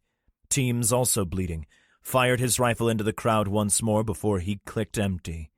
All their biker friends had been savaged and were lost. Steve and Linda were unharmed, and the only ones left from their high-rise haven. "Come on!" Alvarez screamed at Chris and Anna as he fired his suppressed fire. Anna fell to one knee, Chris stopping with her as they held hands. The horde, which seemed to have grown despite the bodies on the ground, staggered toward them at 15 feet away. "Go," she told him. He pulled her to her feet and turned his head. A circular bite mark dribbled blood from the tooth holes in his neck under his right ear. She started to cry. "Don't," he said, and produced his own grenade. They both smiled and pulled each other close. "No!" Both Teams and Alvarez screamed as the dead reached their friends. The explosion was muffled, but it still knocked the vanguard of the horde down. "Fuck!" Teams yelled, running his fingers over his bald head. The big biker wiped at his eyes as he fled. "Fuck!" Steve frantically searched himself for extra rounds. "I'm out." "Me too," agreed Linda. Dead people ambled at them from the direction they had come. They were spread out, but there were too many to dodge. "This way," urged the SEAL. The group, now down to 6, had lost more than half their number in moments. "You bitten?" he asked Teams. The biker glanced at his friend. "Huh? Who, me?" "Yeah, you have blood on your arm." Teams pulled his T-shirt up a bit and looked but couldn't see the source of the blood. "Dunno, am I?" He flashed his arm to Seyfert. "Nope, but you've got a cut on your shoulder." "Let me see," Donna demanded. The grizzled biker shook his head. "When we get a sec." The SEAL pulled his magazine as he ran. He could tell by the weight he had half a mag. Alvarez drew his wrist across his brow. "This whole island is going to be on us in a minute after the rounds we just threw. We'll never make it to the boat. I don't know how to sail it anyway." "I know. We need to get to the Florida, but it means going through that." He pointed to the crowd in front of them. All were plodding their way toward an early dinner. The crowd behind was closer and significantly larger. To the left of their position, infected stumbled down the hill, most losing their balance and ending up rolling into the tube steel railing. Arms reached through to grasp at the survivors, jogging past on the asphalt walkway. Alvarez put his palm on Seyfert's chest, and they stopped as a unit. "What do we do?" demanded Linda, fear evident in her voice. Alvarez pointed to the right into the bay. "Can you swim?"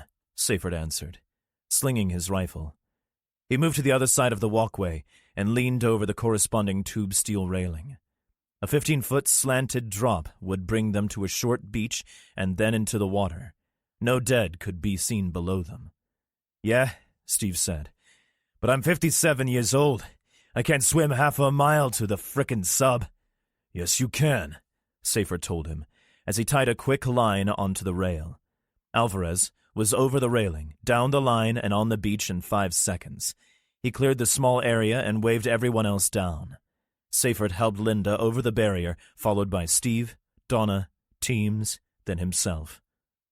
A mottled hand grabbed his helmet, and he was forced to jerk away from the accompanying growl. He rappelled down the rope quickly, smacking into Teams before the biker could move away. Rock, this is Saber. We are entering the water south-southwest of the parade grounds to evade hostiles. Need watercraft for exfil. Saber out. Seyfert didn't wait for a reply, gently pushing Steve and Linda toward the water. In seconds, the entire railing from east to west held back reaching arms from the hungry dead. Red eyes glared down at the survivors, and the more industrious of the dead figured out how to get over the rail and plummeted to the beach. Alvarez waded into the water and on the fourth step went under. It gets deep fast, he shouted. Shit, we're really doing this? Teams asked, nervous. Seyfert thumped behind him. Better than that. The six of them entered the water and swam out a few meters. The dead who had tumbled down the short cliff were beginning to stand. Linda coughed. I don't know how long I can swim for. There's a boat coming, Seyfert yelled as he swam out further. Alvarez spat out seawater and said under his breath, "Unless there isn't." The SEAL breaststroked to Steve and Linda. "Float on your backs, and I'll pull you. Teams, can you—" Seyfert spun around in the water, looking for his friend. The big biker was nowhere to be seen. "I'll go. You stay with them," Alvarez shouted. Before Seyfert could object, his new army buddy disappeared beneath the waves. Alvarez swam toward the last place he had seen Teams. The biker had only been a few feet away, but in the waning light and murkiness of the bay, Alvarez couldn't see anything.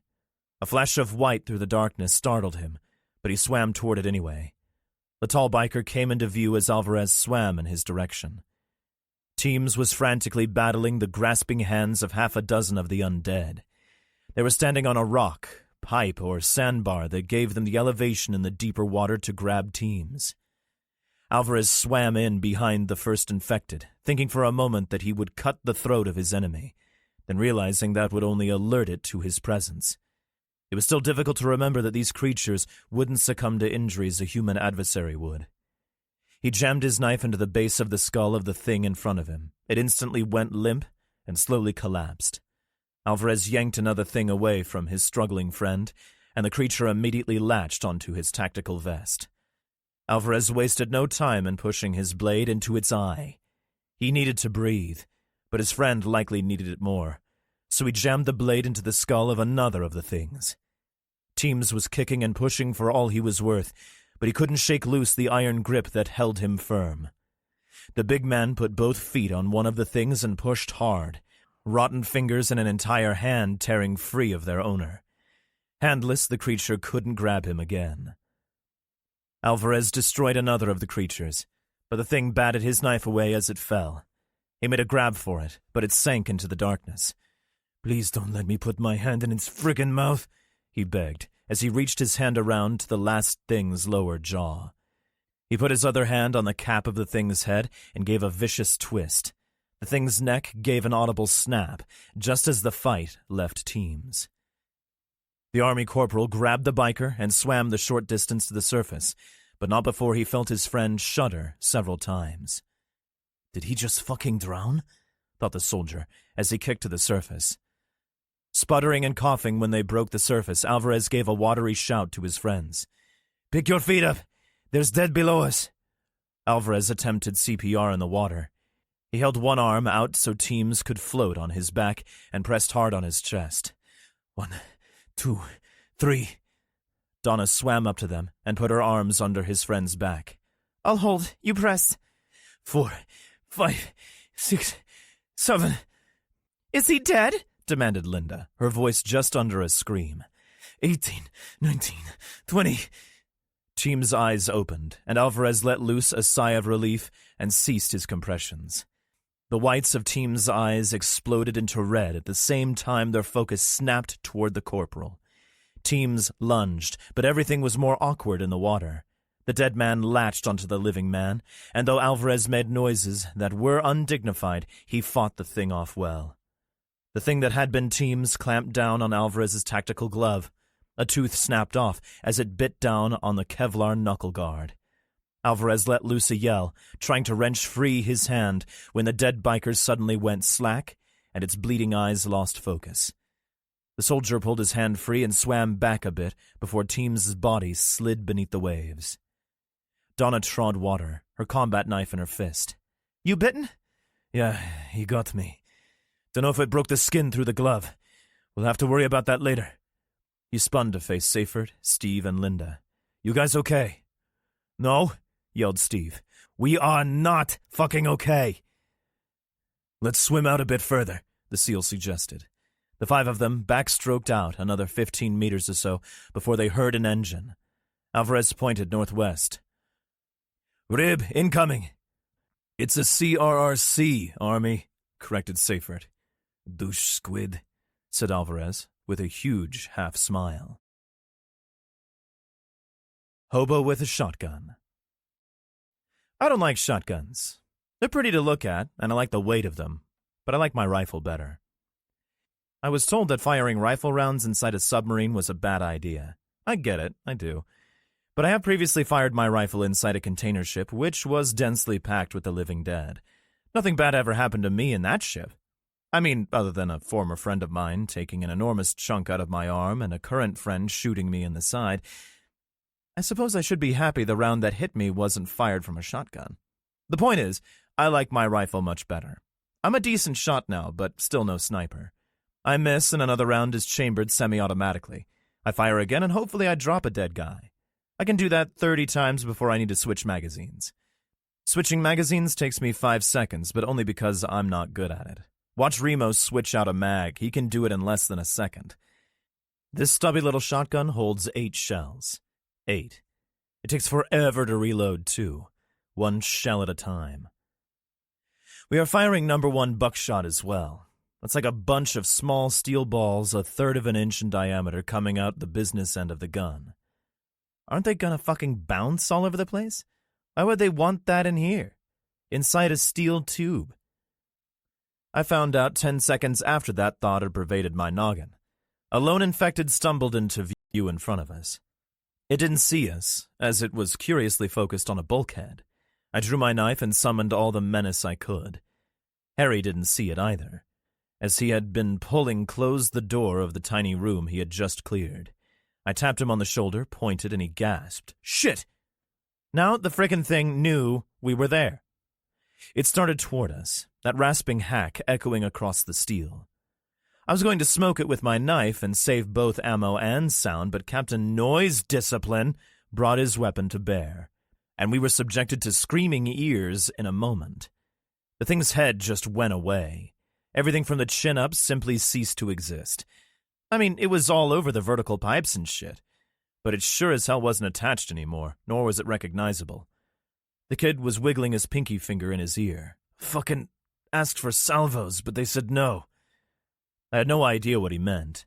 I'd have to ask Remo or Alvarez later. I liked that the kid was already loading another shell into his shotgun.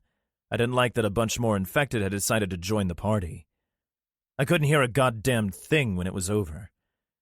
It was like I had spent the entire night next to the amplifier at a Metallica concert. It actually hurt, and remember, I had stood up under a pipe a few hours ago. I had no idea the length of this submarine, but it felt like we had snuck in here for a mile or two. My head was pounding, and we had just dealt with another 6 infected. One may have been a runner, but I had beheaded it with my 12-gauge before it could even fully turn in our direction. Harry turned to me and said something. I really wish I had been able to hear it because it was the last thing he said to me. An infected grabbed him from the door we had both failed to clear, pulled him back, and took an enormous chunk out of his trapezius and neck. Blood sprayed all over my face, and I was temporarily blinded. I quickly dragged my forearm across my eyes and was able to see the thing, a ravaged sailor, swallowing the kid's important bits down before it went in for bite number 2. I jabbed my SOG at the thing but missed the eye. I hit it in the mouth, and the tip of the blade broke a tooth and went deep. Not deep enough, though, as the thing chomped down on the blade. I punched forward with a palm strike, driving the steel into spine, and the thing was spent. Both sailors collapsed to the deck. Both were still moving. I kicked the dead man until he was done moving, then tried to help Harry. The poor kid was trying to hold in his red stuff and was failing miserably. His left hand over the right side of his neck. He coughed and blood dribbled from the corner of his mouth. Then he really coughed and expectorated more than I thought possible. "Let me see it," I told him, but he didn't move his hand. "Let me see it." His hand came away, and I knew this poor boy had moments left. He reached for his shotgun and fumbled with it. He was trying to get the barrel toward his face, but strength was leaving him quickly. The gun clattered to the deck, and his young eyes, so full of terror, locked onto mine. "You won't turn, I promise. I also promise to kill every one of these fuckers." The kid smiled, nodded, and died. I could hear the dead coming for me from someplace forward, but I didn't turn to face them. This kid would stand up and try to kill me in the very near future. I had promised him I wouldn't let him turn. The captain had one of the sailors give me 30 rounds of 9mm for my sig. I had loaded them into my magazines on the way down to the galley. I drew my sidearm and pointed it at the boy's head. I thanked him and squeezed the trigger. It was amazing how so many things can happen at once. Truly miraculous. When it's good stuff, it tends to lighten moods and can even save lives. When it's bad stuff, people die. This was bad. The kid's head snapped back as the bullet passed through his brain, hit the bulkhead, ricocheted, and hit me in the shin. I yelled like a bitch and dropped to the deck, clutching my leg as I held my foot up. That was when the dead found me. It was also when someone of greater importance than I decided they needed a sit-rep, and my radio started asking pointed questions. I had neither the time to bitch and whine about my leg nor to answer the phone. The dead were coming through a hatch 15 feet in front of me. They sounded like they always sound. Hungry. With my ass on the deck, I took down 2 with my sidearm before I switched to the big guns. I angled the shotgun up at their nasty faces. The resulting mayhem is worthy of note, and also cemented the clear and certain fact that shotguns are fucking devastating. 3 of the things collapsed from extreme pellet damage. I thought it odd that there weren't a few dozen pellets ricocheting all over the inside of this tin can, but hey, I'll take it. It's almost as if the people who had issued me this stubby cannon had thought things through. A few more of the things stumbled over their dead brethren, and I used that short space of time to drag my sissy ass up and shoot them. I jacked shells and fired them until the gun was empty, rather than reload for the last few assholes. I picked up Harry's boomstick and boomed the last 3 dead away. I stared at the carnage for a moment, my ears screaming as loudly as the agony in my noggin. I blinked, watching some black gooey shit drop down the bulkhead. I could feel more than hear a sound far off. It sounded like voices, yet I knew this portion of the sub was just dead things and me. Military people are all about call signs. It can't be, "Hey Bob, how's it going?" It has to be, "Orca 7, you take point." Or in this case, "Moray, sit rep. Moray, come in. Report, Moray." I was Moray 2, and the sound I had heard was my radio demanding to know what was happening. "Moray 1 is down," I told the radio. "Moray 2 is proceeding with the mission. 9 Tango's also down." "Moray 1, what is—" I cut his ass off. He could stuff his questions. My head hurts, and the radio is drawing the dead to me. Kindly shut the fuck up. I'll turn the radio back on when I'm done with these dead dipshits. "Moray 1, that is not—" He could suck it. I switched off the radio. Remo will be pissed when he reads this, and I'm sure the captain would fume, but I was done being someone else's bitch. I was going to be my own bitch. I tried to roll my pant leg up, but it hurt too much when it started to roll by my boo-boo. I used my knife to cut the pants and was surprised to see very little blood. The bullet hadn't penetrated my leg, but it sure as shit had opened me up a bit. It looked like a fucking bullet hole, but I could see it didn't get into my leg. Must have had just enough oomph to dig a little hole in me, but not enough to warrant surgery. Whatever. The ringing in my dome was better, but I still couldn't hear my feet on the deck. I felt thumps from in front of me, and knew I was not as devoid of the living dead as I had hoped. I reloaded the kid's shotgun and then mine. 16 shots, with 18 loose. Picture this, dear reader. My badass limping down the corridor, a stubby shotgun in each hand, clearing doors and closing hatches behind me. I was tired of being cool. Now I just wanted to kill dead people. One such thing in a flannel shirt moved past the hatch in front of me. I had seen him when he was alive but didn't know his name. It hit me then that all these people were fresh. Whatever had happened, it hadn't been an infected who had gotten aboard. It must have been someone who had died here. Bites couldn't be hidden, as everyone underwent a thorough exam before being led into the sub. I pondered that as he did a crazy Ivan and looked right at me. The thing bared its teeth, growling, and I moved forward. My shotgun was on a sling, but the kid's had been devoid of one, so I let mine dangle and opted for the blade. Flannel Shirt did that cheetah thing when it got close, but I dodged and stuck the metal in the back of its head when it went past. The guy was fresh, but his head was soft, if that makes sense. My knife went into Flannel's noggin deep, and he didn't give a shit. As he was pushing himself up to eat me, I couldn't help but ponder the situation. While not commonplace, I had certainly been witness to this phenomenon before, and like then, it was unnerving. He was getting up with 4 inches of polymer handle sticking out of his dome at a bit of an angle, like a pencil stuck in an apple. He had an equal length of steel inside his head, but for whatever reason the brain damage he most certainly was suffering wasn't enough to destroy him. I kicked his back, and he fell face down. Of course, he immediately wanted to stand, so I stomped my size 12s on his dome until he stopped moving. I'm a righty, so I used my right foot, but this was also my boo-boo leg, so it hurt. A lot. I didn't like it. Retrieving the knife took a sec, but it came out with a sucking sound after a few tugs. I wiped the blade on the dead thing and moved. I cleared another 4 small rooms and came to a dead end. There was a round blue hatch in front of me, but it was sealed, and there was something on the other side of it banging to get through. Sounded like a few somethings. Whereas the other hatches that had come through had clearly been installed to keep water from flooding multiple compartments. This one screamed, "Go away," with a side order of "fuck you." Both the "fu" and the "go away" spoke to me, so I did. I turned around and switched on my radio. "Command, this is Moray 2. "Moray 2, sit rep." "Yeah, what the hell do you think I was calling for, a pizza?" This last was met with a disdain I could clearly hear in the voice on the other side of the radio, but I was in no mood for shit and let him know it and cut him off. "I came to a big blue hatch that I am not too keen on opening. We eliminated all hostiles and closed all other hatches and doors all the way down here, but there are definitely bad guys on the other side of this blue hatch. I also feel compelled to express that they may be upset at being shut in there." "Command copies all, Moray 2. Sending a team to assist. Sit tight."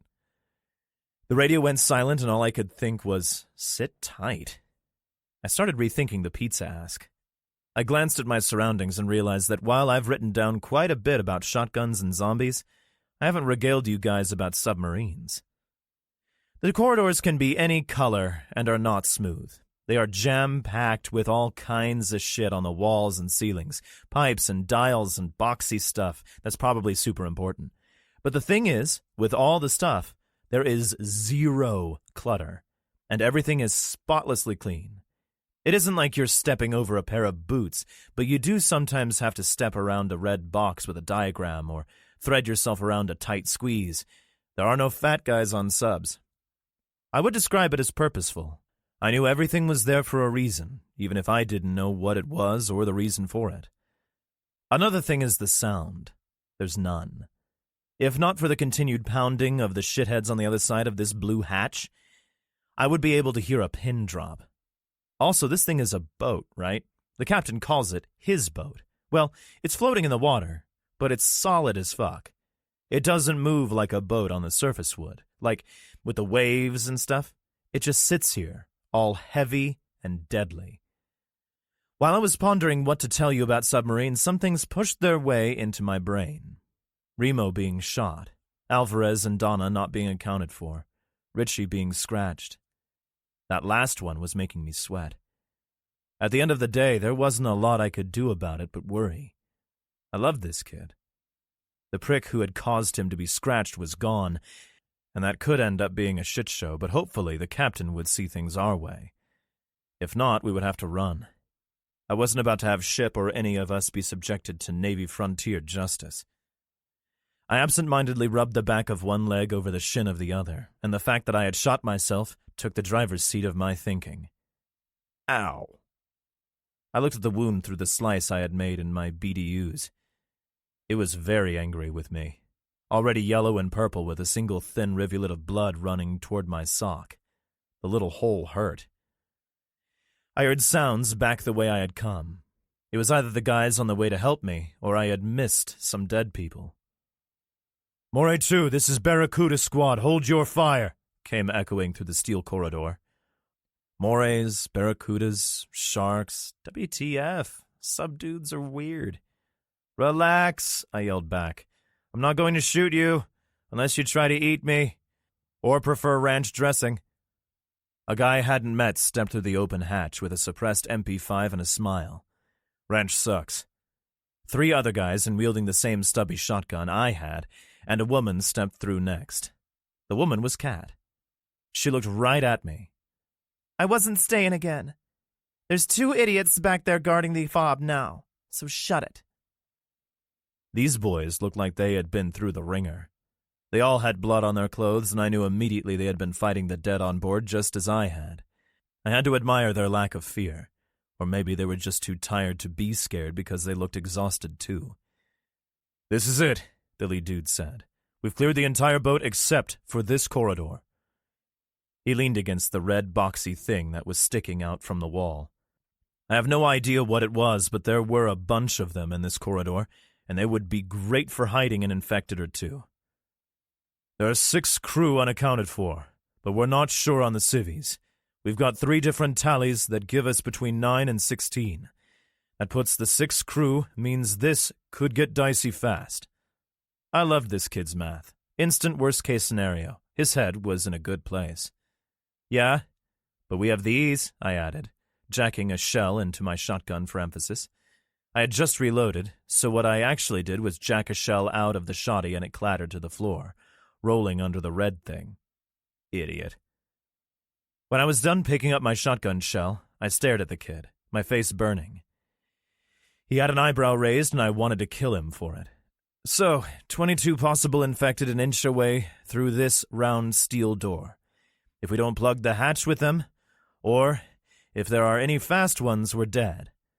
We have another team on the other side of the corridor waiting for us behind a hatch just like this one. We'll breach at the same time and catch the dead in a crossfire. I furrowed my brow. Is this a straight corridor? Yeah, we're at the back of the boat.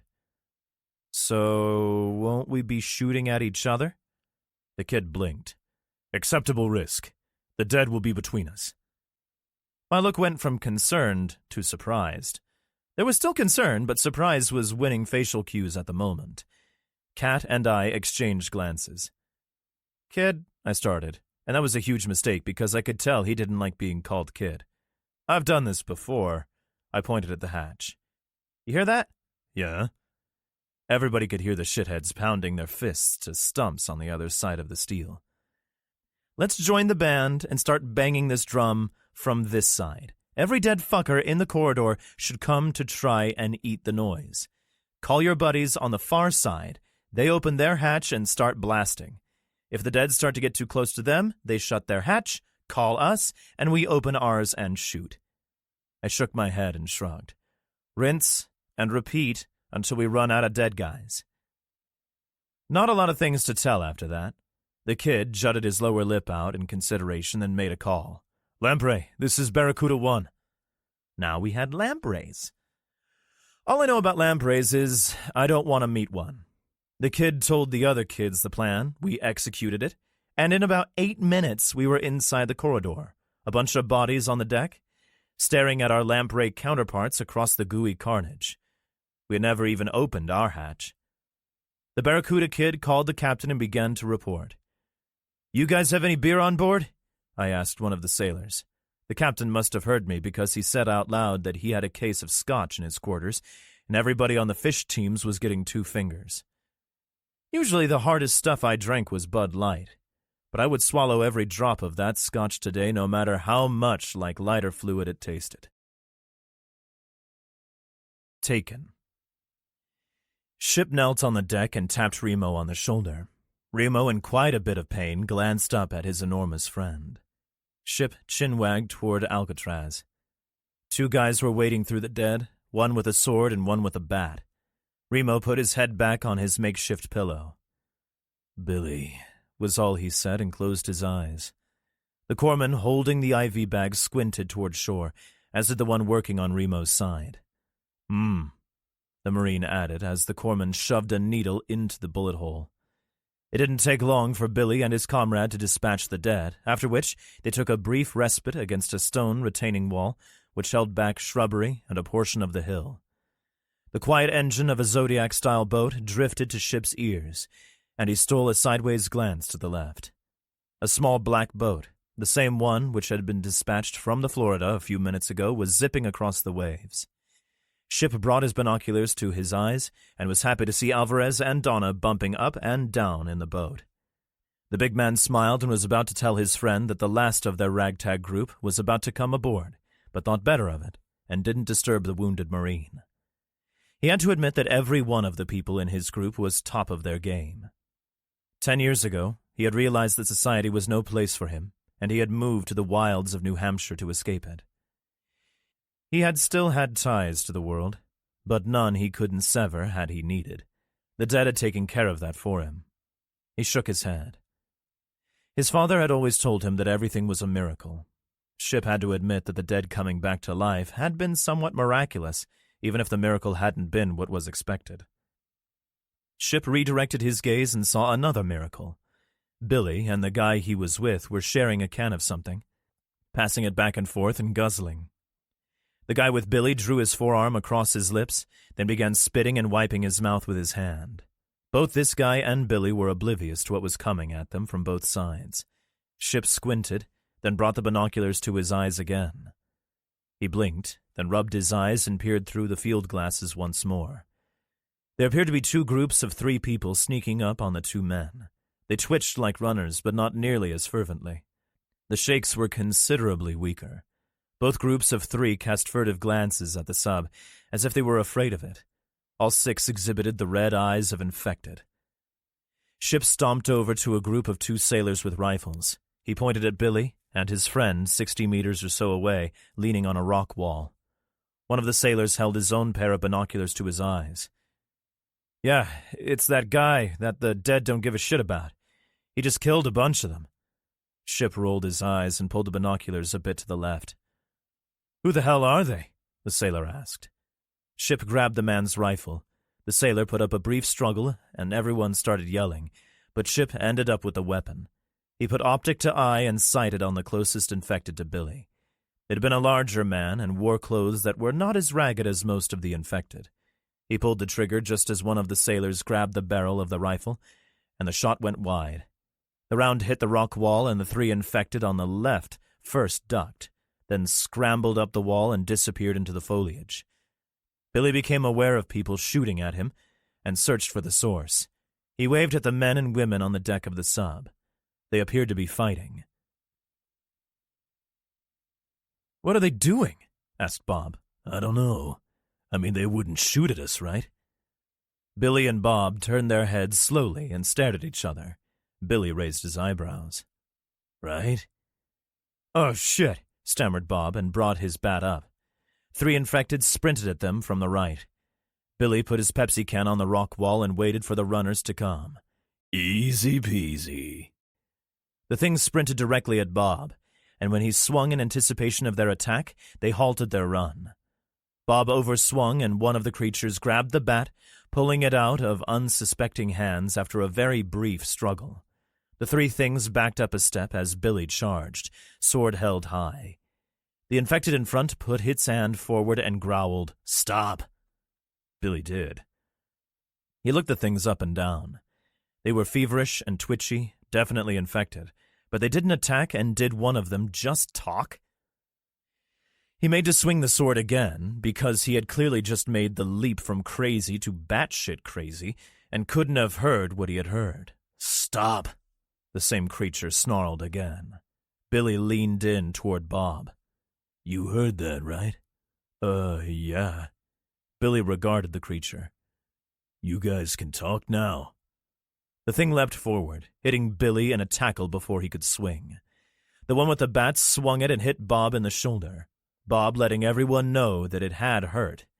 3 more of the things burst from the shrubs just above the rock wall, hopped the railing, and were on Billy in a moment. Bob tried to assist, but the one with the bat dropped it and threw a haymaker to the side of Bob's head. Bob crumpled to the ground. 6 of the demons fought Billy to the ground and disarmed him. They buffeted his head until he was unconscious and dragged him over the wall and out of sight. As an afterthought, the one who had knocked out Bob grabbed the baseball bat and took it.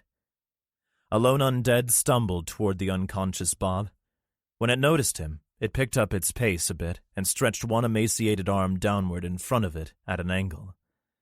When it got to within 10 feet of its victim, the sprinting infected with the bat vaulted from the shrubs over the rail and thumped the dead woman on the head with the weapon.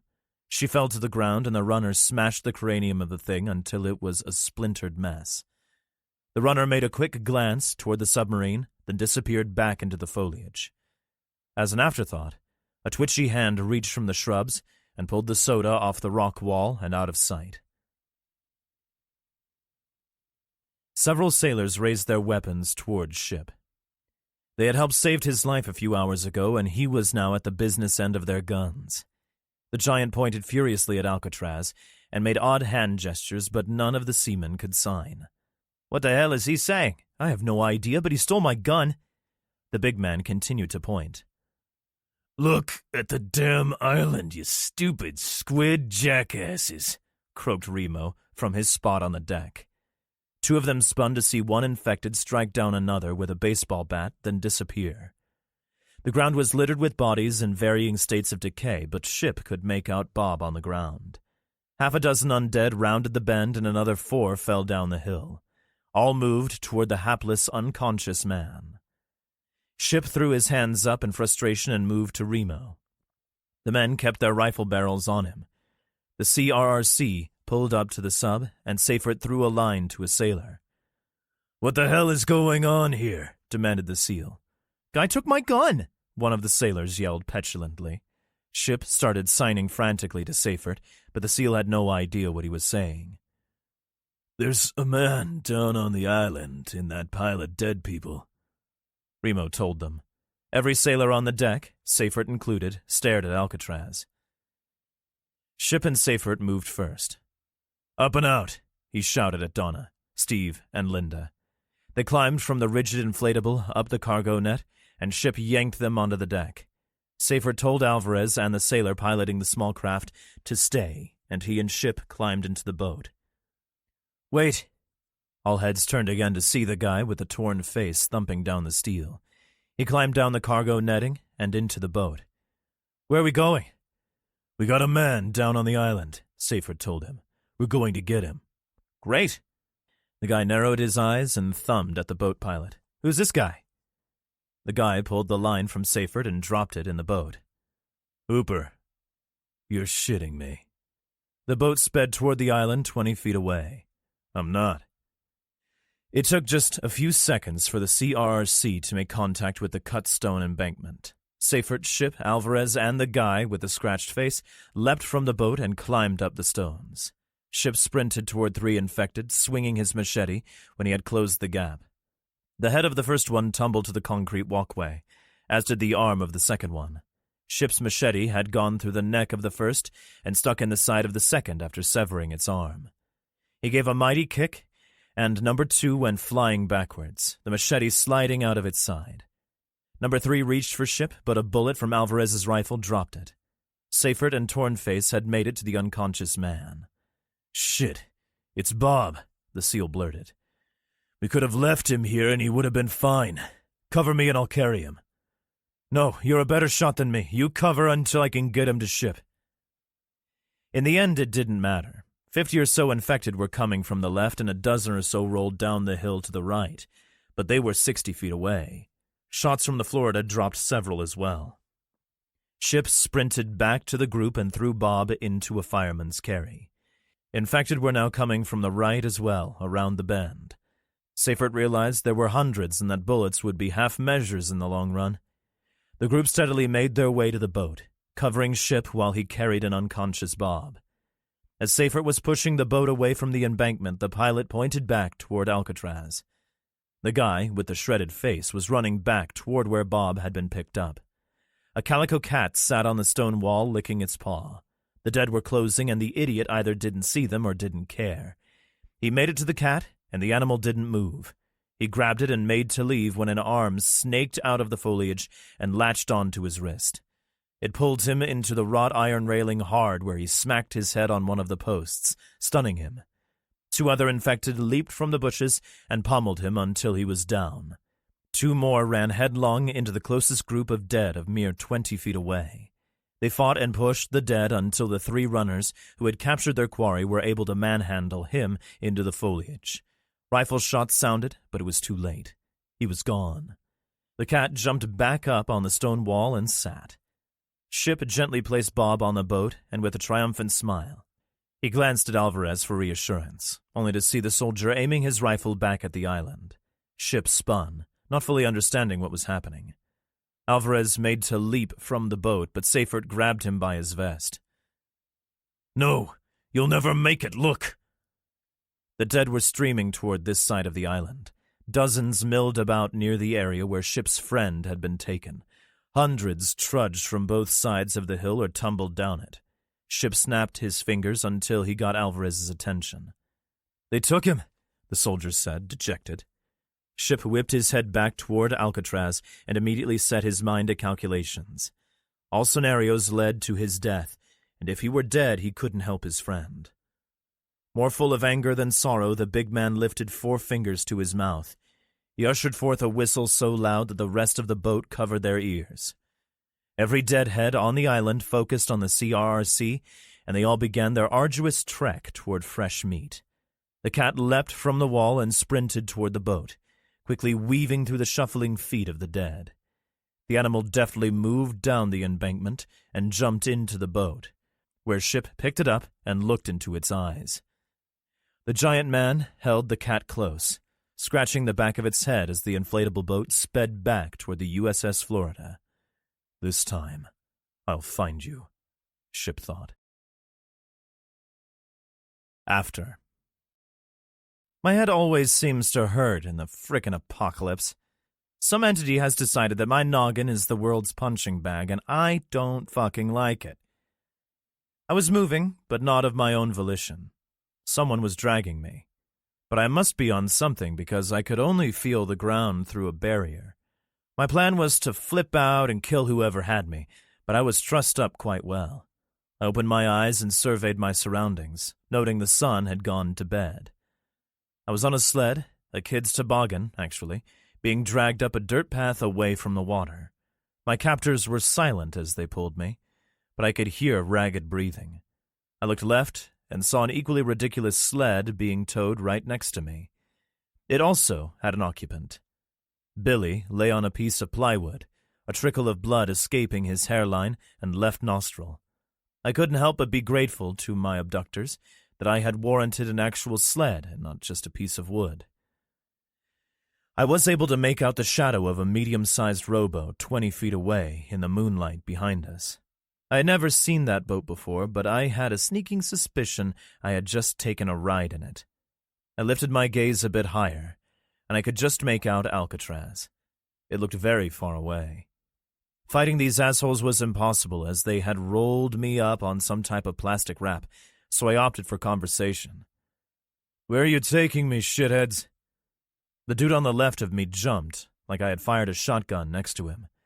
The dragging stopped, but I couldn't see the guy's face in the darkness. "You, anybody there?" I demanded sarcastically. A figure stepped into view, and he leaned down to search my eyes.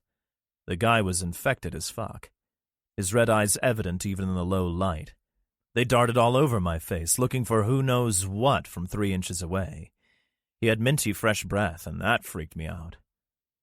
"Anybody else?" I pleaded, no longer wanting to look at this monster. It was the fucking infected asshole runner douche from the machinery room on Alcatraz.